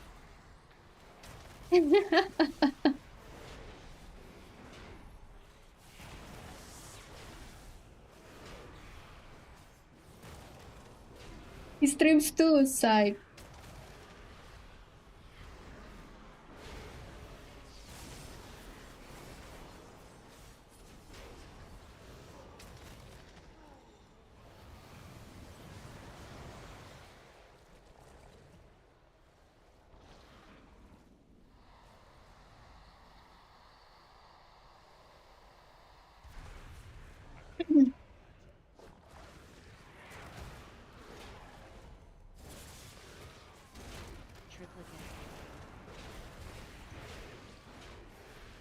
Only one heal. I can do. Cosmic Sting. 25 seconds.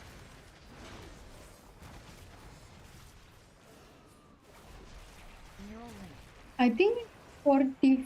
Oh no. This one is impending victory, right? If we don't take the talent.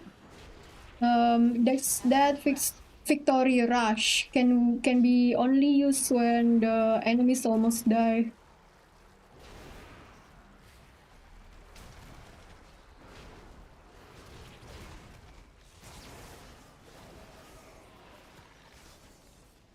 Cosmic Stink.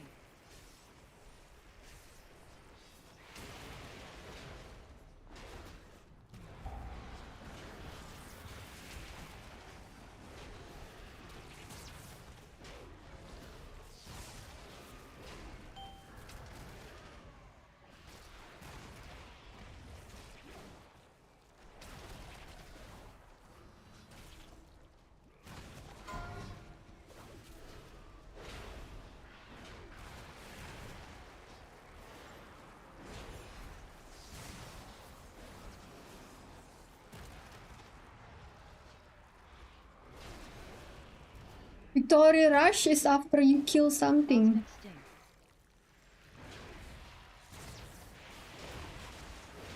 Why do I remember it's light up when there is... Oh. Wait, I remember it wrong.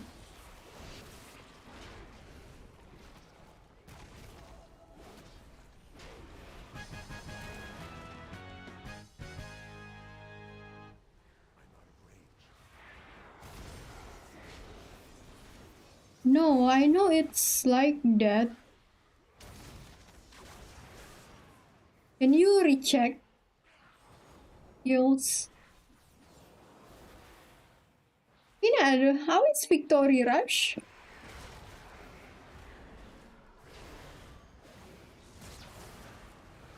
Yeah, right. But it's light up when there is enemies below certain health, right? Or am I wrong?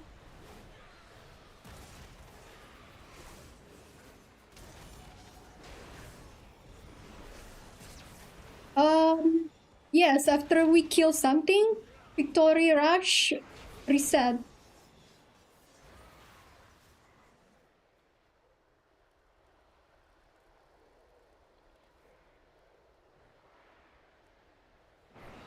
What do you mean, where is this warrior? I'm over here. I don't understand the question.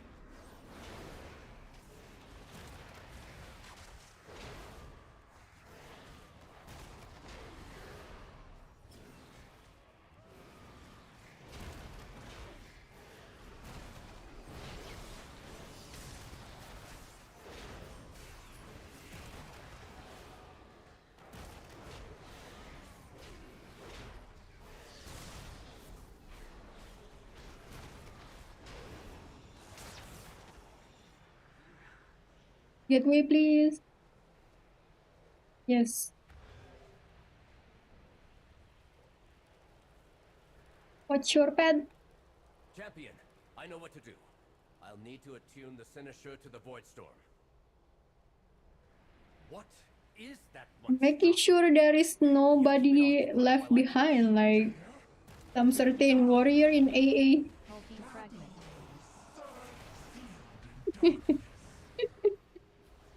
Devouring Entropy. Understand how that happened, Finan.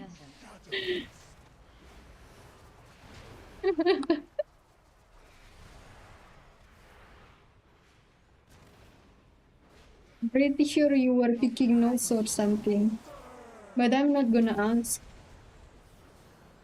Devouring Entropy.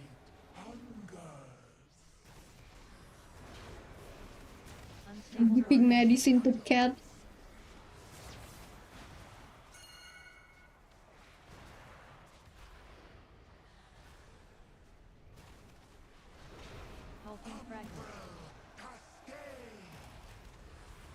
I hate that we cannot spell reflect that.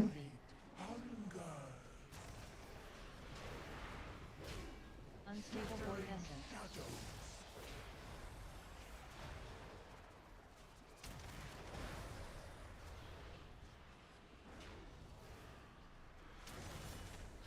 fragment.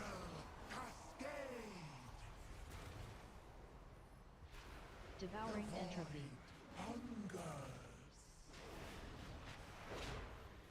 Unstable void essence.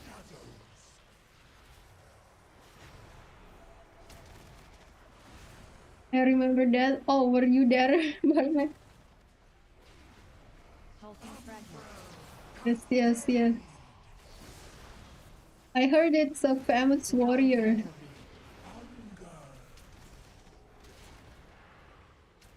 Unstable void essence. Yeah, that's right. It's okay. I'm sleepy. And I didn't buy coffee because it's raining. I feel bad with the delivery man, and then there will be flood everywhere. And then I don't have Kuma to help me take the item. Let us inform Lorthamar. And perhaps offer And an then apology for the I'm feeling like I have to tip more when it's raining.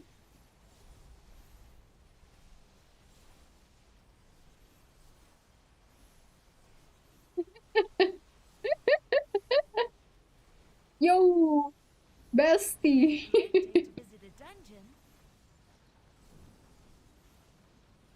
Next time, there will be TikTokers, delivery man from Indonesia. Yo, bestie. Don't you order when it's raining and only give $1 tip or something? Always getting Kuma to go. So one time, barman, it was raining and flooding.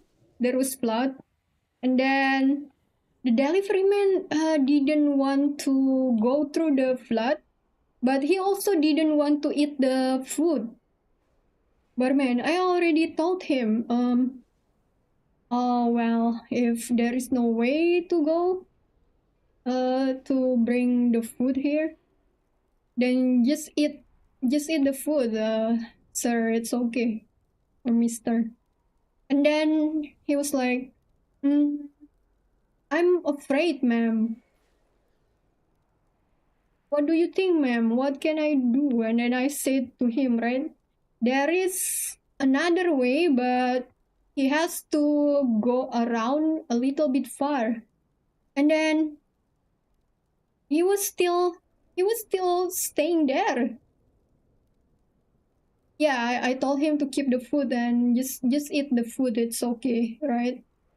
But he didn't want to. He said he's afraid, yada yada yada. I guess he has his own difficulty. And then suddenly Kuma came to my room, and then Kuma said, I can take the food for you. Man didn't even try, yeah. Yeah, so Kuma went there, walk through the flood. Oh my god.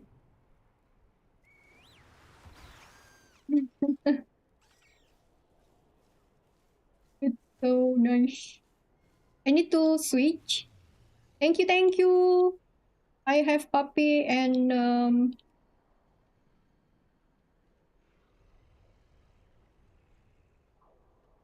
Shadow. Oh my god. Thank you, Shadow. Let me switch. Who has Sky Reach and Windrunner 13?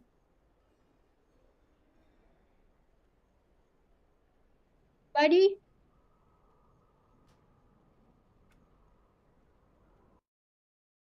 No, Crazy Marion. This is point 12, right? Kellen has Sky Reach 11. Can we do that, Kellen? I think lots of people want Sky Reach. For a 10, oh, live.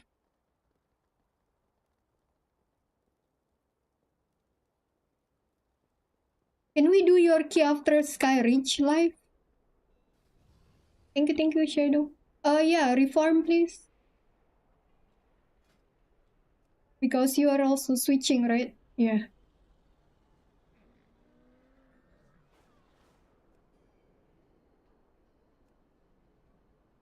I need Windrunner Spire and Nexus Point 10. Someone want me from my monk. How is your monk, Night Fox? And do you have the key?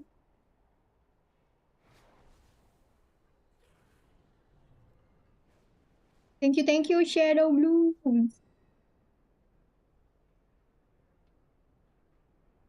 Even though we went to wrong dungeon at the beginning.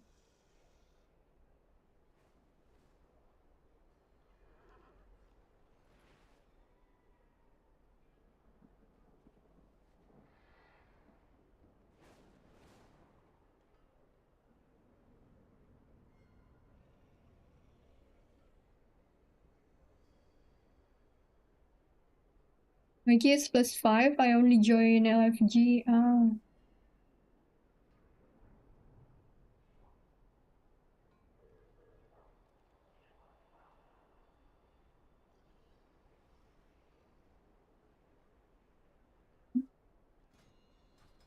So we have Crazy Marion, right? Crazy Marion, are you 270? If you want, join this +11.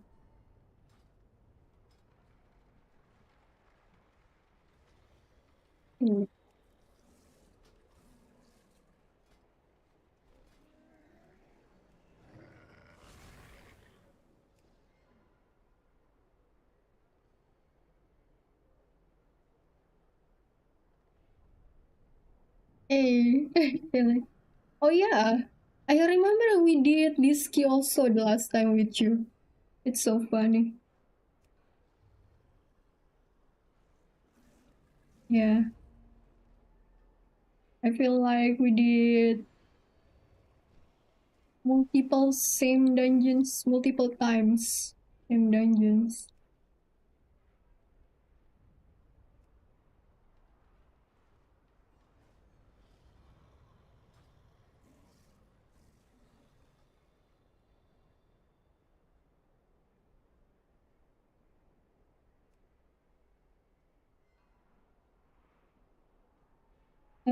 I had sales. I mean, you were 223. What about the other people? Were they also 223?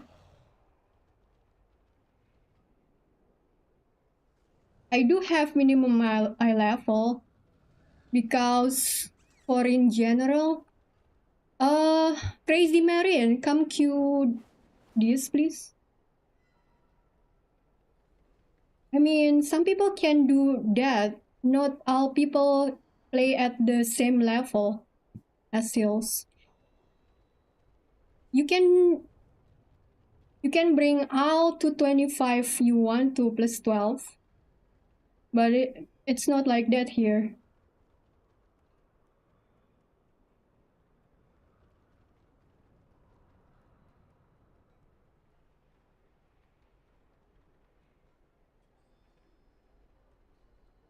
Oh, Night Fox. I think Crazy Marion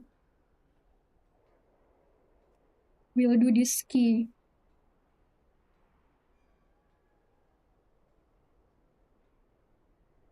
Yes, Crazy Marion. Can you find the queue?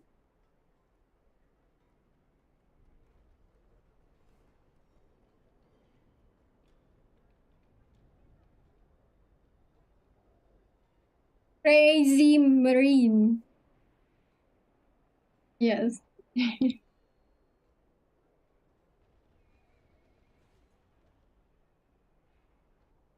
Right. Which one are you? Yeah, I had Aloha, right? To help. Oh, see, Green. That's you, right? I don't want to invite wrong person.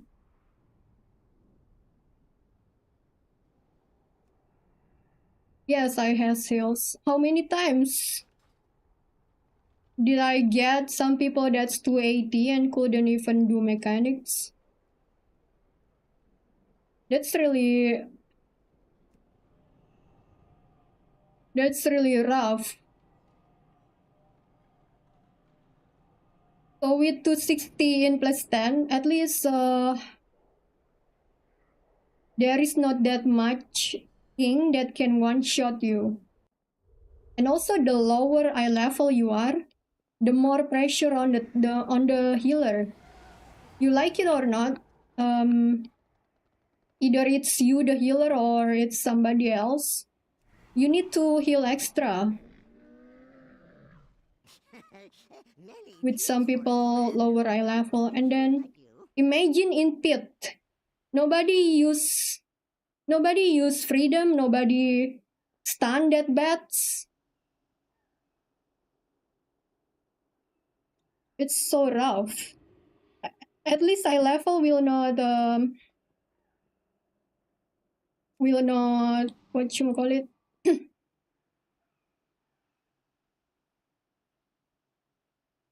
Eye level will make you not squishy.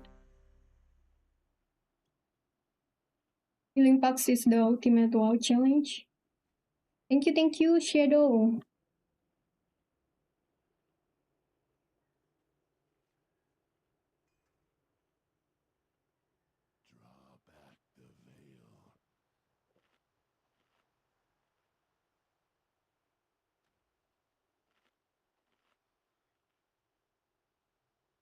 I mean, if it's in 18 to 19 and they still fail walkout mechanics,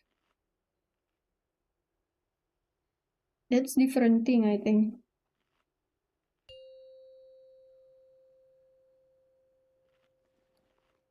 Five, 4, 3, 2, 1.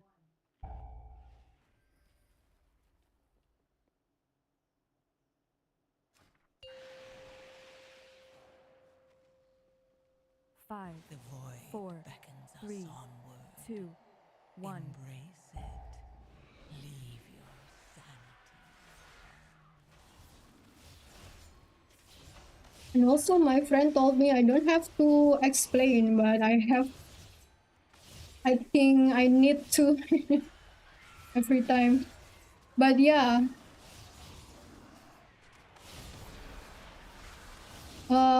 If that doesn't fit you, then maybe this is not your place.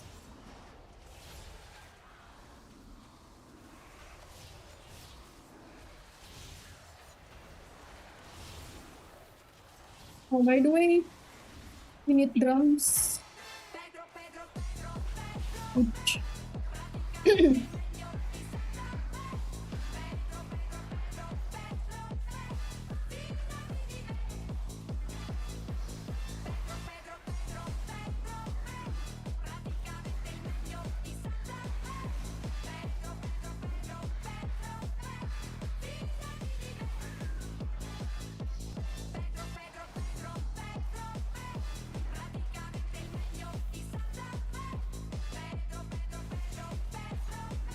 Should just put that on screen, the level requirements.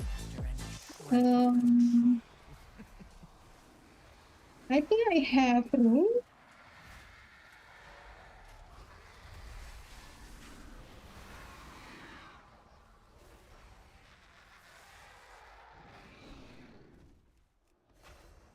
But yeah.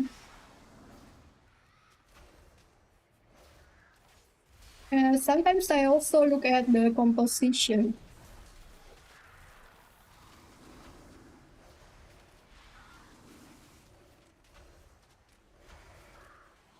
And it's never personal skills. Let's say everybody eye level 260, you probably get away with plus 10 with not struggling. But if everybody 225, Unless you are a 5-man friends that are very experienced in group, in M+, I don't think Park group can do +10 with 225 high level. Not even 252. Not saying 225.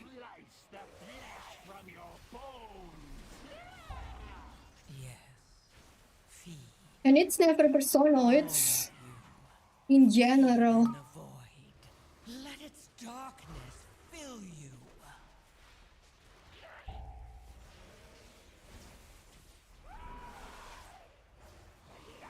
Just mean the actual numbers on screen.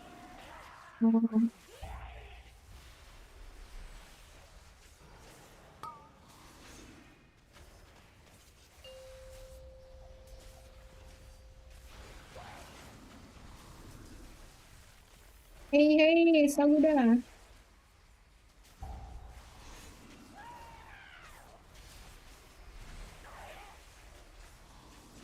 The 22 gets one shot in a heroic dungeon. Unless they use defensive. But yeah, I mean, I would not recommend 225 to +10 because you can do something else. You can do a lot of things to get more gear before that. Unless you really busy and don't have time at all, then skipping to +10 will be reasonable. Like you cannot even spare 15-30 minutes for delve. Then that's fine.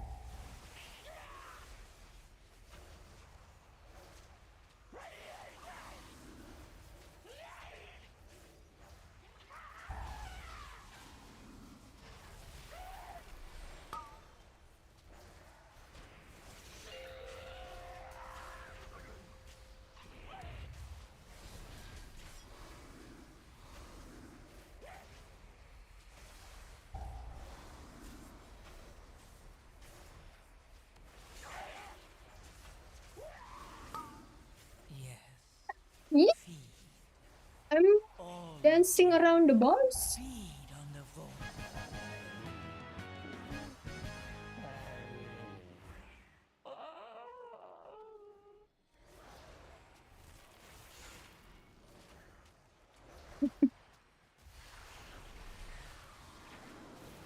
I just want to complain everything.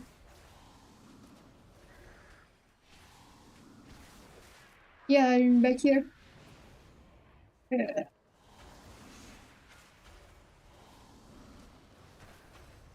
I typhoon? Oh no, I cannot typhoon. I'm gonna die. Ouch. Yeah, I also overlap with my...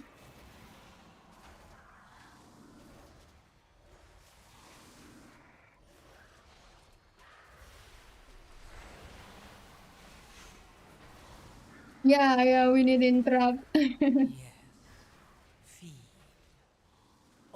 Oh my god, I'm 23 stacks, I didn't see. Sorry. Running to the bottom, please.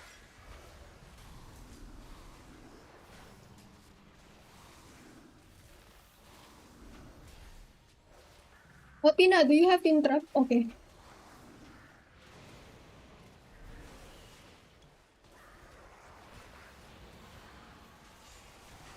I'll interrupt this one.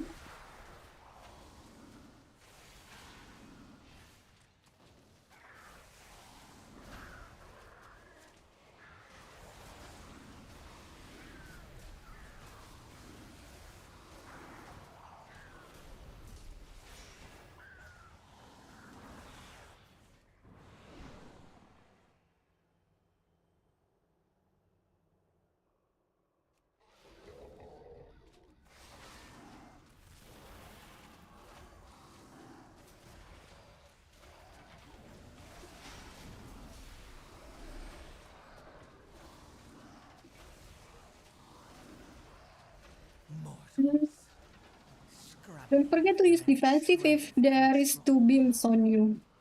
Even 1 beam. Good day, Hydrax! Our keys! Anytime, keys!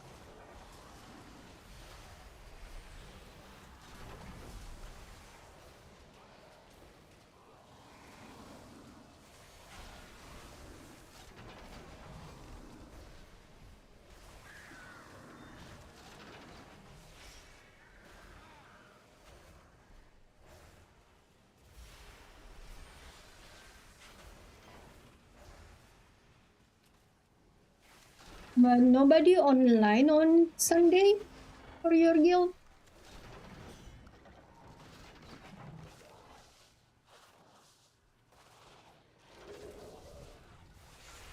Oh. Sunday they don't game.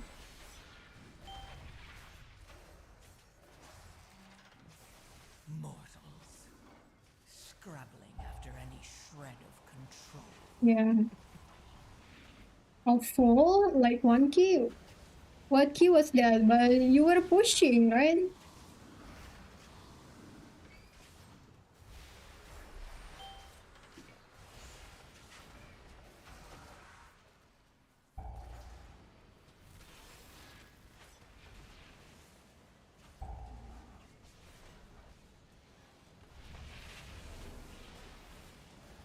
Oh, excuse me.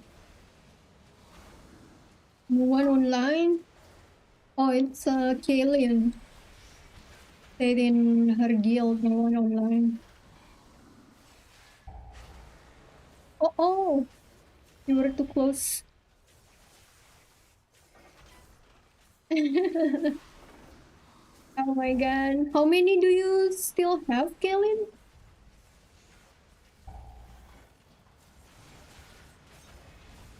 Yeah, 3 now. Mortals, scrabbling after any shred of control. Yeah, they're curious.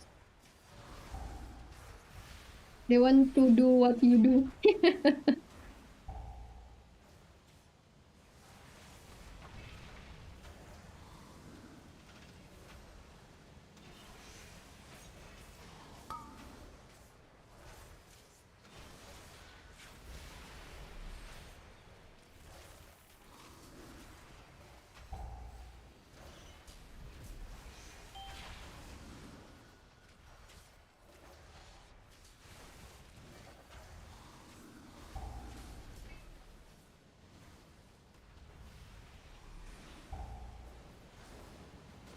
Oh, just wait, Kelly.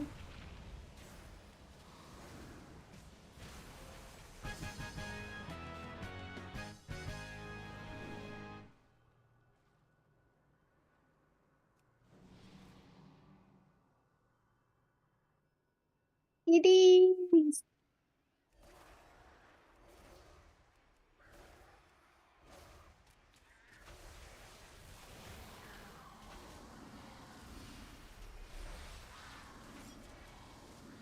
Yes, feed all of you. Goodbye, Peanut.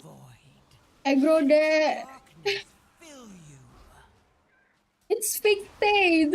Yeah, oh my god. I was thinking about cats.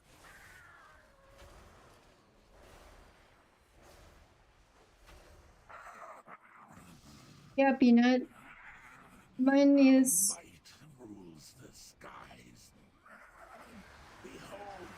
To the cats.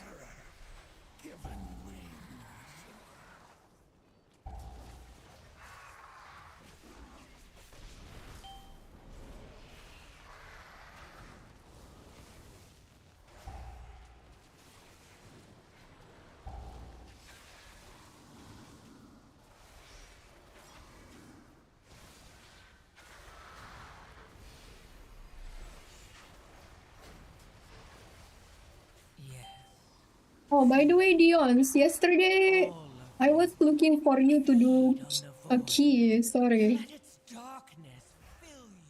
Oh, wait, I'll just stay here. I saw in MDI even plus 15 they stay.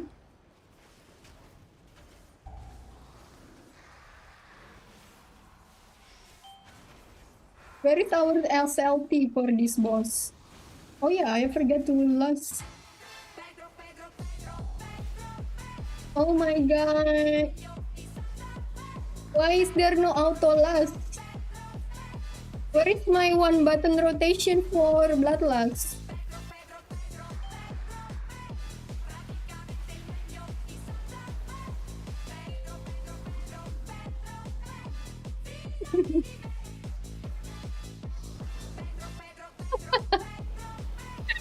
Kaylin, you make me feel bad. My kids fine. No, I'm just kidding. All of you, feed on the void. Let its darkness fill you.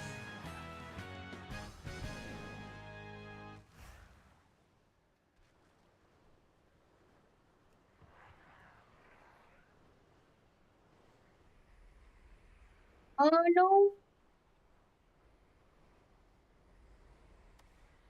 Yes. Oh my god, why? Oh my god.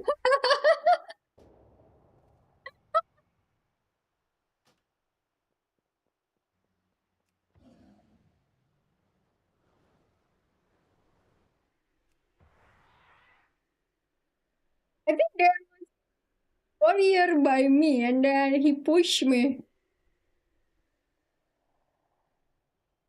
Yeah. Yeah, there was a warrior.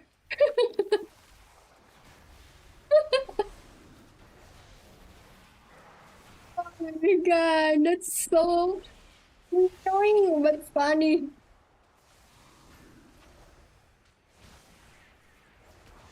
I think the tornado right here programmed as anti-Acidk.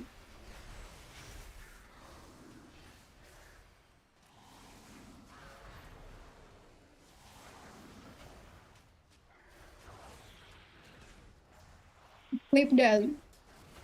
The embarrassing moment. 1 second, there is mosquito.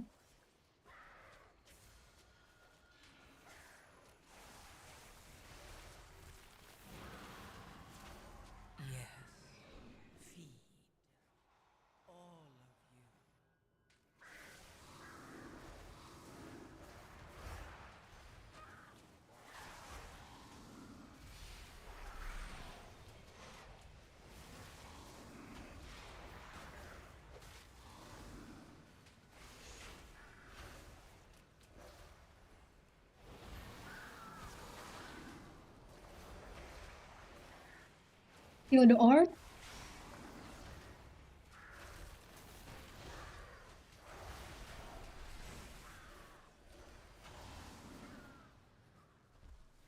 Oh, just wait. Oh, I wanted to say just wait because it's long way back.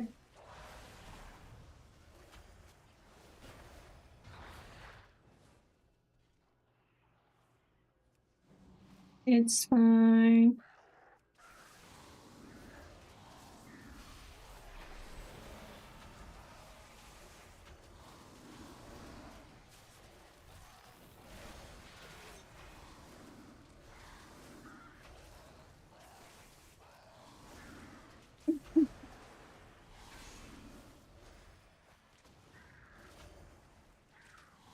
Oh, what was that?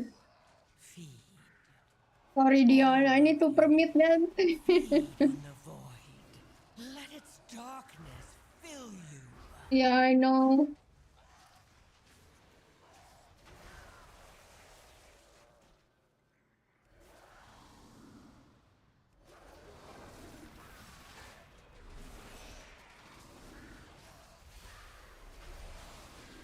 There was one time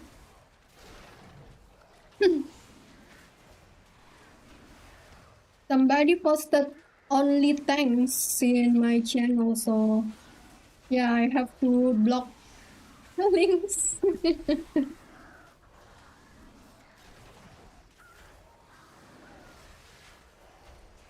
I was like, really?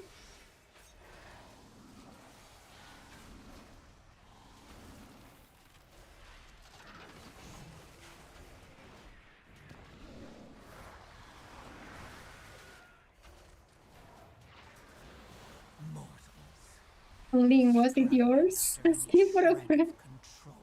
No. Oh my god. Oh my god. Kill the orb?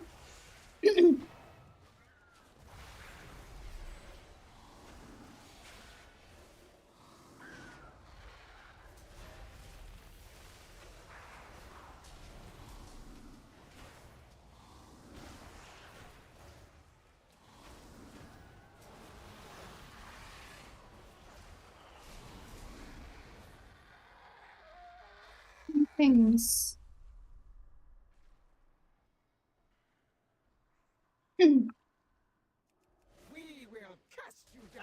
Only thanks last Acidk. There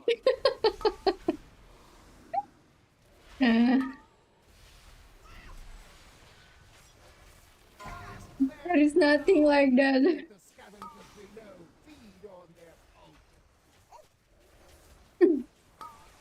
Kill this bird!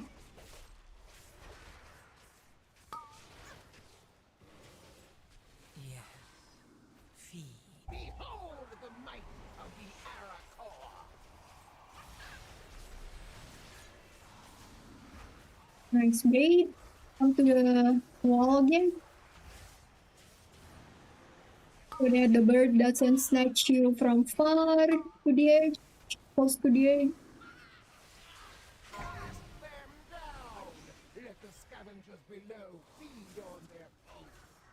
Yeah, it's a good one. What the heck?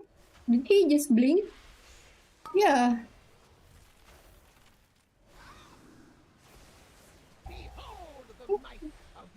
Yeah, me too.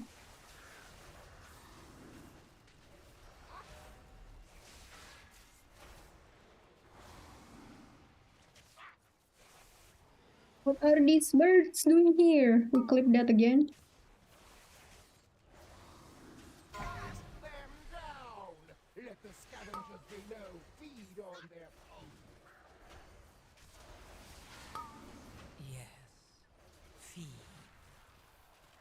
Stun the bird, stun the bird, please. Let its darkness behold the might of the Arakoa.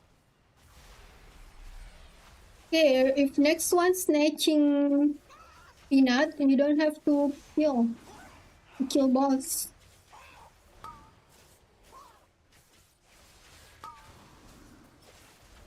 Yeah, that's why. That's why it makes sense, right? You are demon hunter. Oh, who's that on? Oh my god, that was Taylor. Not peanut.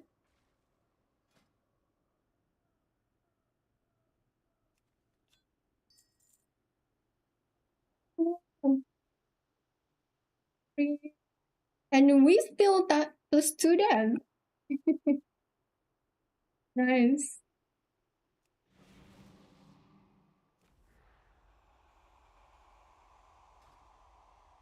No worries, Kelly.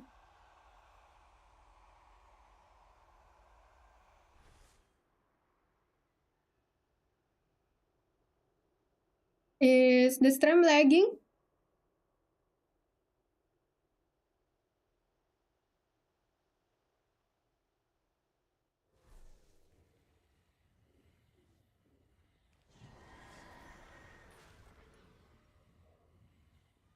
Thank you, Kelly.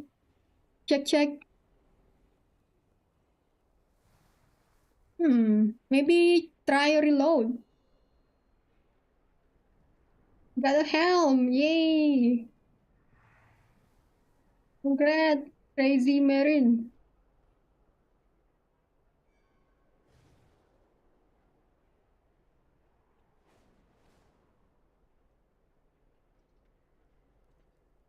Crazy Marine. Where is live?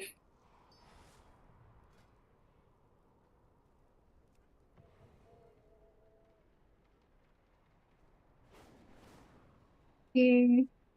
Live, you there?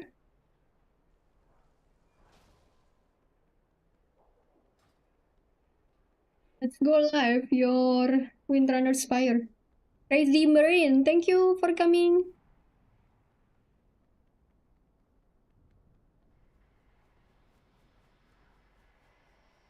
I died one time, yeah. One time. One time only.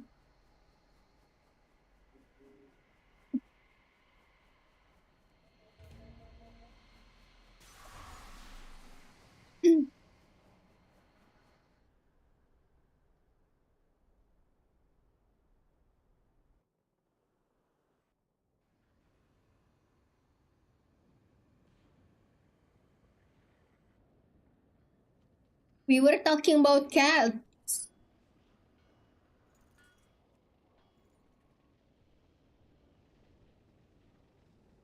That's really awesome.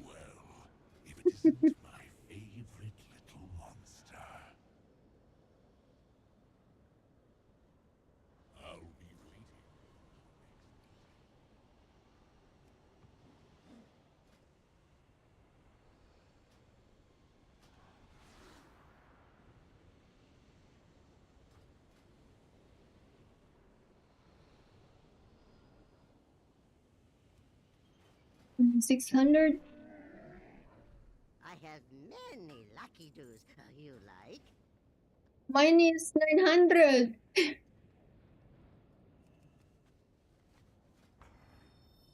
Yay! Big weapon.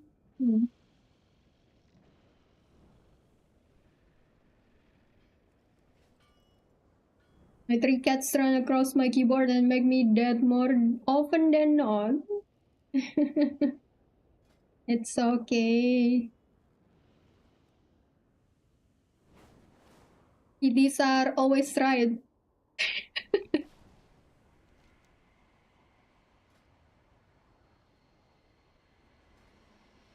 Do we have DPS for Windrunner Spire 13?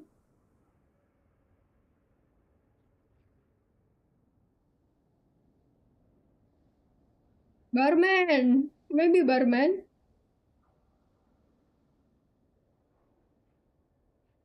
It's always Druid. You got lost there. Oh my god, I'm on my Druid.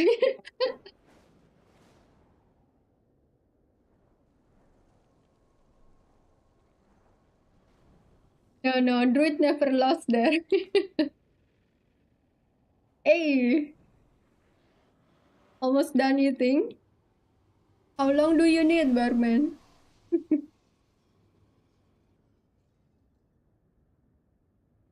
It's always Druid lost in Windrunner Spire.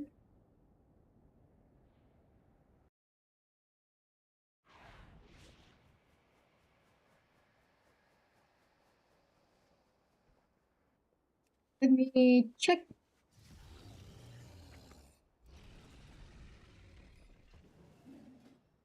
Oh, I don't have Helm enchant. Wait, let me enchant.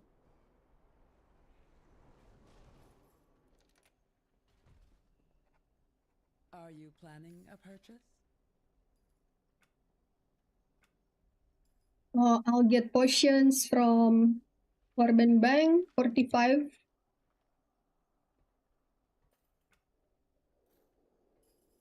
And then Helm enchant. Helm enchant Leech. And then Shoulder enchant.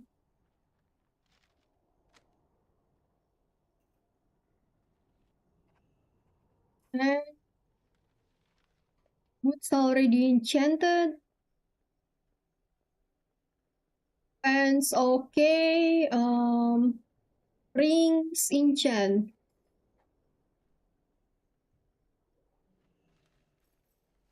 think I have many rings in Chan. And then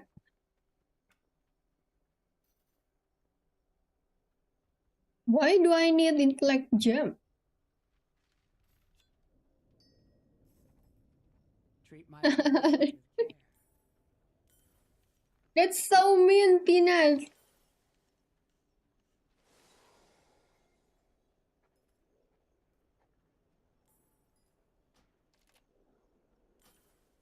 Why do I need that? Intellect.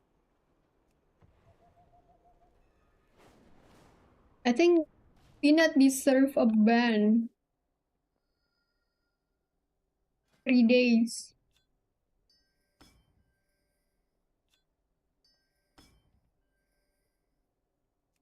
Honored to meet you.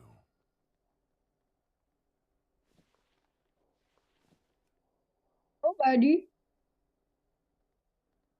I can use different item.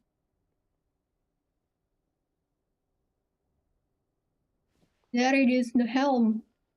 I need to upgrade to max, but I cannot.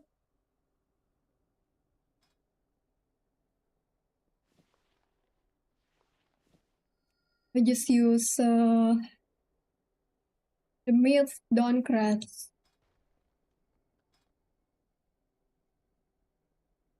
Okay, barman.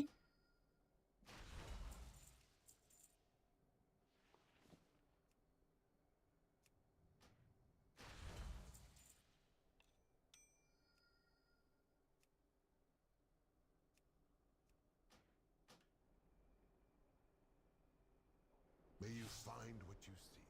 Okay, my guy is better now.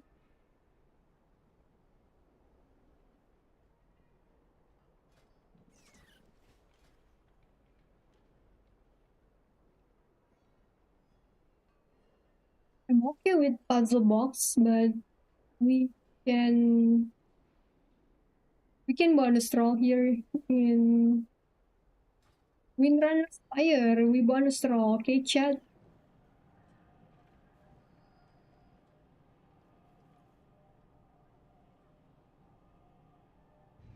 Acidk.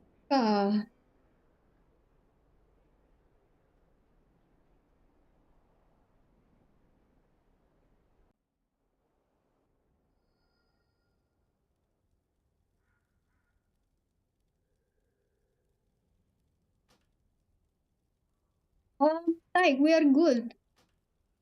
Was waiting for barman.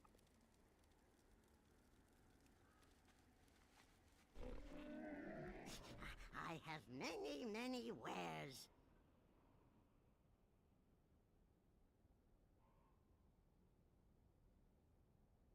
Let me know if you want to come to next key. Like,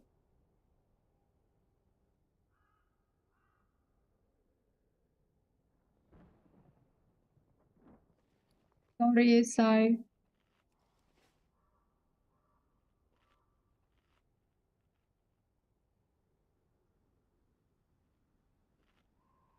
Let's check this. The edge with the name starting with P. What is this? Hero Helm.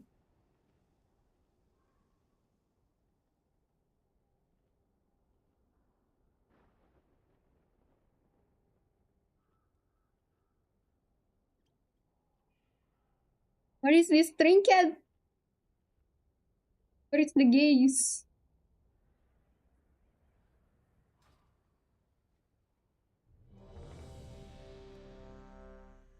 Thank you for the fee.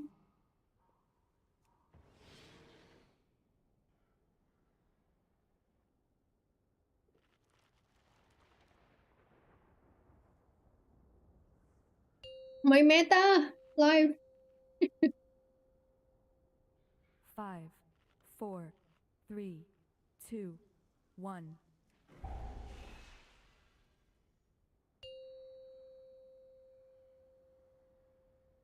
Okay, we got meta. 3, 2, 1. My sisters were the last to visit these halls, but They threw their home and their bond away. If we can calm the spirits here, maybe the Ranger General was sharp and steadfast, while the Peacekeeper...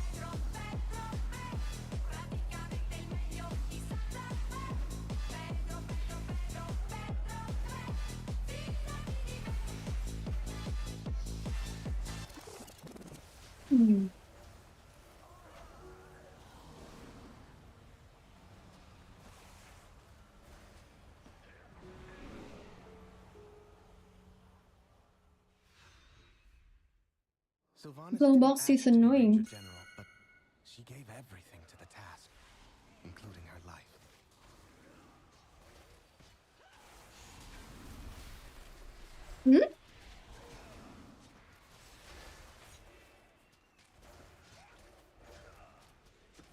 Don't die.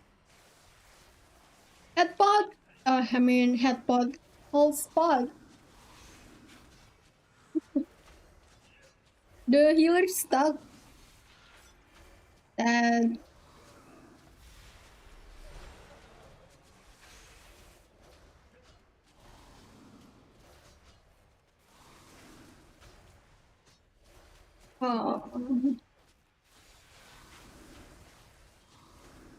rebuff, please.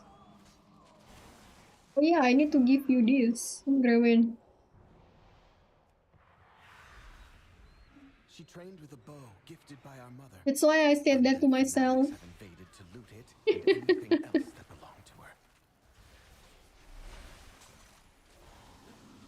Oh, so welcome back.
Oh my god, don't yell!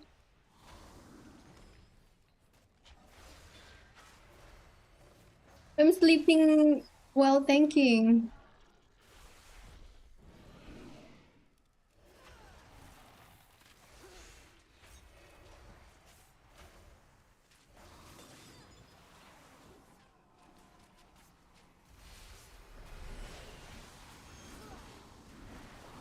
Don't ruin my signature move. Our mother's bow meant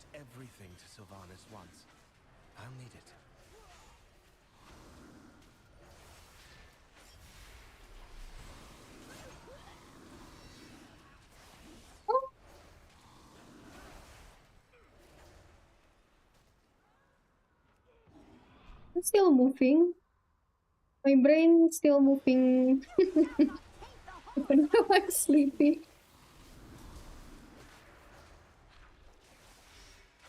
Splattering spew.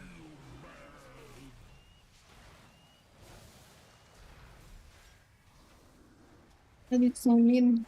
Don't have.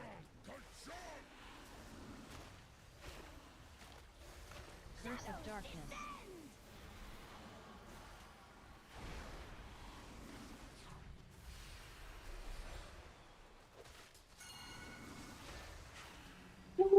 Splattering spew.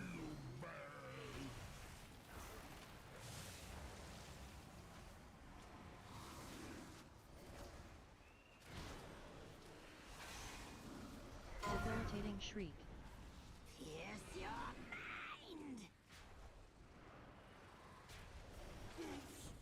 Idiot!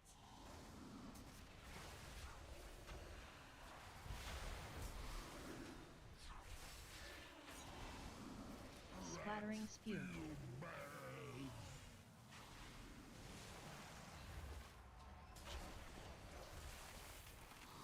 Don't have. Curse of darkness.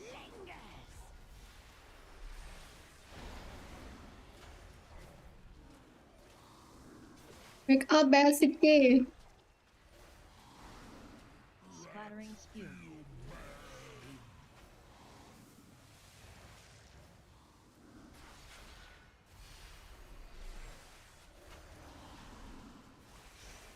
Debilitating shriek. Pierce your mind! What have you done?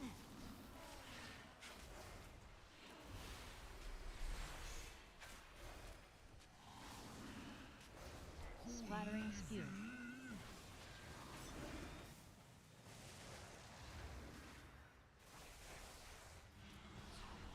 Don't have. Curse of darkness. Debilitating shriek.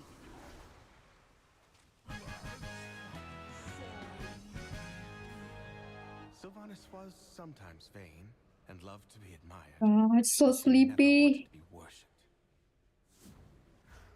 Come, let's find the next relic.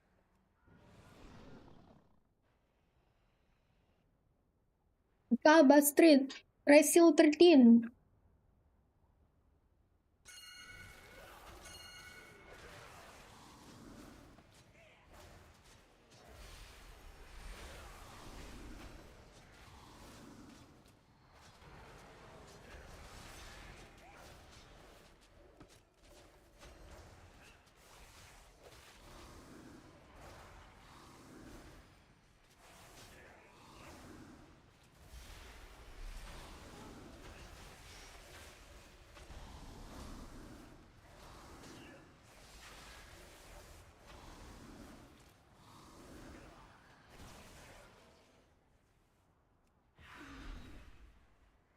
Barisa was the peacekeeper of our family. It is She spent many 13. days tending to the gardens here, but the wilderness. Calvin, grab the caster at the back, please.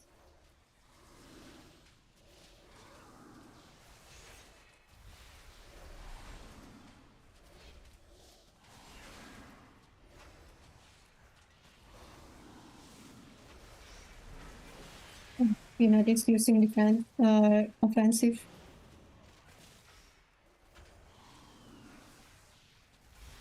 You meta. Right when I also in car.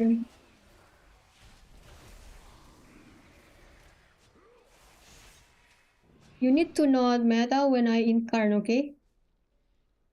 It's called teamwork.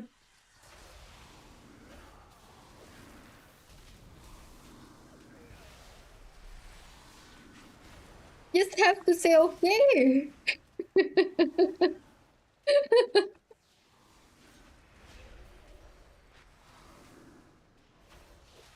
What kind of response is that?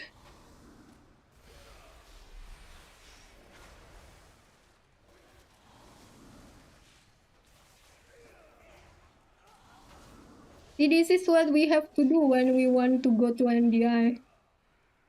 which is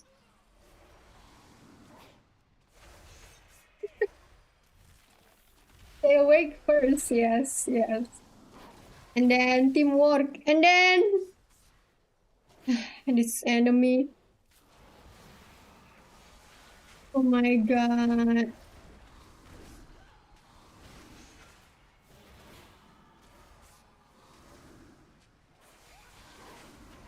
Lagi ada kamera, Pak?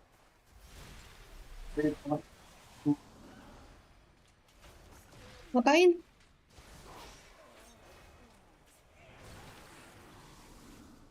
Sorry, my dad. The soothing sounds of my heart. Mama nggak bisa miss call. Joy beyond measure. I'll need that relic. Ntar aku miss call deh abis ini, abis dungeon.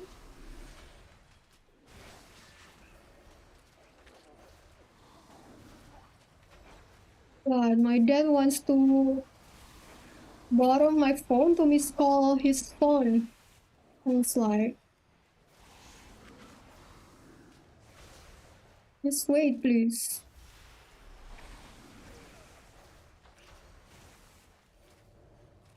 And also, I don't trust people with my phone.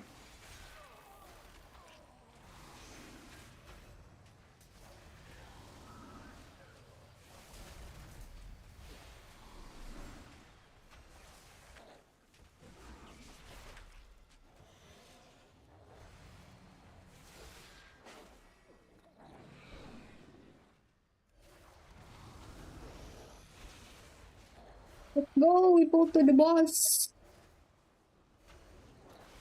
I see that dragon hawk though, thank you. Well now. Let's go to the boss. Seems to have stolen my heart. She won't let you close without. I'll see the dragon hawk next. We last here.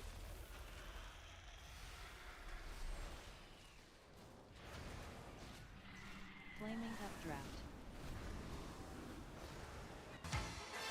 Searing beast. Burning gale.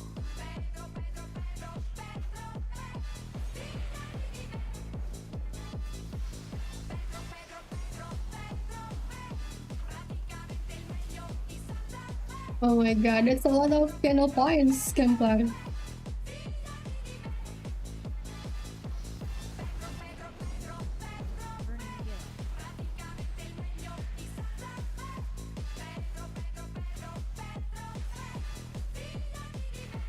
Oh, tornado! Searing beak.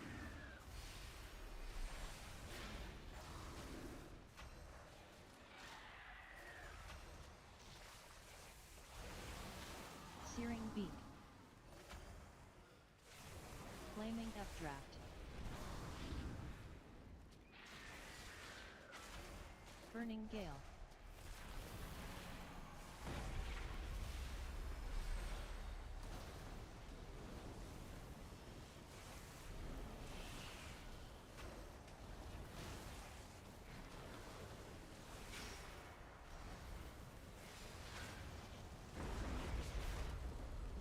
Burning gale.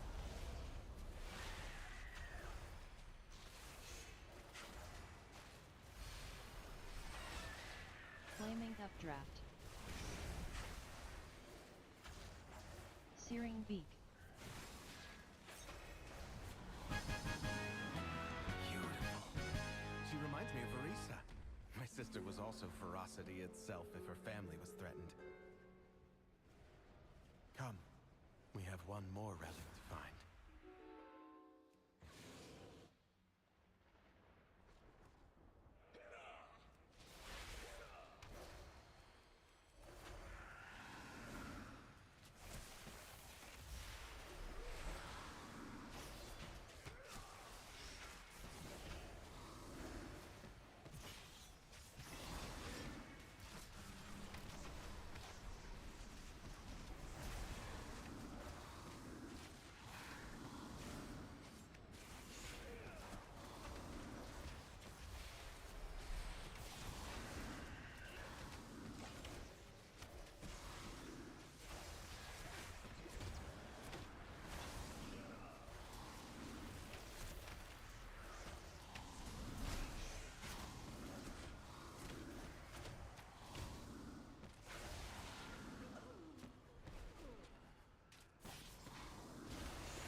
Betsonator, hello. Welcome back.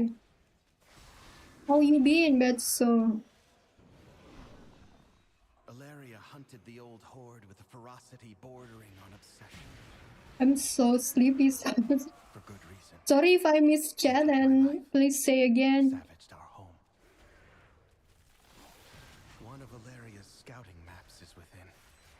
It seems to have called on the ghosts of vengeance past. We'll need that map from them. And I'm trying to use this puzzle box. Yeah?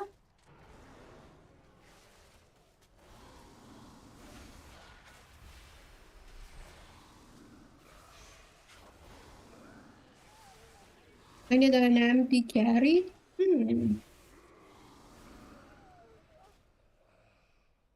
Totally gave up on my DK in the end and went Paladin. For what? What spec? Betso.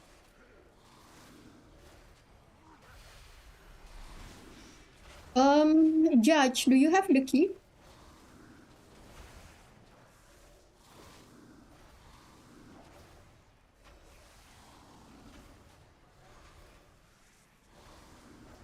And what level?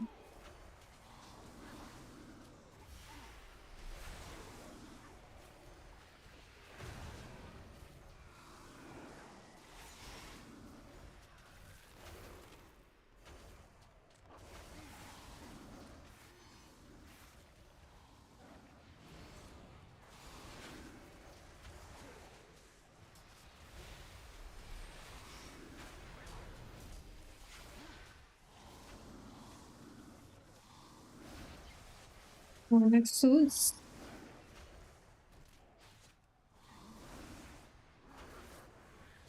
Sure.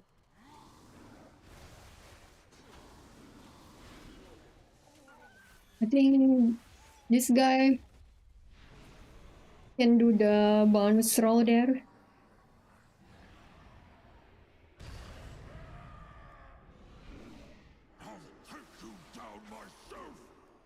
Rampage. What happened?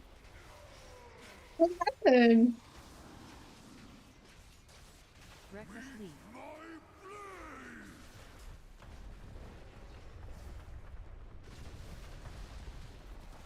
Intimidating shout.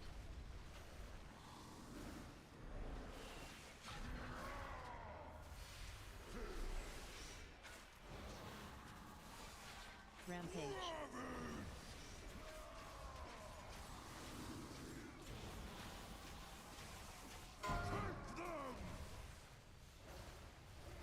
Shield wall.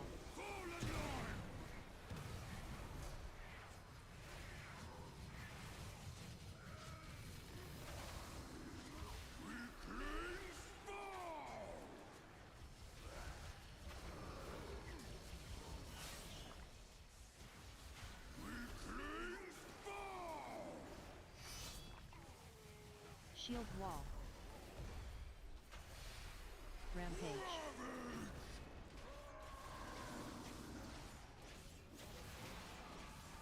Well, it's not really...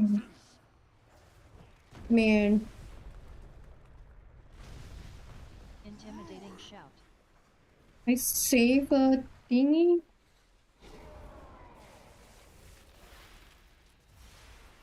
I saved my skill and that didn't hit boss. That's so annoying. Shield wall.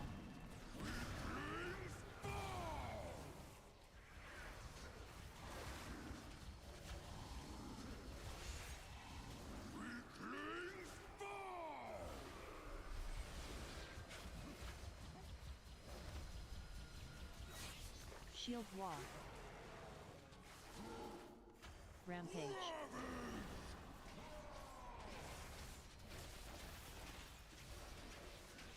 Reckless lead.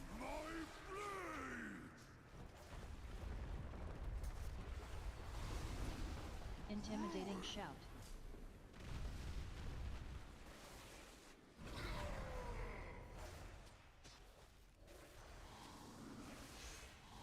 I'm falling asleep. I saw somebody already by me and then, yeah. I thought we are already good.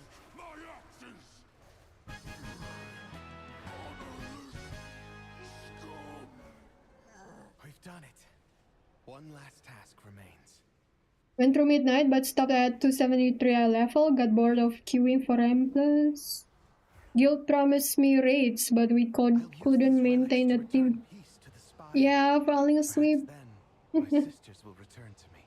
I couldn't sleep well. There, the restless heart that haunts us. Please, lay it to rest.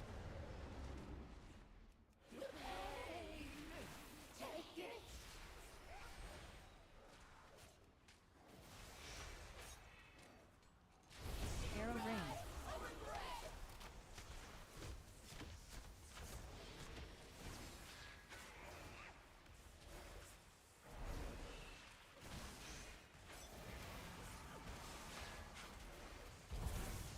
Bullseye wind blast.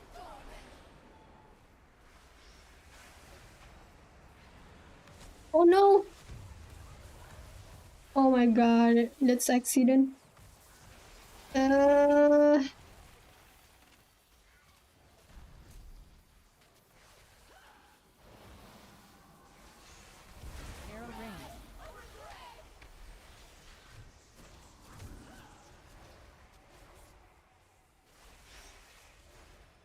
Tempest slash. Gust shot.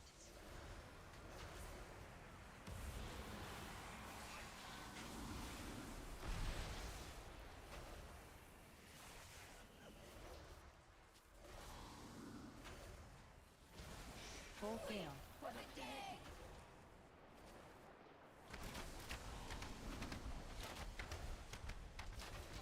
My dad cannot even patience.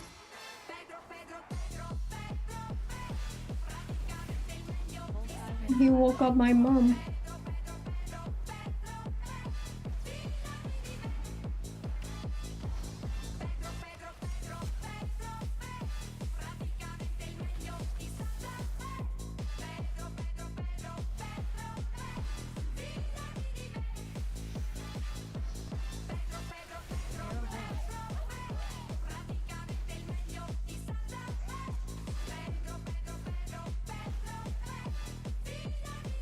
Tempest slash.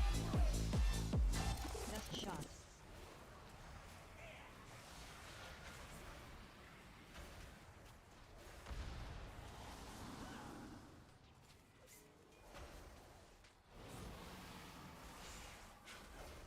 Full fail.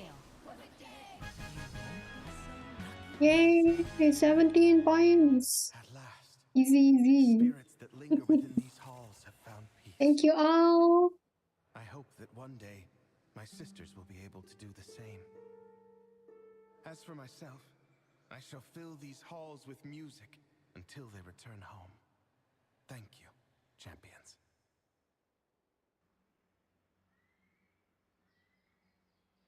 For the E, yes.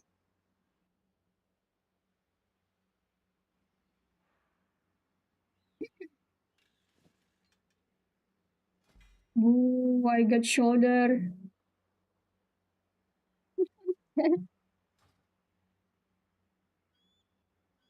Judge, do you want to do your key Nexus point? I can't wait to hear about your Thank you, Gray.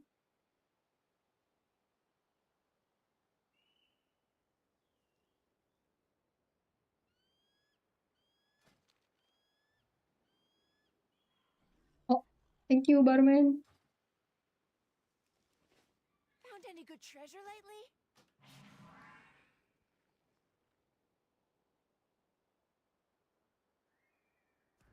My key's AA now. We have Skyreach. Everybody has AA. Don't forget to repair your gear. Live, thanks for the key.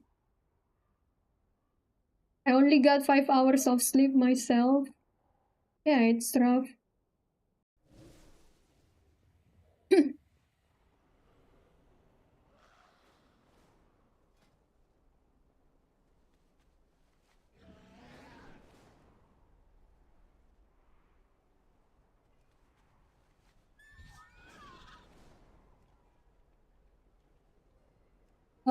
Judge, how long can you play?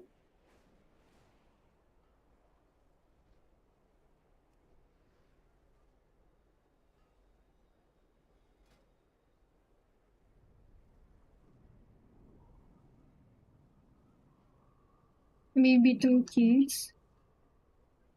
Live. Can you state this key and then can we do your empty next key?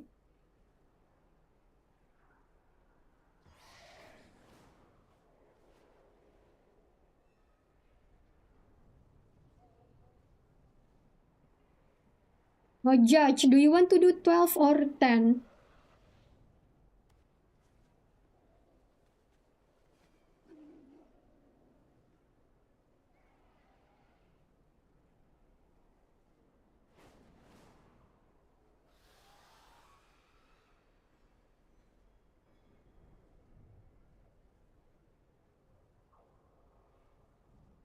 Only care for 10s? Sure, 10 then.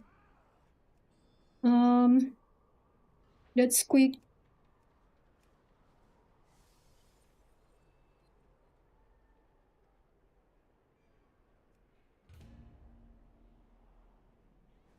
Okay.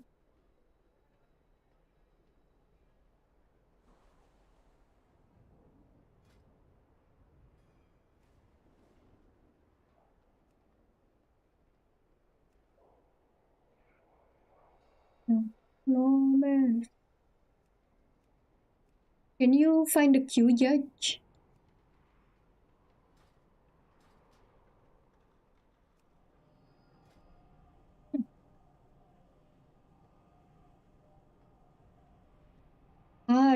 Is that Dion's on row?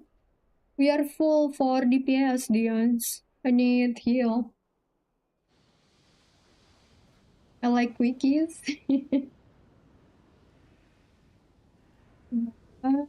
Wikis.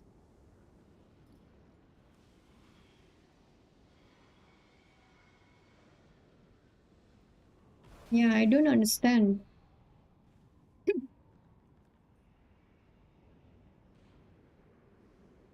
Sure, live. Come queue, please.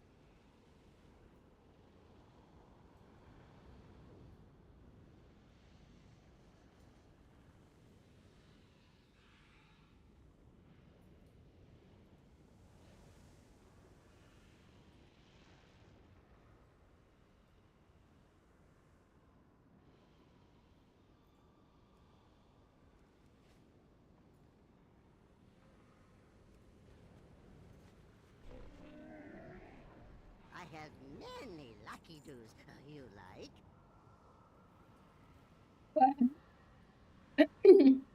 Not even 3 million. Well, I'm sleepy.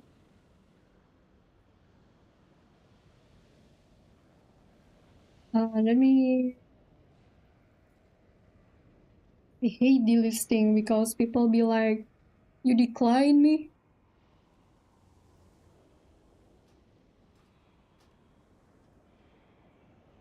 I'll go bio and figure out what happened with my dad.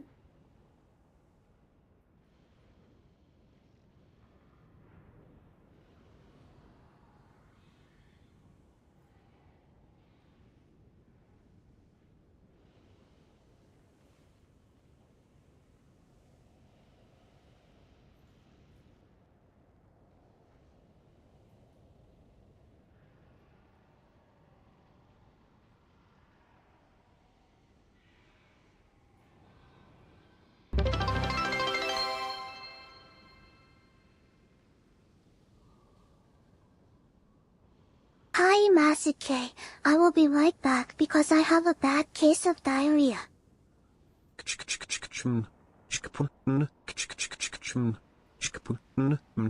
I have a bad case of diarrhea.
back.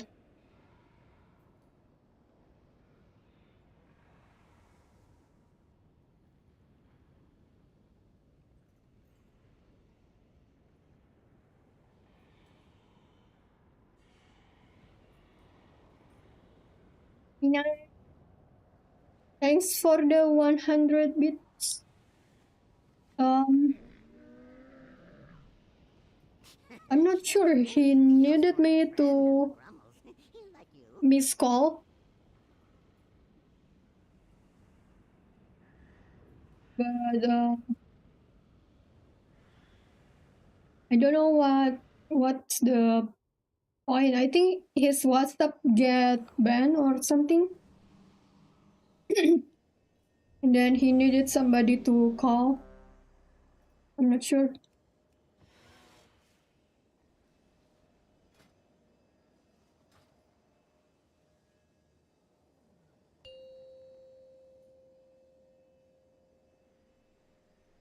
Five. Thanks, Barman. 4, 3, 2, 1.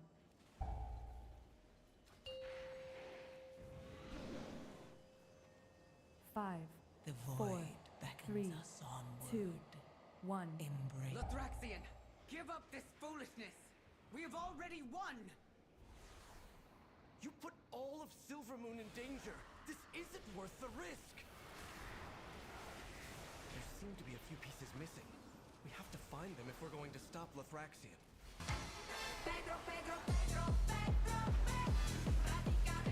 This is usually overkill. That's okay.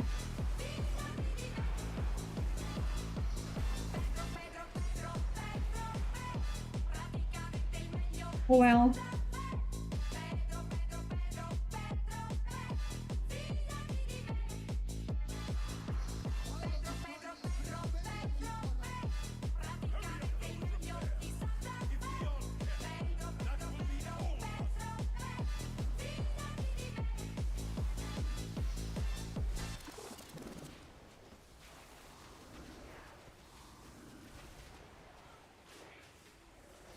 These are going good, Pineapple.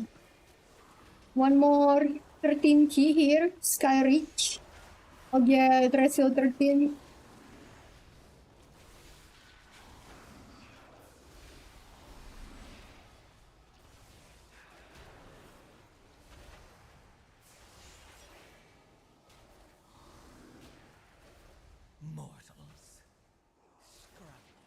Today is just been annoying.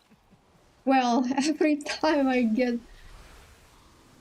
annoyed because of not my dad, but that's another story.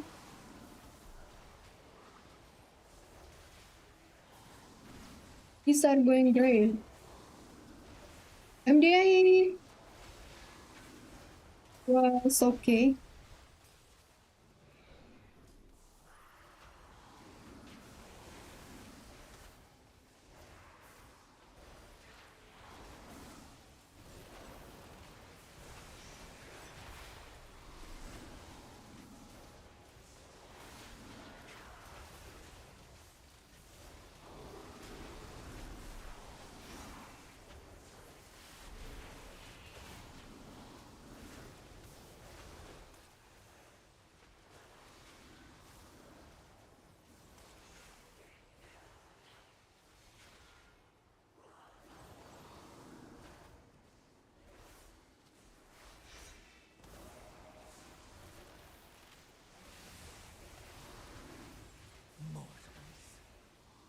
Oh, no.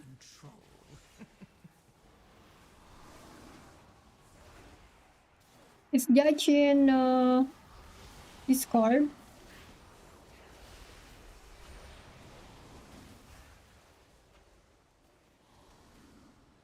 Watch your feet, I'm moving back so that the circuits here not close to the batteries.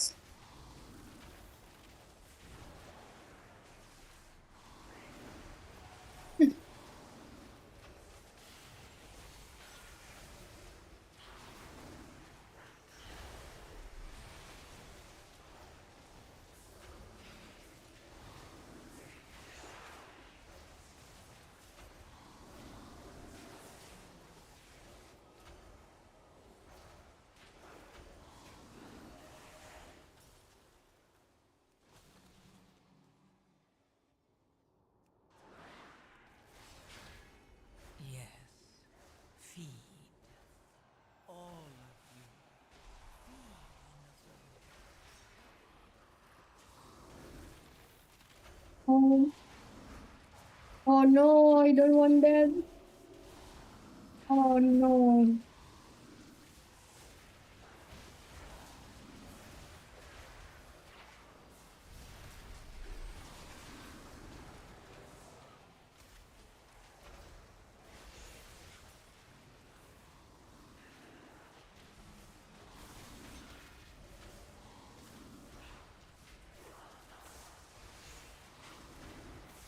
Peanut said he did that.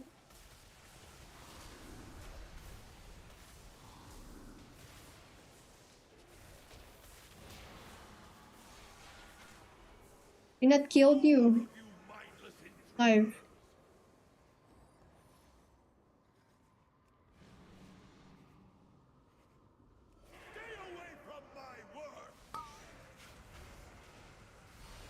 Oh, don't go here.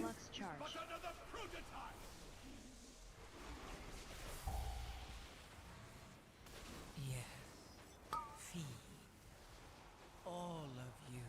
Reflux Feed charge. on the void. Let its darkness fill you.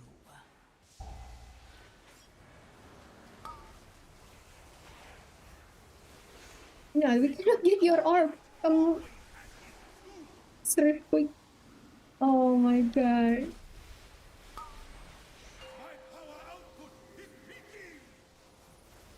No, did you see your orb was outside of this area?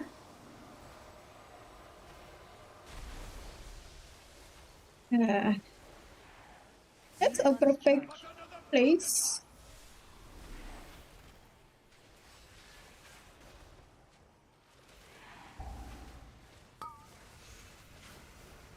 Reflux charge.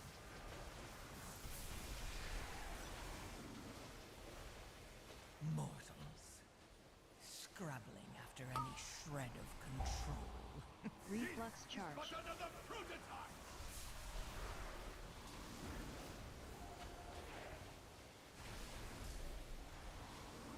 We have 7K followers, guys, so I will make an event next month.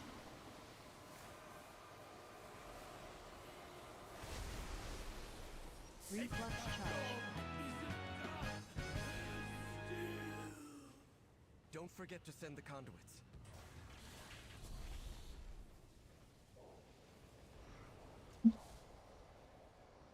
I think it was me that picked that. You will realize I was right, Illyria. Your judgment has been clouded by the void, as it always does. My vision has But I never been help clearer, Lord clicking. but I don't want to believe it.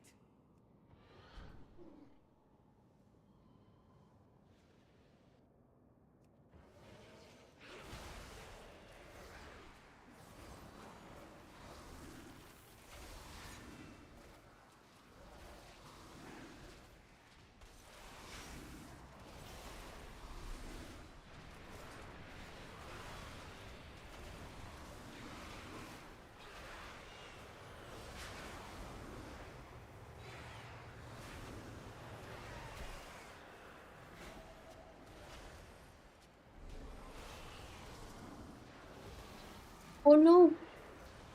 Oh my god, this much. Almost feel that it's too full.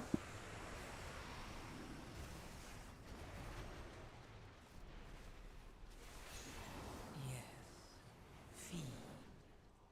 All of you.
So there was the edge that running around with ball, making people chasing the ball.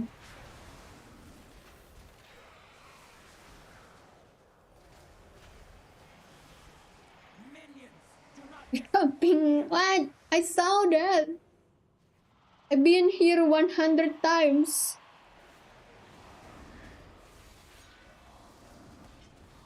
Oh, it? I killed people here. So I remember.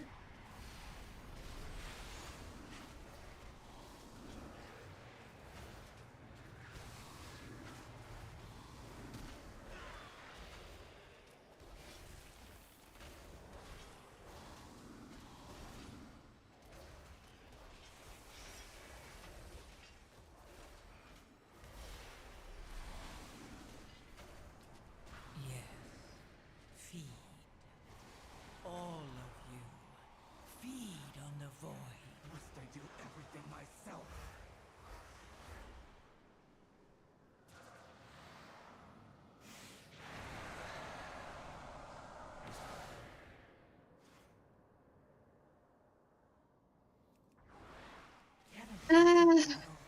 I was too far. Umbral Lash.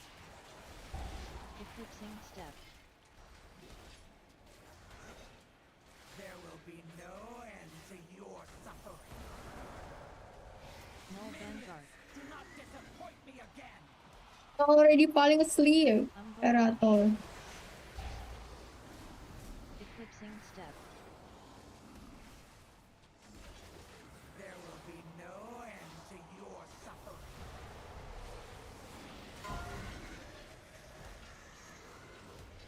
Umbral Lash. Light Scar Flare. Umbral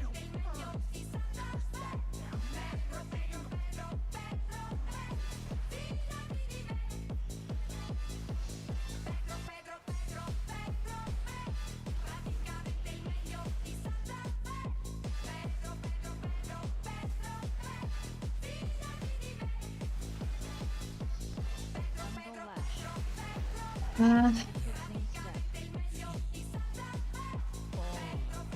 I didn't save spot for this phase. Oh well.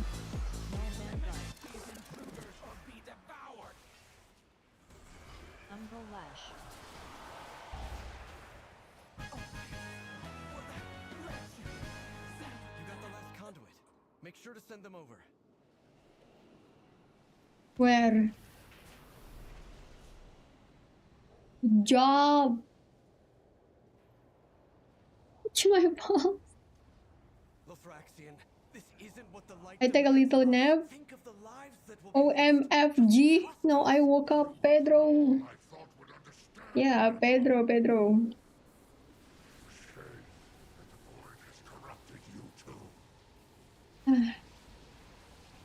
It's so hard to stay awake. working. Starting the bridge now. If there is Skyreach 13, I will be awake.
I think because we pulled extra, we don't have to pull that many.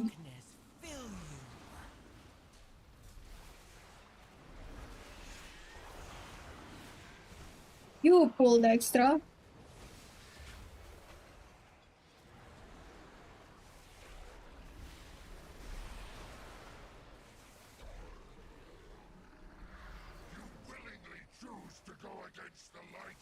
Searing Rend. Not perfect at all. Brilliant Dispersion. I like to kill elementals. No, I cannot kill my favorite elementals. Flicker. Yeah. My favorite elemental and favorite swarms. Oh no, that got pulled. Oh my god.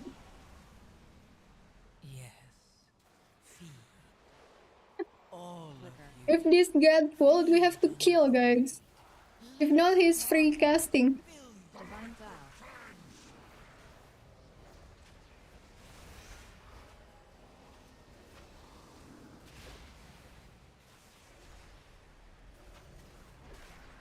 Well, I use my intra for this guy.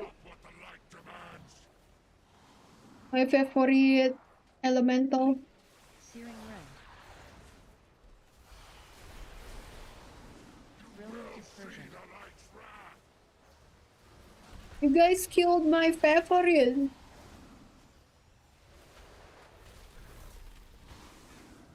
Oh, mean. Flicker.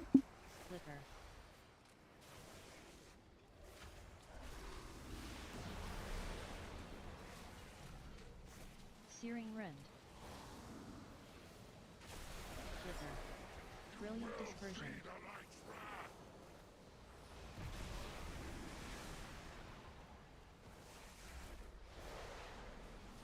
Flicker.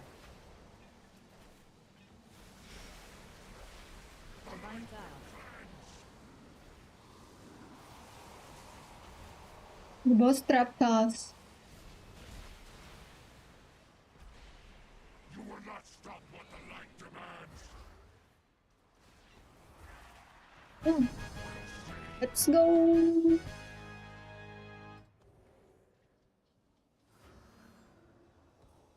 Oh, your kid, that also Magister's Terrace? Can we just do your key on that Pally live? GG's. I'm afraid I get not light but void.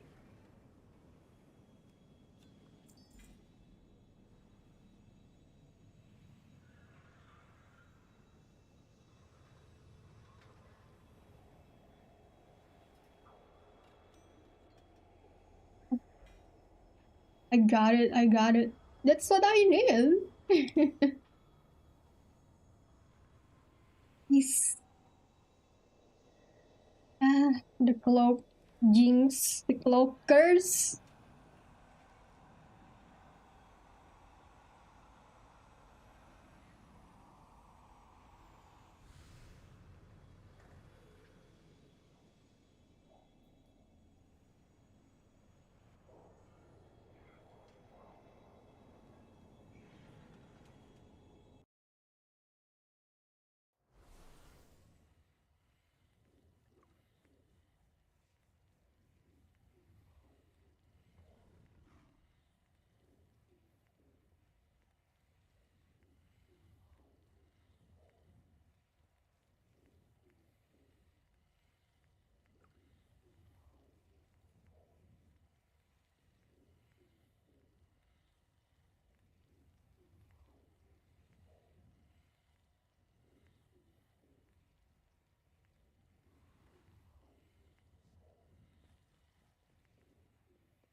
We do Magister's Terrace. But see, I have to enchant again. And see, I just enchant and gem.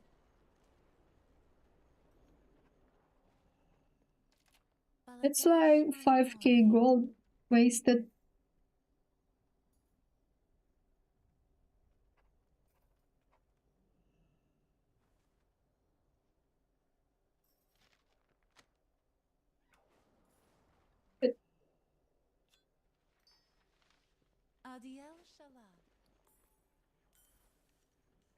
We don't have... Peanut, let me bring somebody else, please.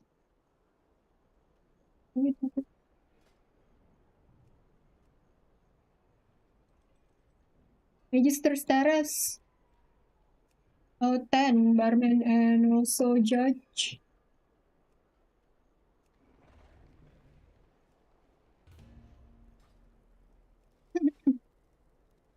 No, I'm still not wake up. My God.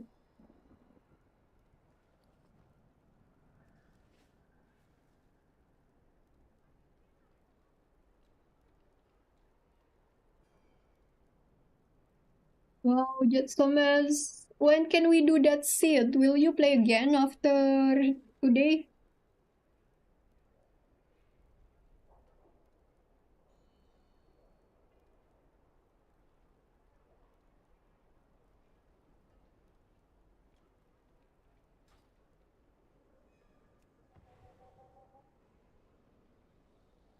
We'll just play music, guys, so that you don't get bored watching me almost falling asleep.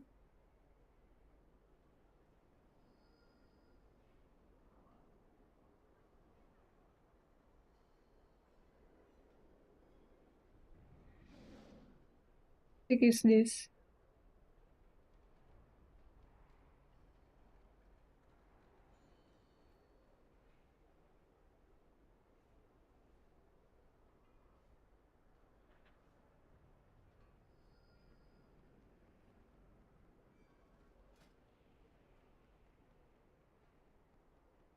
Tomorrow I can. We'll see how I feel after this run. Okay.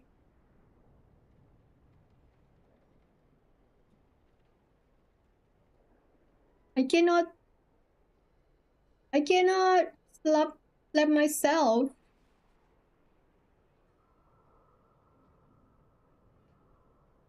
I cannot.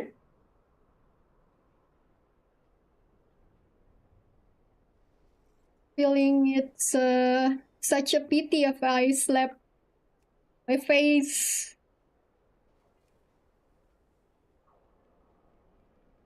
I'm already spending so much for skincare and and makeup.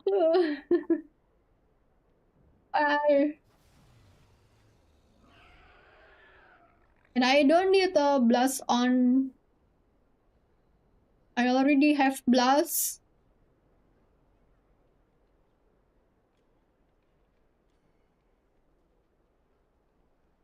Oh, the gold? What? What are you talking about?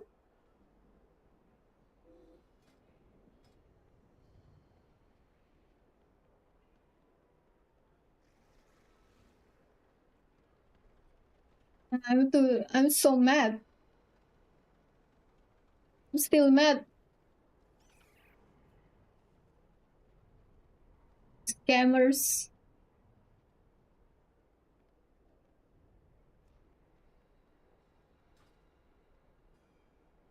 Oh. We have DPS from chat.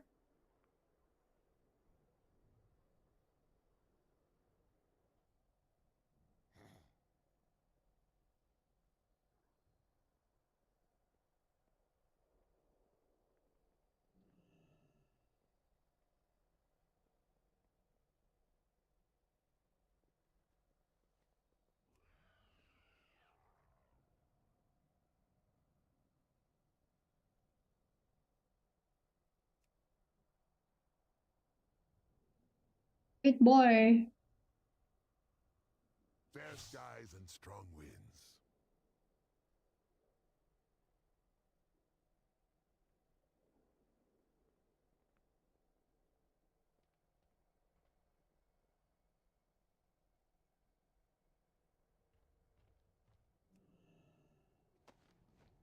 I cannot use that item yet.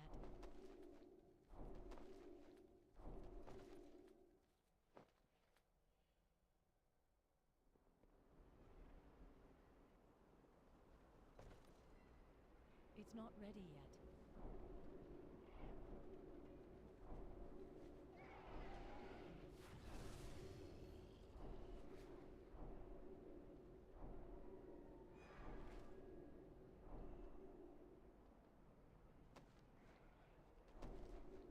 Nobody from chat, so I'll get this warrior, okay?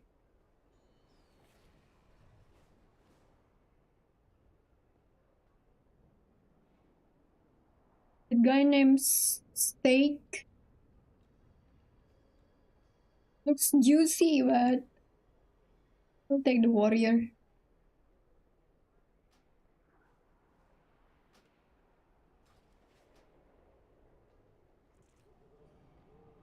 I'll be back quick.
Okay.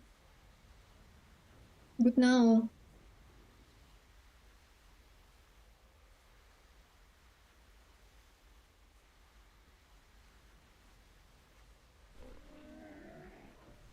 I have many lucky doos you like.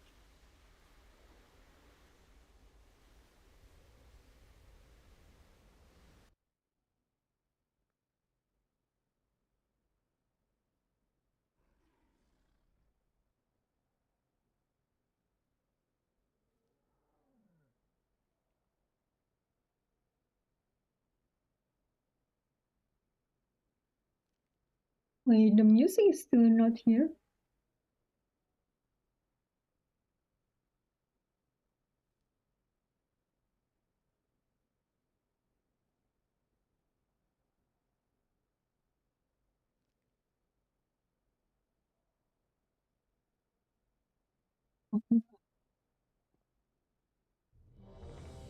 You want hot dog too? Ask Peanut. Peanut has hot dog. The terrace holds what we require to gain entry to the Void Storm, the Cynosure of Twilight.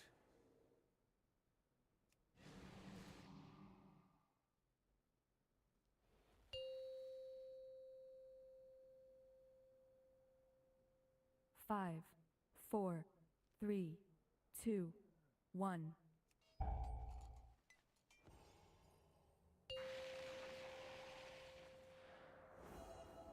The Five, way 4, forward opens, 3, and your 2, fate 1. entwined. The terrace holds what we require to gain entry to the Void Storm, the Cynosure of Twilight. Unauthorized entry, please hold.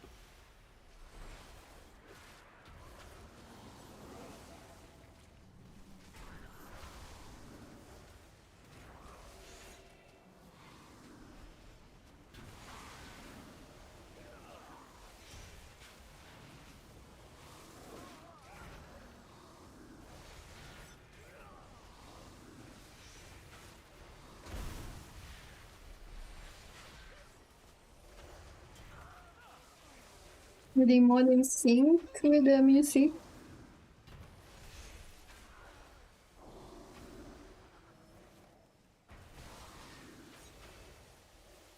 Awesome. You were warned, Umbric. The terrace is forever closed to you. Now leave before... Of course he left a message for me. I'm afraid you'll have to incapacitate the guards.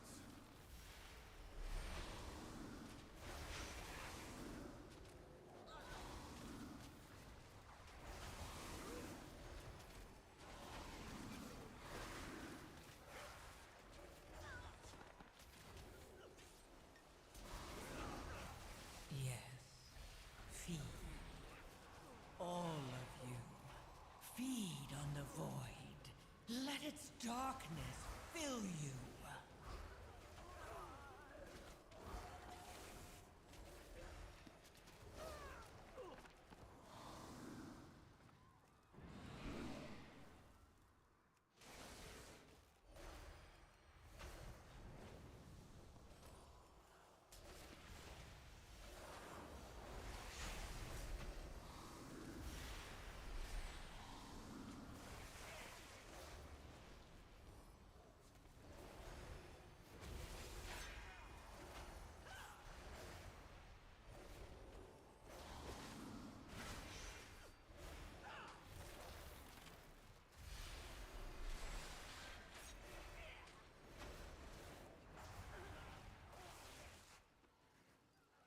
How I've missed this library. But we can't afford to linger here. Oh no.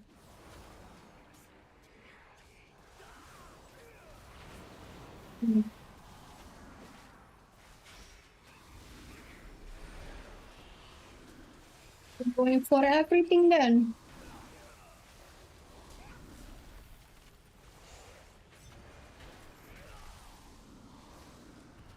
Yes. Feed. All of you. Feed on the void. Let its darkness fill you.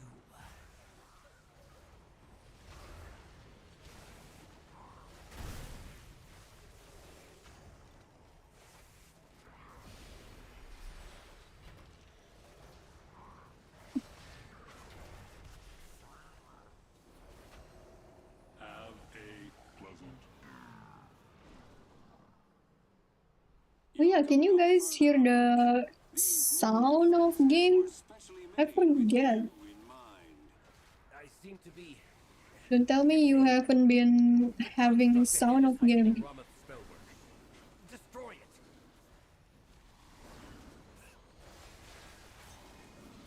I need to check that.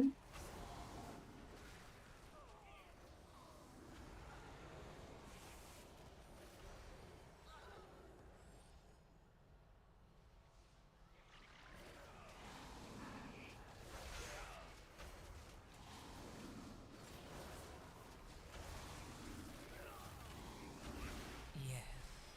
Feed. All of you. Feed on the void. Let its darkness fill you.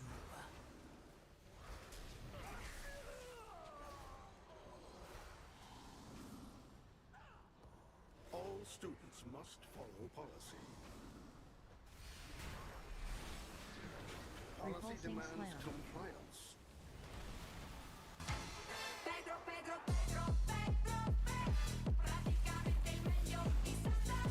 Oh wait, we did the last first or second call.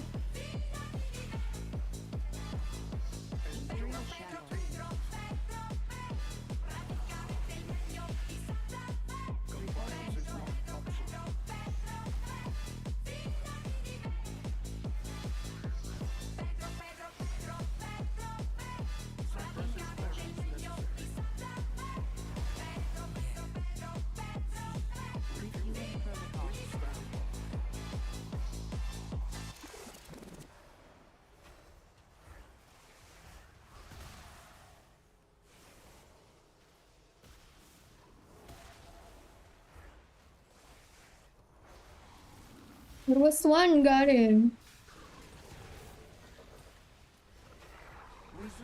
Disciplinary measures. No. On good throws, I didn't fall asleep fully. So I'm sleepy, but I didn't fall asleep deep, you know.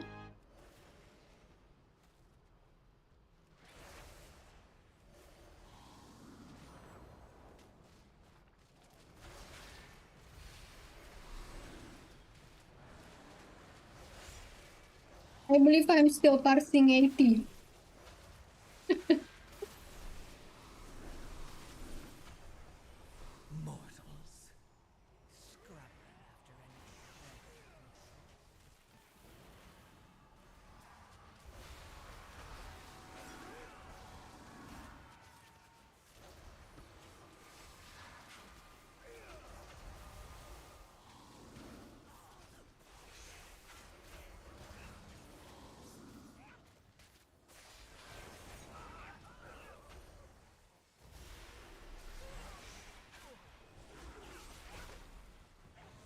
What do you mean? My eyes sometimes might trouble.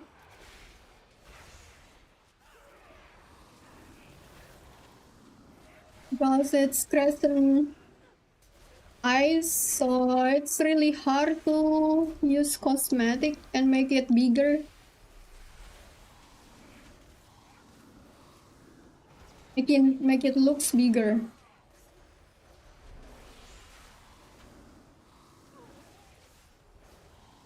Mortals, scrabbling after any shred of control.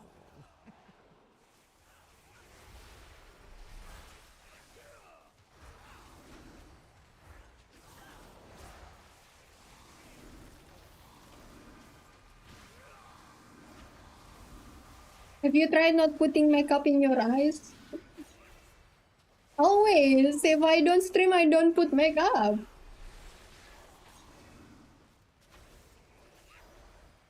God.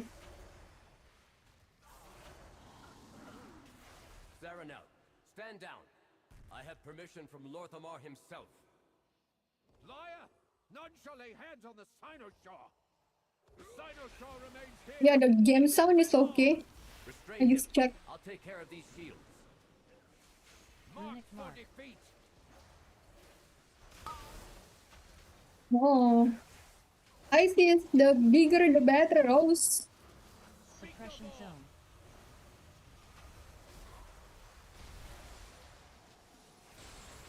What? Hastening ward.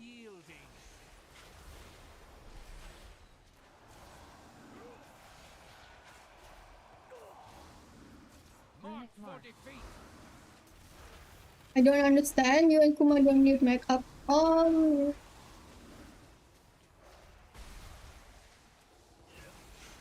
I kind of have a bad eye bag, Peanut. 4, 3, 2, 1. And I think in camera that looks like I'm sick.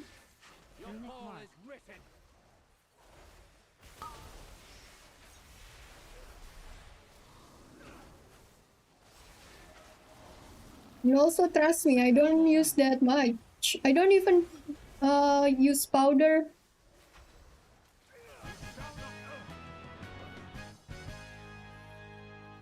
Because powder makes me having pimples.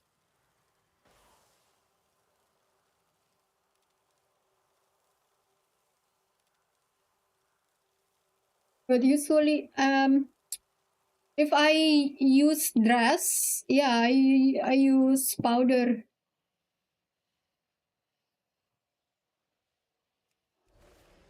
Match the makeup and the clothes. Oh, wait! Wait yet. Not yet. Judge. Okay, go, go.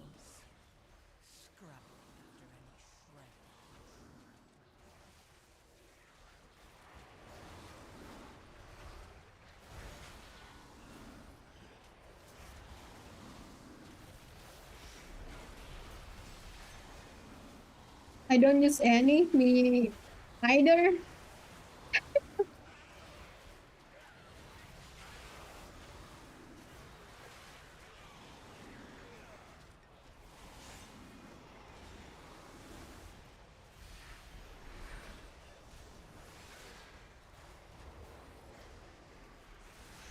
Trust me, you will need that. You need skincare, Peanut.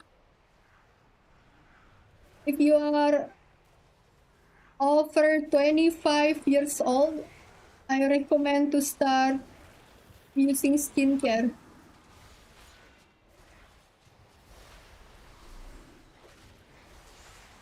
There is some skincare that for people under 20, but that's really not needed. That's a very, very misleading information if there is company that's selling skincare for children or like teenagers usually still have a very healthy skin. They don't need anything except maybe moisturizer and SPF sunscreen.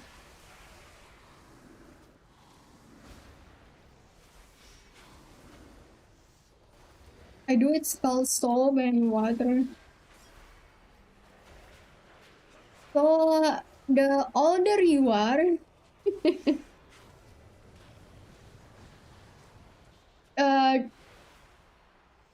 the ability for your skin to keep moisturizer by itself is decreasing, Peanut. That's why you need moisturizer at least.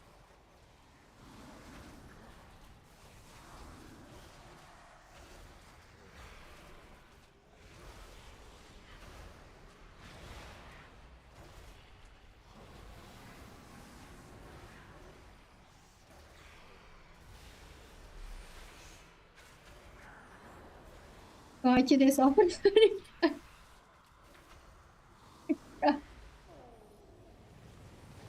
That's not what I said, but okay.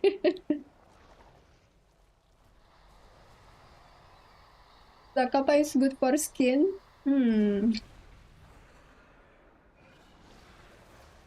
For skin from inside.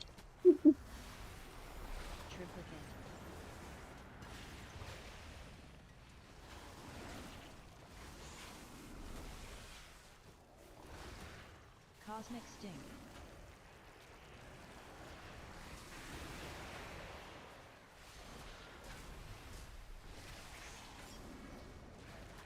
Neural Link. Suddenly it's all K-pop.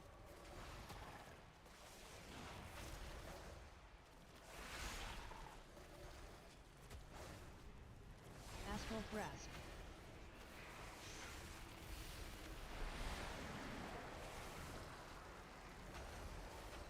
Mortals, scrabbling after any shred of control.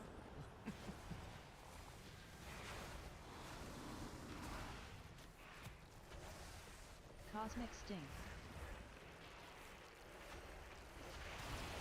Oh ya. Oh, bisa tunggu 5 menit nggak? Nah, oke.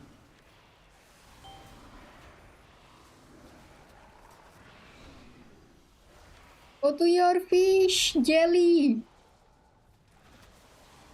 Astral Grasp.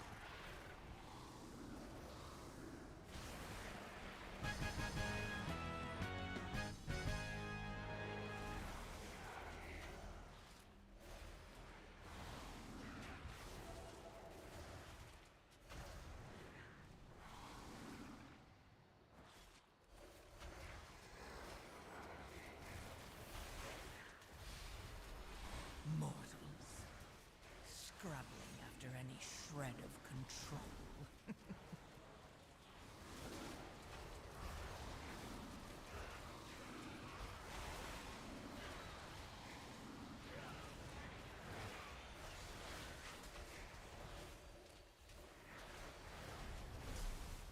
But this song is very catchy. I remember what year was it? This song was so popular in YouTube.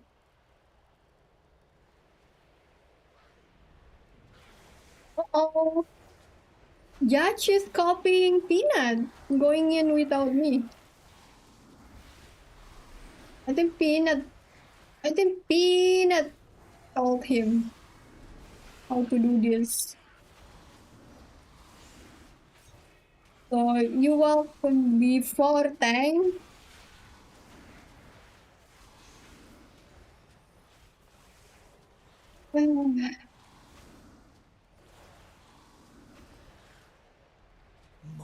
Oh yeah, we pull extra. Well, 130% route.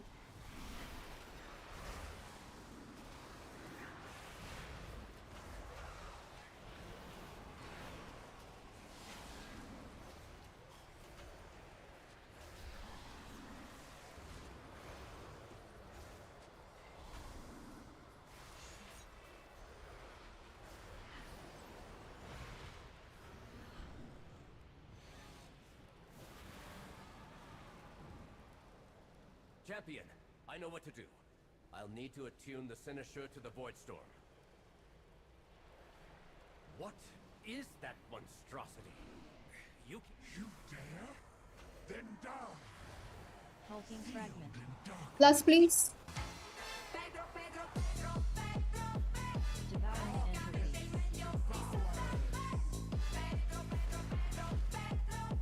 Unstable void essence. Hello, steps to them. Wash your mouth. Maybe if you don't like the smell, wash your mouth with. Oh. But don't swallow the soap.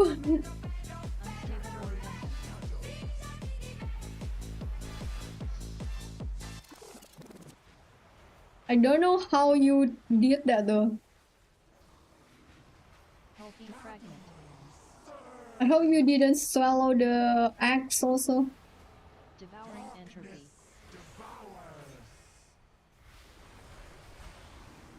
Unstable void essence.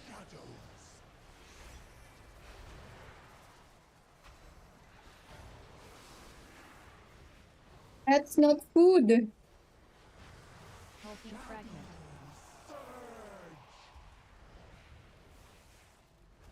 Devouring entropy.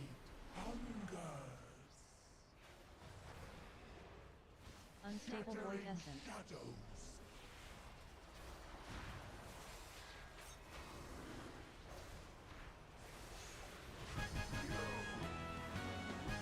It is done. I didn't do good damage. Let us inform Lorthamar. And perhaps offer an apology for the... Oh my god. Live, you always get keys that I need.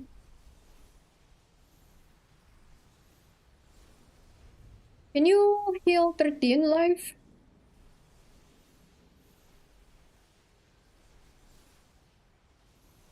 I got it. Warrior didn't say anything.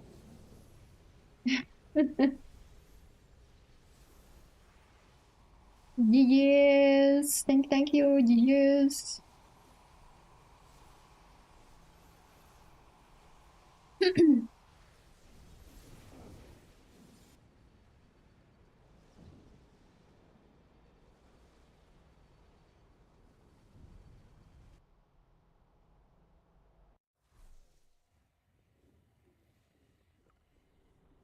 Brush your teeth. I was thinking maybe using mouthwash.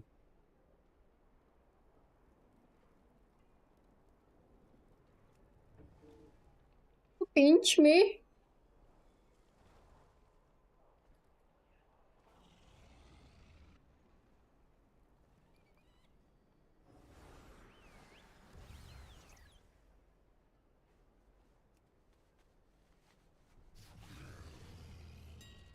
You say you are Indonesian.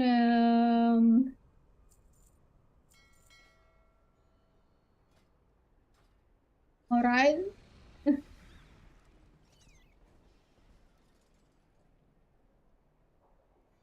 Judge, thank you.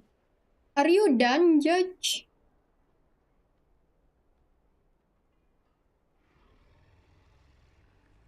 Next key is 13 Skyreach.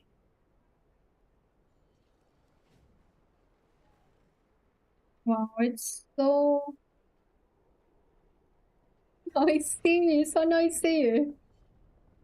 Wake me up. Inad, I might need you for this key. Is the circle? I didn't see barman. You need to record it.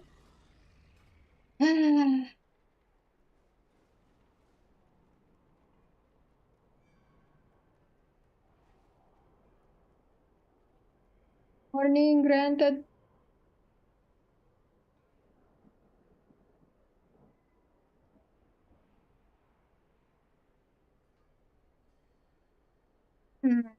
No, Peanut online. Oh, there he is.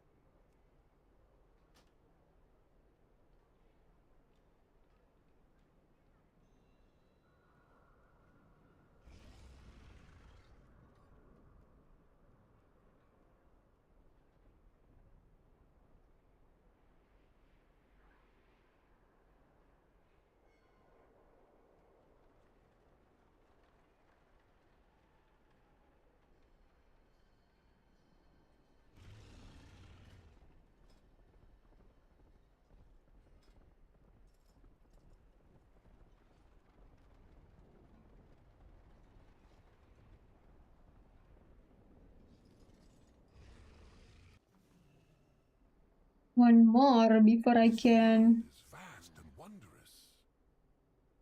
upgrade something.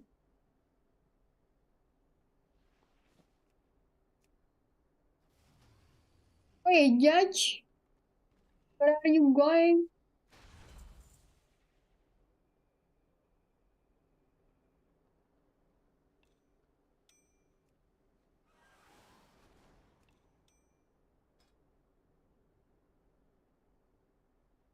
Good health to you. The skies called to me. Why not? You can Farewell. stay if you want.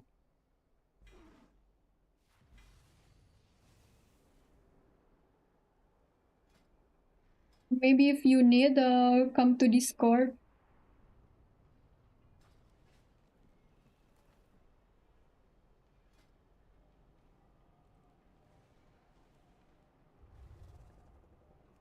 Your hero spot?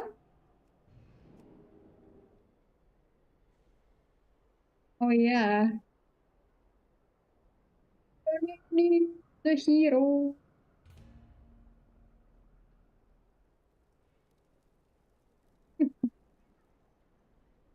You guys so funny.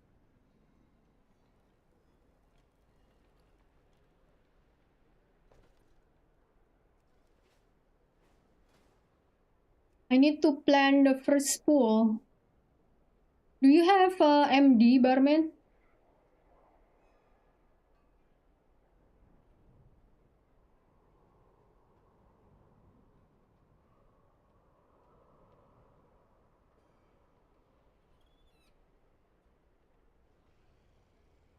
Okay, barman.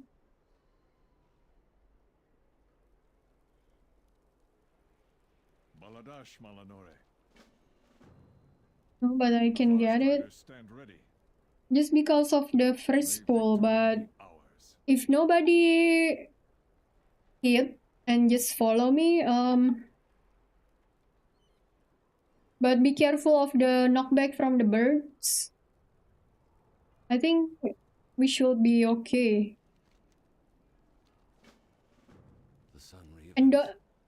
And don't heal me, live. Don't heal me until we go to the end of the platform and bloodlust. Okay, barman.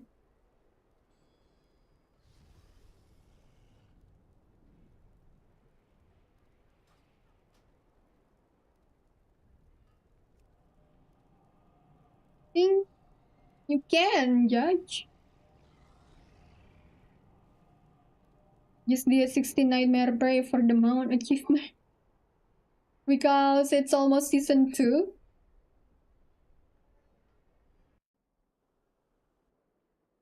Congrats. OG.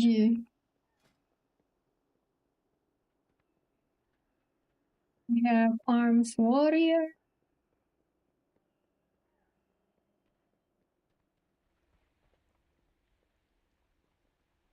What mob you want me to MD? Any specific? The first part, Barman. The first part. Oh. Oh yeah, the first part. The birds. I think five ads, right? And the first part right there.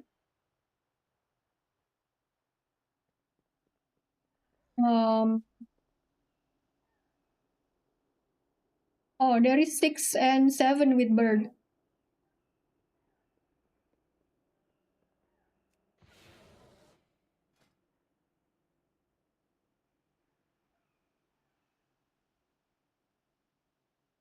There is a red pally. Dishwasher. Arms warrior will give us buff though.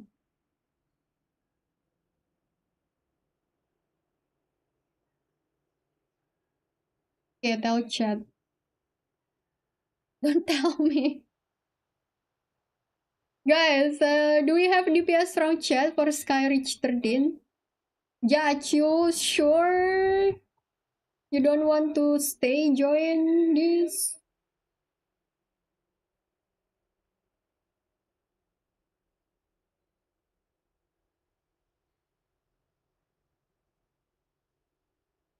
Wait, color, is that you? We're still fire mage.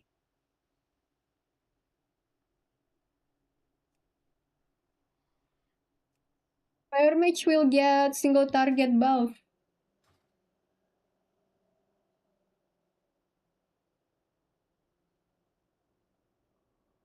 How do you fix the dishwasher?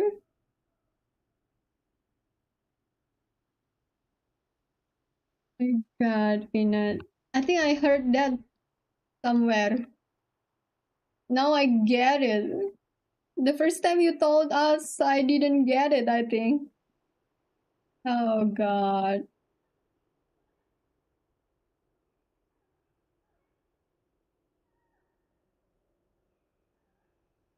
Guys, I'll be back. The job is so good. I'll be back.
Here again. Guys, you are watching the zoom in bare butt. Thanks to Peanut.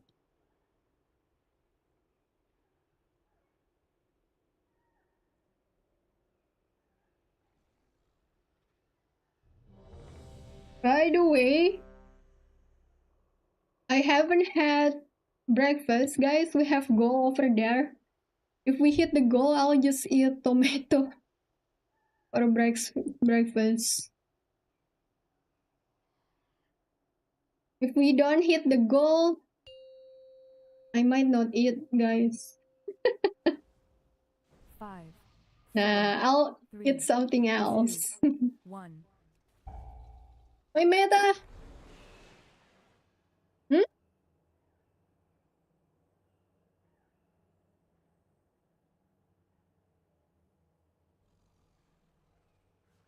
Five, 4, 3, 2, 1. Pistol kemana? Makan 52. Huh? 5. Bukan WA kan?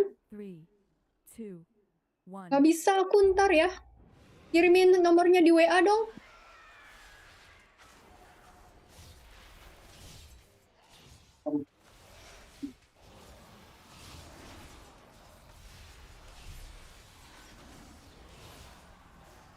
Ya udah ntar. Oh astaga, aku lagi nggak bisa pak. Mati aku nih.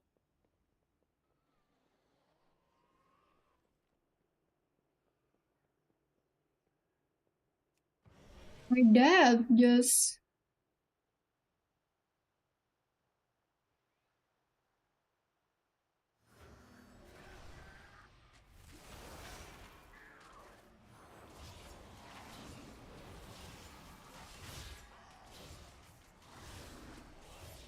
So tired.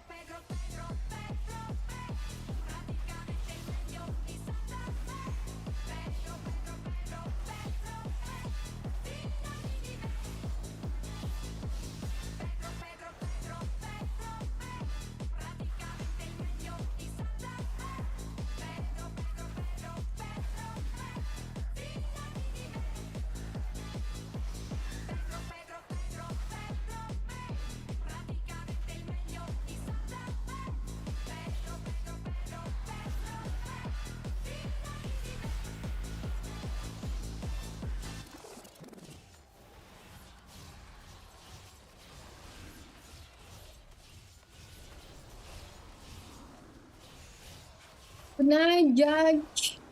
Have a nice, beauty sleep. Hope your dad didn't wake you up.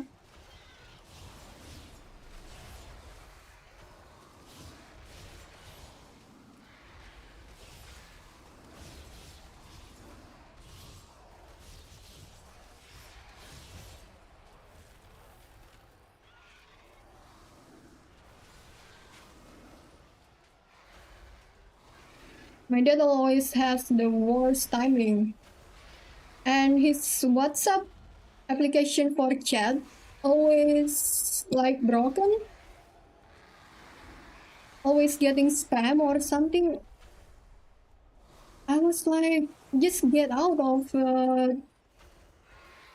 absurd communities that only scam inside that.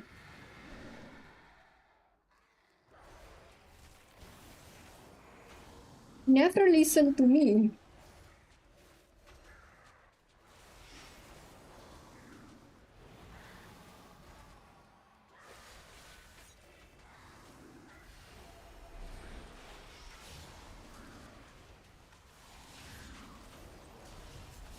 Wants to get rich quick. Yes, but it's like doesn't make sense.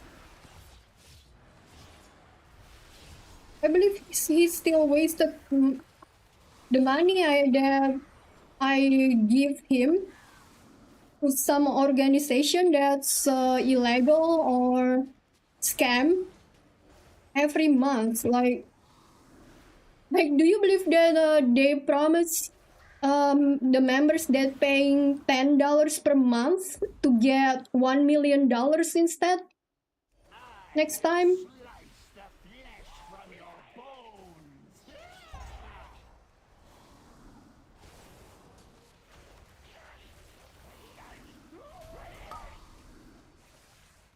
Uh-oh. I got you.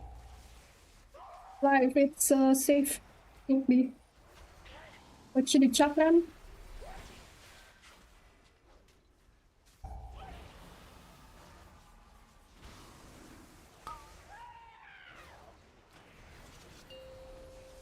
I mean, I'm actually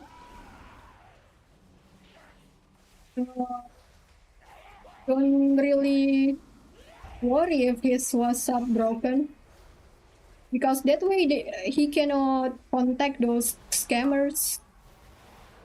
But now I'm not focusing here.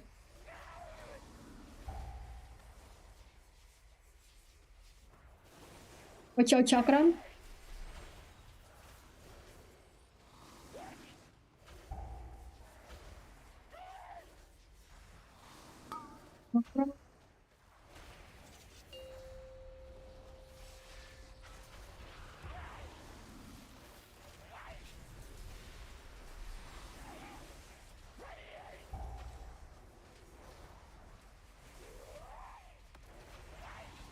Oh.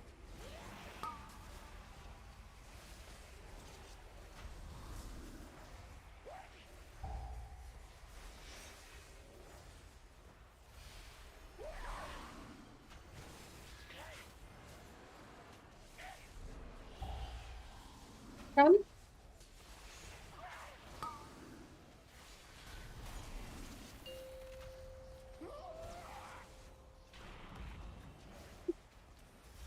Which is special.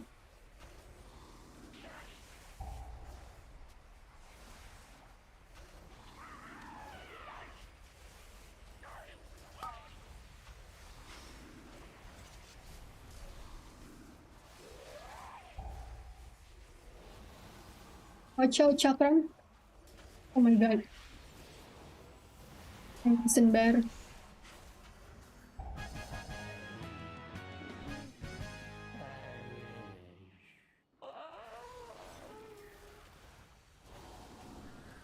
Don't die. But I want to cast my thingy. Okay, I'm gonna interrupt one. Interrupt one. Color all, nice. Vortex them.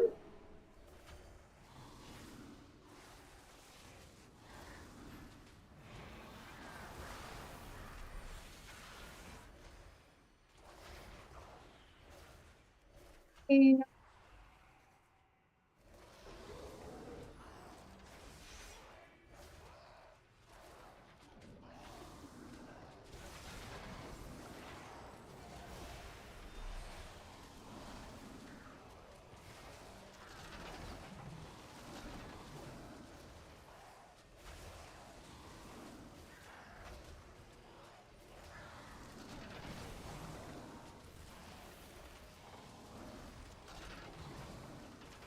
Oh, what? Oh. And what, Perator?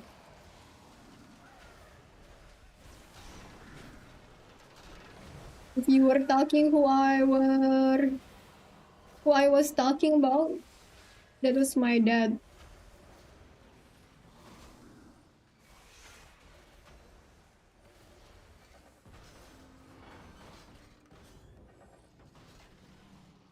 I forgot oh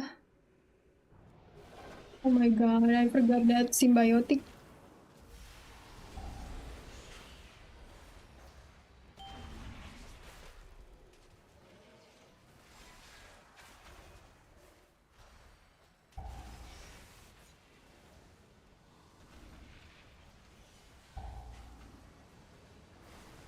What, Perator?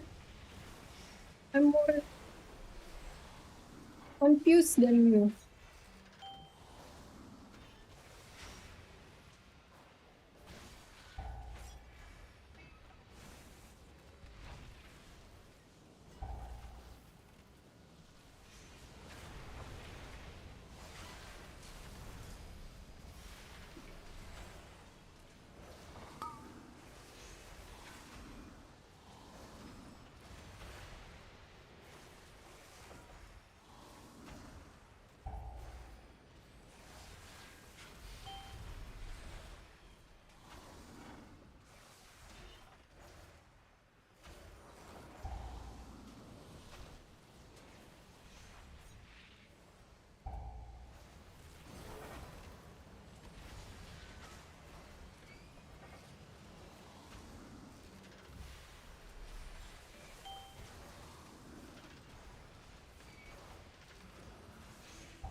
Yay.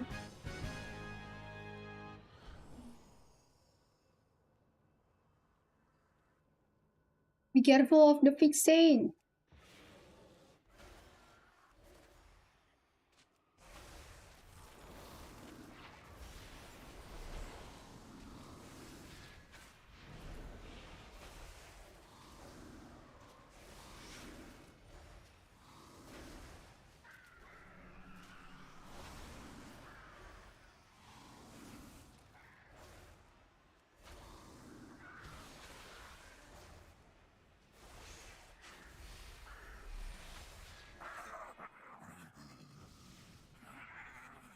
Our might rules the skies.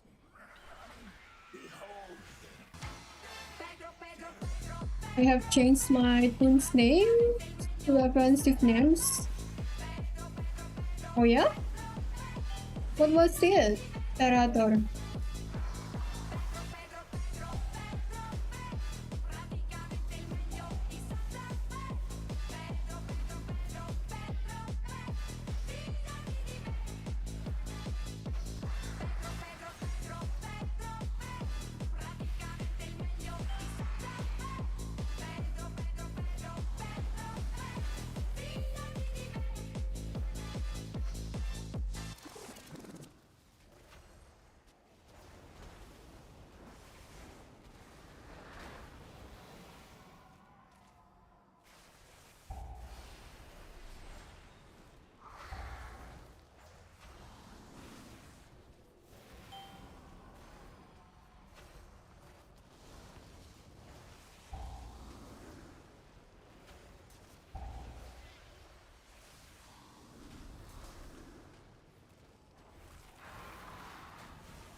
Well, good luck, Terator. Good luck, Terator.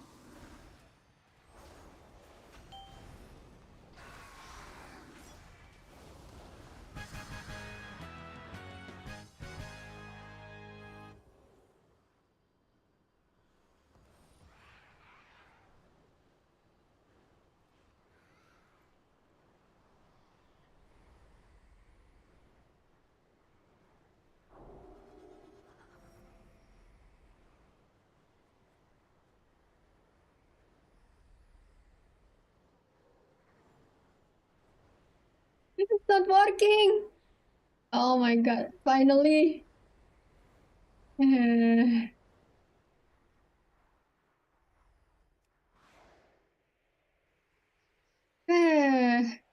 Look at my tail.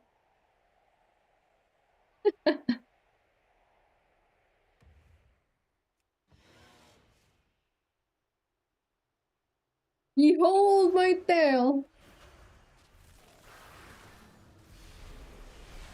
Ah, weirdo. It's so cute. You need to see cute things so that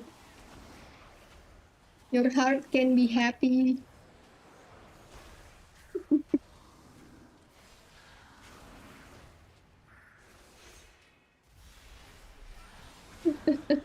What?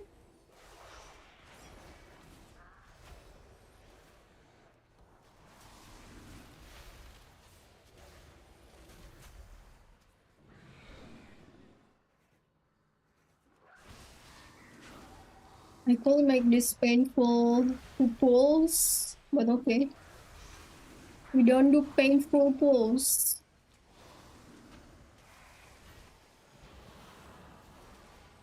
That's blinding lights though.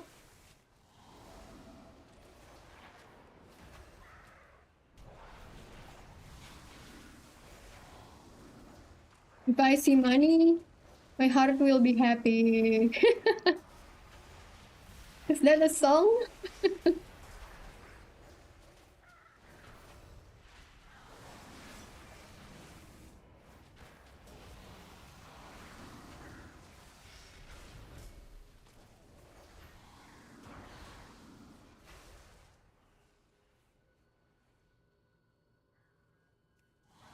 But that's a good one. Good Terator. MDI Indonesian MDI pros, yeah. If I want to, but I don't want to.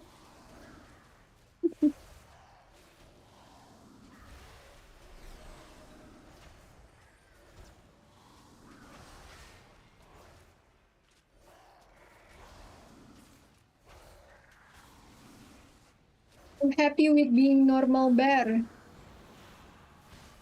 Pulling normal size.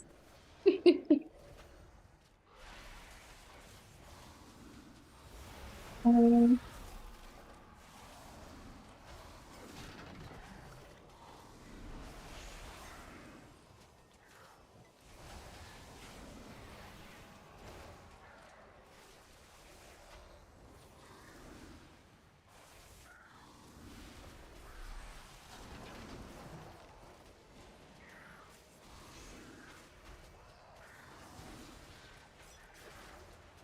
Berapa?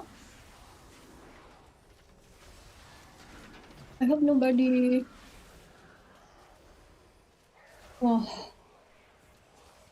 we tried at the beginning, but apa sih itu?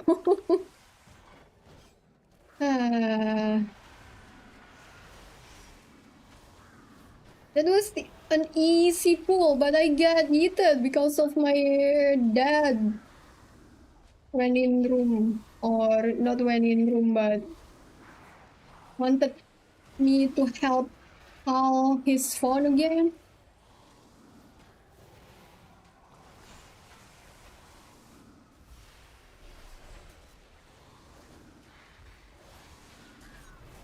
You might think sometimes it feels like I'm mean to my dad. I'm not. He didn't provide for family for a long time.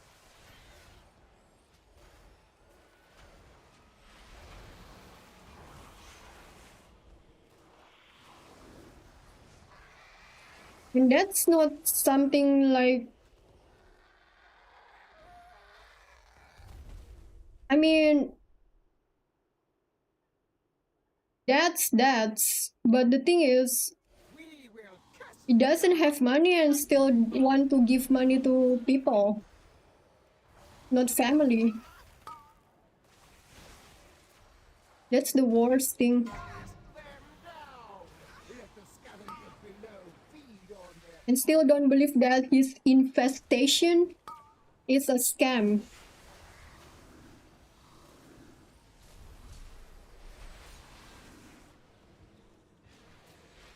Behold the might of the Aracore!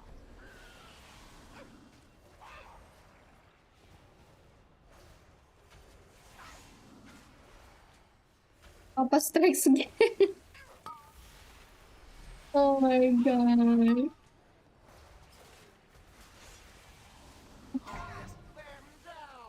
Let the scavengers below feed on their pulse. Don't say furious.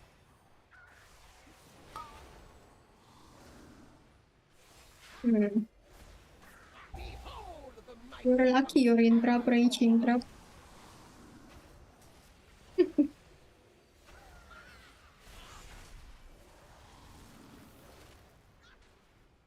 Trap said I'm too far away.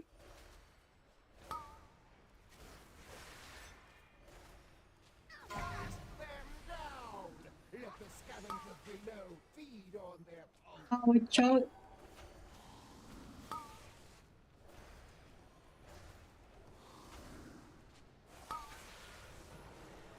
Because mine on cooldown. I'll get next. Behold the might of the Aracore!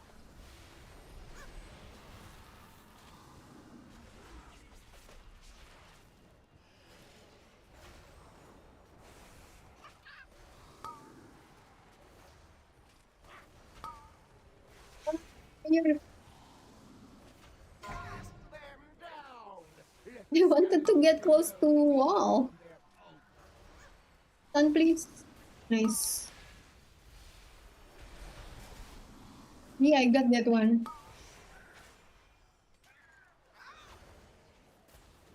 Behold the might of the Wow. Brazilian 13. Wah.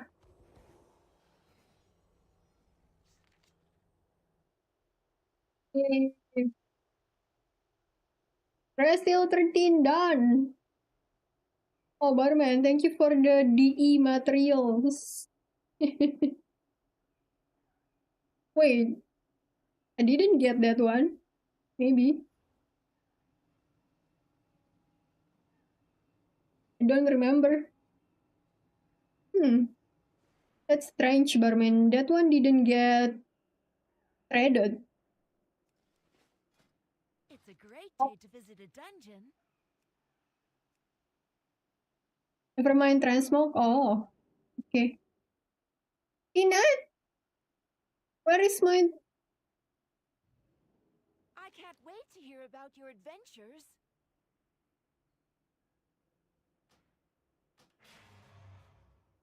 Hope you find lots of treasure out there. Strange. Oh, no worries, Barman. Strange. Peanut wanted to trade me, but didn't trade me. Ah. Brazil 13 done. I can sleep now. I mean, we do this bit, but not 13. Thank you, everybody. Thank you, Barman. Barman, you done, right?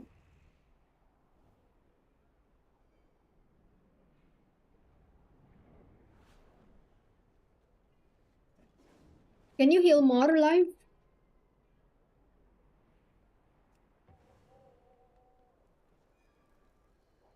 Well, if we do one more, here, one more, then I'll be done with this guy. I only need my monk and then my other account.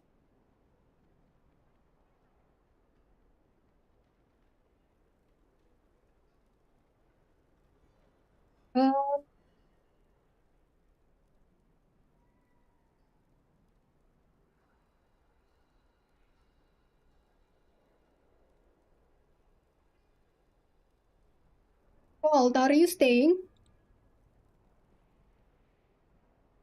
What's the next dungeon? I was going to make food. Oh, if you need to make food, just go. It's a pit. We'll just do quick 10 pit.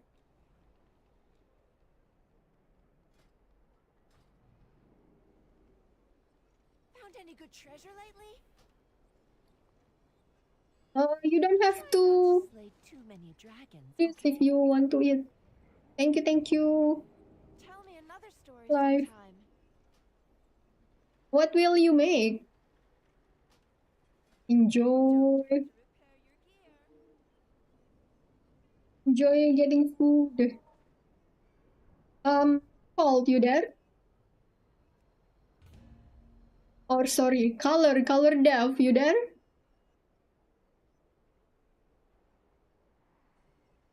I always mistaken call and color. Are you staying for this pit? It's a +10.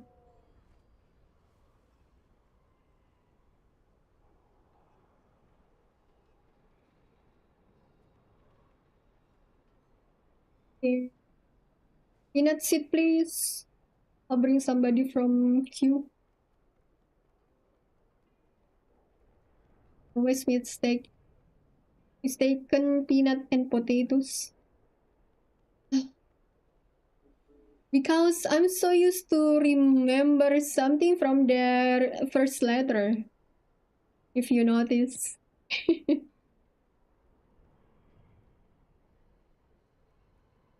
Oh, and then color, that's first letter C.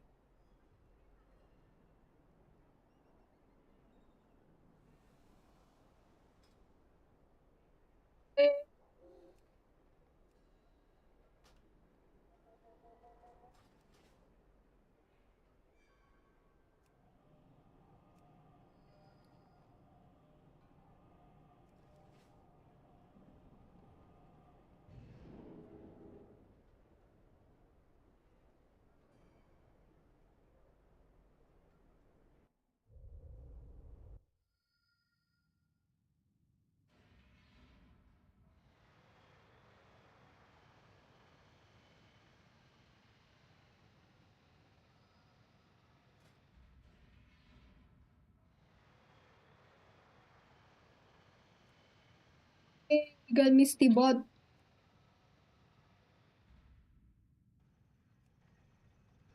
Guys, do we have DPS from chat before I pick a pug? I can heal, just completing Void Storm. But oh no, just.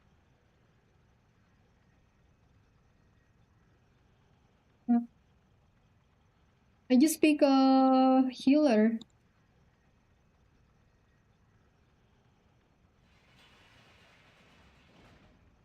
Santa, who will you bring?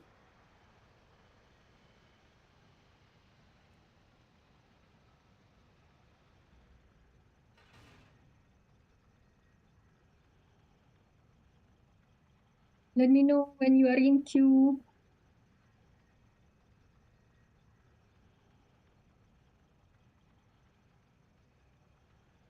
Sorry, just. Winlia, thank you for the follow.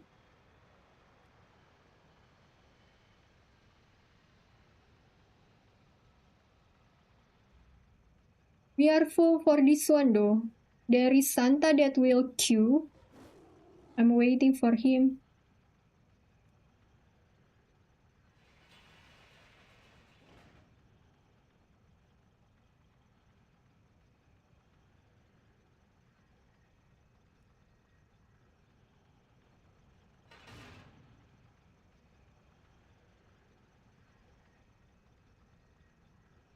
Oh wait, Santa, you never done keys there? What have you been doing?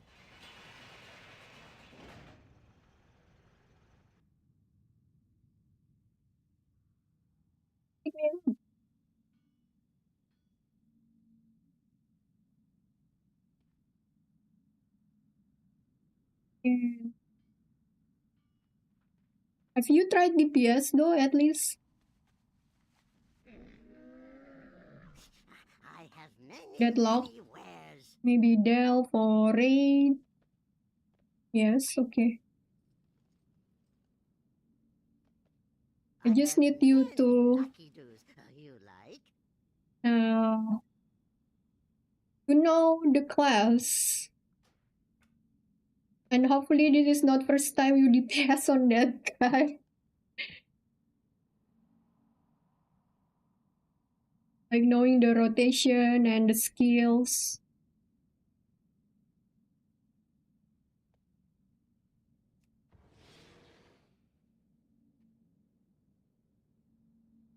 Like plus 10 isn't a place for practice in my opinion. Because it gets great value. For some people the value is big because it gives them their great vault, and if they don't get the great vault they waste time. And time cannot come back.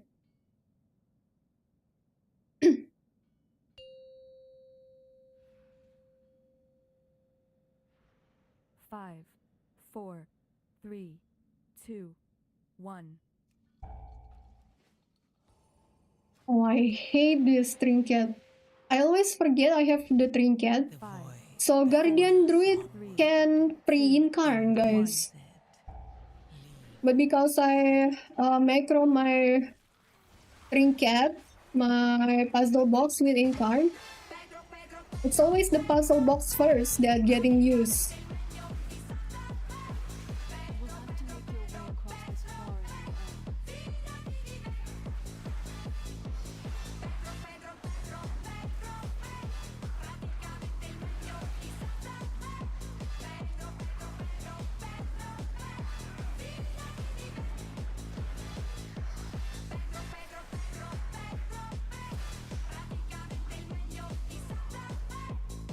Cannot come back?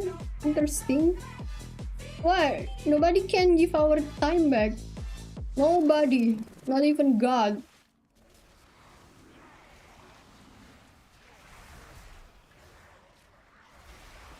So sometimes people just think that I'm too harsh.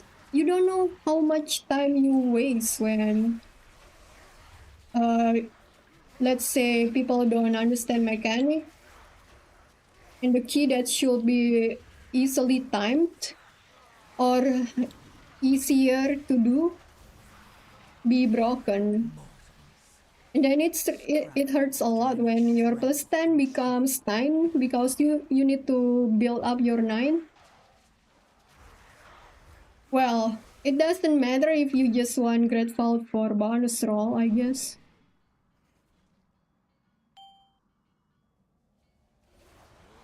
But yeah, that's very annoying sometimes.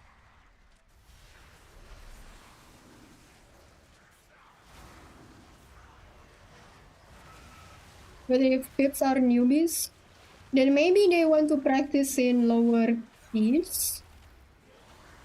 Know their class, know the dungeon first.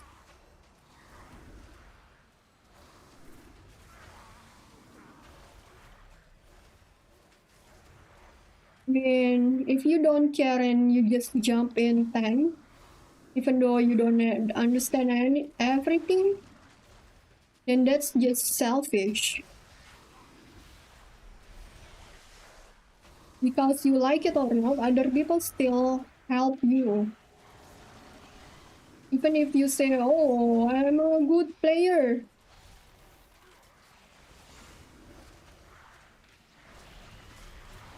And then, let's say you can get away with the easy mechanics and stuff. There is still something that you can do better if only you know the mechanics ahead.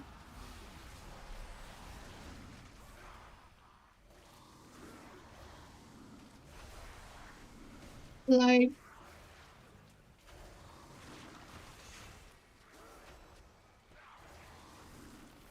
for me, it's really sad if a key that we could do in 20 minutes becomes 40 minutes.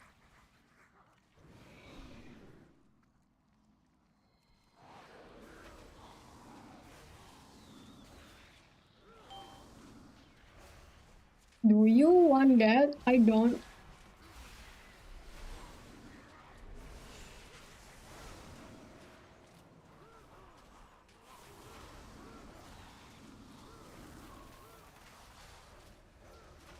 I'm a good-looking player. That's what I say. No picture helps. Have you ever heard of that saying? We could probably use these parts. Arms and legs are in short supply. Thanks for your contribution. What? Wow. All of you, feed on the void. Let its darkness fill. We just need you to put a picture in real life pictures in Discord.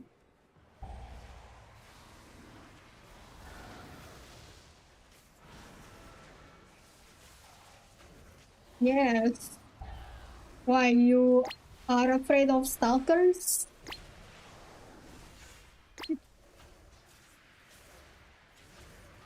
Oh.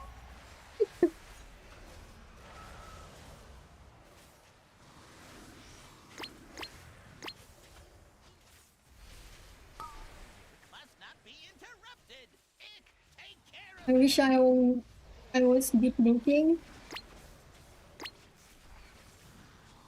You are not. I wanted to joke with the same joke. But you know already. Wow, Peanut! Oh my god.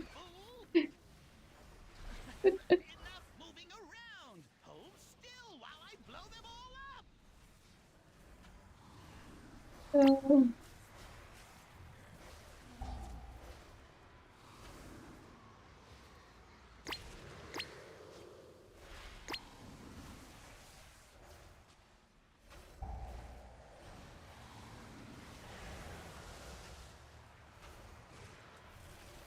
You are a fine man, Kampar. Beauty is relative. I mean, Who said that you are not handsome? I'll help you lend a hand. I shall permit you entry into my master's sanctum so easily. Pursue me. Oh no, I didn't interrupt Cadaver. Oh no. Guys, can somebody pay attention to this Cadaver?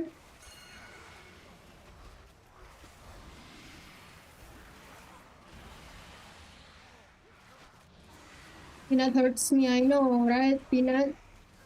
My god.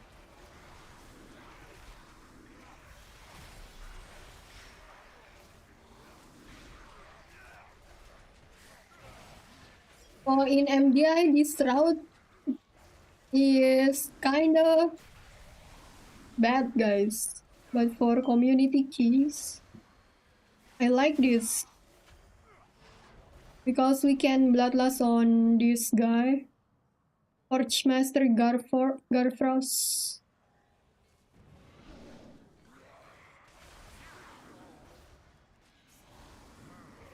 Yeah, Peanut, he has big weapon. Don't mess around with him.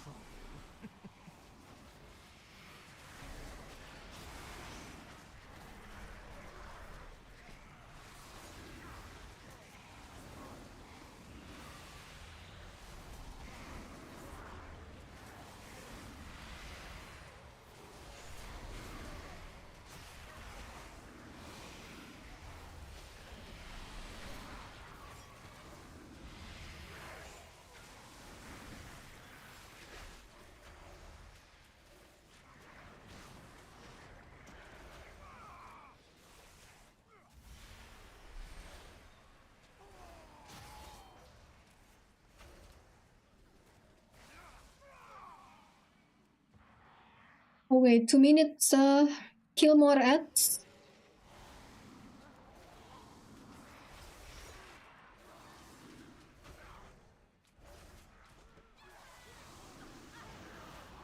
Mortals, scrabbling after any shred of control.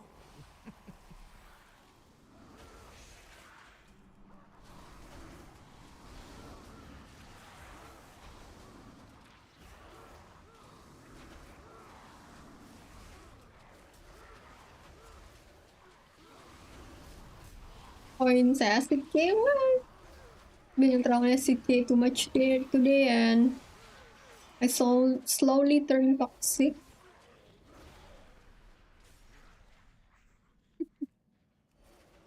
I think you got that from somewhere else. I'm pretty sure.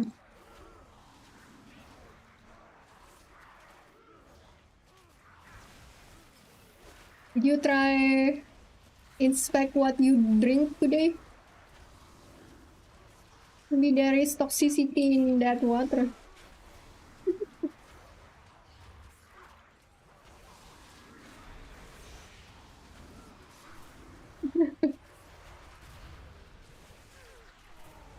There is a saying, you are what you eat or drink. I'm pretty sure that's a saying in English.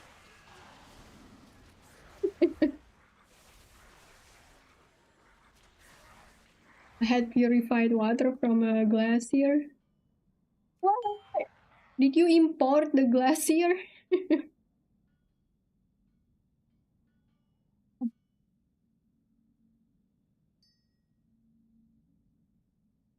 Yeah, Peanut. Such entertaining statement. Put the circle here, please. Let's go.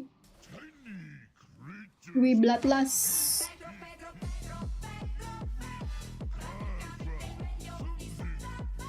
Closer, closer, thank you. Nice, nice. And then put the next two behind those, okay?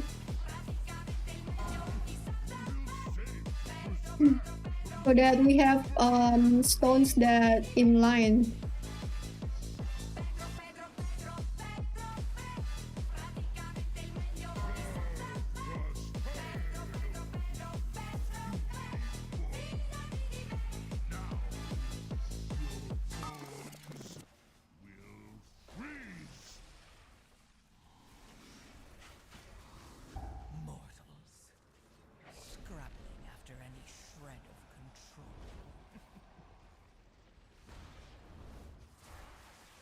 Acidk. We'll save for snack.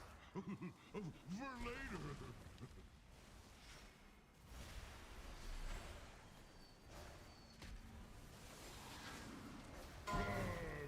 This song is so cute. Oh, Nani Daisuki. Yeah, I remember now.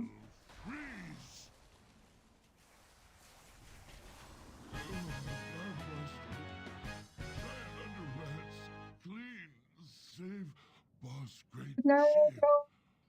For later. You are what you achieved. What the? What is that, barman?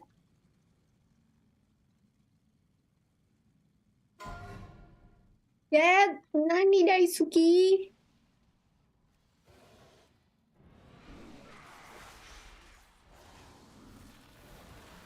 Acidk. Oh my god.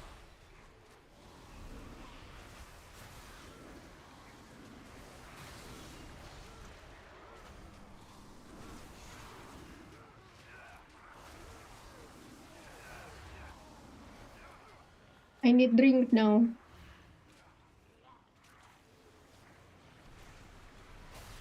Yes. Feed. All of you. Feed on the void. Let its darkness fill you.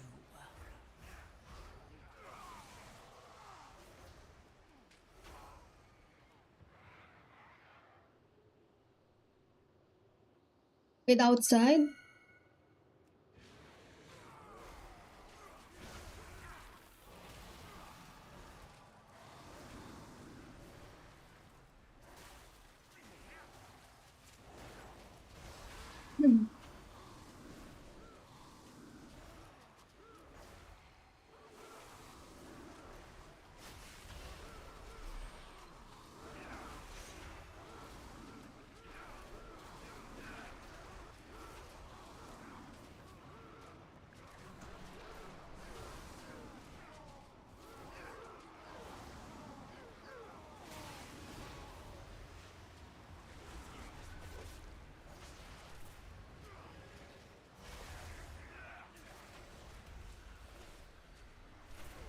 Oh. Mortals. Scrabbling after any shred of control.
Have no target. Heroes, to me! Intruders have entered the Master's domain. Signal the alarms. Heroes, we will hold off the undead as long as we can, even to our dying breath. Deal with the Scourge Lord. I shall not fail the Lich King. Come and meet your... Yes. Feed. All of you. Feed on the void. Let its darkness fill you. Such a shameful display. You are better off dead.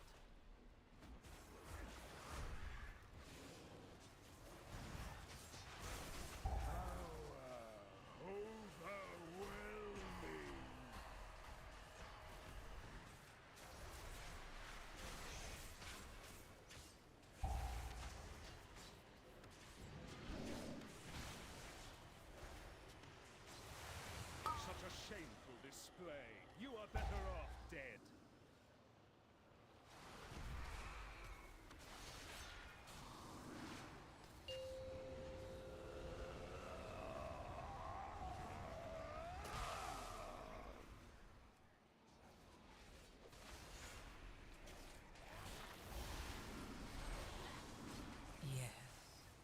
feed.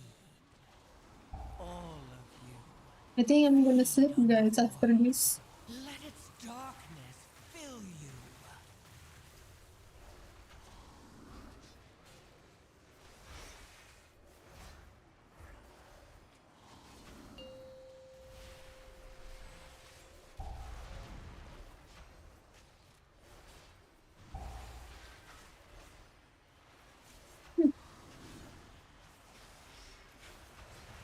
Such a shameful display. You are better off dead.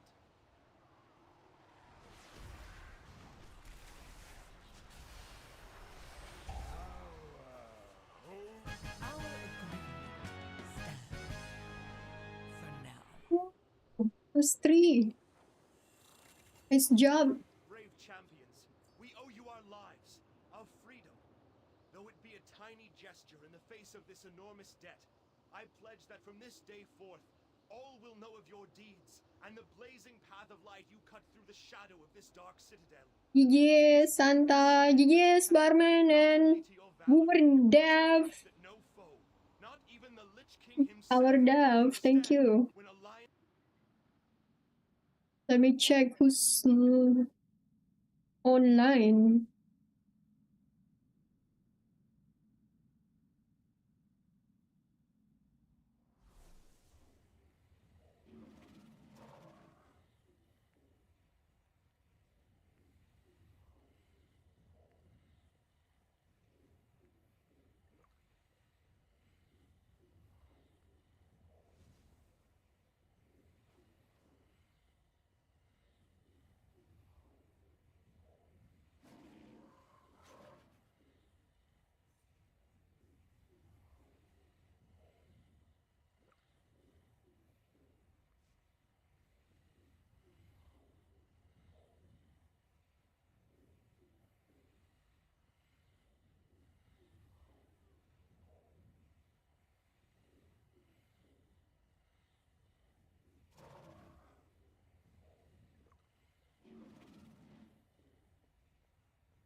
Oh, there is this girl named Andresser.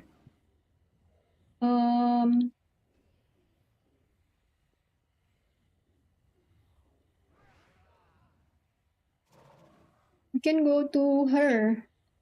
Thank you, thank you. Good night. Thank you so much, Peanut. Thank you, everybody. Thank you, Hero Barman. Bye. Guys, I got ratio 13 today. We are climbing slowly but surely. And then there is only one monk here that I haven't done 8 keys. But I also have my second account, so it's like 15 keys. But you know how many we did today? We did... So I know my druid needed 7. And then my warrior needed 3. So that's 10. And my DK needed 2. 15 more keys? No. So 10 plus 2. We did 12 keys today. Woohoo! Slow day. No, we watch MDI, BW. Were you here when we watch MDI?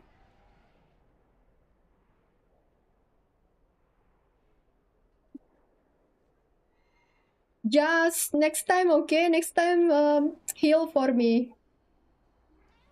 For 15 keys? Wait, are you talking about 15 times keys or plus 15? We watch and you sleep. Oh god. I cannot stay awake, guys. I couldn't sleep because I had bad dream. And you know, in the dream, I know that was a dream. That's so weird. But yeah, I don't want to talk about the story though of the dream. But it was really bad. By the way, we are at 57 plus points, Chad. Thank you so much. Oh my god. Almost 60. There is only 5 days left. It's still possible to get 100, but it's gonna be hard. So maybe we get 100. We'll still try, okay? Get 100 this month because that's gonna be very good. You don't only get ads few. Oh my god! Bye guys! Bye. The raid is going.